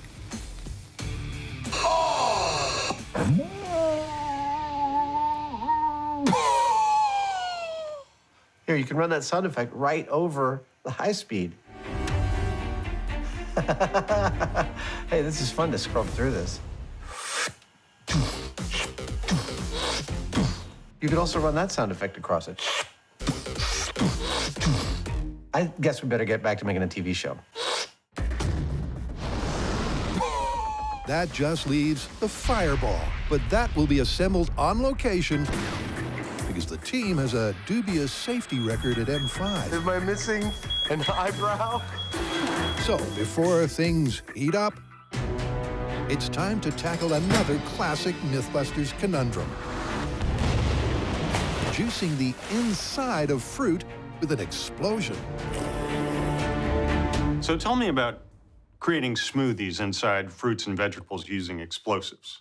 Well, you pretty much outlined the whole thing right there. It is in a viral video we found where apparently the shock wave of an explosion can be tuned perfectly enough to not destroy the outside of the fruit, but turn the inside into juice such that you can stick a straw in and have a refreshing drink.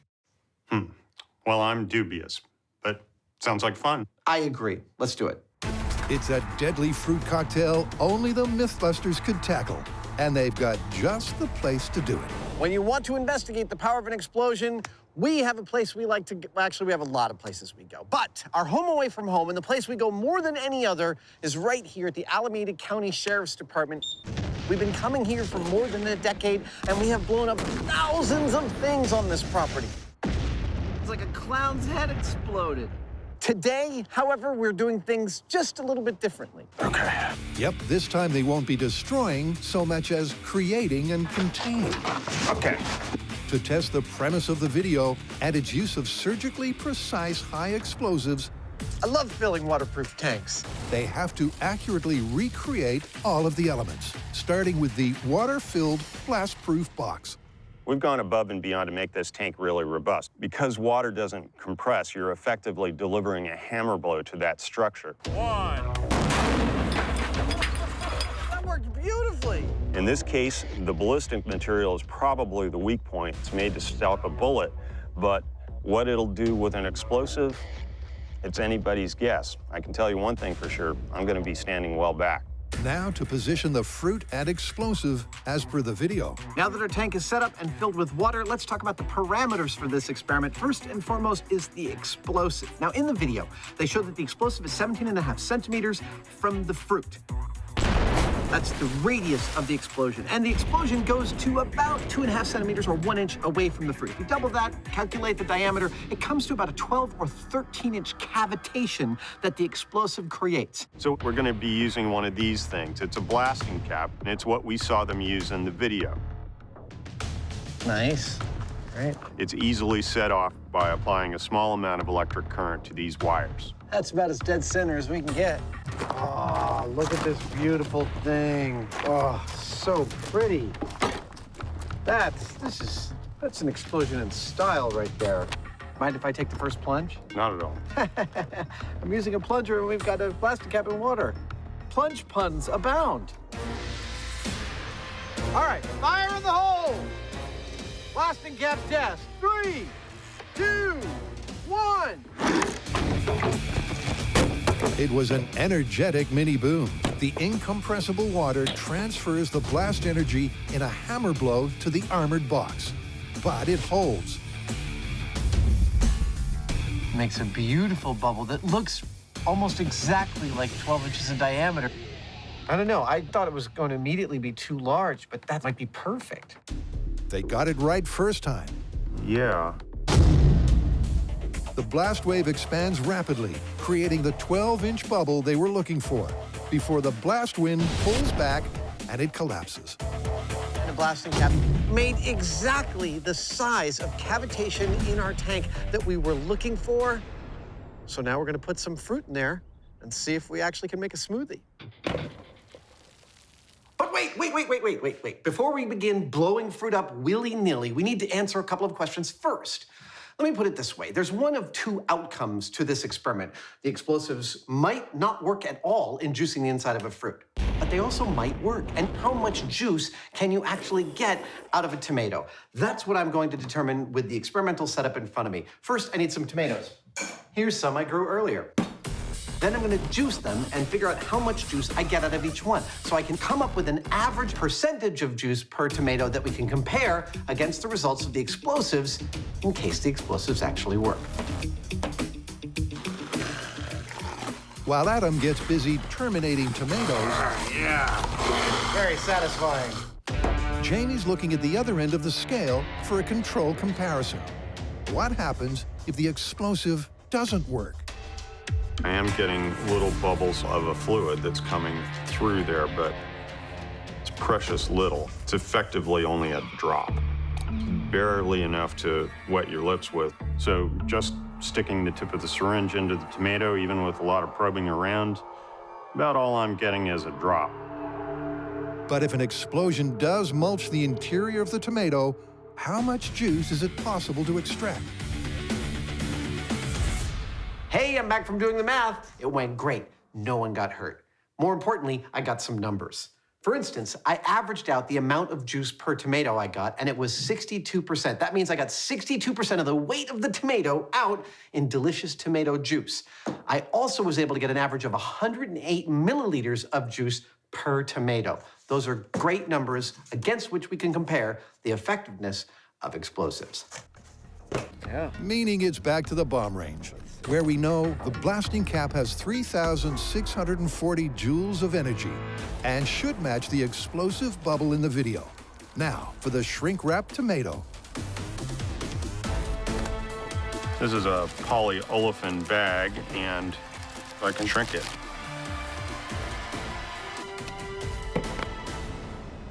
There you go. Oh, that's beautiful. Do you think this will float? I think it will. What are we going to do about that? I've got a magnet with a string on it. I figure I'll attach it to the bottom and we'll hang the blasting cap from the top. The fruit is suspended according to the reference, 7 inches from the blasting cap. And the setup is complete. That is so weird that just that thin amount of plastic film makes it look like it's encased in like an inch of lucite from up here. Yeah. It's like that air refraction that happens when you have a tiny little bit of air in the water. That is pretty cool looking. Will the blast wave leave the exterior surface intact and juice the interior cellular structure? Or is it just another far-fetched fake film? They're all set to take the plunge. You ready? I'm ready. Fire the hole! Fire the hole! Fire the hole!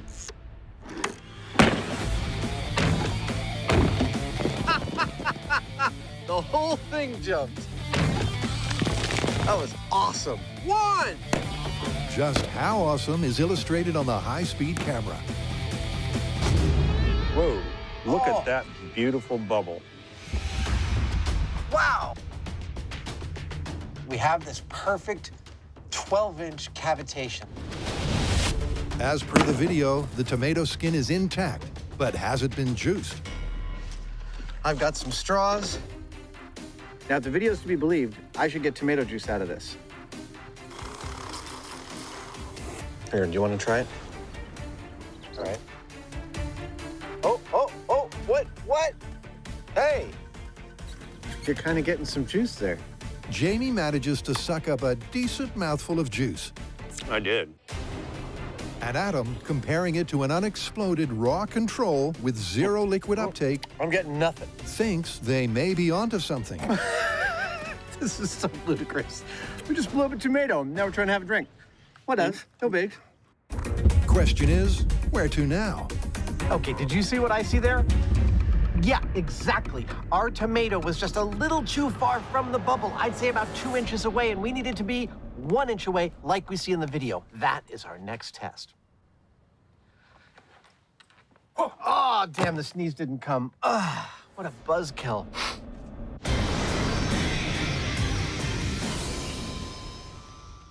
Tenderizing meat. For more than a decade, the Mythbusters have put kitchen catastrophes to the test. You should never do this at home. And this rich tradition continues with a classic calorific series of big bangs.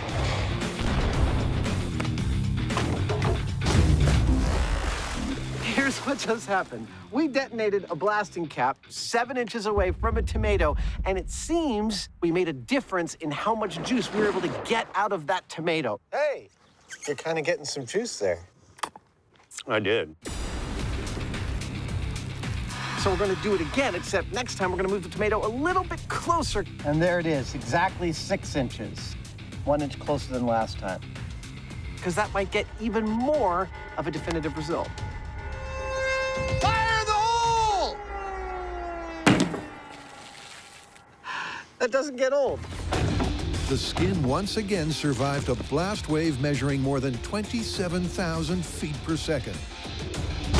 And thanks to advances in camera tech, we can see the positioning perfectly matched the clip. We're not messing around when it comes to the high-speed footage. This camera is state-of-the-art, and it films at a maximum frame rate of 28,000 frames per second in HD. But what about the all-important taste test? That looks like a lot of juice. That was almost a mouthful. Really? Yeah. We're a lot farther along on this than I thought we would be. I thought this was that realm of almost total fantasy. I have to admit on this one, you have to color me totally surprised. I was sure our explosive was going to rip apart the outside of our fruit. And even if it didn't, there was no way it was going to yield actual juice. Now, we will compare the juice we get from the explosive to an industrial juicer later, but right now we are going to start looking for the sweet spot. 4.5. There you go. Fire in the hole! And that is how close we can get the explosive to the fruit before we start to destroy the skin. That's where we'll get maximum juice.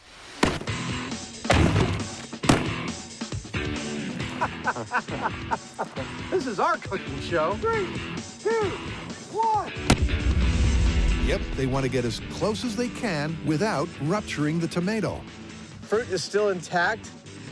To get the highest juice yield possible. That looks amazing. He's getting juice out of it.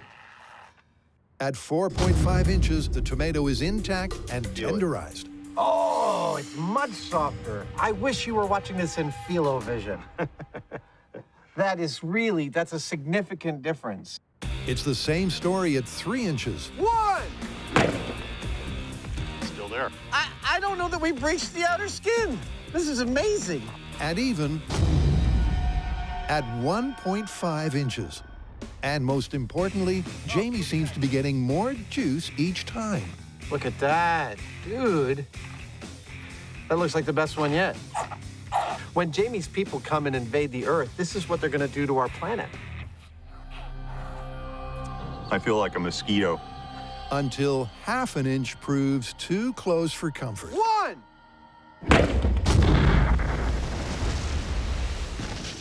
Yep, finally. We figured out how close you can get and actually hurt a tomato. Before they quantify just how much juice they're detonating and deliberate on the result, it's back to the shrimp course. One of the great things about shooting the show in the Bay Area is that we have such a wonderful array of places to run our experiments at. This one, in particular, is going to be perfect for us to run an experiment that involves shrimp, guns, air cannons, and fireballs. The engineering challenge they're facing to even test this viral video is as tough as it gets. A ballistic ballet of perfectly choreographed explosive ingredients. We have watched this video dozens of times and looked at every single shot of the rig. Oh, beauty. And we have measured as best we can the distances between each of the stations and replicated exactly the journey of the shrimp from gun to plate. I love color. With the system laid out according to the video reference, Jamie hooks up the power source. Given that this whole thing is driven by air, we don't want it. Oh. We don't want any leaks. While Jamie springs into action, unspringing any leaks, Leak number 3. Adam attempts to avoid product placement. In the video, the target seems to be a pillow of bubble. So, am I allowed to say bubble? The world. In the video, the target seems to be a pillow of this bubble packaging stuff. You know what it's called. I'm gonna make a pillow of the same stuff.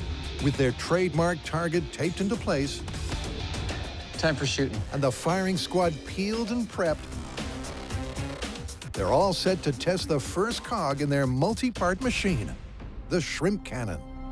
After all of our prep work, what remains to be done is to fire shrimp from this gun and see, well, just how accurately it fires.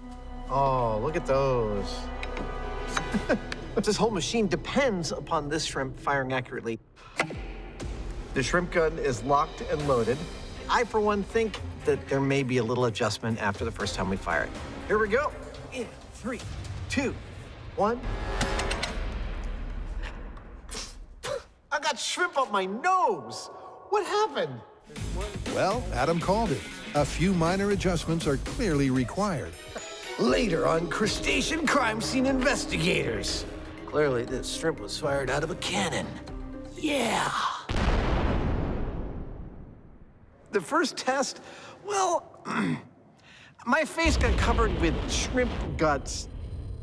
And that's the best I can say about that test. It was pretty much a total failure. But we're gonna hold down the shrimp cartridge so it doesn't jump like it did last time. Okay, so I'm gonna hold on to that and see if we can't get the shrimps to hit the target. Shrimp cannon test fire number 2. That's the first task. Then the second one is to make sure they hit it consistently. In 3, 2, 1. we might have a problem on our hands. Shrimp nil.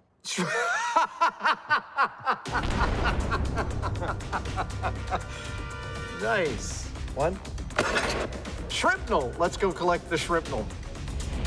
Well, right out of the gate, it's not looking too good for this story because we didn't even get to the target and our shrimp basically disintegrated. Ooh, I grabbed it by its eyeball.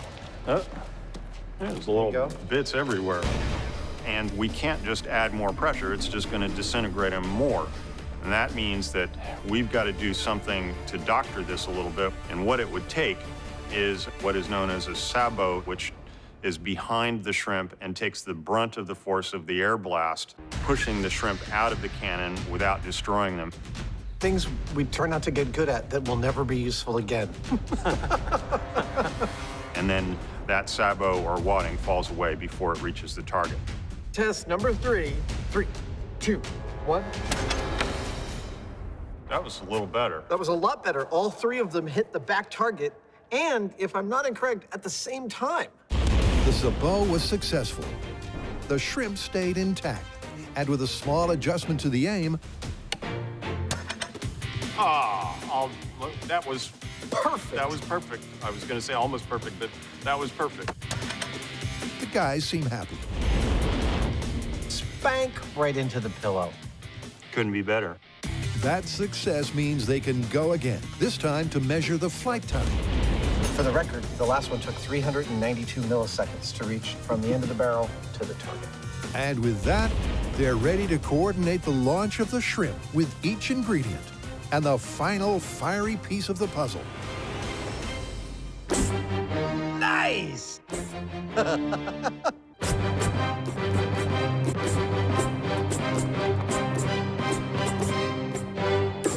This is the coolest toy ever. We have been attempting to cook a shrimp in mid-air.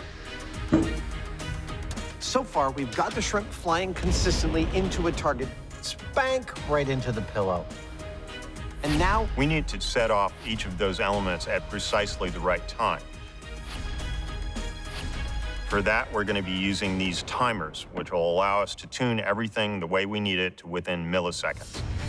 That's the key to this complicated cooking method, the launch sequence. All right. Each element has its own trigger, delayed depending on how fast that ingredient reaches its optimum spread. And they have to be wired together to fire in sync.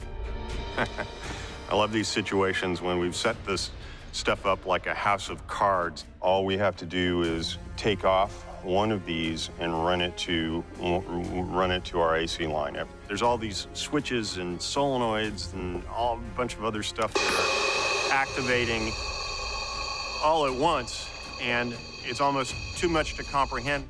I don't think you're right. You only have one, the switch only activates one of two legs. It's cool. Question is, will it work? Things are about to get messy. So, if this all works, we should end up with 3 raw shrimp that are beautifully floured, egged, and breaded sitting on this plate. I don't think that's gonna happen. I think there's gonna be a little bit of niggling and figuring and finagling. All right, here we go.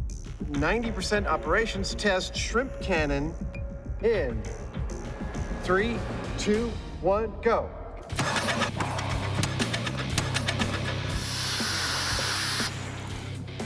Oh, man. Are you covered with egg? Yeah. I've heard of egg on one's face, but not on one's pants. Question is, are the shrimp coated as well as Jamie's pants? Okay, so it's going through a beautiful cloud of flour. Flour's perfectly timed. Egg, way too late.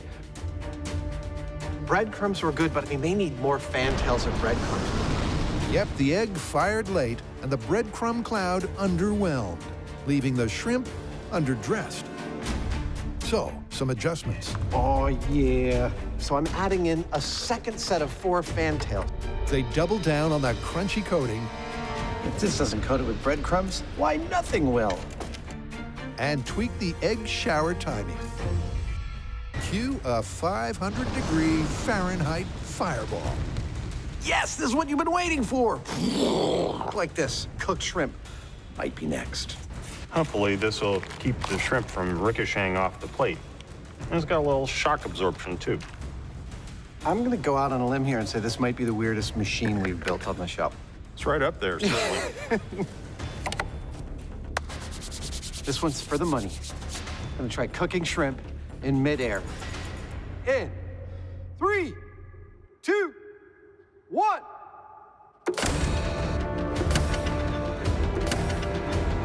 Dude! That was beautiful. Shrimp are leaving.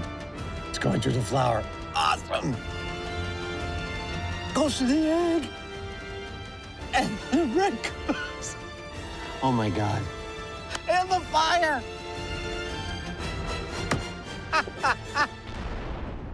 It worked! That is awesome. It's an astonishing ballet of edible ballistics. Each ingredient timed with millisecond accuracy. And if the video is to be believed, that means we have a plate full of cooked shrimp, right? Here's one here. He's not coated or cooked. Wrong. 1. Our machine works beautifully. The shrimp is flying through clouds of flour, breadcrumbs, egg, and fire. But it's not getting coated, it's not getting covered, and it's definitely not getting cooked. This guy does have what appear to be some breadcrumbs on it, but... But like 3. Yeah. Okay, so we need like hundreds more. After timing the flight of the shrimp with millisecond accuracy, it turns out time was never on their side. The problem is that if we slow the shrimp down long enough to allow these processes time to work, the shrimp are going to fall short of the target. We could make the clouds larger and shoot over a longer distance, but that would require more air pressure, which most likely is going to blow the shrimp apart. It's a classic catch-22. To coat the shrimp requires a much longer flight time, but that would destroy them. So that part of the video was clearly faked.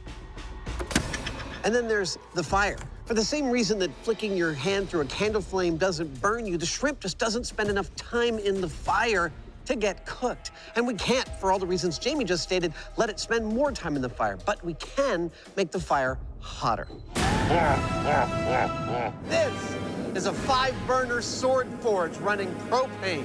It runs about 4 times as hot as our flame bar, 2,000 degrees. And because it's a sword forge, it's open on either end. That means we're gonna shoot our shrimp right through the middle of this baby. If that doesn't cook our shrimp in midair, I don't know what would. Before the shrimp fly through the forge, go! Jamie and Adam are facing the far-fetched fact that fruit can be juiced using an explosion.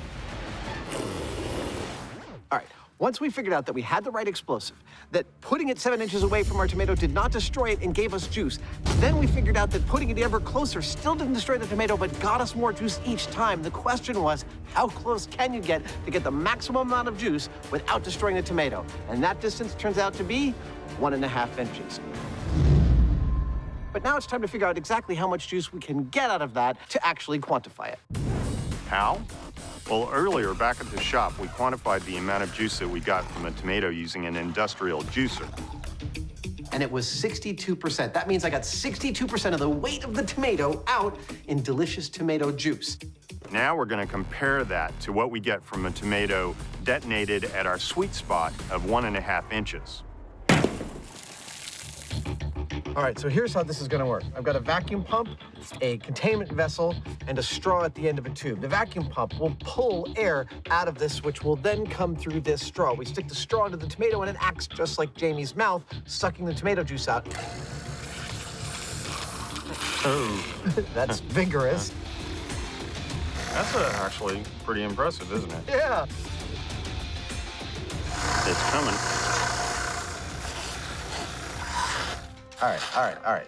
I think that's more than a human could get out, which we then weigh in this cup and determine exactly what percentage of juice we got out by detonating a blasting cap near the tomato. 60. This works out beautifully. 180-gram tomato, we got 60 grams of juice. That's exactly 1/3. That is 30% of the tomato in juice. That's half of what you get out of an industrial juicer, but that's a lot more than I thought we'd get. I actually believe that we are drifting dangerously into plausible territory here. In fact, after all this blasting, I'm not sure where we could go from here.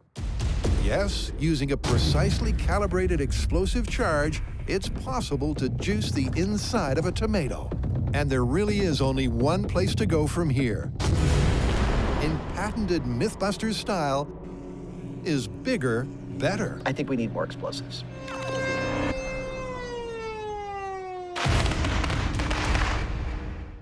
All episode long, we've been attempting to replicate a viral video we found, which seems to show that a small amount of explosives can turn a tomato into a tomato juice dispenser. That is, that it can turn the inside of a tomato to liquid you can drink while not damaging the outside.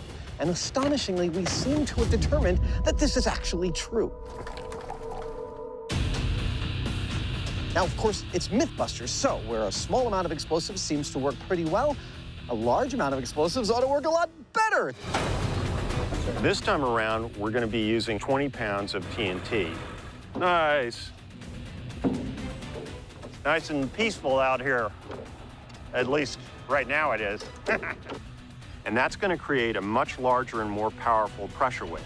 So in theory, that should do a better job of creating more juice. The blasting cap yield was 30%. To attempt to maximize the juice, they're scaling up the explosion energy by a factor of 10,000.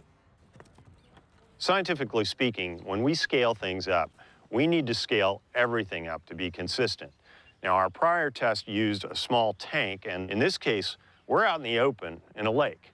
And so we're introducing all sorts of variables that will have unknown consequences. That's why we have to test it. We honestly don't know what kind of result we're going to get.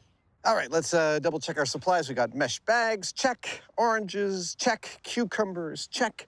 Tomatoes, wrapped, check. Pineapples, check. 20 pounds of TNT. Let's make some fruit juice. While Adam and Jamie know a tomato works, the video also shows a variety of fruit and veg being satisfactorily slurped. So, to find out if this juicing technique really is that flexible, they're covering their bases.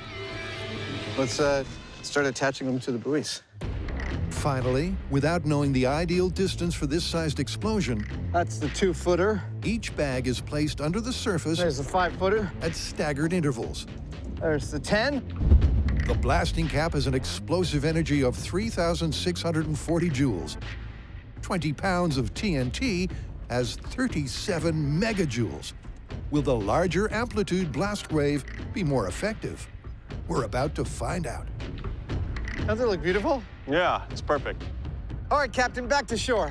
Let me explain our methodology, although I think it's pretty straightforward. At the 3 orange buoys at the end of that line, we are going to hang 20 pounds of explosives 10 feet down. At each of the numbered markers is hanging a bag of fruit about 5 feet down. Okay, large-scale fruit smoothie. We're going to set off those explosives. In 3. Retrieve what fruit we can. 2. And find out how juicy the explosives made it. 1. Whoa!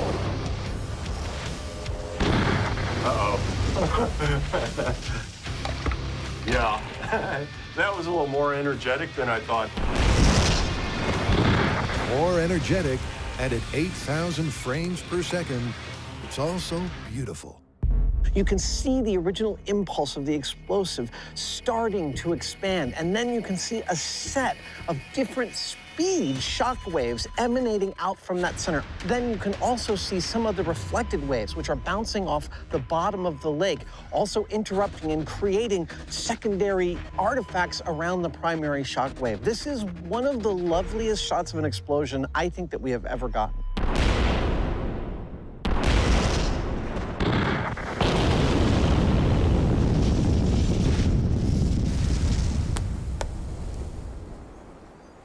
Extraordinary footage. That's 40. But did they get any juice? That's 30. This is actually pretty darn cool. We were afraid when we first saw the explosion go off that we'd lost like most of our fruit.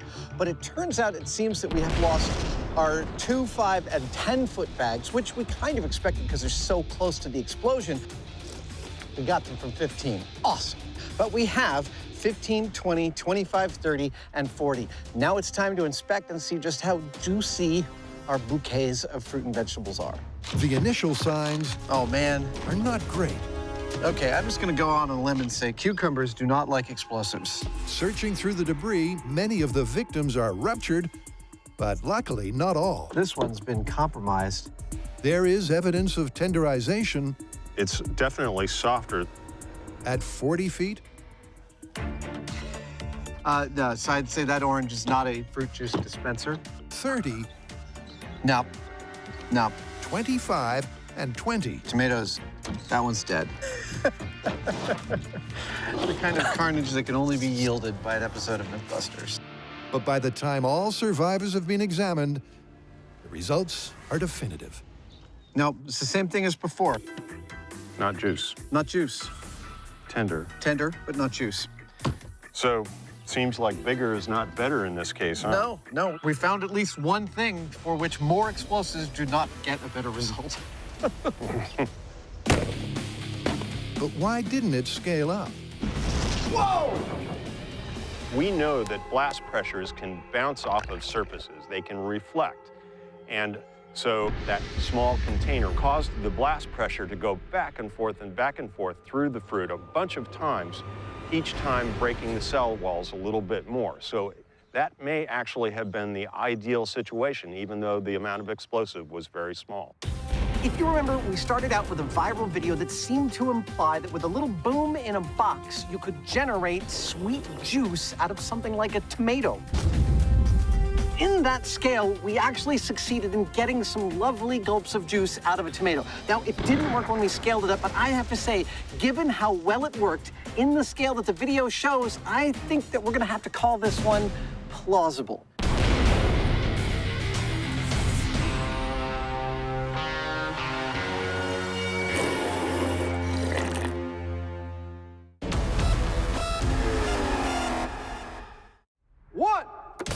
We've been trying to cook shrimp in midair, and so far, we've got buckus. We were able to exactly replicate the processes we saw in that video, but the problem is we weren't able to replicate any of the results. And when you think about it, it's not really surprising because all of these activities are occurring in the course of milliseconds. So there's not really any time for coding or cooking anything. We have no choice, therefore, but to conclude that those results were faked. Of course, we're not done yet. Yep, in this finely seasoned food challenge. Yeah, I like it further away. Me too. They have to exhaust all reasonable possibilities. With the ingredient clouds busted as a possibility, it boils down to heat. It's gonna get hot in here. A sword forge. Welcome to Jamie's Tempura Kitchen. Versus a single pre-prepared shrimp. Watashi wa shrimpu no gakusei desu ne. Science is often about refining questions and removing variables, and we have done both of those here. I'll turn on the gas.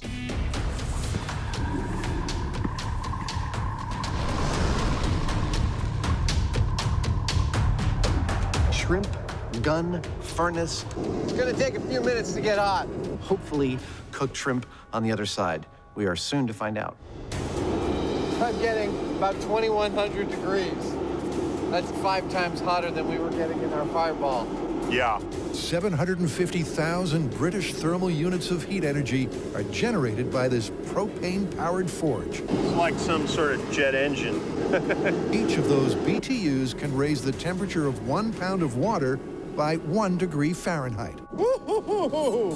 Dude, that is one hot oven. Here we go. But is there enough time for that energy to cook the pre-prepped shrimp? I'm feeling good about this. Here we go, firing shrimp through a forge.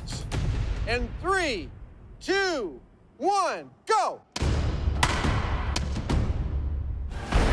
The shrimp fired through the forge accurately. But did it fry? Does it seem at all cooked to you? Are the breadcrumbs crispy at all? No. We upped our fire game significantly in this last experiment, where formerly we had a fireball that was about as hot as a consumer oven, 500 degrees. This forge was 2,000 degrees. We fired the shrimp through it, and we ended up with a room temperature shrimp. And I can feel this is cold. It's cold. Oh, wait. 67 degrees. Yeah, room temperature. Room temperature. That's not a cooked shrimp. Go. Despite trying several times, it hit the plate! The flying shrimp shows no sign of warming to the occasion. Dun, dun, dun. Stop right there. 66 degrees. Most people would give up at this point, but come on, we're not most people. We're gonna continue. How about instead of 3 feet of sword forge, 12 feet of sword forge? Yeah, evil laugh. We're gonna set this up and try it again. Using all of their 14 years of experience, this is the very cutting edge of ramping it up. For reference, a typical kitchen burner is putting out 10 to 15,000 BTUs.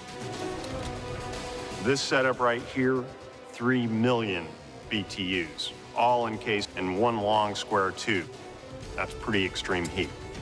You ready to fire it up? Let's do it. This is it. It's looking pretty good. One final fry-on-the-fly try. Whoa! One last chance. I'm gonna love the shrimp. Okay. To cook a cannon-fired shrimp. Man, I've never seen anything like that before. No. This is an insane thing.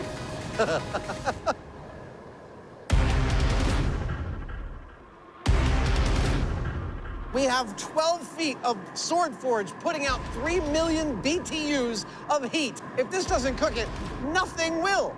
Nothing. Okay, maybe something, but not something we can build here. Are you ready? Ready to fire. Firing a shrimp in midair. 3 million BTUs. 3, 2, 1, fire! It made it through! Ha-ha! You hit the plate! Fire! The shrimp flew successfully through all 4 sword forges. Okay, here we go. And hit the target, ready to be served up and eaten, right? Still raw. That is still a raw shrimp.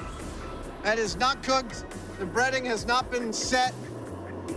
It's room temperature. Well, there you go. There you go.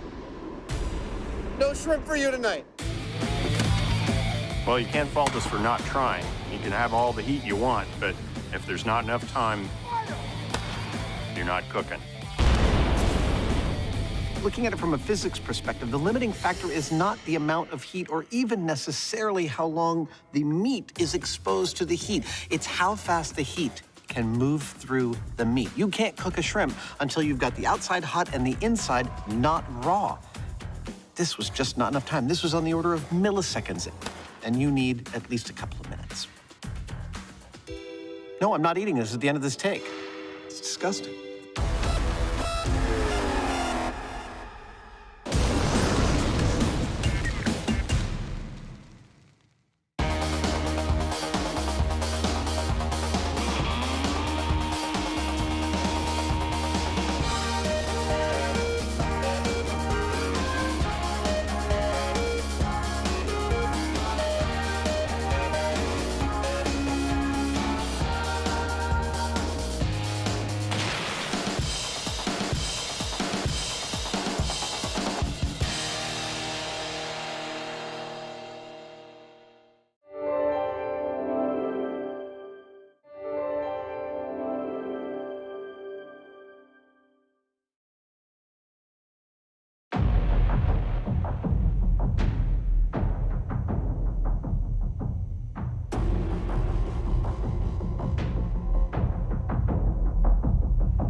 Dude, I think I found it.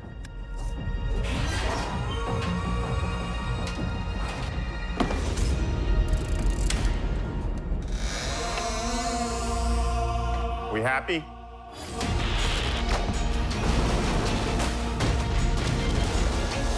Adam, we happy? Yeah, we happy.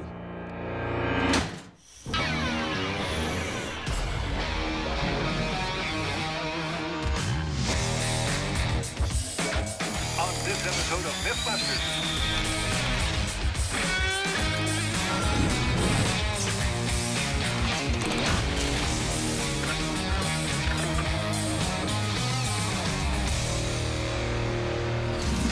Dude, it's real. This is it. What exactly is it? This is the end of the line. This is our last ever episode of Mythbusters. So what do you want to do, sit around and mope? No, I do not. We have actually a fantastic episode planned, and mayhem is front and center on this. We've got a rocket sled. Buster, you're the stuntman of all of our dreams. Wow! Huge explosion. Wow. A truck wedge on steroids. And a whole bunch more.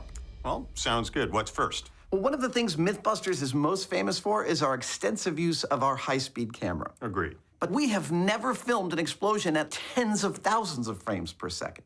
Well, you know what? If we're going to do that, we should make the last one a monster. I totally agree. You heard him. Don't touch that dial because the last ever episode of Mythbusters starts right now.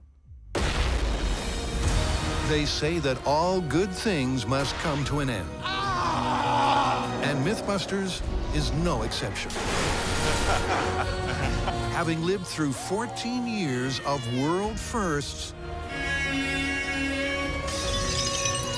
spectacular science, Oh man, that's so cool. and television triumphs, Adam and Jamie's wild ride is wrapping up. I reject your reality and substitute my own. But to sign off in style, they're starting this grandest of grand finales by going supersized and super slow. We begin this last ever episode of Mythbusters with our extensive experience in high-speed cameras and high-speed explosions to blow something up and get the most gorgeous high-speed shot of it. And so to do that, we've come out to this beautiful desert testing ground. It's the perfect location for us to film some really, really massive explosions. Our target? Why, this beautiful RV. RV stands for recreational vehicle, and Blowing stuff up is a form of recreation for us.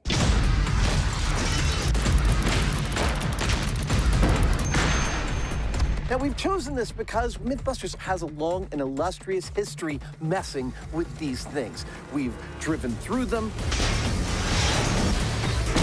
We've fired rocket-propelled grenades at them. Heck, we've even used them for show openers. Put your pants back on. We've got work to do. Today, we're going to continue that long and illustrious history by turning this into dust beautifully. It's not just history that makes the RV the perfect pick. That's what I'm talking about. But being made of materials both hard and soft, it should make for a kaleidoscopic kaboom. a little color for our RV. Especially at a frame rate that's mind-blowingly fast. Here we go. Pop quiz. What is this referring to? The answer is that that's the frame rate that this camera is going to be documenting our explosion in. And by the way, this will be the fastest frame rate that we've ever documented an explosion with. Yep, as Jamie stated, this is the highest frame rate we have ever recorded an explosion with. And as a point of comparison, I want to point out that for our most iconic explosion we ever did on this show, which is, of course, the cement truck, we have no high-speed shot of it because our camera malfunctioned. We're hoping to remedy that with this little treat. Yep, despite conducting over 900 explosions, when it comes to dissecting a detonation, their explosive frame rate has maxed out at 10,000 frames per second, 5 times slower than this final farewell. That was a little more energetic than I thought. And with an enormous amount of info, the guys are going large. That is a lot of boom. But not before some science. This right here is 855 pounds of ANFO. Now, when this stuff goes off, it's going to release 5,355 megajoules. Sounds like a lot of energy, right? Well, it is, but consider this. The energy contained per pound in a candy bar is greater than that inside a stick of dynamite. Now, that means that this isn't just about the total energy content, it's about the speed of the release. When that candy bar is consumed, it's going to take pretty much a day to release all its energy. But when we set off this ampho, it's going to be released in a tiny fraction of a second. And that's a whole different kettle of fish. With a detonation velocity of 14,000 feet per second. Another day, another 850 pounds of explosives. The ampho will sure pack a punch. Last one. There you go. That's it. We are almost ready to go. Our RV is now packed with 850 pounds of ampho, the same amount as we used to detonate our cement truck. Now, for the cement truck blast, Jamie and I were about 1.5 miles away over open water, and we were actually in open air. In contrast, for this blast, we'll be much closer, 1/2 mile away, but we'll be in the safety of a bunker. But will it be spectacular enough for Adam and Jamie to hang up their high-speed camera once and for all? To find out, the guys hunker in the bunker. This is where I want to survive a zombie apocalypse. And get ready to rock. Here we go. We're about to detonate our RV with 850 pounds of ampho. On your mark, Mr. Hyneman. Okay, detonate in 5, 4, 3, 2, 1. Wow.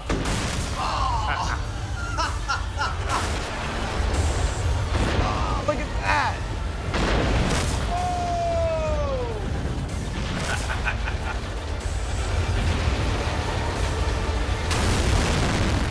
Kaboom.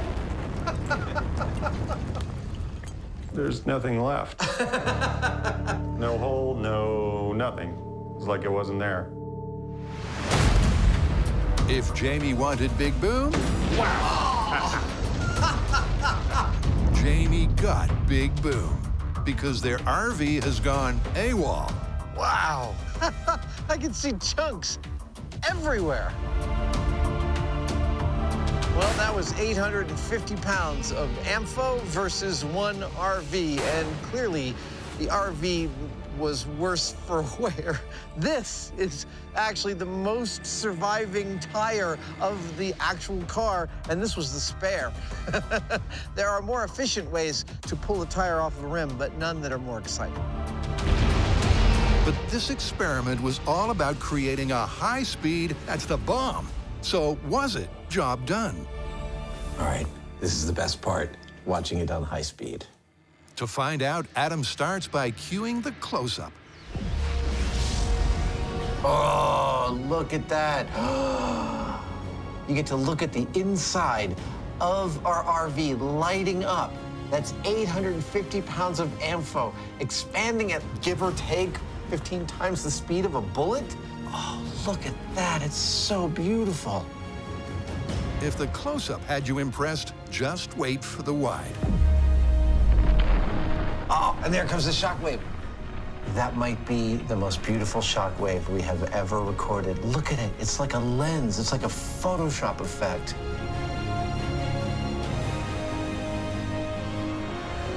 Just incredible. Never, ever have we gotten this deep view on an explosion. It's taken 14 years to get this footage. Possible now only because of incredible camera technology. And the second-to-none skill set of Adam and Jamie. Wow, that's intense. It's just this incredibly bright light right there. I love that. For this final farewell, it's well and truly first mission accomplished. Well, that was a pretty spectacular way to start out the finale episode. What do you think? Darn tootin'. Love those big blast bubbles. Me too. Let's get out of here. Yeah. Oh, that's not all. If you like that, stick around. It gets much, much better. After 14 unforgettable years It's scientific! and 3,000 eclectic experiments, This is gonna kill you. this is Adam and Jamie's final farewell. Wow! And the chaos is about to get cranked up to the max. So what's next? Well, I've been trying to think of something that is awesome and spectacular, yet also poignant and pays homage to the totality of our history. That's deep. Well, I think I've come up with something. Do you remember truck wedge?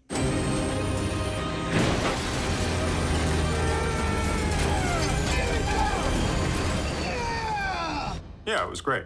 So what I'm thinking of is we build a new improved truck wedge, attach it to a more powerful and bigger truck, and then on a runway we line up all 14 years of Mythbusters history, all the props, the wooden cutouts, the busters, the cars, the planes, the boats, and we drive right through the center of all of it. So it's a symbolic kind of a thing. Indeed it is. When it comes to wanton destruction That was awesome! and scientific slaughter, the Mythbusters have set the bar high. But in this grand finale, they're raising that bar to infinity and beyond. Whoa! Ow! Ah! Whew. No final episode of Mythbusters would be complete unless we came to our favorite and most iconic location. I am standing on the runway at the Alameda Naval Station. It is 1.5 miles of pure experimental goodness. And it is on this runway that we are going to do the Mythbusters version of a trip down memory lane. Yep, it's here that Adam's setting up the most expansive experiment the guys have ever done. Whoops. A truck wedge finale that will test momentum versus Mythbusters history in a mile-long lineup of 60 cars. That is exactly as much fun as it seems. And almost 200 props from the past. There we go. Not one, but 2 water heater rocket little red schoolhouses.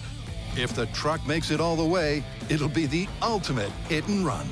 Tab A, slot B. You need planes built in a hurry?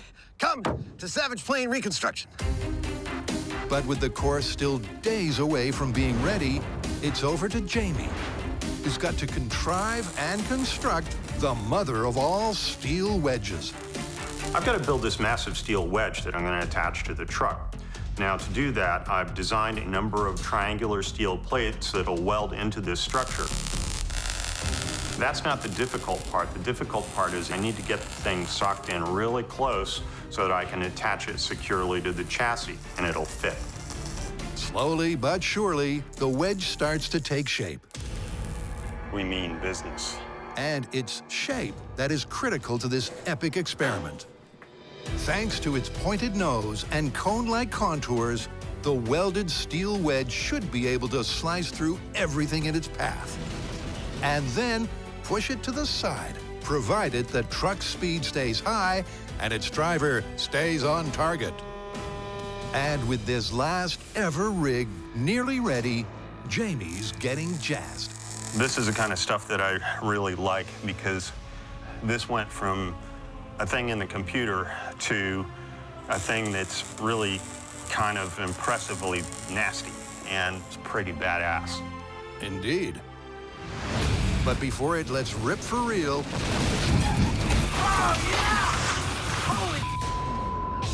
there's another final fling to begin. Pop quiz, which Mythbuster has put their life on the line more than any other? Me? No. You. Wrong again. Tori. Oh, actually.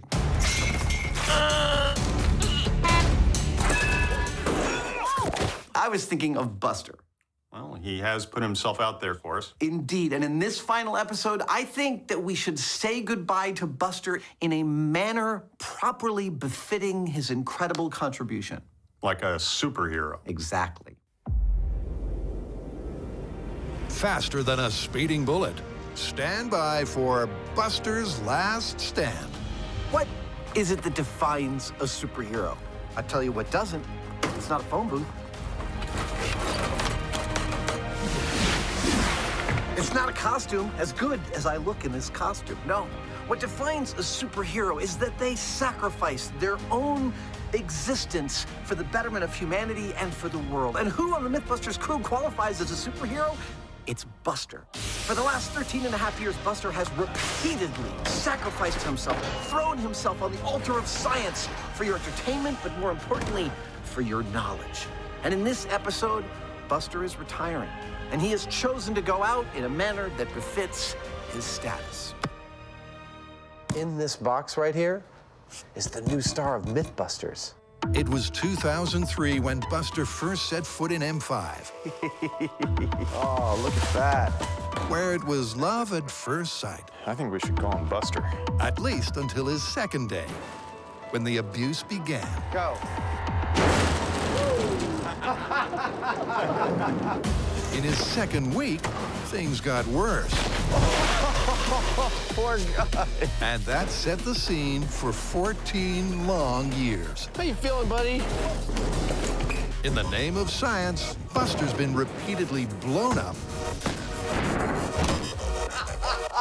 crashed, That is a headache. and hurled to the ground. What? Without doubt, Buster's been a true hero, taking one for the team time and time again. So what awaits him in his last ever experiment? Oh, he's ready.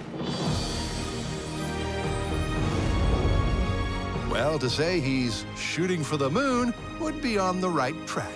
Yes, this rocket sled is Buster's chosen means of saying goodbye to the series, and it's going to get him up to over the speed of sound for 1,000 feet. To his final destination, being the superhero that he is, somewhere on the other side of this wall. That's right. With Buster welded into position, he's gonna go supersonic for science. I think that's going to do it. But not before he's dressed like the superhero that he is. Buster, I'd like to say that it's been an honor and a pleasure working with you. I have gained much enjoyment and knowledge in our association, and I'm going to send you down with your favorite bottle of Mythbusters champagne. You ready, buddy? Here goes for old time's sake. That is so appropriate. Sorry, this one's real. Oh, man, that's it! Thank you, sir. With Buster bruised for the penultimate time, Adam heads downwind to paint a suitable target. I think that is fitting. Before he explores some Mythbusters memories. Walking around up here on this plateau where the rocket sled is, a lot of memories, Mythbuster memories are coming up. But also there's actually a lot of our equipment up here. This place is a graveyard to Mythbusters memorabilia, not least of which is this beautiful thing I'm sitting on. This is the post with which we finally completed the bifurcated boat story. One of the best things we have ever done with that rocket sled until now. Bifurcated Boat was absolutely a classic Mythbusters moment, where Carrie, Tori, and Grant followed that age-old Mythbusters mantra that if it's worth doing, it's worth overdoing. It's right down the middle! But not every piece of NMT debris is from the show. I don't exactly know what they were firing at this sheet of metal. Clearly many different types of ordnance, but what is most astonishing is that none of them make it through. So the only thing I can conclude is that the president's car is probably made out of this stuff. Back to the experiment. And next, it's time for the rockets. Rocket motors of this size and type put out 5,620 pounds of thrust, and we're going to have 10 of them on our rocket sled. That's what's going to propel Buster to speeds in excess of the speed of sound by the time it hits the barrier. When the rockets are lit, a jet stream of gas will blast out the back. And because every action has an equal and opposite reaction, that blast will push the sled forward at almost 800 miles per hour. A speed so fast that this will be Buster's final curtain. Buster, you're the stuntman of all of our dreams. With the goodbyes said, The guys go down the tube for the countdown. All right, guys, I'm going to give you a 10-second count. You ready, Mr. Hyneman? I'm ready. Okay. This is Buster's last stand. 1,000-foot rocket sled ride to the end in 10, 9, 8, 7, 6, 5, 4, 3, 2, 1. Oh, whoa! After a decade of destructive dedication, Nice work, Buster! Nice work!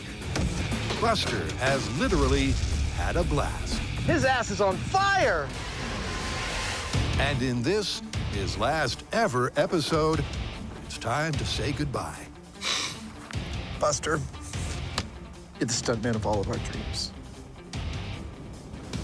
In more ways than one, it's quite literally doom and gloom, as a surely an omen storm has suddenly let loose.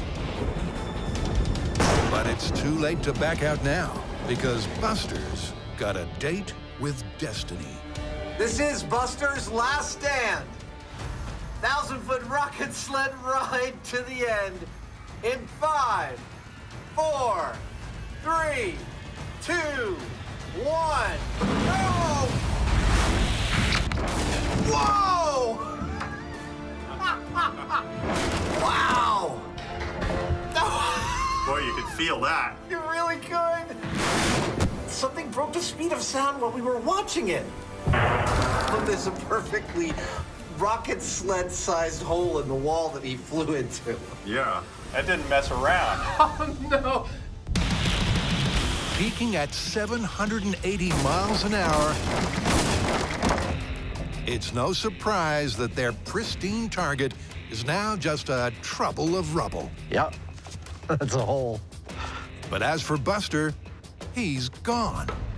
The Mythbusters look high and low. I think he's in the hill. Yeah, he might be. But find not a bit of his body anywhere. I think Buster's been totally disintegrated. And the high speed shows why. As Buster hits the wall faster than a speeding bullet, there's a mysterious flash of light before he simply vanishes. The 5 million joule impact, greater than he had ever experienced before, has literally caused him to disappear without a trace. So Buster, wherever you are, this heroic replay is for you.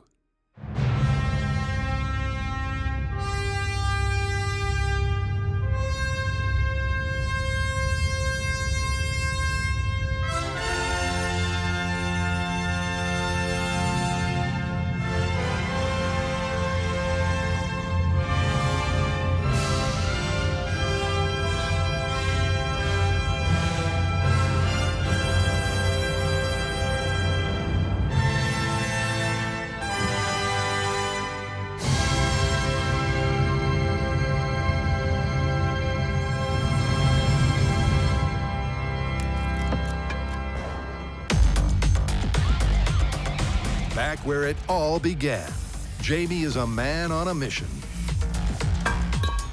Perfect.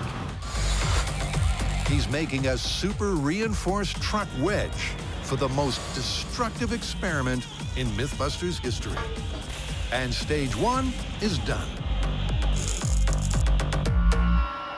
Well, that was a good, hard day's work, but it's strong, I tell you. I think it's going to do the job. Here's hoping. It's been a beast of a build. But back at Alameda, Adam's also been cooking with gas. Perfect. Because his ultimate crash course, featuring 200 Mythbusters mementos, is ready to rock. And here's how this blast through the past is gonna go down.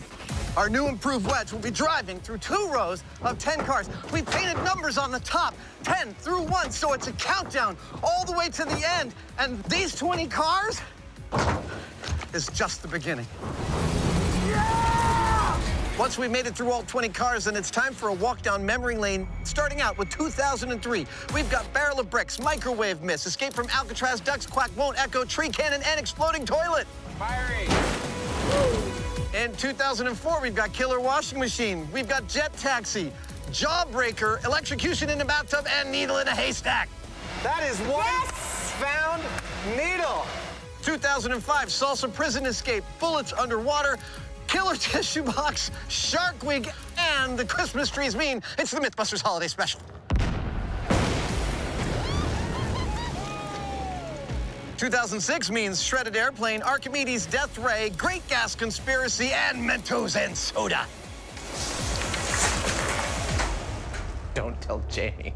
2007 brings bifurcated boat, water heater explosion, shooting fish in a barrel, and a random car, because we had an extra one, and why not? 2008 means our Alaska special, Cabin Fever, featuring a Yeti. Also, moon landing conspiracy episode, Indiana Jones motorcycle flip, pianos, sobering up techniques, coffin punch, and golf ball through a tree. Maybe you should take up tennis. There's a lot of driving myths in 2009, featuring duct tape car, driving through a fruit stand, driving through a hurricane fence, bifurcated RV, popcorn house, and the cardboard boxes could only mean we were trying to hold on to the roof of a car. Yeah, I stayed on. 2010 brings the ultimate motorcycle tablecloth trick. The bifurcated car is our Green Hornet special, duct tape barrier, backwards Porsche, and bees lifting a laptop. I still hate bees. Oh, man, I had some bad dreams like this. 2011 starts off with Lethal Weapon, moves on to fixing a flat with tree trunks and manhole covers, and finishes with dumpster diving.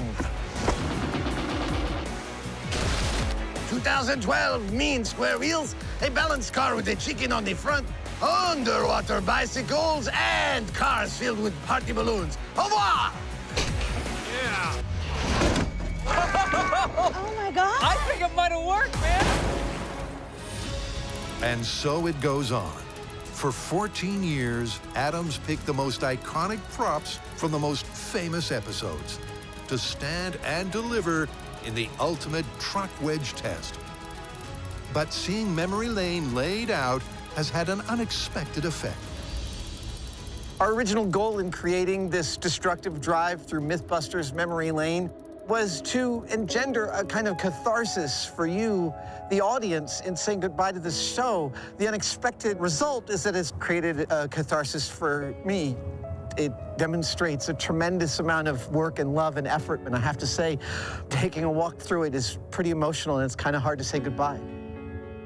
It's definitely the end of an era. But before anyone can get too afflicted, Jamie arrives with a turbocharged truck complete with a now or never nose cone. Oh, look at this thing! His last ever build. Absolutely badass! The wedge is made of 8 pieces of half-inch thick steel aligned into a cone. Behind it, tubular steel connects the wedge directly to the truck. Over the cab, 2 layers of bulletproof glass should ensure there'll be no driver decapitation. But she's not quite ready to roll yet. Oh, right on.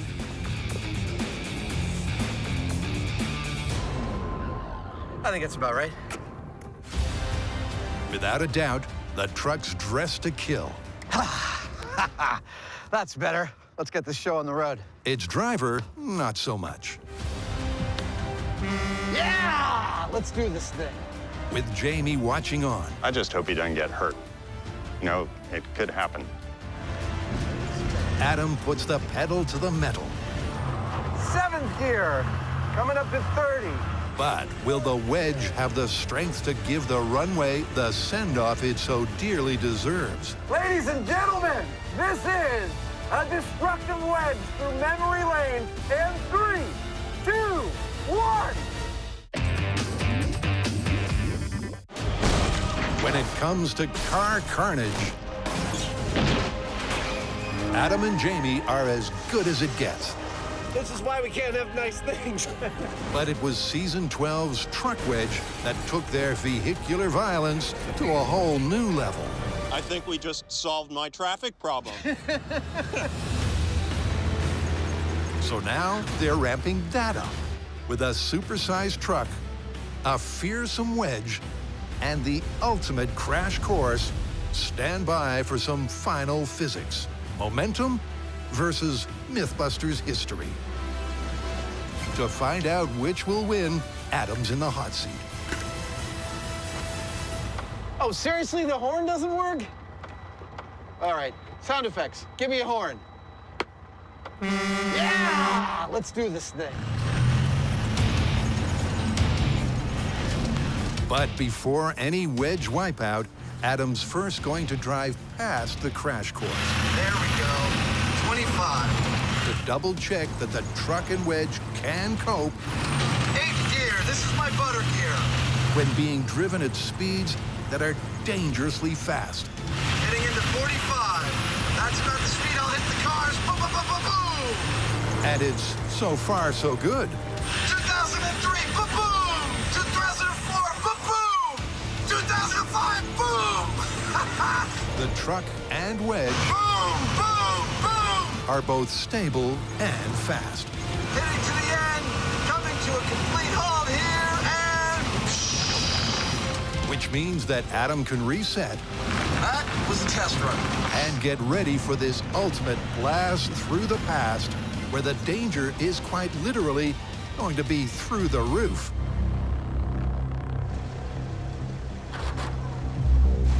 All right. It is just you and me now. It's you and me. The sun is setting. It's a beautiful afternoon in San Francisco. And I'm going to miss this part of the job. This show. This job. I'm going to miss it. After an epic 14 years, Here we go. it's time for the runway's last run out. There he goes.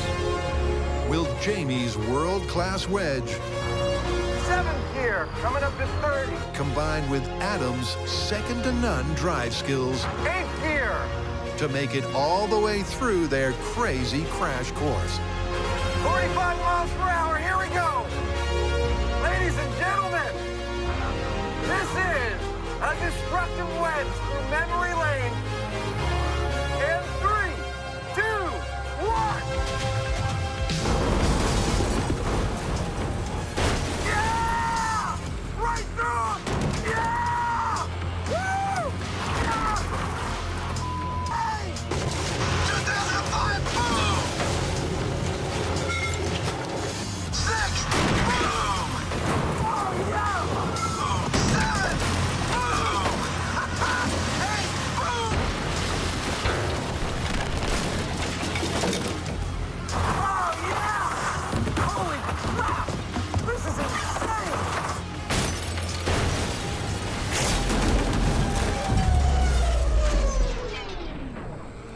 Get off my truck, Porsche!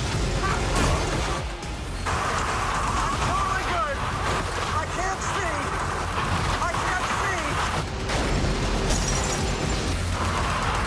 There we go, ladies and gentlemen.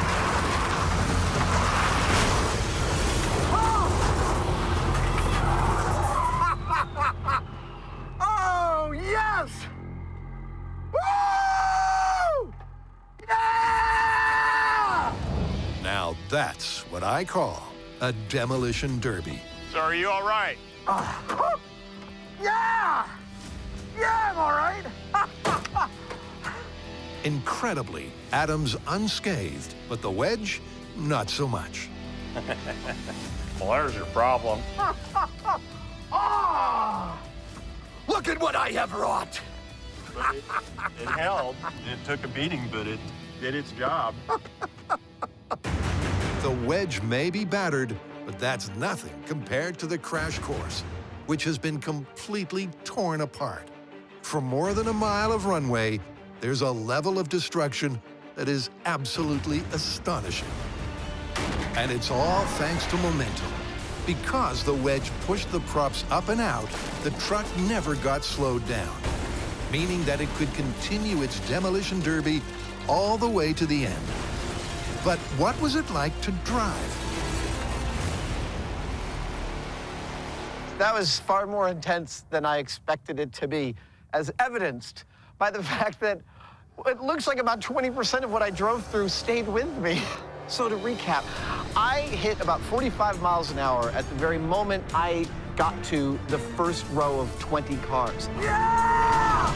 Right through! And I started plowing through things. I went through the cement wall, I went through fish tanks, I went through bathtubs, I went through popcorn houses. Oh, yeah! But about halfway through, some cardboard and plywood decided to stay on my windshield. Now, I did see a red car travel all the way up the front, and I noted that it went past my left side.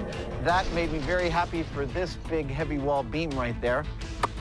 And at a certain point, I realized I hadn't hit something in a while, and that's when the two MacGyver mail trucks aimed me towards the rocket car and allowed me to finish this with a perfect smack right into the butt end of that to complete this run. Oh, yes! That, ladies and gentlemen, is catharsis. Catharsis and catastrophe. A double dose of epic destruction that's the perfect final physics farewell for this remarkable runway. Well, I guess that's it then. I think we got one more thing. Let's get out of here. Thanks for your hard work, car.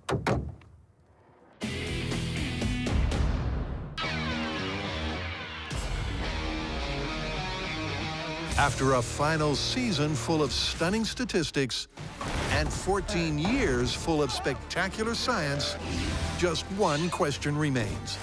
What was the best ever story? What is my favorite myth? I'm gonna have to go with the most astonishing thing I've ever gotten to do in the history of Mythbusters, and that is put on a full pressurized spacesuit and fly to the edge of space in a U-2 plane. Hands down, best thing I've ever gotten to do. Yep, U2's trip to the edge of space was a literal highlight, but it's not at the top of Jamie's list. I don't really have any favorite myths. I have favorite things that I've done during this, like water skiing behind a rowboat or riding a motorcycle across a lake. And then there are things that we've built, like the steam machine gun. Those are great. Nice work, man. Jamie's chosen a terrific trio of tall tales, but this survey doesn't stop there. So, Jonathan, what's your favorite Mythbusters myth? My favorite myth is that actors are not real people. Give me that.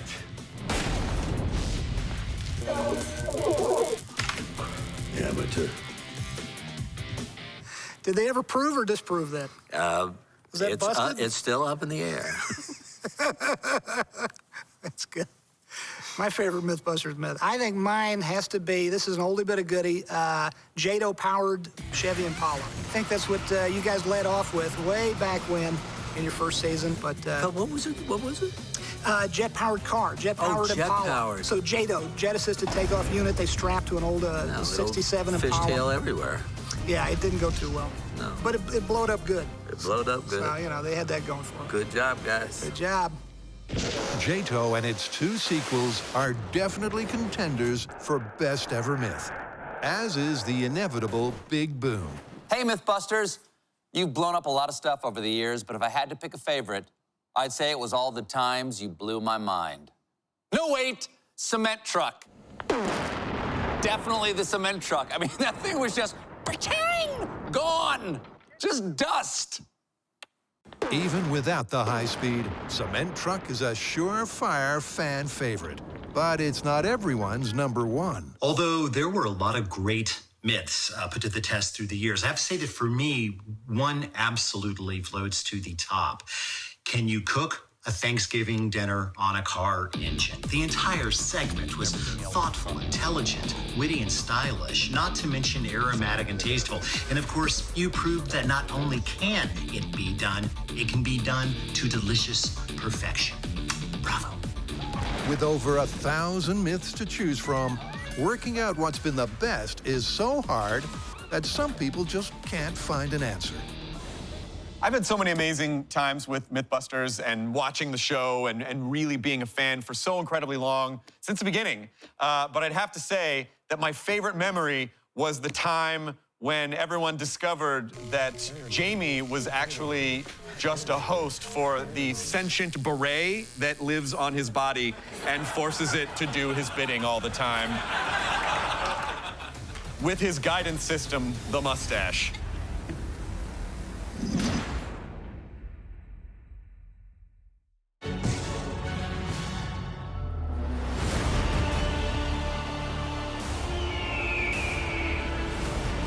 Deep in the heart of the New Mexican desert, Adam and Jamie are ending their wild ride in the only way they can. Boom. This is it. This is the end. Way back in the early days of Mythbusters, the explosion that put us on the map was the detonation of a cement truck with 850 pounds of explosives.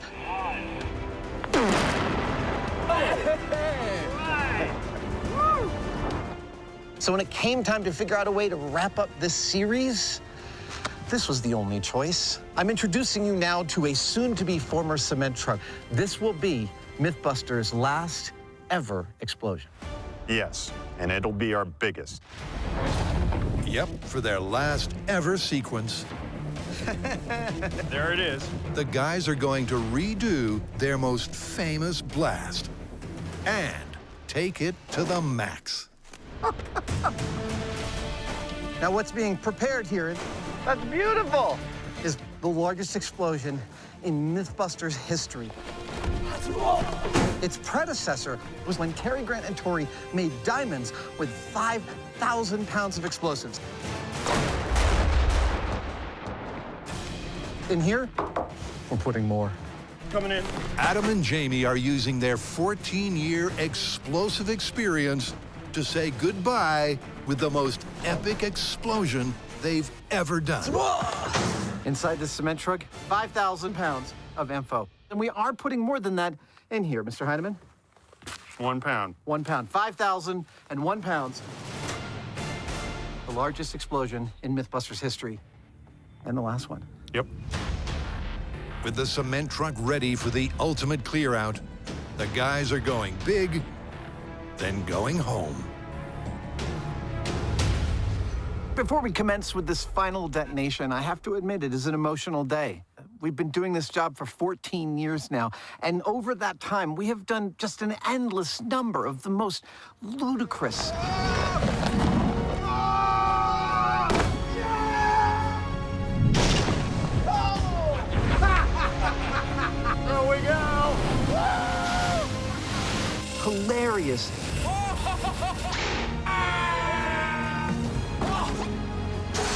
Oh, yeah. Don't I look like silent death? Bizarre.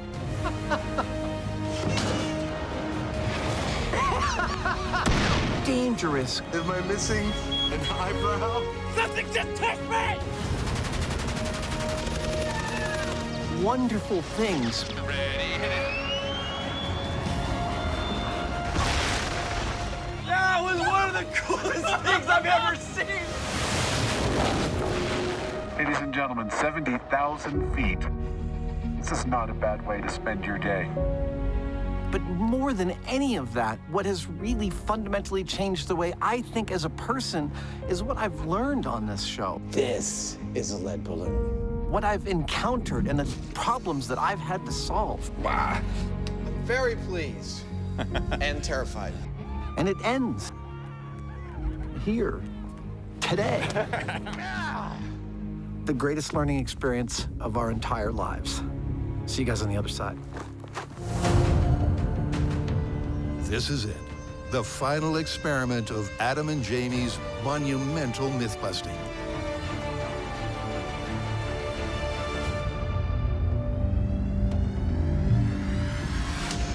Take it away, boys.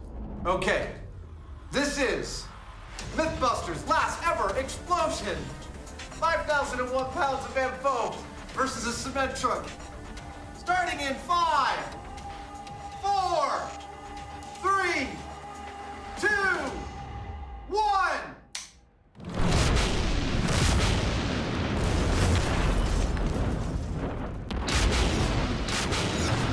Ha ha ha ha!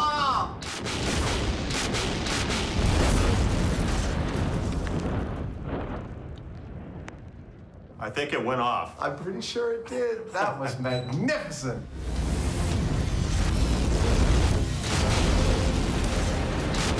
After 14 years, 260 episodes, 1,100 myths, and over 3,000 experiments, that was worth waiting for. Ladies and gentlemen, it's been a blast. Not to mention a pleasure.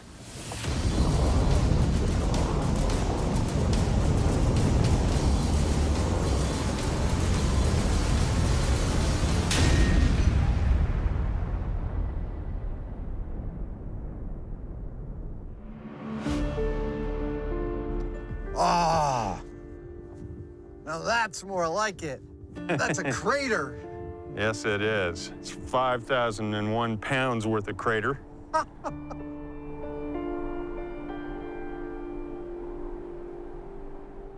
Well, I guess that's it then. I guess it is. What do we do now? That's a good question. Let's get out of here.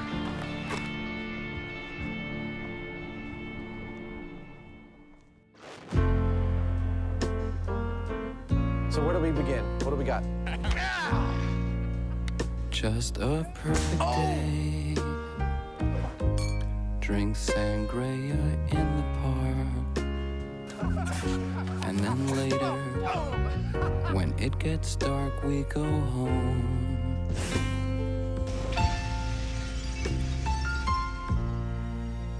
Just a perfect day. Feed animals in the zoo. Then later, a movie too, and then home. Oh, it's such a perfect day. I'm glad I spent it with you. Oh, such a perfect day. You just keep me hanging on. You just keep me hanging on.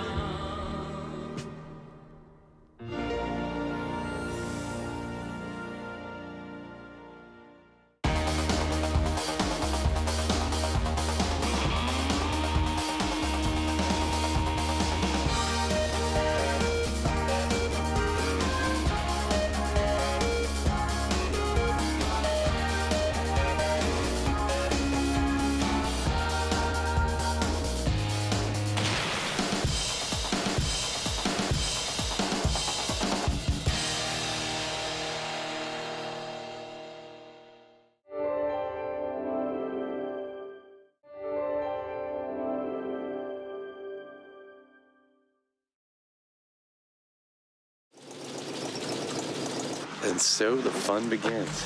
In 2003, Quack, damn you. the Mythbusters embarked on an epic journey. I reject your reality and substitute my own.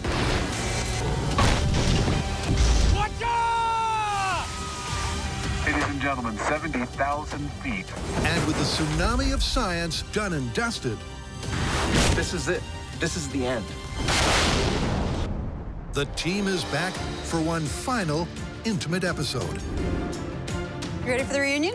All 5 hosts reunite Beautiful! It is awesome to sit around this table with you guys. to look back and reminisce. It has been a wild ride, and we wouldn't have missed it. They'll discuss the secrets of their success, It's like science bait. formulas for failure, We did a lot of it. and as they walk away for the last time, what the show meant to them. It has fundamentally changed all of us in really significant ways. It's destiny.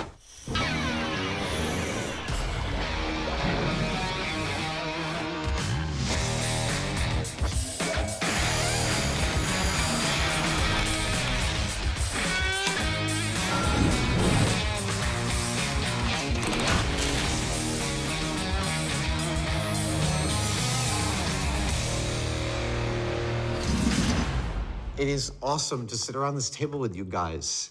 I know, it's kind of weird. It's like we've never actually done this. Yeah, no, I know. We have never actually done this. To start this off, I want to talk about how we became a team. I mean, the four of us, we have all worked together, but long before Mythbusters. Yeah, Industrial Light and Magic.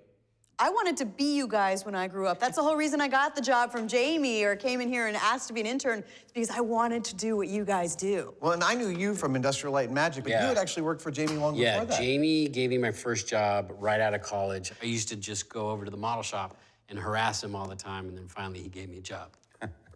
We've got to build a rig that simulates an electric fence. Okay. I was so nervous. It's like, stop pointing that camera at me. How was your first day? Was it freaky? It was weird. You look so innocent, Grant. I know. Thank you, man. Thanks. Everybody is watching you all the time. There are cameras all over it. I remember what you said. There is no dignity in television. Once you accept that, it gets a lot more fun. Don't say anything. My first on-screen appearance was when you guys did a 3D model of my butt. Oh, God! I remember thinking, oh, just some silly cable show. Nobody's ever gonna see this. I never thought it was gonna be the first thing you Google. But you also came out on the very first episode, Jado Rocket. You drove yourself down to Mojave to be on that crew, right? Well, I was working for Jamie doing toy prototyping and learning a lot during the day, but I also needed a night job, so I had to go work waitressing. My shift ended at 11. You guys were already in the Mojave, and I was like, this job's awesome, I'm gonna be a part of it. So I drove all the way to the Mojave. I get to the hotel where you guys are staying at like 4 in the morning. Your call time's 5 a.m. So I sleep in the car for an hour, and I'm woken up by the truck lights in the caravan coming by, and I jump out of the car, I'm coming! And I just got picked up by the other interns and went out to the desert to help you guys. And so began the greatest adventure of their lives. I'm gonna have to have a grinectomy. In the magnificent Mojave Desert. If you do see something coming at Oh, God, that's me. Yeehaw! 14 long years ago. it makes me nervous. You look the same. Look at how young Jamie is. The team hit the JATO jackpot, and Mythbusters took off.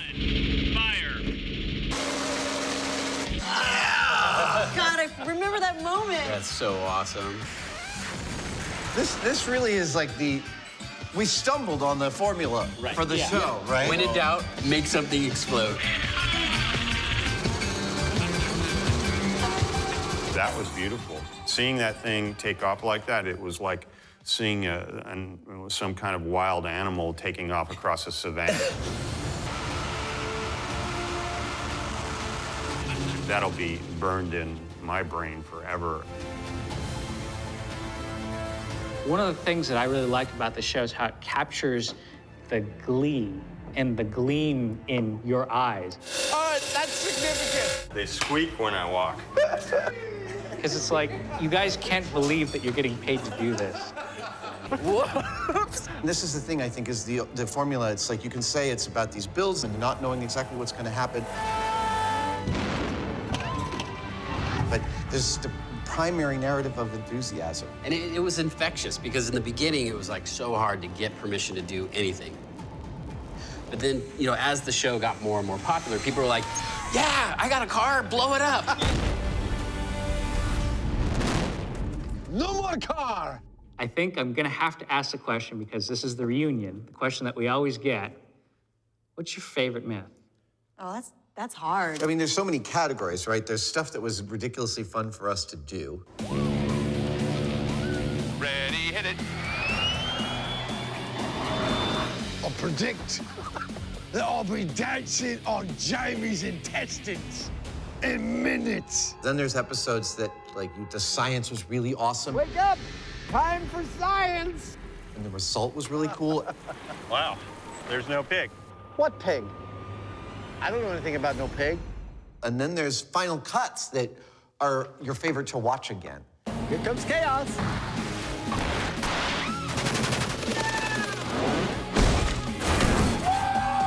When anybody would ever ask me that, it was always the last thing we had just done. Right. It was like, what's your favorite myth? And it was like, well, just yesterday we blew this thing up. It was the craziest thing I've ever done.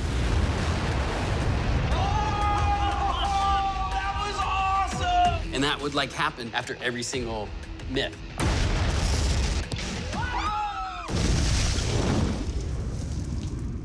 What was your favorite?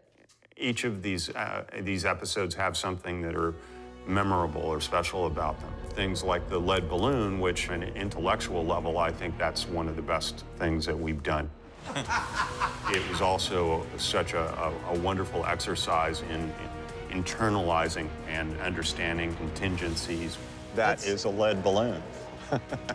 And then there are other things like the ping pong boat, coming up with solutions that are so diabolically simple to address a complex problem, and then just sitting back and watching it work.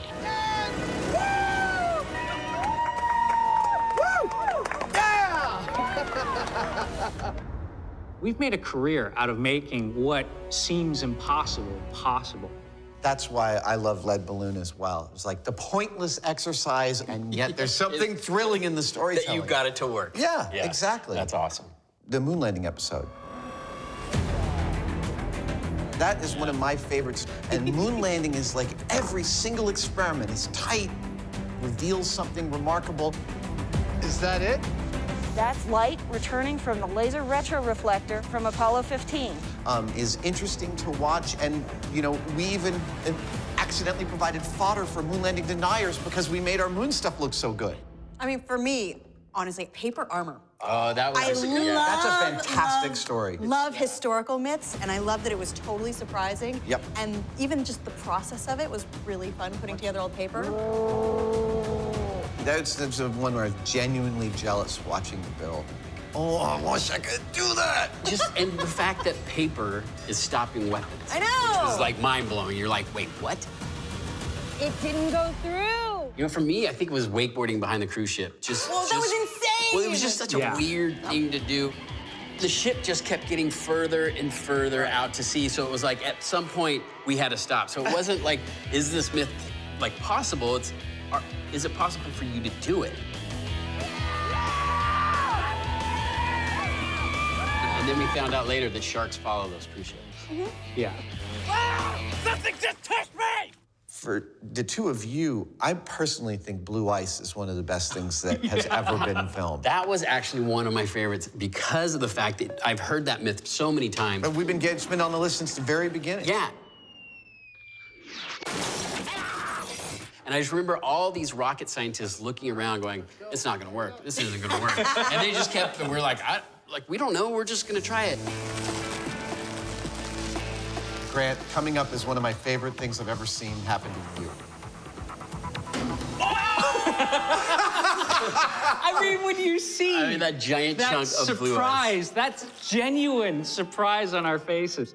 And what you didn't see behind us, behind the cameras, were all the rocket scientists going, oh my God, like they were more excited than we were. Totally confirmed. I agree 100%. All right, well, you know, you alluded to this earlier, but it's not just the best myths, but we've had some of the best days on set. I mean, I feel like I've grown up on this show, and for me, what was super duper memorable, because not only was it one of my favorite myths, but when we did car drop, where we dropped a car from a helicopter and you remote controlled a car from another helicopter.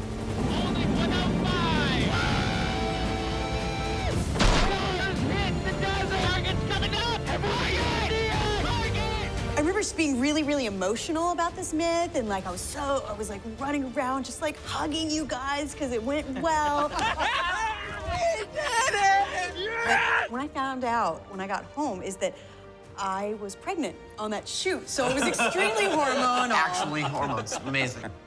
I was less excited after my first kiss. But it wasn't only unexpected hormones that caused the high notes to be hit.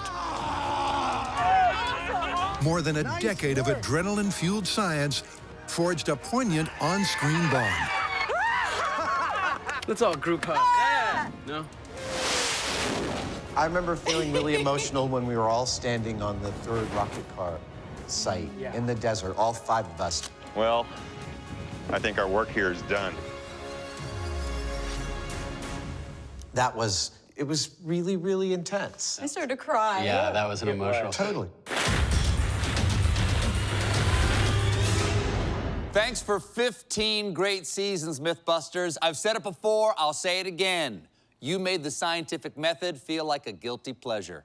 Wherever your JATO rocket car takes you, you'll always be blowing stuff up.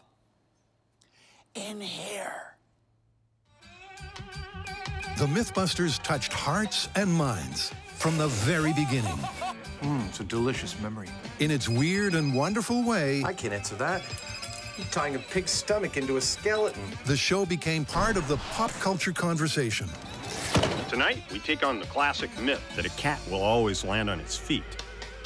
But this is one reality show reunion Stop whining. He's such a where the final analysis is going to be objective. Yeah, well, you know, we've patted ourselves on the back enough, I think. A little more comfort in your design.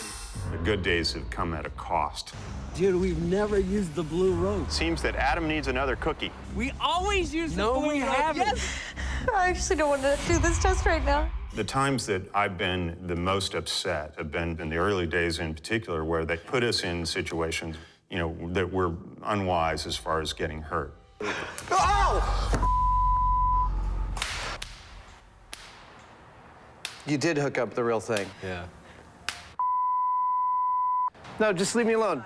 And stuff like a Star Wars episode, because there's like no reason to test lightsabers on higher ground. Oh, I hit myself in the groin. Oh, no, sorry. Well, at least you got to build something. It wasn't as bad as, like, pyramid power or primary perception. Did you hear it screaming? The Oogie Boogie stories from the early days. Mind control. Those were with the crystal. Double espresso, cappuccino, juice squeeze. I think pyramid power is absolutely the lowest. That was pretty bad. I'm reading your thoughts right now. We gave it our best shot. I mean, you know, you have this thing that you have to test. You have to treat it as seriously as you would any other myth. Real free energy. If we're going to talk about worst days, I think we all have the same worst possible day ever, and it's going to be Cannonball. Let's go. All right, fuse is lit. It's gonna be soon.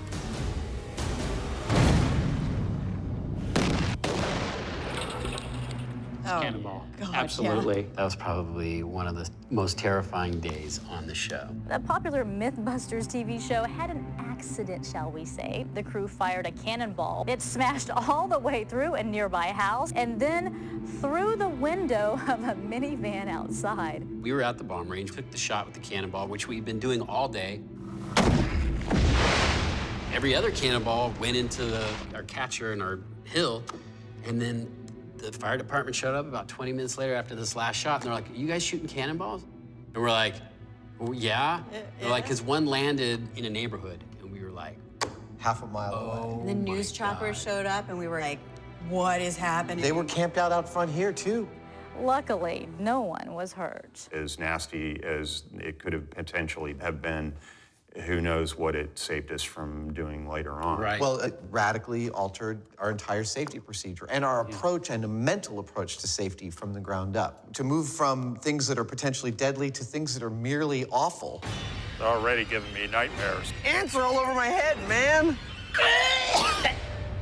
What's your most uncomfortable day, Carrie?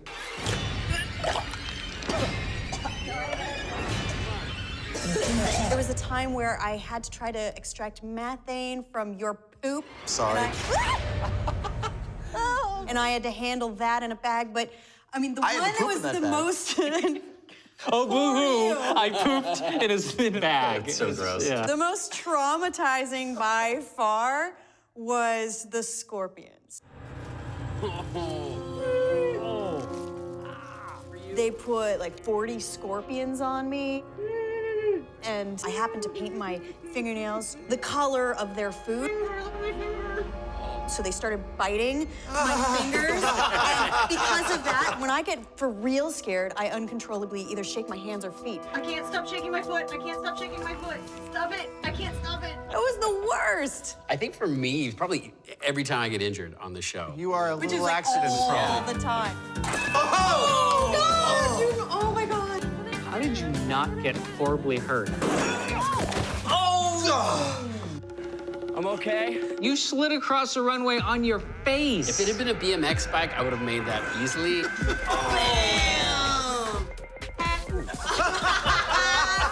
My balls seem to be a magnet for injury. Yeah. That I hate more than anything else. That one's still... I felt that one coming. That's the first time I went to the emergency room. Oh, God! Why would you do that? You guys were tasing each other every morning for a few months, right? It was like a coffee. Yeah, that's not a good sign. It's a sign that there are deeper issues at play. There were. And you and I have the proclivity to refund whatever we've eaten recently. Yeah, vomiting. What's your worst vomit? That was mixing your types of alcohol. Because it's like a reflex when I sit in that chair, the motion sickness chair. I just sat down and she said, okay, it's time for the chair. I actually vomited the most in a single day while flying in the back of an F-A-18 Hornet with the Blue Angels.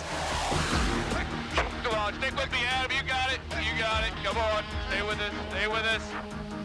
We got it. Come back. You with me? I'm with you. I almost passed out there in a second. And shockingly,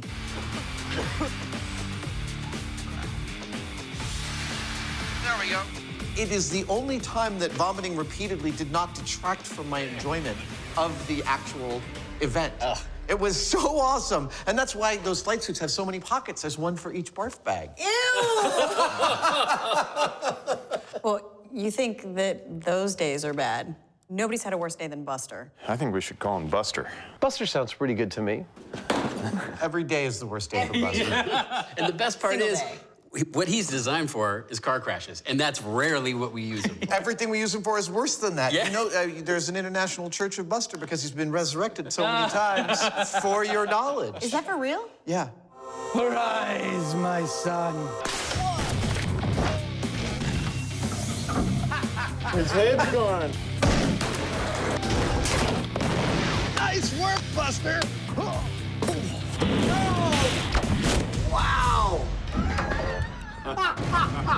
That was crazy. Now, we collected as much as we could find, and I have for each of you a gift, a ruined camera, and chunks of Buster in his superhero costume thank from you. the That Buster is finale. Hilarious. All I know is I'm glad this isn't how I'm going out on the show. It's kind of like Buster's ashes. Wow. Thanks, buddy.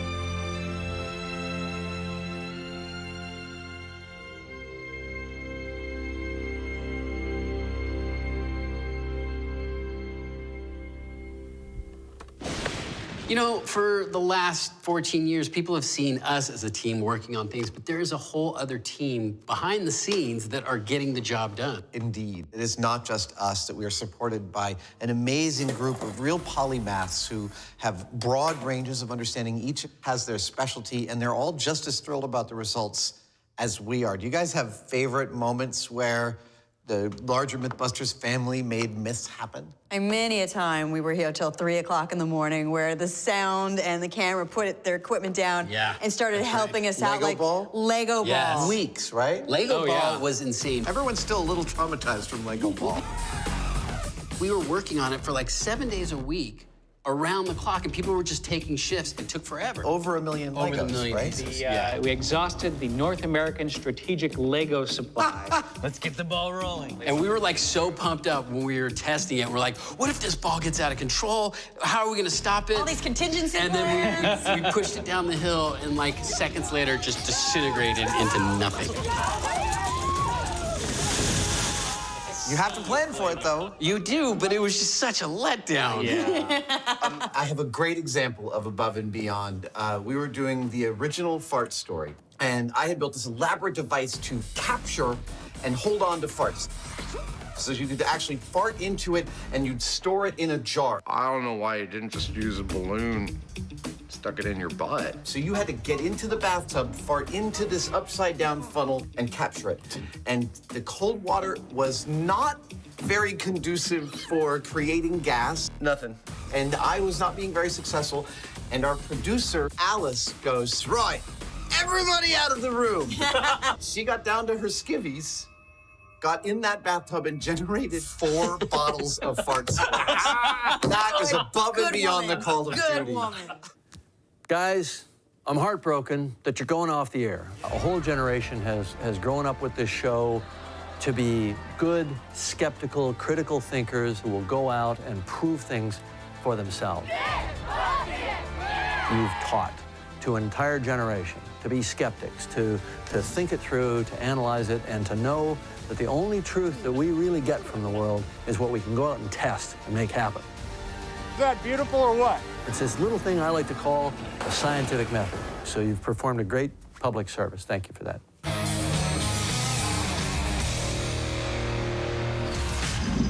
So let's talk about the science. I know it's part of the DNA of the show, but I think one of the things that blows people's minds is that none of us are actually scientists. You have a degree in science. I have a degree in engineering. Okay, which is that's adjacent to closer than any of Way us. more True. qualified than we are. What's your degree in?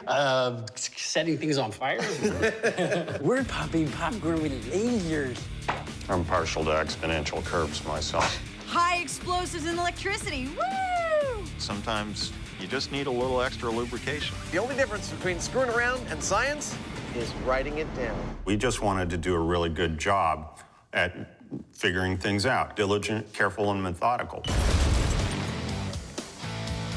What was it we were trying to prove again? Don't know, don't care. That's all science really is. It's organizing an investigation, and science isn't just for guys in lab coats. Stylish is for anybody that wants to do a good job of understanding their world. You can, in fact, polish a poop. I think one of my favorite science stories that we've done is Red Flag to a Bull. Dude, he's going for it. Well, I remember when we pitched that idea in the room, and there was 2 producers that went, "Oh, everybody knows that's not true." And the rest of the room was like, "No, actually, I don't know." Like, Well, there's your answer. it was just so cool to go through each of the elements and find out exactly what causes a bolt charging. You're looking at color, looking at motion, looking at whether it's actually having a person there. This is starting to feel like a bad idea. Culminating with actually Tori in a ring with bulls. Good job, dude. Good job. Looking right at. I know.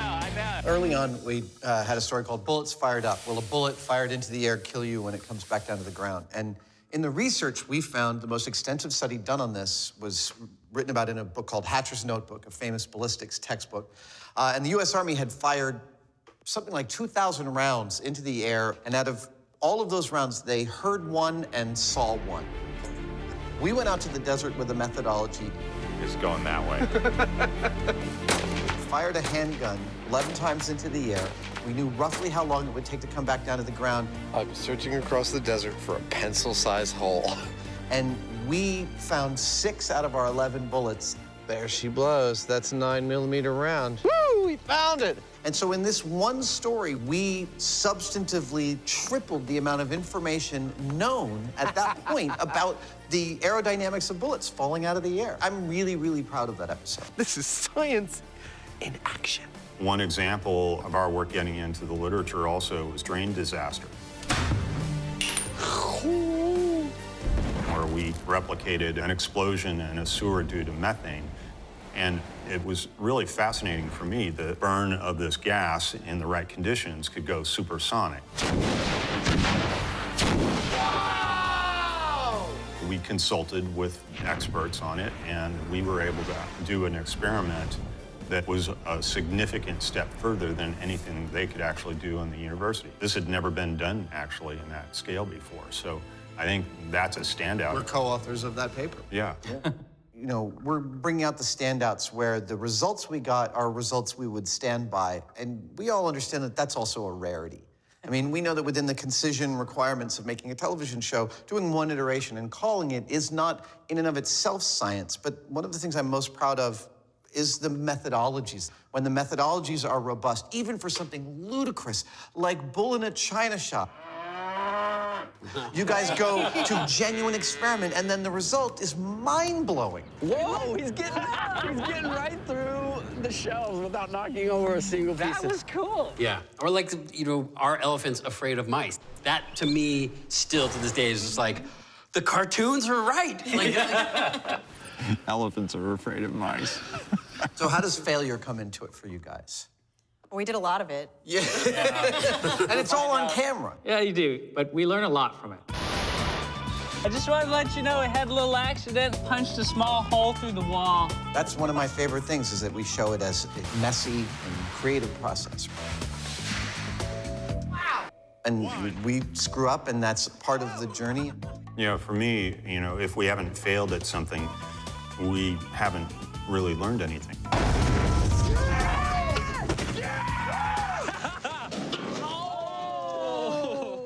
Along those lines, I've got this letter that I'd like to read. Dear Mythbusters, after hearing your show's ending, I wanted to write you to thank all 5 of you from the bottom of my heart, because you literally turned my life around. When I was at school, I was basically on the road to nowhere until I found Mythbusters. Your show inspired my teenage self to care deeply about science and engineering. 6 years after I saw my first episode, I became the first girl in my family to go to university. And now, 4 years after that, I'm about to start a master's in chemical engineering. You've been fantastic role models, and I cannot thank you enough. Your show literally changed my life. It's really dusty in here. That's incredibly sweet.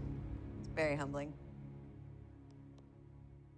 Congratulations, and thank you for the difference you have made to young scientific minds all around the world. When in doubt, C4.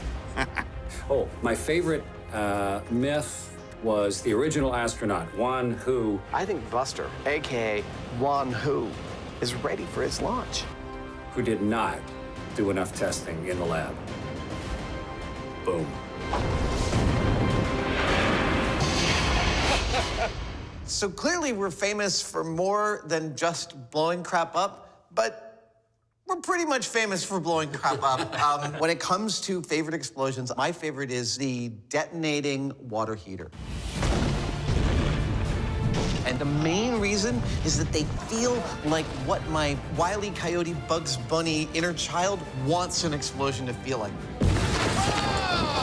Like it's slow and I have time to savor it.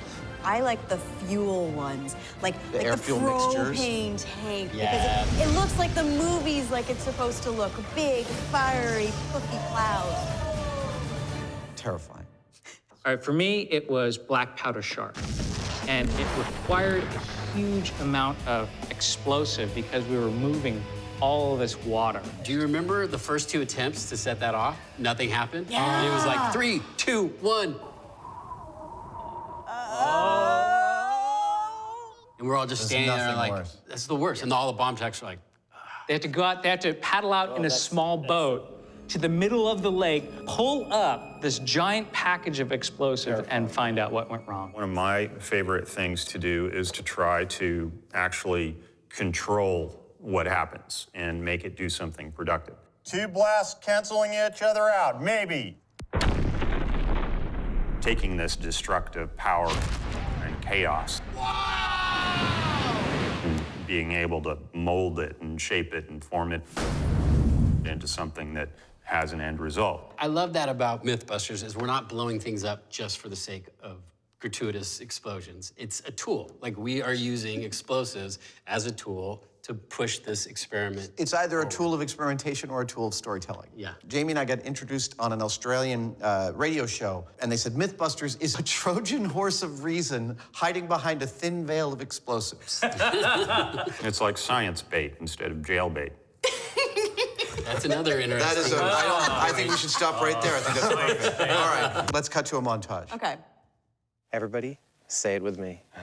Jamie wants Big Boom.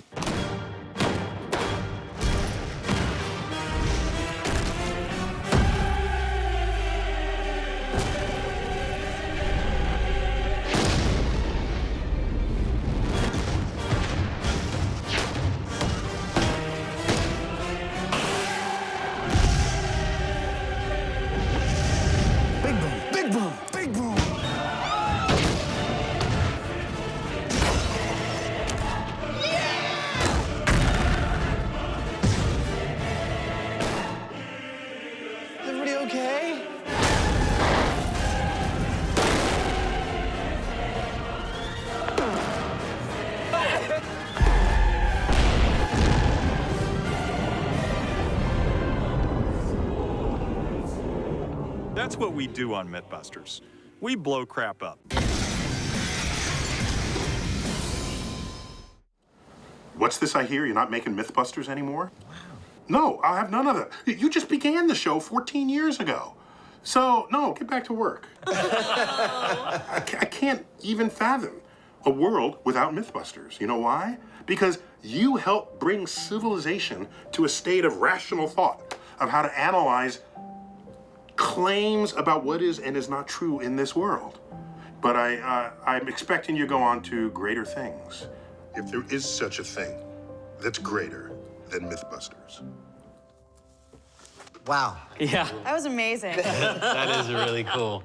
One of the cool things about us all getting back together again is that we can talk about things that only we can talk about with each other, like the doors that have been opened from this little scrappy cable show. Yeah. All of a sudden, we're getting into places that are amazing. It's a portable hug.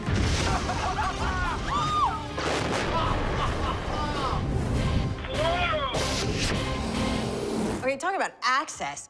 We went to the White House. Good to see you.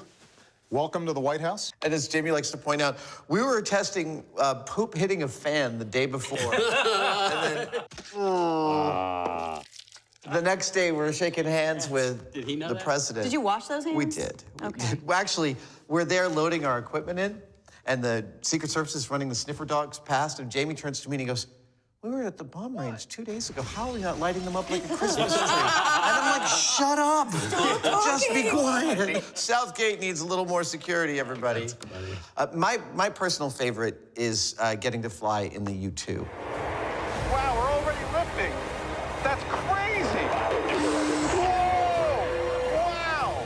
That Beale Air Force Base invited us in. They only let one civilian take that ride every couple of years. Holy cow! The men and women that run that program and have been running it for decades are super dedicated. They were totally amazing. Right now, we just passed the top of Mount Everest. And they gave me and thus our viewers an experience that very few people ever get. The sky has gotten to be a very, very dark blue. What an unbelievably beautiful day. Yeah. Aside from the 6 astronauts on the space station, we are the 2 highest humans off of planet Earth. The opportunities that this show has afforded us are extremely memorable. This is not a bad way to spend your day. I mean, for you, it was that ride, but I have learned so much, especially from you, Jamie. I have learned so much about building from you. We've gotten to do some really cool stuff. Decapitation hazard, everybody. This is gonna kill you. Yeah, it's all about the builds. Come on! I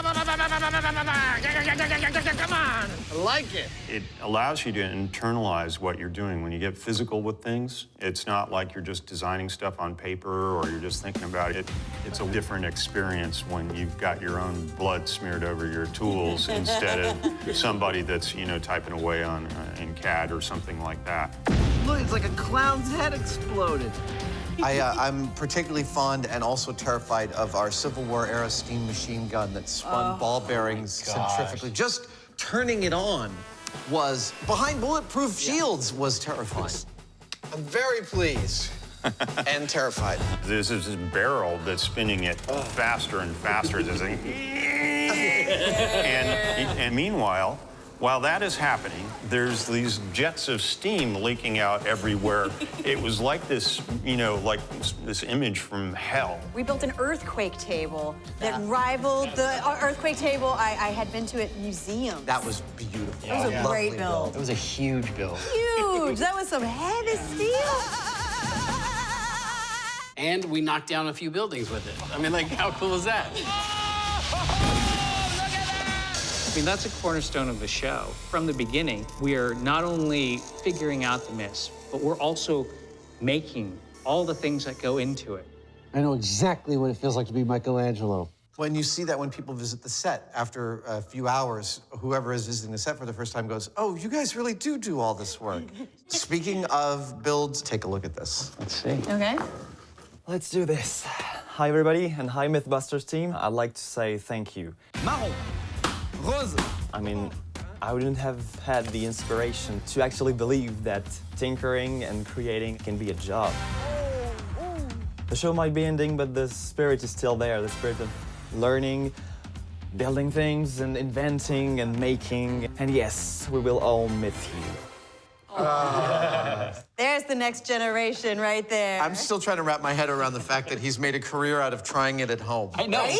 Did he not listen to us? No. Do not Try anything you're about to see At home. at home. Don't try this at home. Whoa! There are plenty of times when we're doing stuff that's scary, but what about stuff where you genuinely feared for your life? Oh, creamer cannon. Absolutely. yes. We had an entire pallet of creamer, 5 flares, giant air cannon. What? Fire this thing off, and initially nothing happened. And then it roared to life. So we're standing not quite far enough back when it just started coming at us, making that. A roar, a physical roar. What about the time when we tried to raise the little kid with helium balloons? That wasn't dangerous, but no, what that happened- part was the safe part. Right. Oh my God! It worked! So if balloons got up into the rafters, his solution was to shoot them down with the BB gun. It's a fine solution. The problem was a lady heard somebody was shooting guns. And 2 cop cars pulled in, and instead of dropping the gun, our safety officer starts running towards them going, "It's a BB gun, it's a BB gun, don't worry." And then that's when they drew the guns on all of us, and we all had to get down. Including the little girl. We're all face down on the ground. That's twice on this show that I've had a gun drawn on me. Right, the other time is when we had the fake bomb, which it looked like it was a cartoon bomb, right? Candygram. So I'm literally standing outside the door, waiting for them to call action, and I hear, "Put your hands up." And I thought it was the owner of the house, so I turned around smiling, and there I am holding a bundle of dynamite, and there's 2 cops with their guns drawn on me, and I was like, "We're on Mythbusters making a show," and I dropped the thing, and I'm like, "Producer's in there." Like, I was like, "Oh my God, don't shoot, please don't." My scariest moment ever is underwater car, the second one. Absolutely terrifying. Here we go. It was terrifying watching you go through that. What Adam didn't know is that as frightening as his experience was, it had an astonishing real-world impact. Well, it was a typical day. It was right before Easter, and I got up and got Emily up and got her ready to go.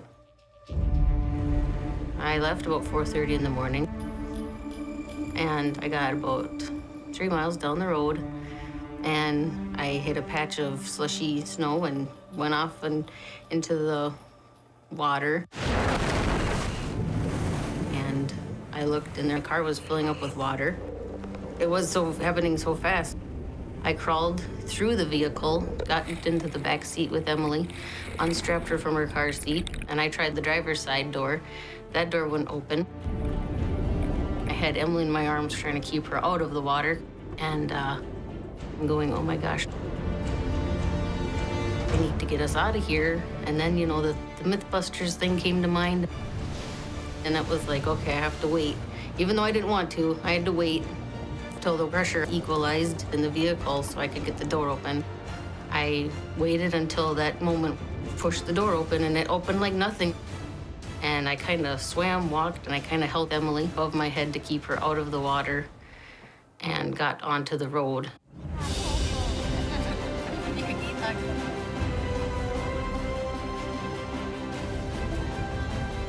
I still get emotional.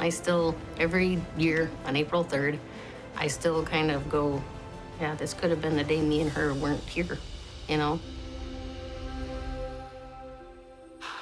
Wow. I don't know what to say to that. That's intense. We're not just blowing things up here, people. Bye-bye.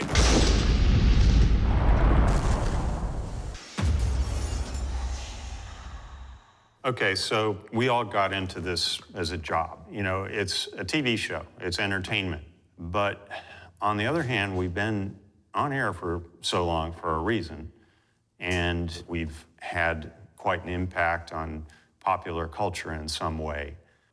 What do you guys think about that? I think that it brought about a renaissance of making science fun again. Am I missing an eyebrow? Breasts are expanding. Repeat, breasts are expanding. Making it narratively interesting. Quack, damn you. Yeah, something that people could relate to My toast always lands butter side up. and say, oh, science isn't boring. It's explosions, car crashes. It's really a fun world to open up to.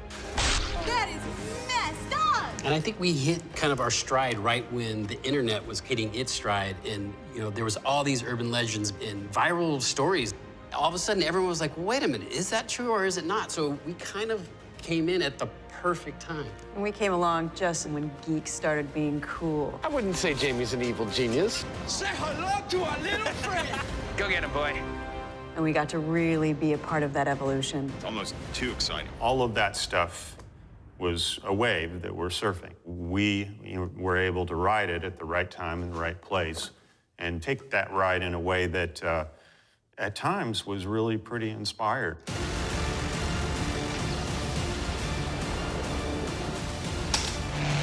I definitely like science better when it's got a view.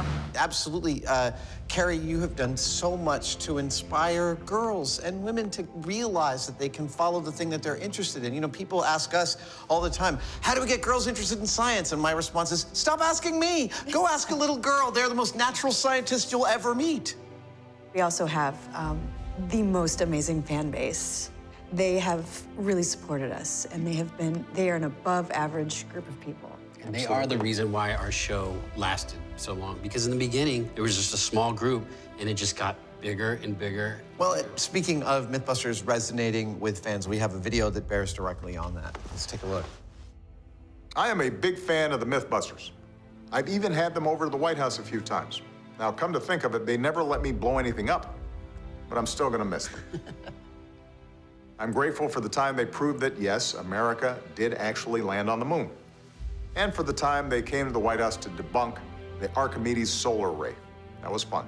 So after more than 1,000 myths tested, after more than 900 explosions, after 83 miles of duct tape, I just want to say thank you to Adam, Jamie, Carrie, Tori, Grant, and all of the Mythbusters team for entertaining us these 14 years.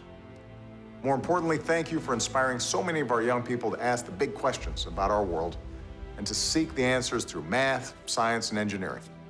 It's going to make a real difference to America's future, I promise. We'll be better off because of you. But the Secret Service will rest easier without you around on our South Lawn. Congratulations on a great run. Aww. Wow. Wow. That's cool. That is kind of intense. Yeah. I gotta say, it means so much that you guys came back to sit at this table to help us say goodbye to this show. Mythbusters would not be Mythbusters without the three of you, without the five of us. And it's vital that you came back to say goodbye, and I really appreciate that. Well, it has been a wild ride, and we wouldn't have missed it. When something's a part of your life for so long, it's hard to say goodbye.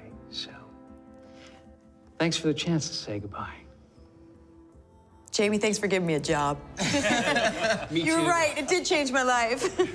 Absolutely. It has fundamentally changed all of us in really significant ways. And to the fans, we would not have been able to make this show without your enthusiasm, your support, your encouragement, your ideas, your criticism, and your comments have all made this show what it is. And it would not be here without you. So we thank you as well. Thank you. Thanks, everybody. I'm Jamie Hyneman. And I'm Adam Savage. We're going to find out what happens when you strap a rocket to a 67 Chevy. Oh, yeah.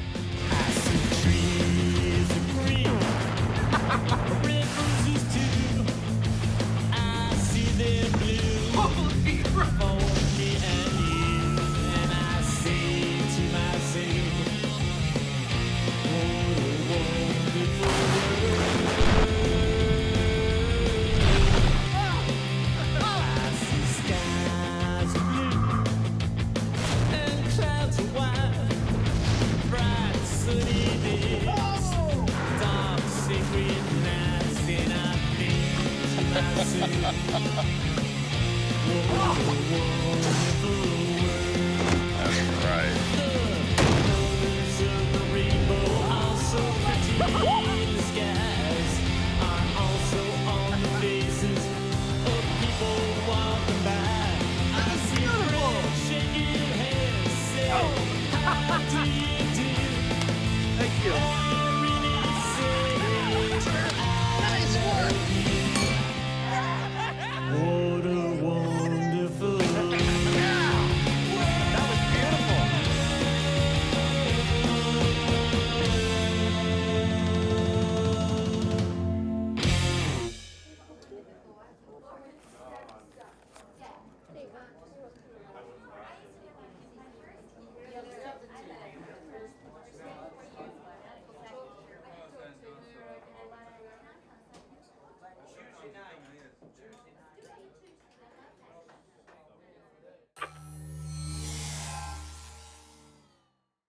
What is that? Just setting the scene. Well, allow me to translate. What Mr. Hyneman means with this bucket is welcome to the throwback episode Duct Tape Island with all new behind-the-scenes clips and hilarious commentary. Sure. Over 13 years and 282 episodes, Adam Savage. I reject your reality and substitute my own. And Jamie Hyneman. Sometimes you just need a little extra lubrication. Brought science explosively to life for millions of viewers. You know, if someone says it's impossible, we just take it as a challenge. Along the way, they've lost facial hair. Am I missing an eyebrow? Their lunch, and even their dignity. Oh, yeah. They squeak when I walk. But now, they're back together again. In this special throwback edition of Duct Tape Island, I got it, Jimmy! You'll be regaled with previously unseen footage and see Adam and Jamie face up to a flurry of fan mail. Okay. And finally learn how they really rate the mythical tape as a survival tool. Knowing what you know now, would duct tape be your first choice if you could have one thing when stranded on a deserted island? That is a really good question. I'm ready. I love duct tape. Over the years, we have built, fixed, and MacGyvered just about anything you can imagine out of this stuff.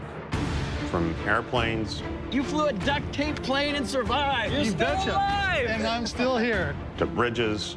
That really is quite hairy. Woo! To enough boats to build our own small navy. Woo! This is actually working. Yep, and we mostly managed to stay afloat. Whoa! Adam! But now, it's time for one of the most gripping duct tape fables of all. Duct Tape Island. Save us. Jamie and I attempt to survive on a deserted island with nothing but a pallet of duct tape. That's right, it's duct tape versus wild in the most extraordinary survival challenge in history. Well, it's been almost a full day without water. It's hard. As Adam and Jamie take on Mother Nature using nothing but duct tape. Ow. Back hurts, my stomach growls, and I'm thirsty. Can they use it to collect water? Why does everything have to be so difficult? Can it stop them from starving? Hey, oh, no! He got away! And will it be sink or swim in the ultimate great escape? There we go! How will this mythical material manage in this mother of all trials by tape? Can two grown men get by on a deserted island without driving each other crazy?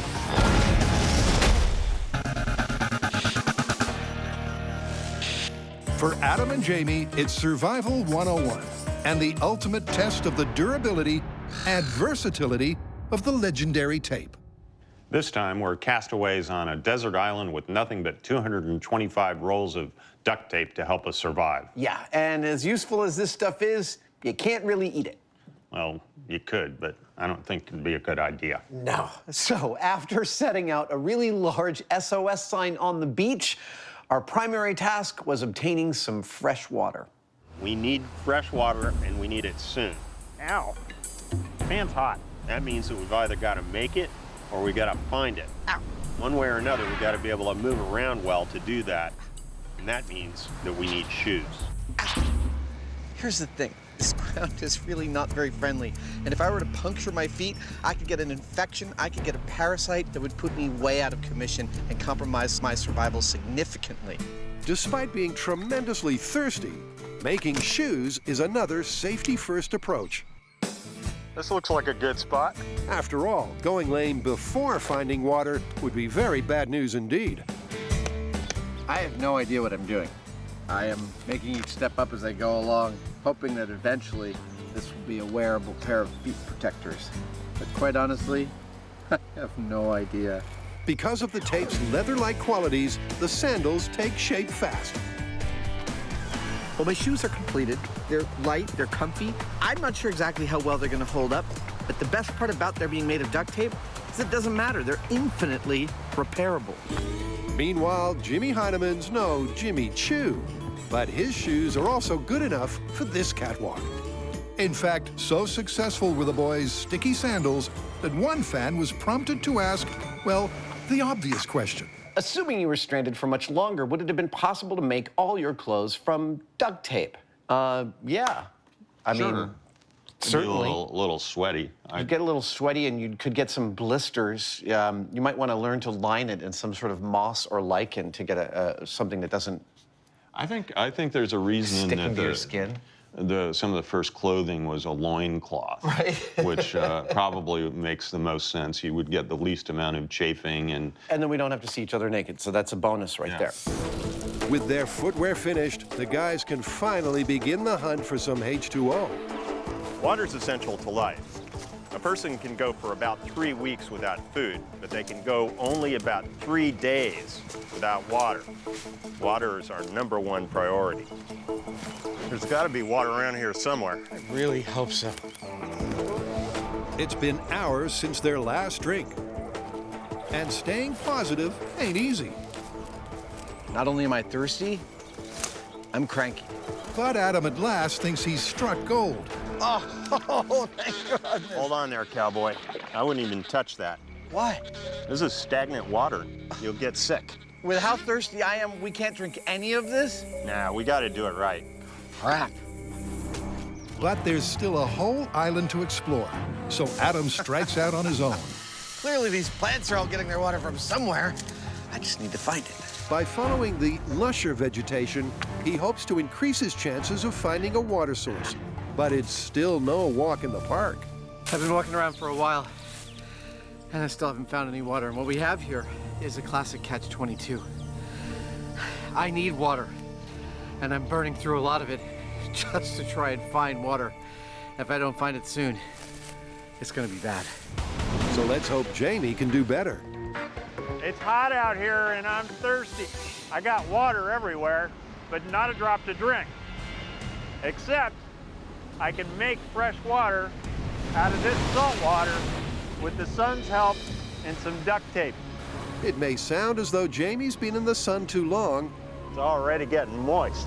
But his freshwater from saltwater idea is rooted in reality. I found water. He's going to build a device called a solar still, which is considerably more complicated than finding salty water in a sandy hole. A solar still uses the sun's rays and condensation to collect water. And here's how. The hole I've dug is deep enough that it's wet with salt water. Now at the bottom, I'll place a collection cup that I've made from duct tape. Then above the hole, I'm going to put some clear plastic sheeting. The hot sun shines through that and evaporates the water from the sand, leaving the salt behind. The water vapor then condenses on the cool inside of the plastic surface and drips down into the cup as pure drinkable water. That's the theory, at least. Let's see how well it works. Well, having made his well... That's a big wet hole. And taped up a collection cup... Well, there it is. Guarantee it's waterproof. All that's missing is the clear plastic oversheet. And for that, Jamie is bending the duct tape rules. I'm making a duct tape spider web as a framework with which to hold together this stuff, shrink wrap. Now, I know what you're saying, it's not duct tape, so why are we using it? Well, it did come on the duct tape pallet. I don't know what I'm gonna use this stuff for, but I bet you it's gonna come in real handy. And, you know, it's survival. We've got to use everything at our disposal. The thing is that all these little pieces don't really help us so much, but once they're held together into one big sheet, we're golden. There we go. Hopefully I didn't use more water making it than it'll make for me. The last step is to carefully position the sheet over the hole. There we go, that's the ticket. And almost immediately, there are encouraging signs. All that fog that you can already see forming on the underside of the plastic is what this is all about. It's picking up the moisture from the damp sand, which is evaporating, collecting on the plastic, and eventually those will form larger and larger droplets, which will run downhill into my collection container. It's the moment of truth. 2 hours cooking in the midday sun. What's the verdict? Well, there it is.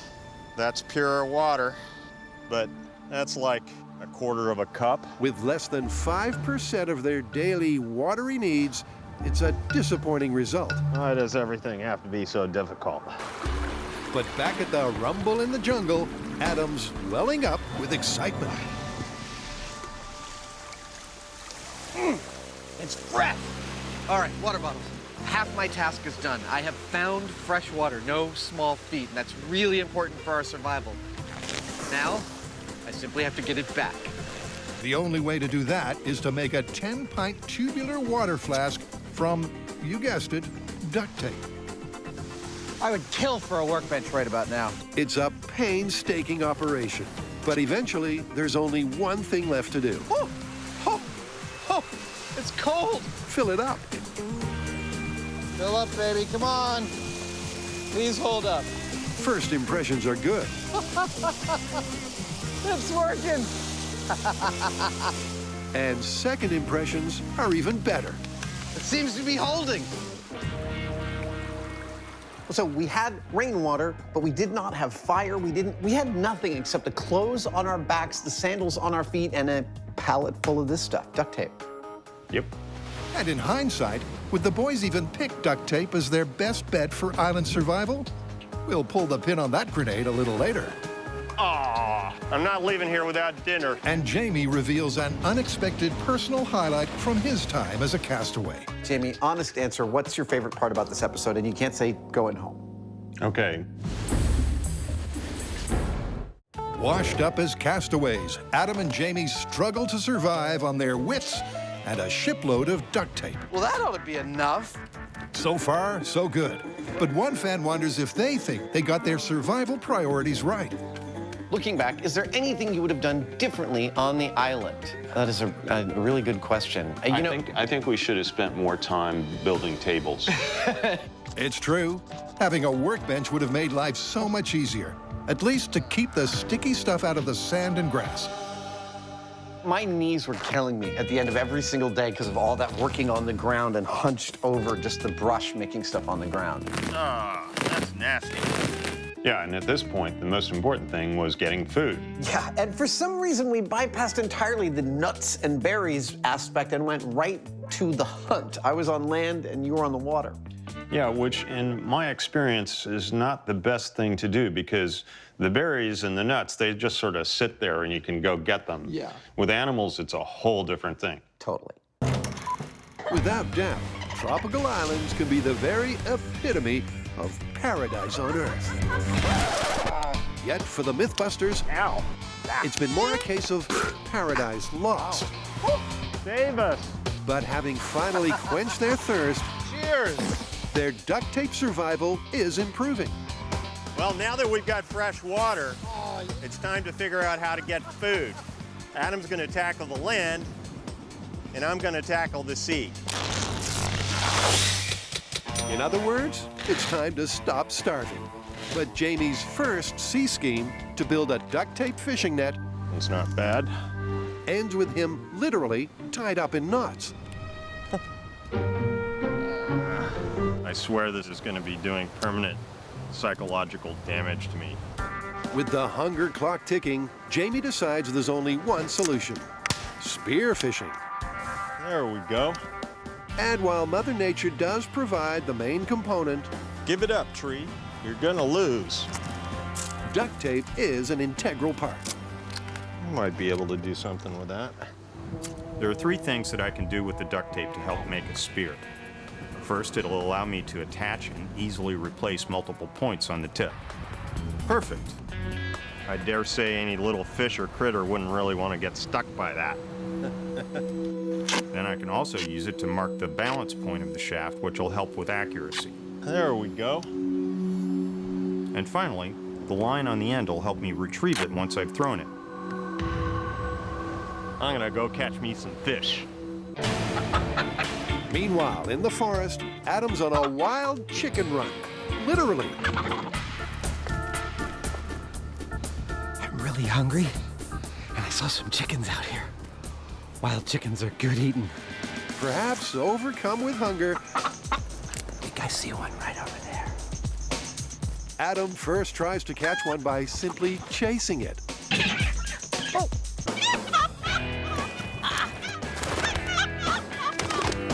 Flies? Nobody told me chickens could fly. You seriously didn't know chickens can fly?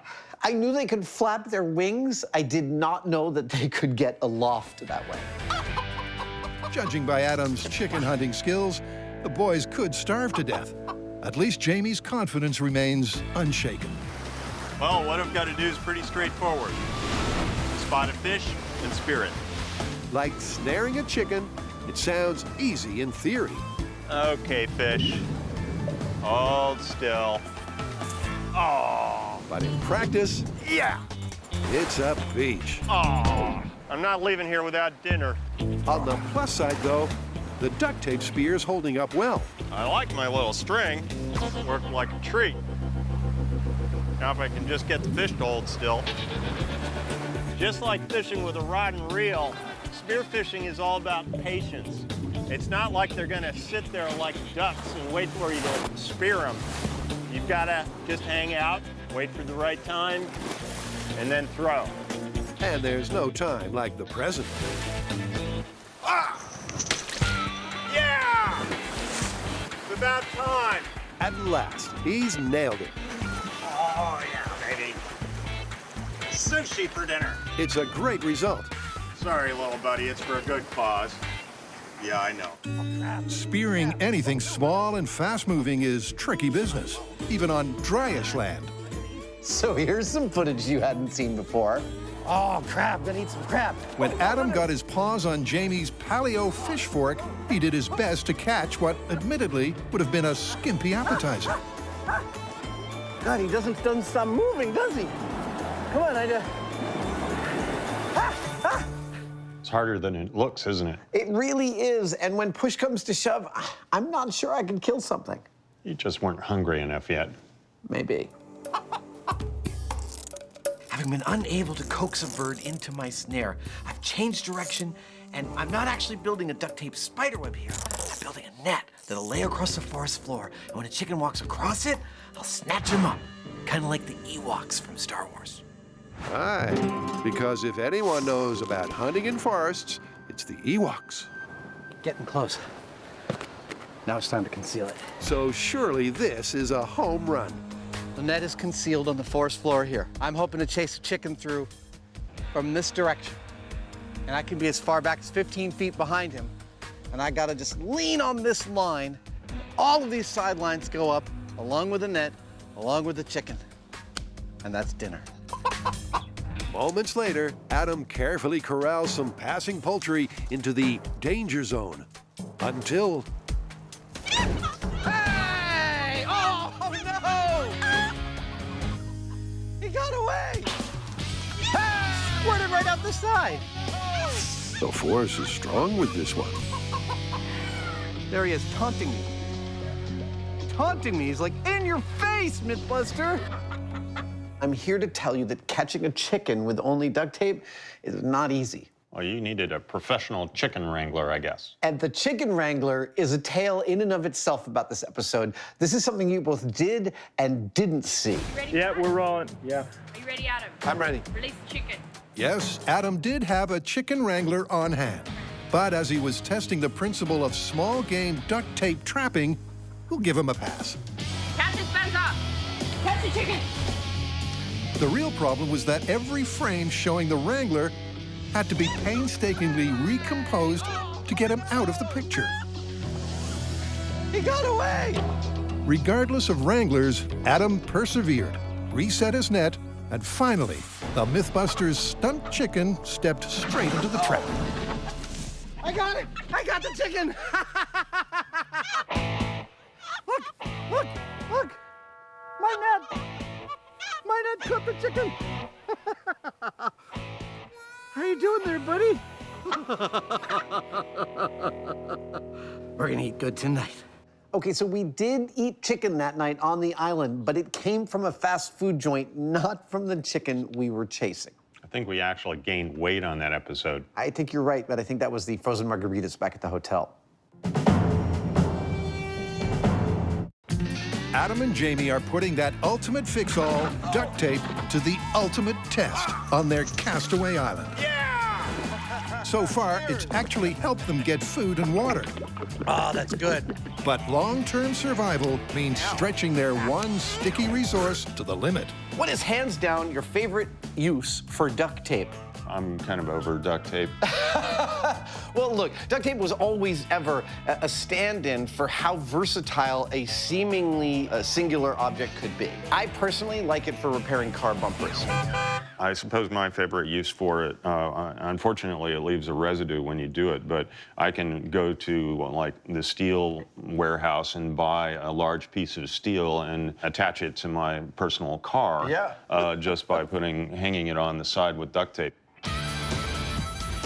So back to the island, and I'm having trouble remembering what we were doing right at this point. I think you were trying to start a fire.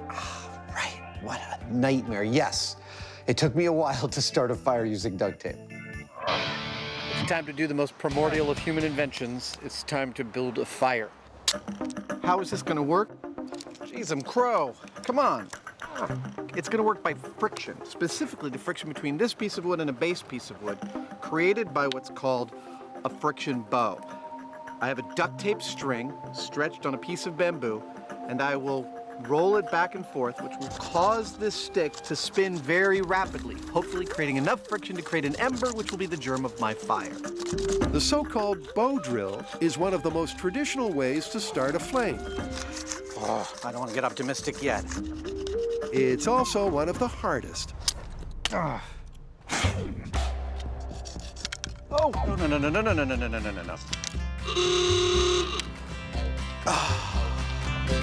But Adam tries, and tries again, until at last his duct tape bow goes ballistic. I got it, Jamie! I got it! It took for freaking ever. And once the fire really takes hold, Now we're cooking. it's not long before dinner is served. Not bad living here on the deserted island. Yep, nothing beats home cooking. Nope. With food and fire now sorted, the real life and death hurdles have been cleared comfortably. But there's a lot more to taming an island paradise than that. And next, it's time to better their abode. Let's just make some mats so we don't have to lay on the bare ground. Where it's fair to say that there is room for improvement. Ah, that's nasty. So as a new day dawns, Adam's searching for some respectable real estate. And this'll do. Ah, look at that. It's beautiful. It's like a cathedral. I love it. One of the reasons this place is perfect is I can string a couple of hammocks. Hammocks are great, not just because they're comfy. Thank you. But in an unfamiliar place, you don't really want to sleep on the ground.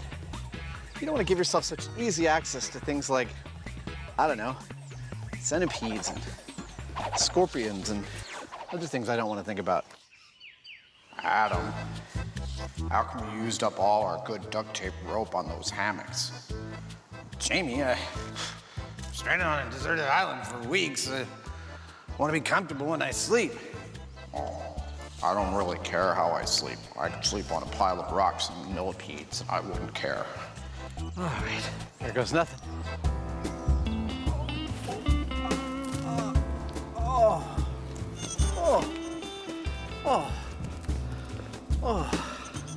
Wow, this is seriously comfortable. Like, I'm not even kidding, for television comfortable. As home renovations go, it's a solid start. But there's much more to this castaway crib than good hang time. Oh, hello. I'm so glad you've stopped by. Welcome to Banyan Estates. Can I give you the grand tour? This is the master accommodations with the master bed and shelter and rain catcher all in one, with a nice foot mat so one can get in and out of bed without having to wear shoes. The guest accommodations are almost as nice, with the guest rain catcher and roof, along with extra rope for anything that needs rope. It's all the comforts of home on your own deserted island. And if that weren't enough, I can't tell you how good it is to sit after all this time. Adam goes the extra Mythbusters mile by building a table and chairs. Now for the pieces. And a chess set. Hey! Ah! Meanwhile, Jamie's been taking an experimental tangent. These waves make me wonder. Maybe I could make a surfboard out of duct tape. Yep, with hunger and thirst no longer an issue, Jamie's decided to get gnarly. So why surfing? Well, what's the point in surviving if you can't have any fun? And fun in this case comes courtesy of some duct tape pontoons. That's the last one. Each stuffed with bamboo for support and reeds for buoyancy. The surfboard came together pretty much the way that I had planned. It's 4 pontoons that are all taped together into one big thing that is the size and shape of a surfboard, more or less, and I imagine it'll work like one. Time to go surfing. Despite the optimism, there is a major drawback. Oh, look at that. Jamie's never surfed in his life. And learning on a slightly leaky duct tape surfboard was never going to be plain sailing. Hey. Here we go. Well, that was exhausting. But I'm actually kind of happy with it because I learned that while duct tape is okay at sealing things up, it's not perfect, and eventually stuff can leak. So if you build something that's relying on sealed pontoon, then you're screwed because you've got no ability to bail it or empty it out in any way, and it's going to sink. So failure as a surfboard, yes, but success as an experiment. You know, that surfboard I built took more duct tape to make than the boat did that we built later. I did know that, and spoiler alert, we built a boat later on in this episode. Also later, we'll get the definitive answer on whether or not duct tape really was the bee's knees for our bereft beachcombers. I think you missed it. Oh, and here's the answer to a fan question that Adam anticipated before anyone actually asked it. Why didn't you try wiping your butts with duct tape? And to that I say, really, give me a break. Over the years, the Mythbusters have built their fair share of unlikely contraptions from duct tape, which got one viewer wondering. Of all the things you've built or repaired from duct tape before or since, which would have been the most useful in getting you off the island? Well, I'd go back to that duct tape sailboat. Yeehaw! It actually was durable. It had a sail. It's certainly the most practical, but for impractical and exciting, I'm going to go for airplane. Duct tape airplane. I don't know how we get it off the ground, but... Sure. Although Adam and Jamie's island survival's not gone quite this well, This is gonna be a cinch. it has been a resounding success. Because after 4 days as duct tape castaways, they're physically fresh. Mentally focused. Oh, quack, I'm in check. And so well fed that a nosy chicken is more pet than picnic. So with their short-term survival sorted, the Mythbusters are dreaming of one final thing: escape. We've made ourselves a nice little home on this island. Duct tape's provided us everything we need: food, fire, water. We can stay here as long as we like, but rescue's not coming. It's time for us to get ourselves off this island. In other words, it's time to build a boat. So, cue the banyan tree brainstorm. So, we gotta make a duct tape boat, and it's gotta be ocean-worthy for probably a significant distance. We're gonna have to have a couple weeks worth of water, a couple weeks worth of food. Bailers. Bailers, yeah. It's gonna have to be pretty good sized, like 20 feet or so. What about a canoe design where we paddle it? Yeah, a canoe design's pretty efficient, but if we do that, we're gonna have to make outriggers. You mean like one of those pontoon things off to the side? Yeah, for stability. We'll make it all out of duct tape and bamboo. It's light and it's strong. Let's do it. Okay. Our boat design is pretty straightforward. It's basically going to be a canoe. It's going to be about 20 feet long. This should be plenty of room for both me and Jamie and all the provisions we're going to need for our ocean journey.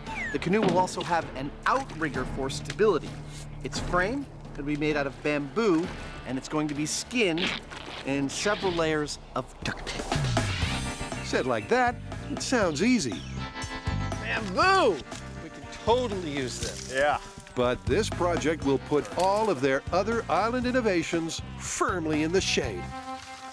We're no strangers to building duct tape boats, but for the first one, we had steel and a welder to make the frame. Ah, it's pretty. Out here, all we've got is this stuff and duct tape, and that's a whole different kettle of fish. And so you kind of have to build your own work table, your own jig, because otherwise you end up with this stuff full of dirt and pine needles and everything's all sloppy. We can't have that, especially when we're talking about a waterproof boat. So having jerry-rigged a jig, perfect. Adam and Jamie first focus on the canoe's bamboo mainframe, starting with the sides. Look at that. That's already feeling like a boat. One in front, one in back, paddling. Yeah, this is just wide enough to sit inside there. Next, the guys turn their attention to the hull's base. That's gonna be awesome. Then they position a myriad of internal cross struts for maximum strength. Ta-da! Everything, of course, bound together with duct tape. The degree to which the stickiness of duct tape precludes the need for knots is one of my favorite qualities of it. Except that knots you can untie. Yes, this is true. It's a fine enough piece of work to make one fan wonder if this beach build was really on the up and up. Row, row, rotate your boat. That's awesome. Did you really only use readily available material like bamboo and duct tape to build the outrigger? Did we cheat with extra materials, is what they're asking. No, I think it was just bamboo. That was real. That was an awesome build. One thing, the pads of our fingers were bruised from tearing duct tape. Yeah. That was brutal. The boat design we have here is basically a canoe. And that's fine if you're on a lake, but we're not. We're on the ocean, and we need a lot more stability so we don't tip over in the waves. Now, the traditional way of dealing with that is with an outrigger. And so that's what we're going to put on this. The outrigger is like the canoe's baby brother. It, too, has a bamboo frame. That ought to work. And it, too, needs a duct tape skin. We're going to skin this boat once with the tape facing out. Attention to detail means the boat doesn't leak. Then we're going to skin it again with the tape facing in. My fingers are raw from being stuck to tape repeatedly. Ow! This should give us a really secure, leathery duct tape skin. Hopefully keeps the water out and gets us home. You know, Adam, I sure hope this works.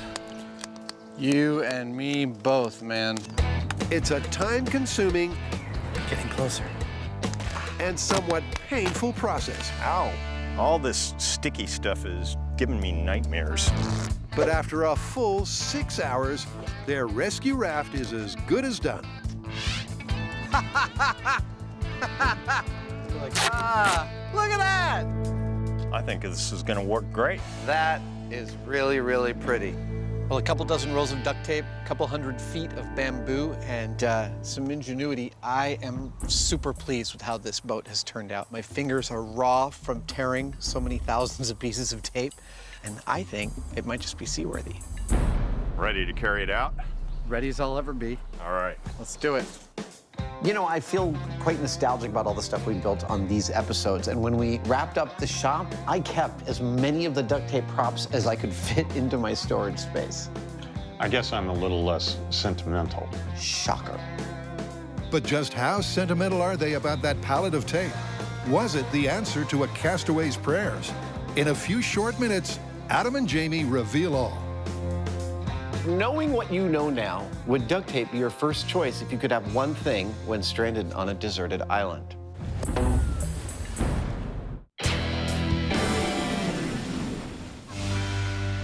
Mental stimulation. You know, I don't think we've ever actually played a game of chess together before.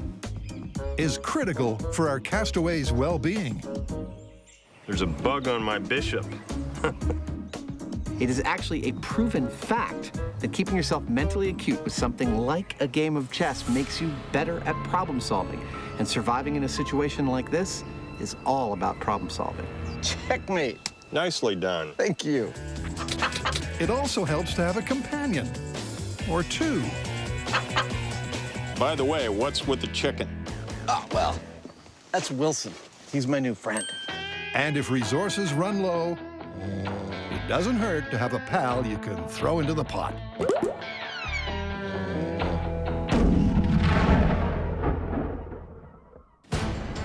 As attentive viewers will have noted, Adam and Jamie never hid the fact that they spent their nights in relative luxury just a stone's throw from their desert island. But just for the record, You know, for all the talk about the fact that we weren't on a deserted island, and that's true, we were staying in hotel rooms each night, I want to point out that we did, in fact, build everything that you saw us build on camera on that show. Yeah, we straight up built that duct tape outrigger with our own hands.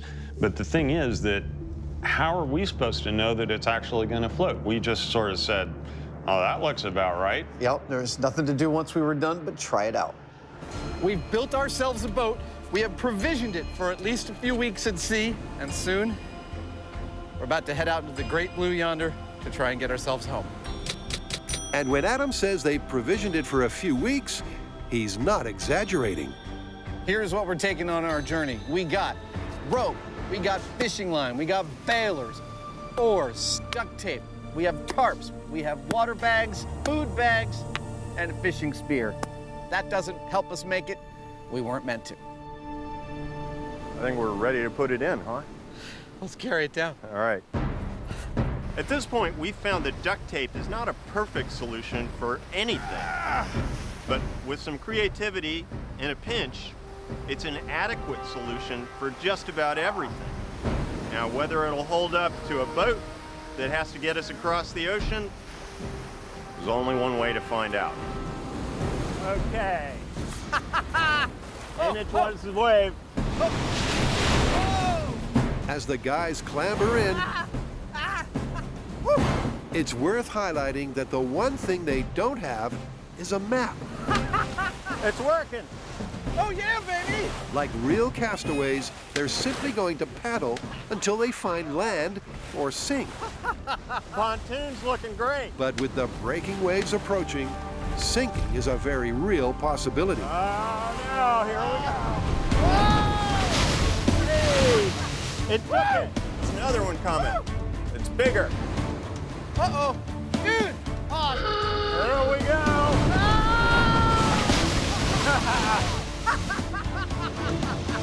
There's no two ways about it, but those breakers were intense.